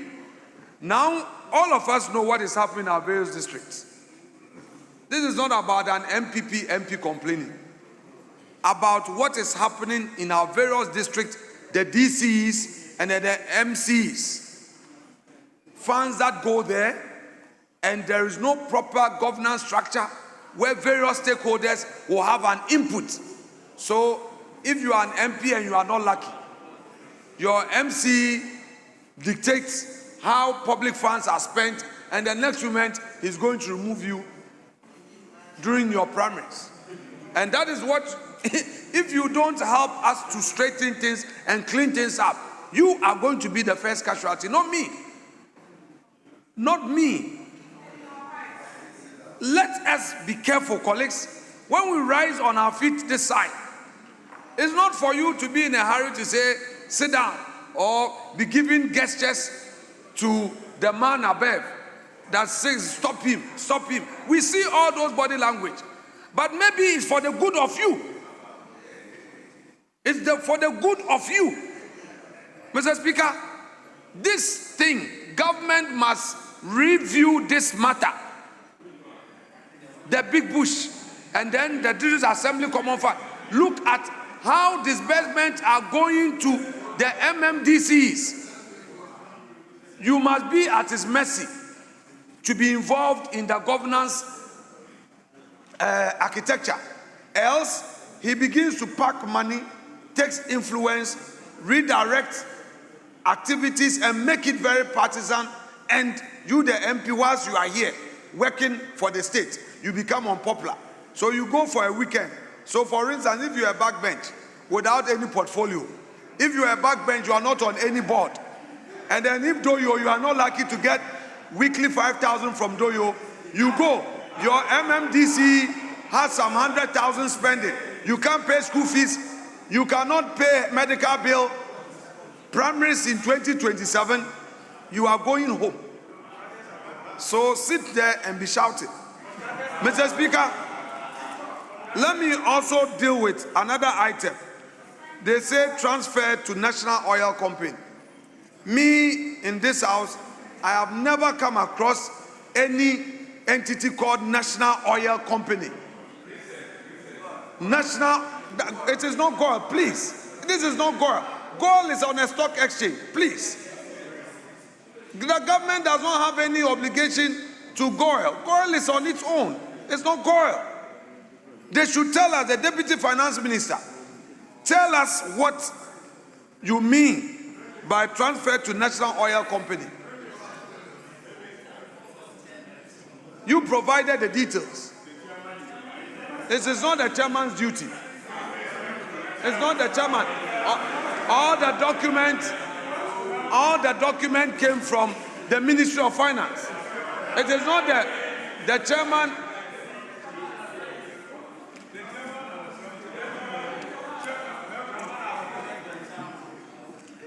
Honorable Minority Leader, few minutes ago, you said the chairman should explain. But now, chairman is behind you to help you. You said no.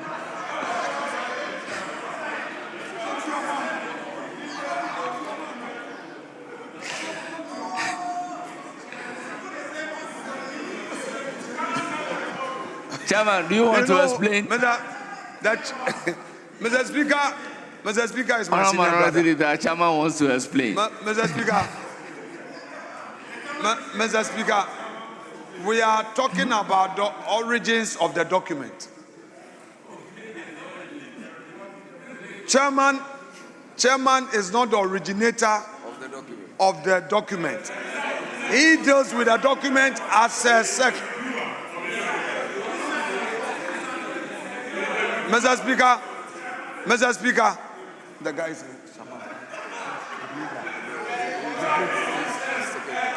Mr. Speaker, I have to be tolerant because some of my colleagues have just come into the chamber.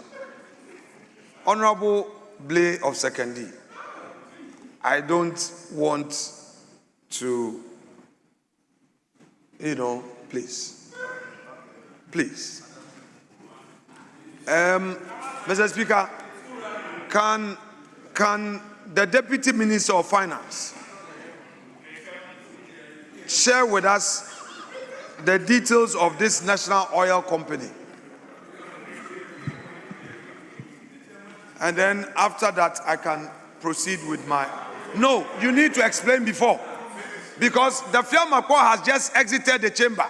We want to know whether this has to do with premix or any other thing. He is a chairman of premix.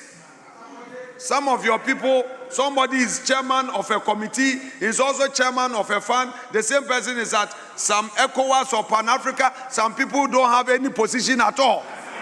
They are in the back bench. One person has 6 positions.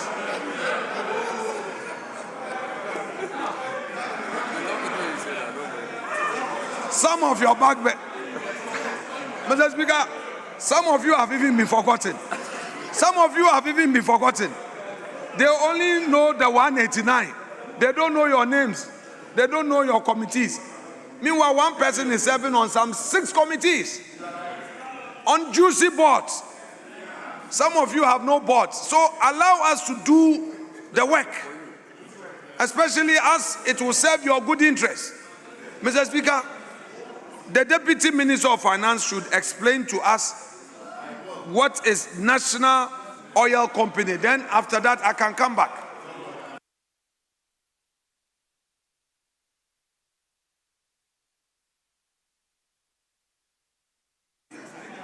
Honorable Minority Leader, please conclude your submission. Then the Honorable Minister will have the opportunity to respond to all issues that you have raised. So, Mr. Speaker, we are concerned. They tell us that there's some money going to National Oil Company. We don't know. This National Oil Company, what money they are sending there. Then the other earmark funds. 9 billion. What is that? 9 billion. Where is it going? Mr. Speaker, then they say other expenditures. What is that? That's 1, 2, 16 billion. Mr. Speaker, the presidency alone, when we considered the expenditure at the presidency, it has shot up by over 300%. That place alone. Mr. Speaker, we have also noticed that although the government did just 60 ministers, there are hundreds of appointees on the same level of responsibility with the same conditions of service. Mr. Speaker, several of them at the presidency alone, you have director responsible for agriculture. Then that is Dr. Otukunu. Then you also have an advisor on agriculture. Meanwhile, you have a minister of agriculture and a deputy minister. Mr. Speaker, if you look at other expenditures, there is nothing specific as to how these monies are being expended. Meanwhile, the women banking, the promise that was made for the women banking is yet to materialize. Mr. Speaker, year 1, nothing was done, nothing was achieved. That is 2025. Then in 2026, the only amount you provided can only make up for the capital, the minimum capital required by Bank of Ghana. So even that, the law says you can't touch it. So it means that 2026, this women banking thing that you wrote in your manifesto, that one to Yamutu. Mr. Speaker, you are talking about other expenditures. And the amount is not a small amount. The minister in charge of public sector, look at the public sector, all the loopholes. You appointed a minister and gave her that responsibility. You have virtually rendered her redundant by not adequately providing for her portfolio. So how is she supposed to undertake the reforms in the public sector? For instance, ECG so far has increased tariffs by over 27%. Meanwhile, there are serious loopholes at ECG. How are we seeing to those reforms? Who is supervising the reforms? You provided nothing for it. The reforms are to provide savings. Yet, you created the office, you created the portfolio, brought a colleague member of parliament to be vetted as a minister, and after that, you have forgotten about her. In fact, that ministry, that portfolio is not even elevated to a cabinet status. So it means you are not even serious about the reforms. Then you now tell us that under OGM, some 16 billion going to some other expenditure.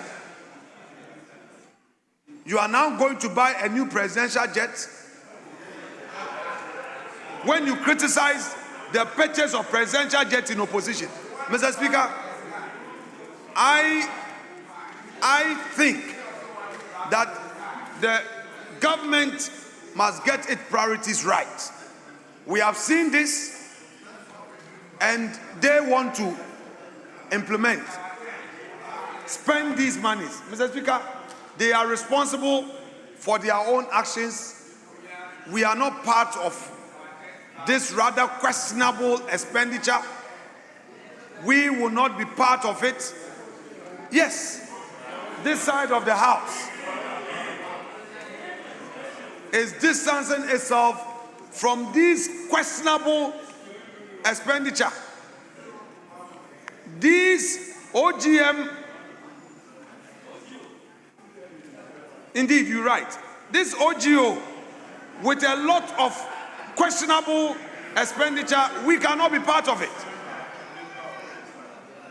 when you cannot identify your priorities that will create jobs. Look at agriculture, the agric ministry. Look at how much you allocated to the agric ministry. Gender, women and children, look at how much you gave to them. And then you say 16 billion for other expenditures that have not been identified. Not even for national security. Mr. Speaker, indeed, one day, 2029,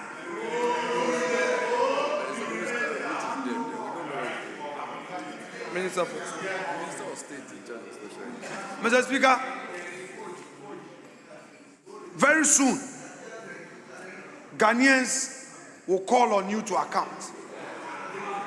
Minister responsible for special initiatives, that Minister of State, that's one, is also another redundant minister. Because in all of the budgets, even you could not assign those special initiatives to that minister to supervise so that that minister will account to Parliament. You push it all to OGO so that you can do your ways and means. So be it. But Mr. Ampim, don't be too happy today. These things today, Hansard has it that the minority is telling you that you are solely responsible and you will account for this someday. Mr. Speaker, thank you very much.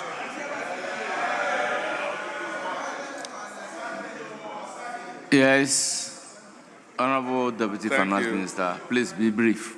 Mr. Speaker, I need to respond to him. Mr. Speaker, I rise to support the motion to approve the amount that has been stated earlier, 222,996,911,579 Ghana cedis for the other government obligations for the year ending December 31st, 2026. Mr. Speaker, let me say that it is surprising to hear today that there are no proper governance structures at our district assemblies. That cannot be right. Our district assemblies have good governance structures. And we all know that there is a General Assembly that approves of the budget of the assemblies. There are committees of the assemblies, just as we have in Parliament here. And every procurement of the district assembly goes through our procurement laws. So it is surprising for anybody to say, and no being a person than the minority leader of this parliament to suggest that in our assemblies there are no proper governance structures. That is not true. Mr. Speaker, the big push, as we have explained severally, is an arrangement to speed up the provision of infrastructure in this country. And in the 2025 budget, we allocated over 13 billion for the big push. As you see here, an amount of 30 billion cedis has been allocated to the big push. But Mr. Speaker, contrary to the suggestions that was made a short while ago, this is not being implemented at the presidency. The big push, if it is roads, is being implemented by the Ministry of Roads. If it is transport, it is. So the respective ministries are implementing this particular initiative. It is just that we have made special allocation to that to lay emphasis on it and to make sure that payments are done promptly. Mr. Speaker, I want you to do this. He asked a question that what is the transfer to National Oil Company? This has always been the rendition. The National Oil Company is GNPC, the Ghana National Petroleum Corporation. That is our national oil company. And so the allocation of 2.6 billion is going to GMPC. Mr. Speaker, you will see that we have also made an allocation. You see, I listen to you in silence. I listen to you in silence, and I expect you to do same, Minority Leader. Mr. Speaker, you see, the Minority Leader, who is always preaching that people should listen to him in silence, today does not want to listen to us in silence. Mr. Speaker, we have made an allocation of 29.8 billion for arrears clearance. You will recall that in this year's 2025 budget, we made an allocation of 13.7 billion to clear arrears. The finance minister was here to announce to the whole nation that we inherited an arrears of more than 68 billion. We subjected that to audit, and the amount that has been validated is being provisioned to be paid over a period of time. In 2025, we paid 13 plus billion. In 2026, we are planning to pay almost 30 billion. This is good news for contractors who did a lot of work that you failed to pay. Mr. Speaker, you will also realize that we have made enough allocation for the National Health Fund. We've made enough allocation for GET Fund. We've made enough allocation for the District Assembly's Common Fund. But as I bring my submission to a close, Mr. Speaker, I want to draw your attention to page 161 of this budget. You will realize that grants to other government units, the budget provided for 63 billion to be paid. And we are on course to doing this. But where I want you to know, on page 157, the grants to other government units for 2025 was 54 billion. By the end of third quarter, we had programmed to pay an amount of 39 billion. But the provisional figure was 42 billion. The actual payment at the end of the period was 42. We have programmed that by the end of the year, we would have paid 50 billion. I am taking my time to explain that. I want you to listen to this. Even though we programmed that we will pay 39 billion by the end of third quarter, the actual payment by the end of third quarter is 42 billion. And we will end the year at an estimated 50 billion. So historically, we all know that payment to common fund, health insurance, and others were a quarter in arrears. This time we pay promptly. At the end of every month, when we know the revenue that has been collected, we make transfers to GET Fund. We make transfers to health insurance. That is the prudence that is happening. But the last thing I want you to take note is on interest payments. Mr. Speaker, we had programmed to pay 59 billion on interest payments.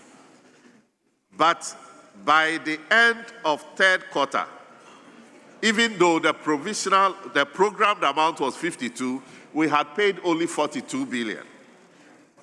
This is because of the prudence that is happening at the Ministry of Finance. When we came, interest rate on our treasury bill, 91-day treasury bill, was around 27%. Today, it's around 11%. So we are making savings. We are saving Honorable Minister, on the cost of our debt. These are the prudence that are happening. And Mr. Speaker, finally, we, by the end of the year, would have saved 8 billion cedis on interest payments. This could not have happened many years ago, but it's happening today. So let us all support the approval of this amount to support the implementation of the budget. Thank you, Mr. Speaker. Honourable members, at the conclusion of the debate, Those in favor of the motion say aye. Those against say no. Honourable members, obviously the ayes have it that this honourable house adopt the report of the budget committee and approve the sum of 222 billion 996 million 911,579 Ghana cedis for the discharge of other government obligations for the year ending 31st December 2026. Honorable Deputy Majority Leader, any further indication? Mr. Speaker, thank you very much. I think we have exhausted the business for today. What do you want to do?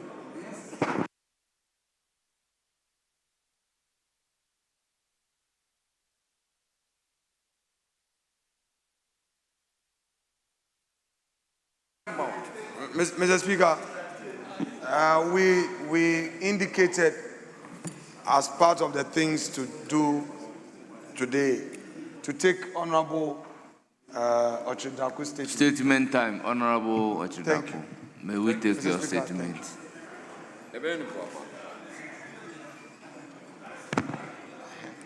Oh, just 2 pages. Thank you, Mr. Speaker. I'm very grateful for the opportunity to speak about the masquerade and Sekendi Takrady as the Christmas city of Ghana. Mr. Speaker, Kou is known for Easter celebrations, but it's an undisputable fact that Sekendi Takrady is the Christmas city of Ghana.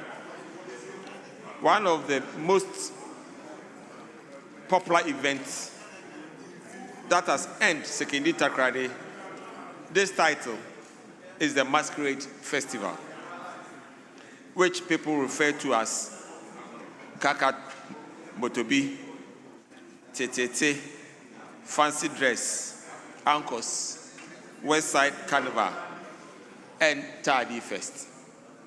Mr. Speaker, Christmas festivities officially begins on the 19th of December in Sekendi Takrady. Peak on the 25th and 26th of December and continue into the new year. The carnival attracts over 50,000 active participants. And one of the beautiful aspects of this festival is its inclusivity. Provided you have the energy to walk and jump, all that you need is a costume or a uniform from any of the masquerade groups, and you are good to go. I began joining this festival at the age of 5, and others, like lawyer Tony Forson, former president of the Ghana Bar Association, Stefan Miezan, president of the Ghana National Chamber of Commerce, Dr. Safo of Iskado Hospital, the Badins, Moses Kakra and Penyin, Dr. Hizlamwa of Prudential, and our own Honorable Fifi Bachman. Paramount chiefs all participate. Today, the attraction is massive. Hotels and other hospitality facilities are always full, fully booked to the extent that some visitors resort to sleeping in their cars. Restaurants and eateries also experience booming sales. and several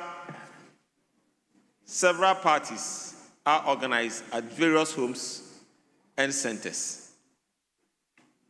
For both indigents and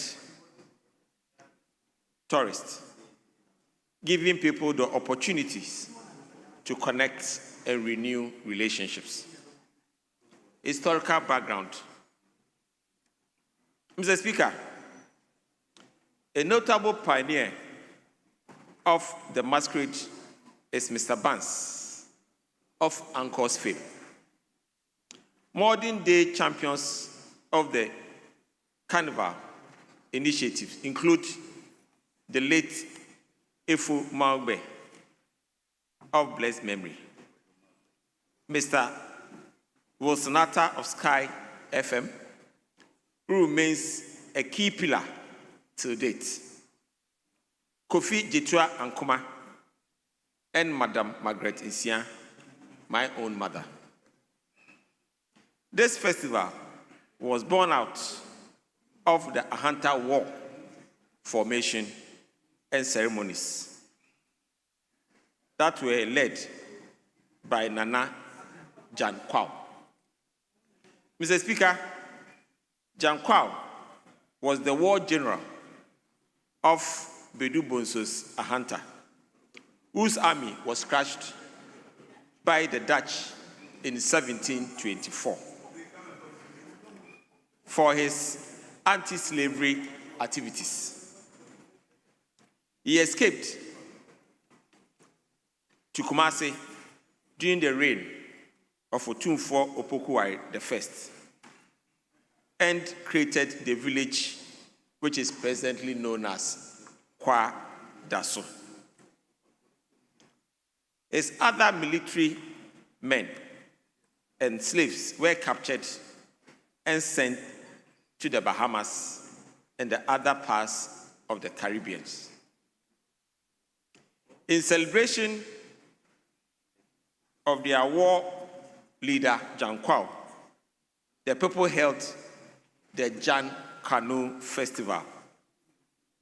Jan Kanu is a corrupted word for Jan Kwao or Jan Kwao.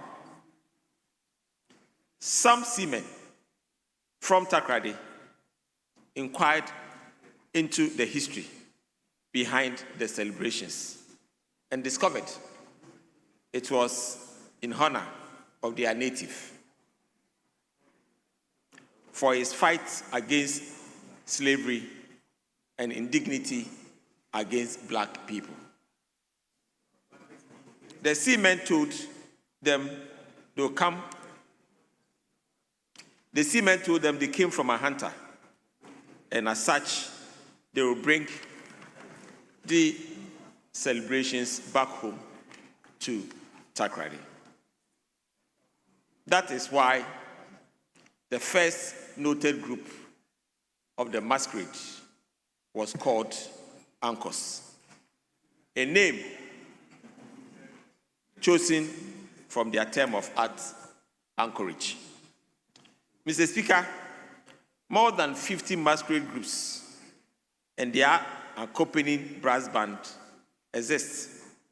And these groups are not mere entertainment societies, but they actively contribute to community development through scholarships, cleanups, and youth support initiatives. Groups such as Supreme, Cosmos, Tumus, New Jersey, Emirates, Odeyefe, Iron Fighters, Canadian, Oil Cities, Roadmasters, USA, Holy Cities, Masquerade, among others, are becoming centers of local investment and innovation.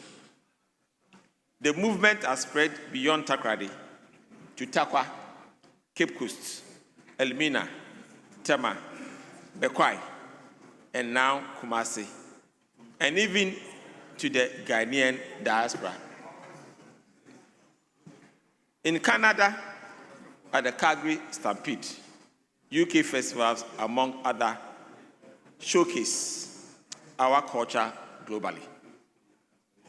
Local radio stations, including Empire Radio, Connect FM, and others, have also created vibrant platforms that enrich the festive season. These include the Made in Tardy concert led by Kofi Kinata, which will happen on the 20th. Sekendi Pontobantu Festival, Ahanta Fest, Nyakrum Brunya, and the Efian and the Skado Carnivals. Mr. Speaker, the transformation of this festival into a national attraction has been made possible by a growing list of partners and individual companies like Accra Brewery, Goyle, MTN, Telecel, Farm Milk are all on board, as well as the Ghana Tourism Authority, Center for National Culture, the Western Regional Coordinating Council, the Sekendi Takoradi Metropolitan Authority, and our dedicated agencies also continue to ensure safety and crowd management throughout the celebration. Not forgetting the Christmas City project team and the Sekendi Takoradi Bronya Committee. The London Carnival, Mr. Speaker, for instance, generates over 170 million pounds. In conclusion, Mr. Speaker, I believe that with this, we want to invite all Ghanaians and the global community to come, jump, and refresh in the Sekendi Takoradi area. Western region, Yawo Azoye. Thank you, Mr. Speaker, for your...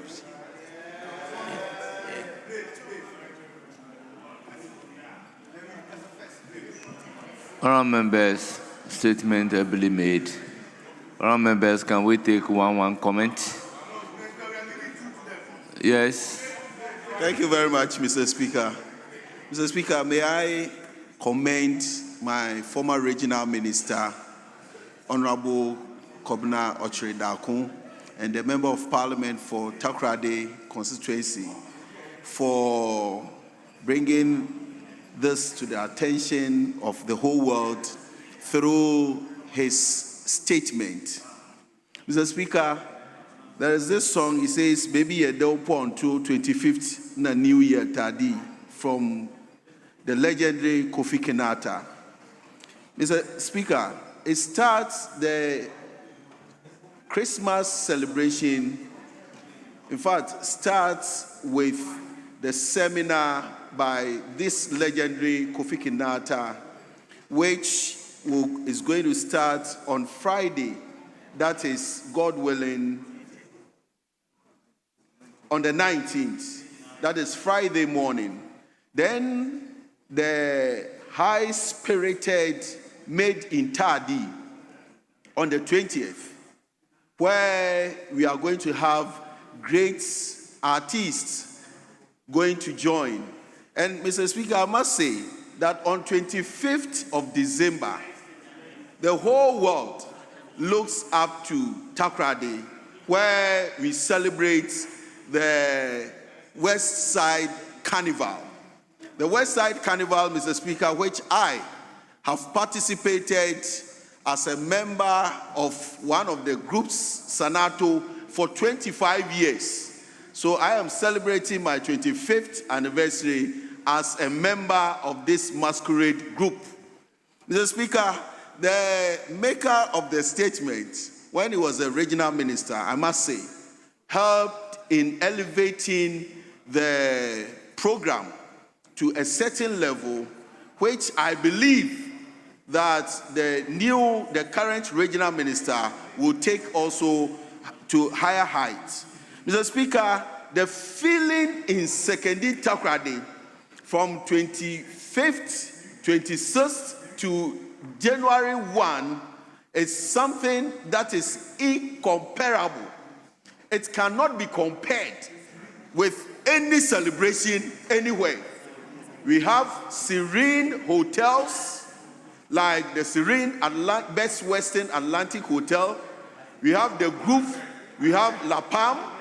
These hotels, Mr. Speaker, that matches up. They are 5-star hotels that are ready to host any person who comes to the Western region to celebrate with us. Mr. Speaker, I have, on my own behalf and on behalf of my group, put together 10 of these costumes for members who are ready to come to the Western region. And I want to throw an invitation to my learned senior, honorable minority leader, Afeyo Makin. I know that he loves these masquerades, and I know how he goes into it, dances with them, and enjoy with them.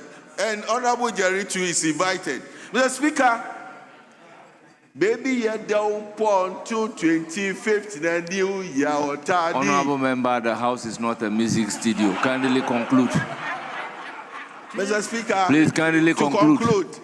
To wait, Mr. Speaker, I'm saying that if there is any place that jumps, that there is enjoyment, that even sisters are brothers, it is Sekendi Takrady. And we would want to invite the whole world to come to Sekendi Takrady for this Christmas. Thank you very much, Mr. Speaker, for giving me this opportunity. Yes, Honorable Leader.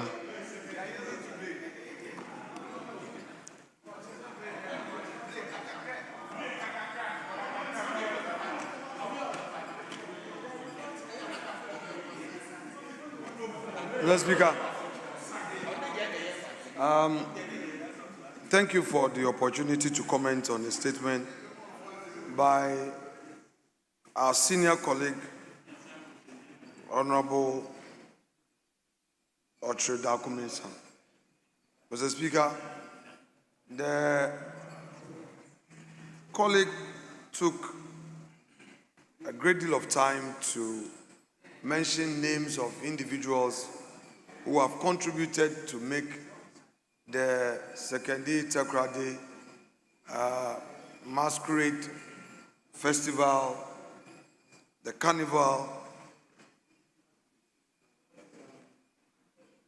the way it has become widely accepted, without mentioning his own name. Of course, I was quite cautious, but since some of us have been observing from a distance, it is important that Hansard captures his own role in opening up this cultural program.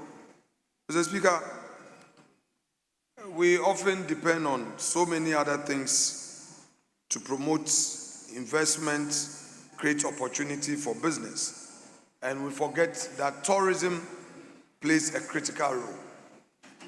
We often ignore the talent in our various communities, but these are the talents that attract others depending on how these talents are nurtured. In my own backyard, Winneba, for many years, Winneba became known to the world because of the youth choir led by Pa John Yamua. And realized that for many years, they had patrons like former Vice President of Blessed Memory, Ko Nkense Naka. Later, Her Excellency Nana Konedu Ajman Rawlings also took up the responsibility of promoting the activities. Our own President John Evans Atta Mills of Blessed Memory also became their patron through Dr. Don Atta of Winneba. And Mr. Speaker, eventually President Kufuor, President Nana Akufo-Addo and others all supported the cause of Winneba Youth Choir, and that gave Winneba a name. Mr. Speaker, this masquerade festival he talked about, yes, Sekeni Takrady, they do theirs during the Christmas season. But since 1957, Mr. Speaker, history has it that our first president, Osajefo Dr. Kwame Nkrumah, during the independence celebration, through the committee that was set up, encouraged various communities to come up with unique activities from their own area to add to the shine of the day. And I'm told that some elders in Winneba put together this masquerade program. At the time, we had only one, Nobles, which was formed or founded in the early 1900s through their association with the Dutch.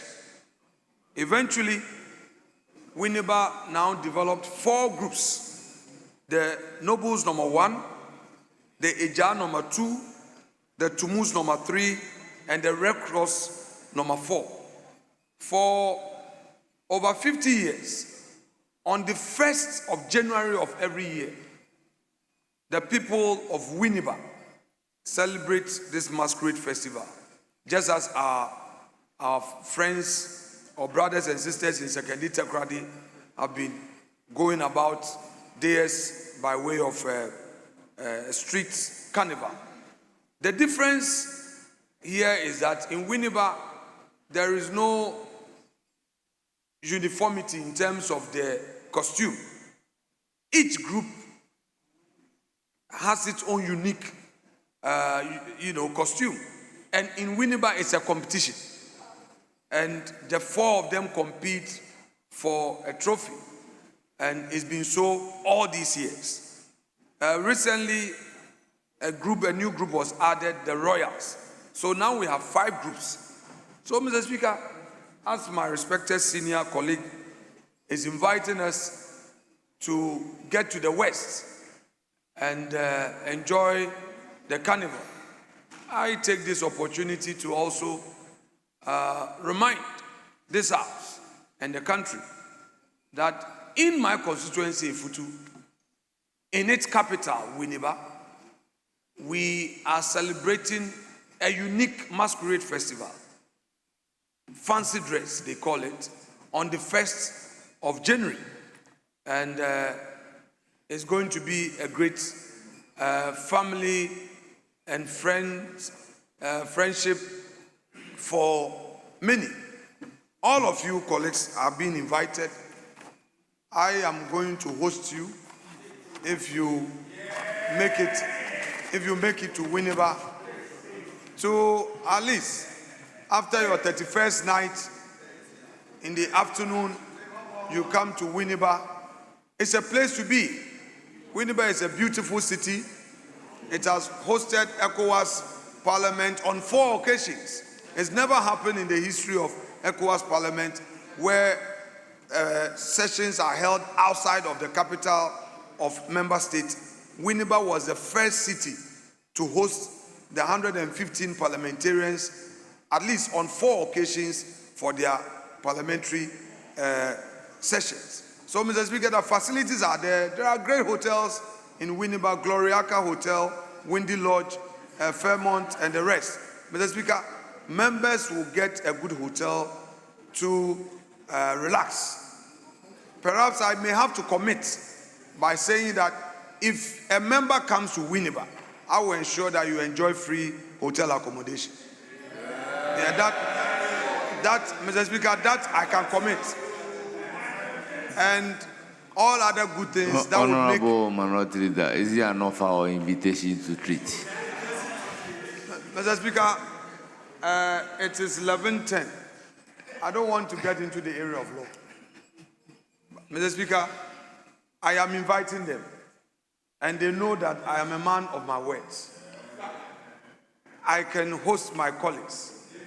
And Mr. Speaker, the invitation is not only to colleagues, but it's also an invitation to our able, dedicated parliamentary service staff, headed by our own Mr. Ebenezer Ahuma Jetro, Mr. Speaker, he takes all the punches without complaining. So it's a time to come and cool off in Winneba. All of them are invited. Mr. Speaker, I know if I add the national service personnel, the numbers will be too much. So they are not part of the free accommodation. The free accommodation is for MPs and parliamentary service staff. The free accommodation is for MPs and parliamentary service staff. It doesn't cover national service personnel. They are many. And I have to admit that I may not be able to afford any additional cost. But they are welcome. They should come to Winneba. It's just an hour drive from Accra. They should come. But I'm ready to also host you at my own place, in my house. You come and have all the pleasurables to make sure that you leave Winneba a happy man, a happy woman. Mr. Speaker, that said, let me thank you for the opportunity and thank once again Honorable Ochiri Dakun Mensah. God bless you for what you've done for your constituency and for promoting this carnival. And I'm sure if the Ministry of Tourism actually considers the impact of what you are doing in Sekondi, Takoradi, as well as what we are doing in Winneba, it can be integrated into the tourism policy of the country. And then I'm sure the needed revenue would be gained from there to help our national discourse. Mr. Speaker, thank you so much. Honourable members, statement time.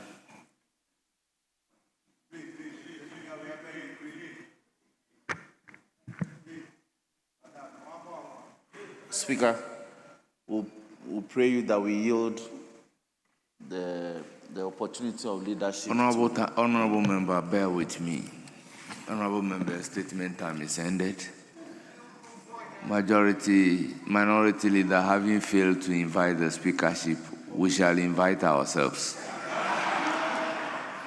45 by standing order. Mr. Speaker, that was a major error. Mr. Speaker, that was a major error on my part for not inviting Mr. Speaker himself and his able deputies. Mr. Speaker, I apologize. But Mr. Speaker, sometimes we know that you want to guide us. But Mr. Speaker, I will plead with you. My very respected colleague, the Chief Whip, was on his feet to yield the spots of leadership to... There is a stated reason for indicating that the House should bear with me. Very well. Yes. Oh, very well. Mr. Speaker, very well. But so Mr. Speaker, the way you pronounce on same, I think it creates some, you know what I mean. Yes. So, Mr. Speaker, if you can, straighten things up, because the signal that was picked was quite worrying. Very well. Yes. I said plead with the House to bear with me. 45 by standing order 56-2. I will proceed to adjourn the House.